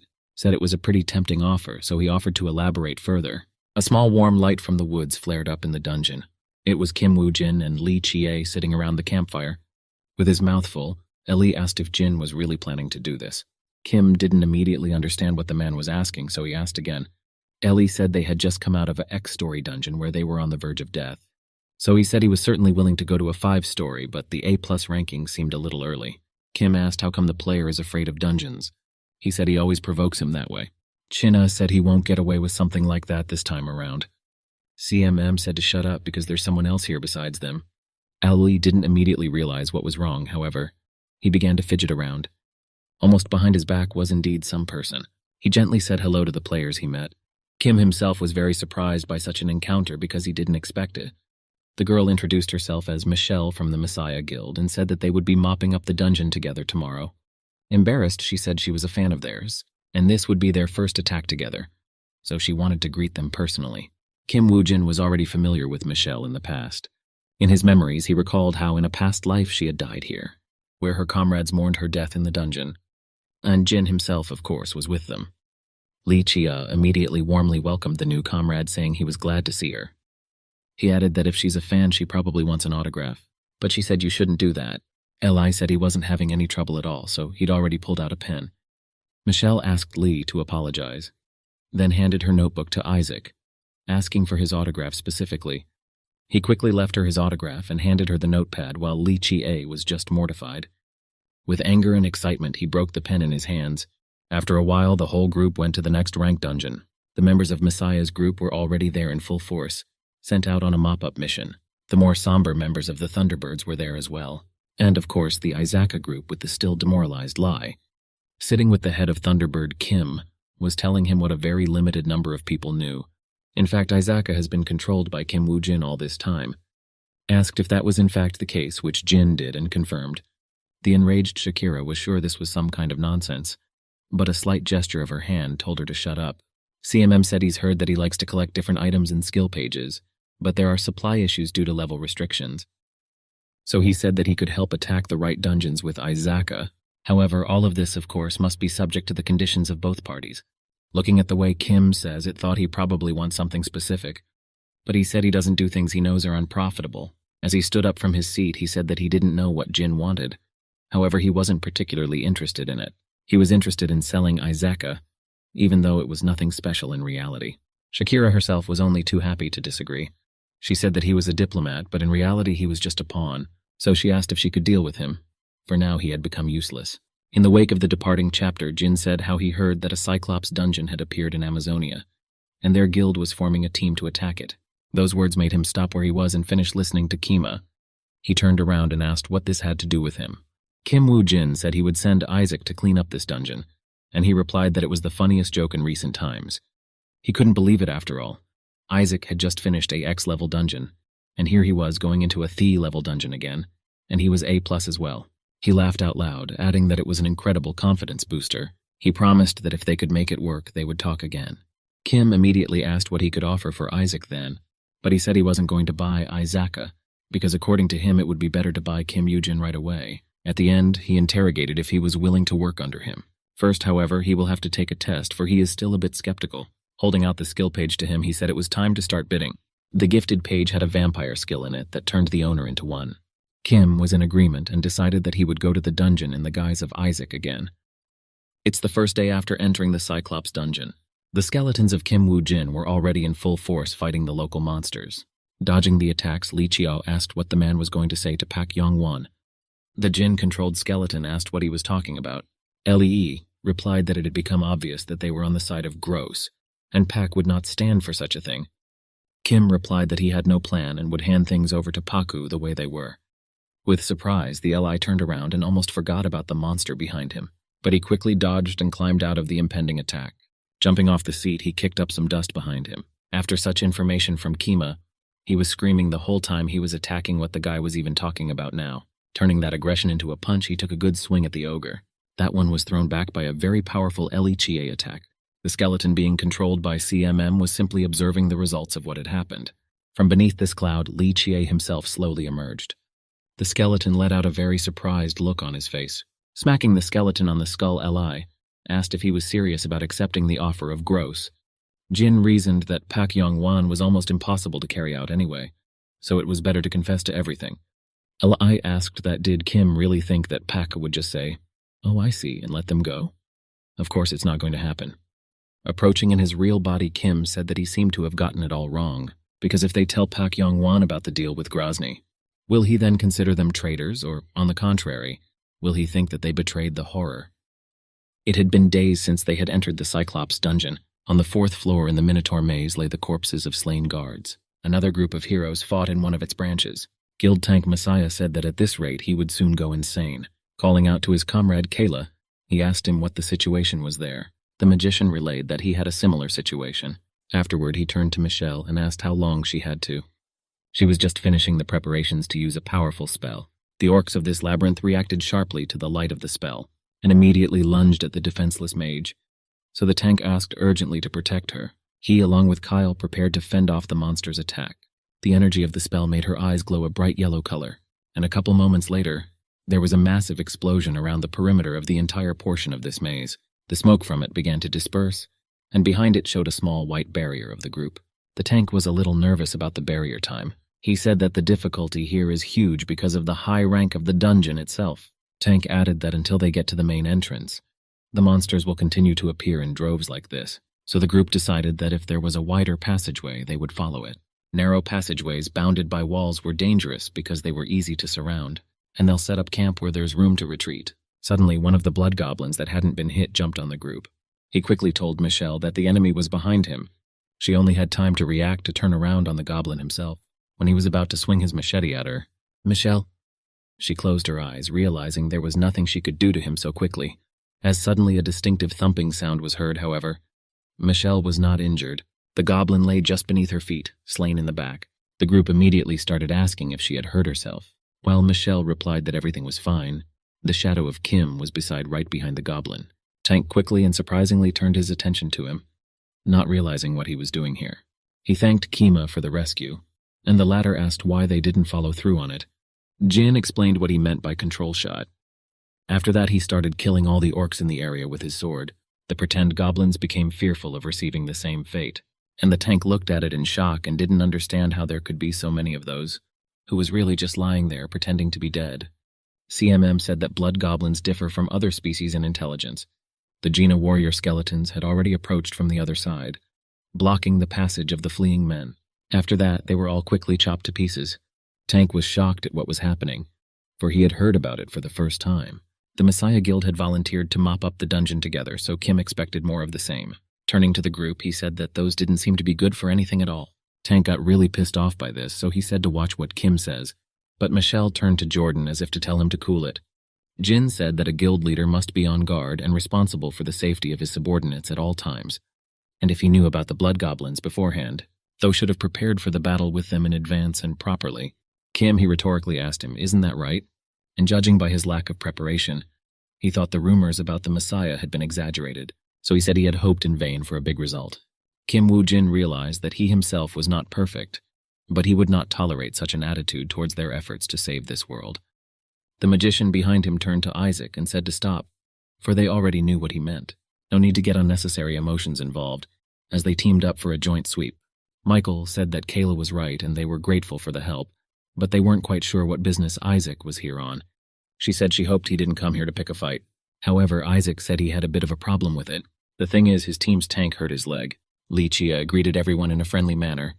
"Michelle?" she asked in surprise, wondering how that had happened. They quickly ran up to the aggrieved pauper. Lee said it just happened due to inattention, while Kyle helped him and took some of the weight on his shoulder. Kim told him that he could rest, but now he has to play injured. Michelle even offered him a potion to drink, which Chin-A had to quickly decline. Watching them, Kim was again convinced that these guys are very different from Lai Si-jun, who unlike him really want to save the world. Jordan laughed, for Jin himself had failed to keep track of a member of his team and had come to them. He recalled how a couple minutes ago, CMM said that a leader is responsible for his team members, so he advised him to look after himself first before meddling in the affairs of others. He asked why he was silent if he was so clever about it. Jin thought about the fact that Jordan's character hadn't changed at all from his past life. He replied that unlike some allies, he injured his leg through his own carelessness. Through strength and pain, Chinna confirmed this information. Tapping his foot, he said like a fool himself, he disobeyed the leader and ran forward. Jordan said that without a tank, there's no way to clear the dungeon anyway. Kim was in agreement with this statement, so he suggested that the entire Jordan team be under his control. He said that if the group listened to all his instructions, they would definitely come out of the dungeon unharmed. Jordan was just furious at such a suggestion and said that Isaac was pouncing on it. Dragging his axe along the ground, he said that the dungeon needed to be cleaned up, and if he wanted, the groups could band together. Except that he couldn't tolerate his tone, so he proposed a duel-on. At stake is the position of band leader. The World News was talking about the Messiah Guild being the first in the world to challenge the Mi-Floor dungeon. Park Sing-yo nervously bit her lip as she read the next news item. John George asked what was wrong with her face and why she was worried. Also asked if she wanted to make some mischief in the master's absence. The man from the darkness tried to shut his mouth quickly, telling him to keep the bounds of decency. Johnny threw a questioning look at him. The man said it's not for George to talk about Sinner. Cho Song-woo added that as long as Lee Si-juna isn't here, she's still the guild mistress. And if he ever breaks the rules again, he won't just stand there and keep quiet. Abruptly, Johan's mood changed, and he asked what Sun-woo could do to him for disobedience. They both emitted a very powerful dark red aura from themselves. Park Sing-yo tapped the table and told both of them to stop. There was no reason to stir up arguments within the guild, after all. Everything they do is for the master's sake. However, according to Johan, this was not discussed with the master. The master swordsman said they were all here to discuss the killing of Isaac, so he asked if the information that he was currently on the floor of a rank A+ dungeon was reliable. Sinyo said that she herself thought it was a false rumor until recently as well. Turning on the projection of their group, she added that this information was given to her from Amazon, so it was definitely true. The swordsman briefly wondered who was there with him. She replied that the Messiah group inside is not factually working for them yet, to which the master said that there was no need for that, so he would deal with the Isaac himself. Xingyo said that she was very relieved that the master had intervened in person. She also reported that John George had become a decoy to enter the dungeon. He, on the other hand, thought that calling him a decoy was a bit much. If only it is possible to destroy Isaka, there is nothing wrong with that, because he was going to be the sole owner of the halo of the Dark World representative. The master asked what the designated location was for the operation. Sinyo picked up the remote again and got ready to show something. The screen showed a portal in one of the deserted locations. She reported that the location is Egypt, the Sphinx A+ dungeon on the second floor. In the dungeon at this moment, the battle between Jordan and Kim Woo-jin ended. Jordan was lying on the ground without strength after a hard battle. His classmates watched shocked at what was happening. Jordan exclaimed that he had lost after all. Kim, on the other hand, didn't look battle-weary at all. Watching Kim, Lee thought about how he was once like that too. Jin walked over to the fallen Jordan and was about to say that it's time for the tank to fulfill his promise and dueling condition. The sounds of weapon strikes echoed through the maze. Jordan told the mages that he couldn't give up, so he would continue to fight despite his fatigue. Immediately afterwards, he applied the Fierce Fighter for life skill.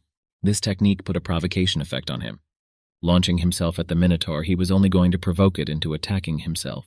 That only made the Minotaur more angry. Jordan braked quickly, almost right in front of his nose.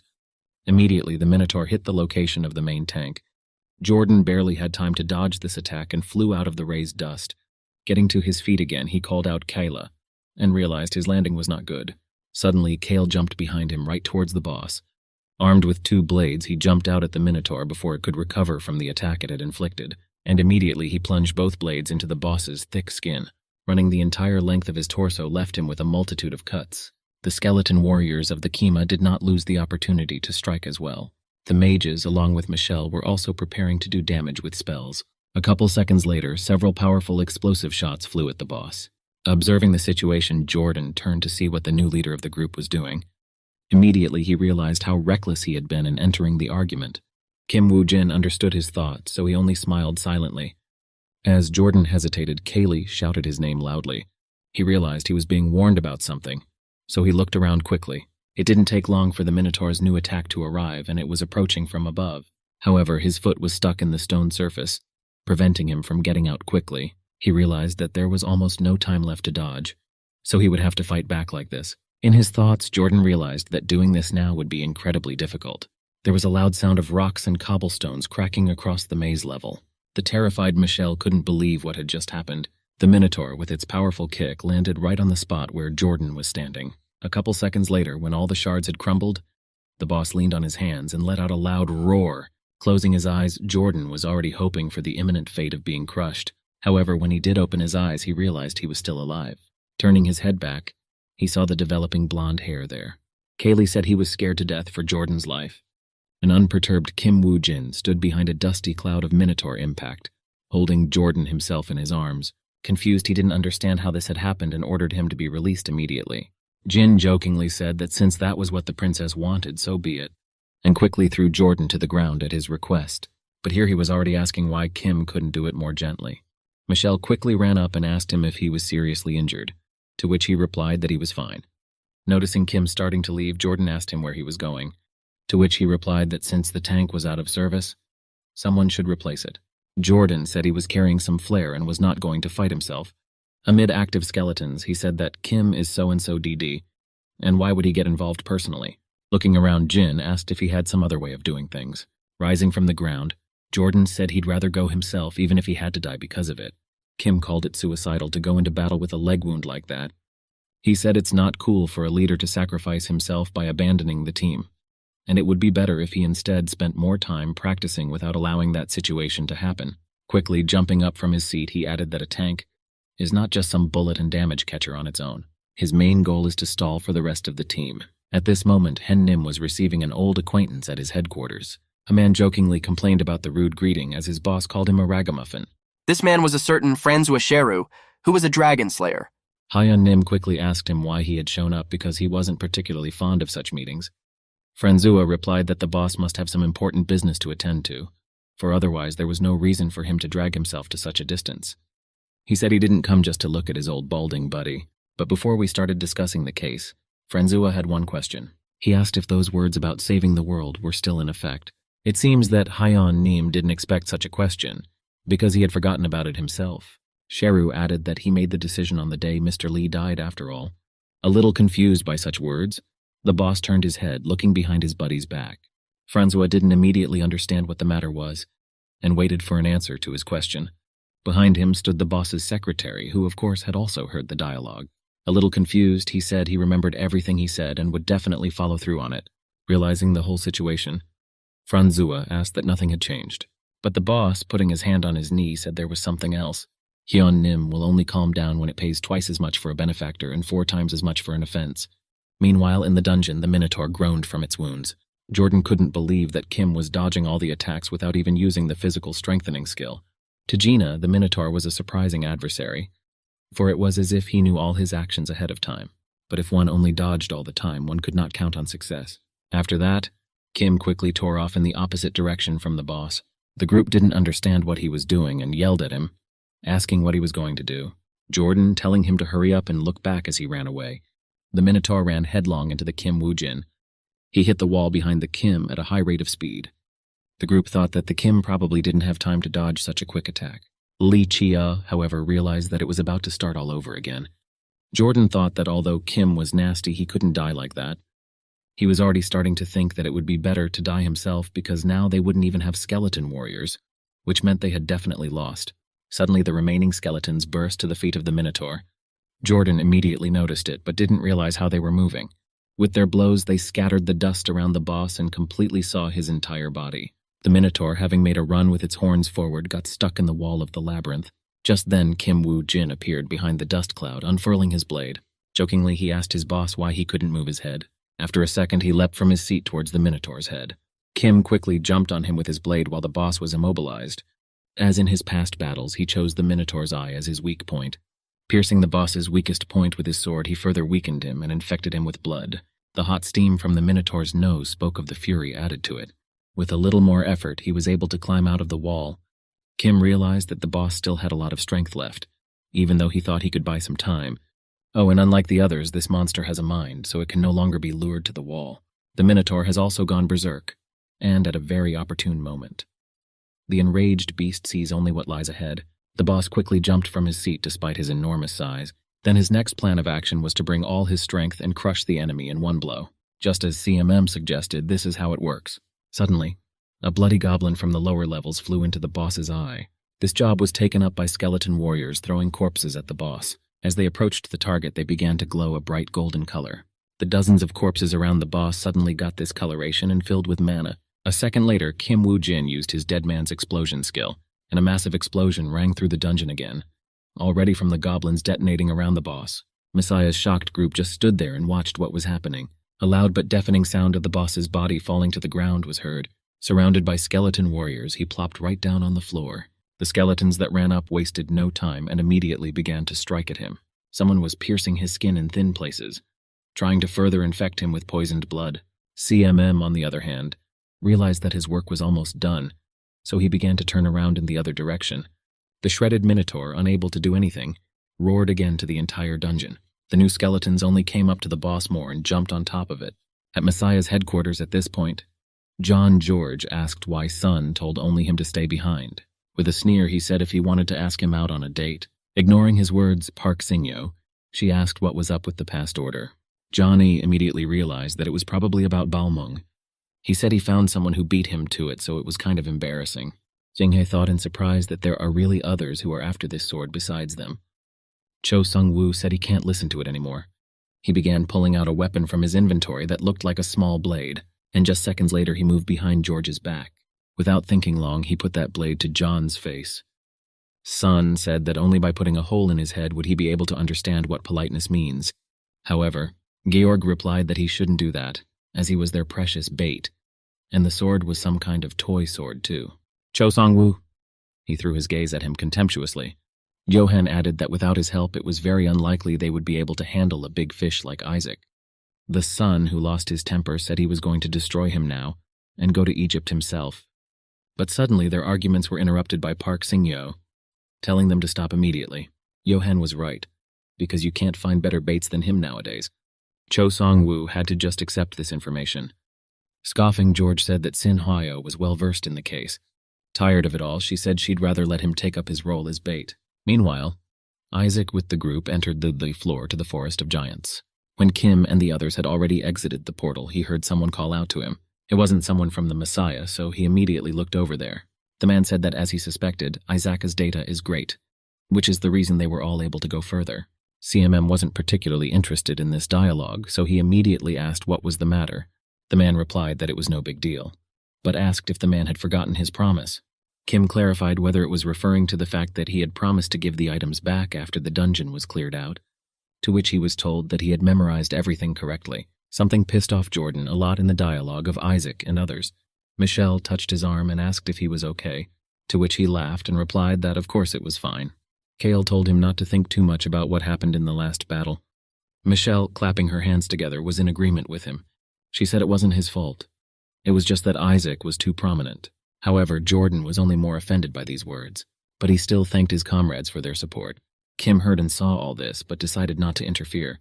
He remembered again how in a past life their squad had lost a Michelle, and how they, wounded, continued to fight the boss. I think the survival rate was about half of the players, but Kim promised it would be different this time around. After all, he prepared a strategy to minimize the damage as much as possible. Not far from where they dialogued, a flock of birds rose above the forest. This was noticed by members of the other groups separate from Kima as well, and Jordan with the others, as a great rumbling sound was heard. Kim Woo-jin. After that, only briefly said that it seems like the boss is already here. The conversation between Franzua and the boss continued in the office of Hyun Nima. The boss said to stop beating around the bush and get to the point. He asked once more why the Franzua had come to see him. Sheru said that if the boss is really going to save the world, there's one thing he's got for that he's brought with him. Hen Nim was surprised at such information and asked what kind of thing it was.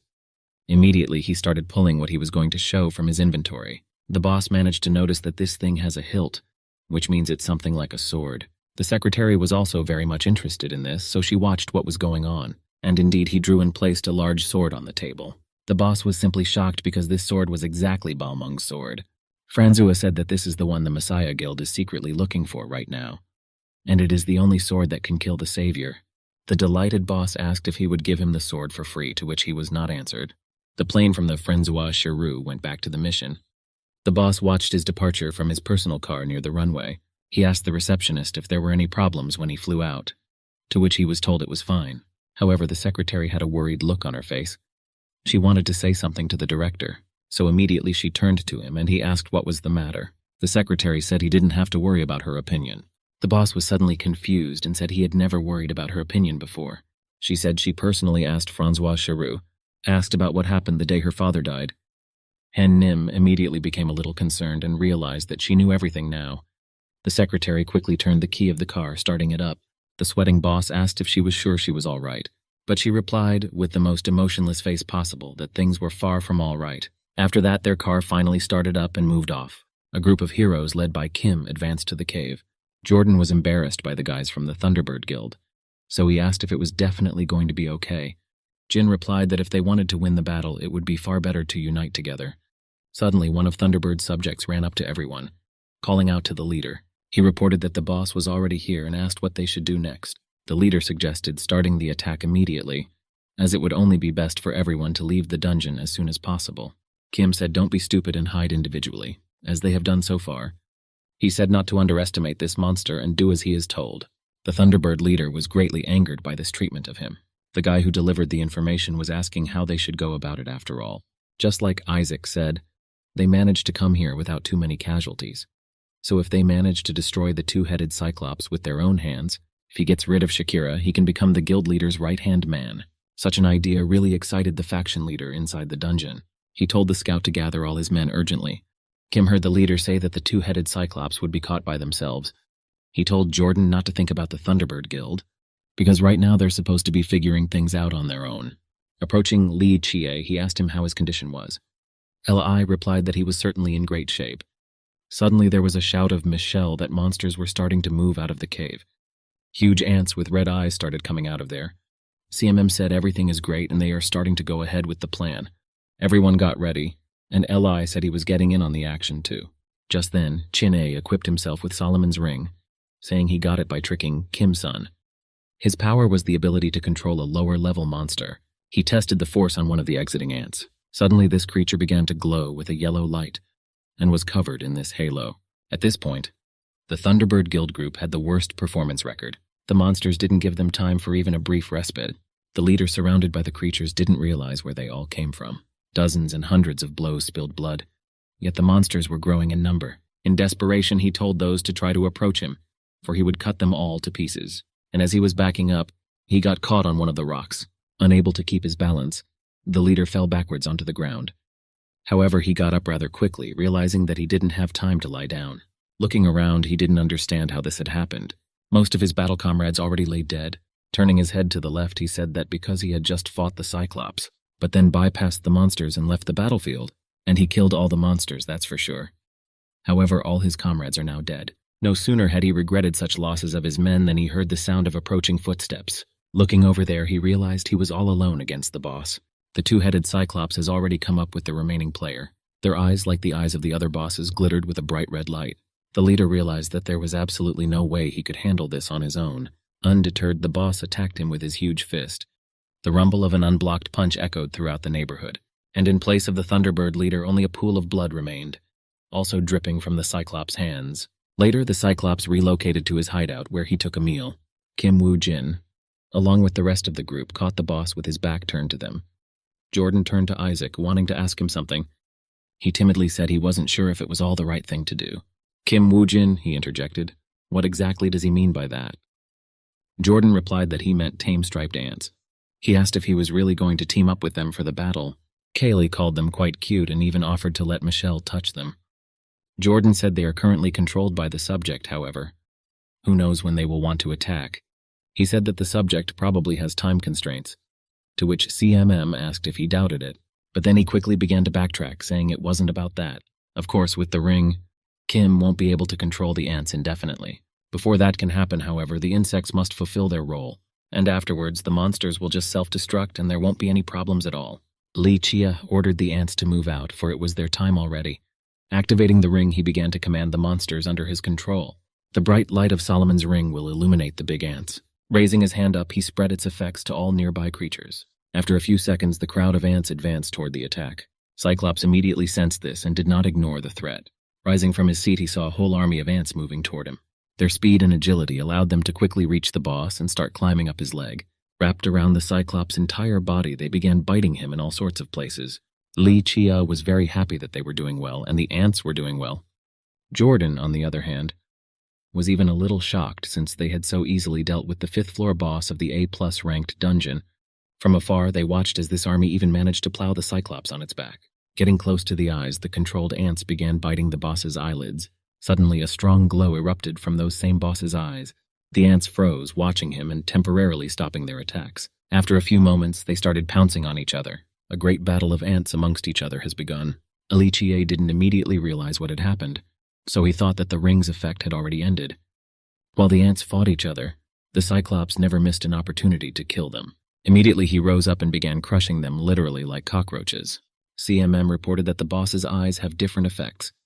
The left eye has a chaos effect, causing the subject to lose the ability to distinguish between his own and enemies. Li asked what they should do then, for if they throw it there, the same fate awaits them. Kim laughed and said that would be the case if they didn't have a plan in place. More specifically, if there was no such effect as skill reset time. Jordan thought Isaac. This was the first time he had encountered such a demon. But then how does he know all this then? Ellie thought that there was no point in them waiting then and should go straight to finish the boss off. However, Jin said he would go alone, as the boss still had his right eye left as well. Jordan asked how he was going to cope if the right eye had a skill of its own as well. While he was yelling for him to wait and listen, Isaac had already taken flight. However, Li tried to calm him down by saying that Isaac is an unusual person. He wasn't the kind of person who would undertake something without a concrete plan. Meanwhile, the Isaac itself was already quickly heading toward the Cyclops. At that moment, the boss used the power of his right eye. The game notified him that the petrification skill had been used on him. Certain parts of his body began to be covered in stone. This greatly slowed down the movement of the Isaka across the battlefield. However, it never completely turned to stone, covering only a part of it. Holding the Lancelot's ring in his hand, he said that he had only one chance of victory. It gave him a strong resistance to the debuff in the form of petrification. The boss didn't know that the effect on Kima didn't work, so it was necessary to attack until the moment his left eye restarted. So he quickly jumped to his right eye, stabbing it with his blade, while he decided it was better to deal with him first. A new blow was already flying at the giant.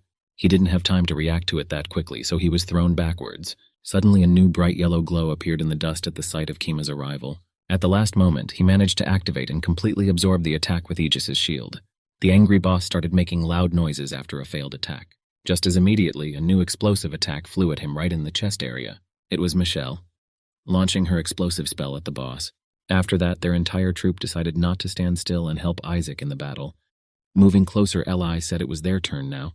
Jin warned that the Cyclops' right-hand man would take over, and Li Chia with the rest of them had to destroy the left one before the eye's reset time expired. Li shouted that everything would be done, and Kim called for skeleton warriors to help in parallel. Cyclops was drowning in explosive fireworks from powerful spells. A new crowd of skeletons led by Kim Ujino rushed into action. Ob cast a glance at the locations of the mages before advancing, where Michelle stood, working hard for the team. Seeing this, he smiled involuntarily, for he was glad that she was now alive and with them. After that, he still turned around again and rushed into the next attack. After some time of total team effort, they destroyed the two-headed Cyclops. The reward was his eye, which allowed him to cause confusion in opponents when used. After that, a portal out of the dungeon opened up pretty quickly, where everyone started to leave the dungeon. However, on their way out of the portal, they noticed something that surprised and puzzled them greatly. Michelle told Jordan to look around at what was going on. Gun barrels were pointed at the entire group as they emerged from the dungeon, and in front of the armed men stood their leaders giving orders. Since it was Amazon, it was immediately clear to Jordan that the Thunderbird Guild had set this all up. However, Shakira said they have no business with them specifically, so they can fuck off. After all, the boss monster was destroyed by Isaac anyway, and he promised to give them the bounty. But the Messiah Guild said that they didn't care about the arrangement with Isai AQ, because they were the same players who also risked their lives to clear the dungeon. Michelle said that those not only can't join forces to save the world, but they're threatening the rest of us as well. However, the Thunderbird leader said that he was very even-handed, if only because he hadn't turned the entire squad into hornet hives yet. With a smirk, he asked Isaac what he was wrong about, though, as always, the calm face of Isaac expressed quite a bit of emotion. Said that since the dungeon was destroyed and no one else was coming out, it looked like all of his men were dead. He didn't care about them, though. All the chapter needed right now was the promised item. Kim briefly replied that he would get everything he had been promised. Lei asked if he really wanted to give up the award, but Jin replied that then they would get theirs too. So he started pulling out of his inventory what they had agreed on. Even though it was true, Lei was sorry to give them such a valuable award. After a few minutes, the entire Thunderbird Guild just drove away in their vehicles. Michelle said that although it was not long, however, she is grateful to Isaac for everything. Kaylee, extending his hand, added that they learned a lot here, and when they finally shook hands, Isaac said he shouldn't be thanked like that. While everyone was bidding a friendly farewell to Kim, Jordan stood sullenly off to the side. Jin immediately noticed the absence of the main highlight of the program, while Jonathan tried to keep his head down, trying to show he didn't care. Kim Woo-jin smiled at such stubbornness of character of the big guy. Michelle asked him to forgive him, saying he just has a highly developed sense of self-worth. Expecting inaction on the part of Isaac, she was surprised to see otherwise. He decided to approach the aloof comrade himself. As he approached, he said that Jordan really wasn't such a good leader. This immediately hurt him, but Isaac hastened to reassure him. After all, the guys behind him will continue to have complete confidence in Jordan, standing behind him and waiting for further instructions even in the most difficult situations. And they will continue to all fight together, for Jordan is their most loyal comrade. Looking at the hand held out to him, he was greatly embarrassed. After a couple seconds, however, he exhaled a sigh of relief over what Isaac had said, and of course extended his hand for a farewell handshake before he left. They were finally able to shake hands, which pleased everyone else immensely. Li was the only one who didn't understand why Kim suddenly decided to behave differently than usual. He added that he was sure that Jin disliked the guys from Messiah's guild. Kim Woo-jin stretched a rather wide smile, remembering all that they had been able to go through. As he watched them, he saw how happy they all were when they returned after a successful mission. Michelle said she is very grateful to Jordan for always protecting them. Kim said he had never hated them. However, he could forgive that false messiah who had trampled on their noble will. There's a news report that Isaac Ivanov has been discovered in the Amazon. In the comments, people didn't understand how he ended up there. Park Sing-yo, while reading the news, also discovered that Isaac was found in Amazonia. The evil master swordsman asked why he had been summoned here now. He really hoped the plan didn't fail, or he would have to take action. However, Sing-yo assured that there was nothing wrong with the plan. She said she just wants to eliminate the possibility of failure completely. That's why Park Sing-yo called him to let the master use this one. Taking Hades' helmet and Hermes' boots out of her inventory, she suggested he just take a look at it. The following news report stated that Isaac and John would meet in a 3-story dungeon in Egypt. Pak Yong-wan, reading this, ran his fingers over the side of the chair a little nervously. He didn't expect the Messiah Guild to be the first to make such an attempt. At the Kim Woo-jin sitting across from him, he asked if the deal with Grozny had gone smoothly. CMM responded positively, but emphasized that there were a few moments of... In the flashbacks, the moment of handing over the Eye of Cyclops to the guild leader showed up. Kim said that Grozny wasn't the type to break promises, so he expected his share of the goods. Replied that even in such a situation, Isaac thinks only about the product, so he likes this attitude. So putting the skill page in his hands, he said that promises are meant to be kept. Inside was the Lich summoning skill, which summons an immortal skeleton to the field, sacrificing the monsters. Reminded him that the level restrictions are above 180th level, so told him not to die until then. That's why Kim Woo-jin told Paku that he got what he wanted from Grozny. Pak Young-wan asked what the reason was for the one telling him so openly about the new proposal, and Kim reminded him that his boss himself had told him before not to try to trick him anymore. Pak praised him and said that now that one understood him. But then Kim Woo-jin, and surely must know what Pak requires of him. Jin said that the deal requires him to report to his boss on every move Growth makes. As the secretary approached him, Pak Yong-wan said there was more to it. He then placed a small dark blue box on the table, and said that Kim Woo-jin would have to give it to Isaac. When Kim opened the box, a golden glow began to radiate from it. Inside it was the famous Genu ring of Osiris. As Pak had already warned, he did not want Isaac and John to compete with each other, and given the chance, we should let Isaac finally deal with George. And he was willing to use any method to achieve that goal. Kim Woo-jin slammed the box shut and said it would be done. The action is moved to Egypt to the portal of the Thai-level dungeon. A rapturous crowd of reporters and other members of the public crowded around the incoming heroes. The main stars of the evening were, of course, Isaac and John George. John immediately said he was honored to participate here with Isaac. CMM in turn also responded that it is very happy to cooperate together. Johan seemed to look at him with contempt for a second. However, he thought to himself, Isaac could still laugh while he had the chance. After a while, the action moved to the interior of the dungeon. Li Chia, as usual, tanked the main damage and dealt out monsters. The Kima warrior skeleton warriors were also good at destroying orcs and other undead. Suddenly, Jean heard John George suddenly approach him. He said, "Isaac is really not bad, just like they say on all the news channels." Johann was delighted that each skeleton was so powerful. His army was still a long way from that level and had a lot to learn. Kim Woo-jin said that John is not bad either, but in a slightly different sense. He asked what this other meaning was referring to. In the volume of their skeleton warriors, the conscripted army of John far surpassed that of Kim. While there were a few dozen skeletons behind Isaac, there were literally hundreds behind John. Georg asked if these guys behind his back were the ones he was talking about now. He also added that all this is only possible because of the ring on his hand, a bluish ring called the Ring of Hades that grants extra powers to necromancers. Kim Woo-jin was very surprised to see this ring in the possession of John. When using the ring, he has the ability to make other players skeleton warriors, his soldiers. CMM was amazed that such an item even existed, and realized that it was most likely one of the items that the Messiah Guild was hiding. But he told Isaac not to worry at all, for he would not touch his skeletons, and he was only interested in the ones his assistant would call upon.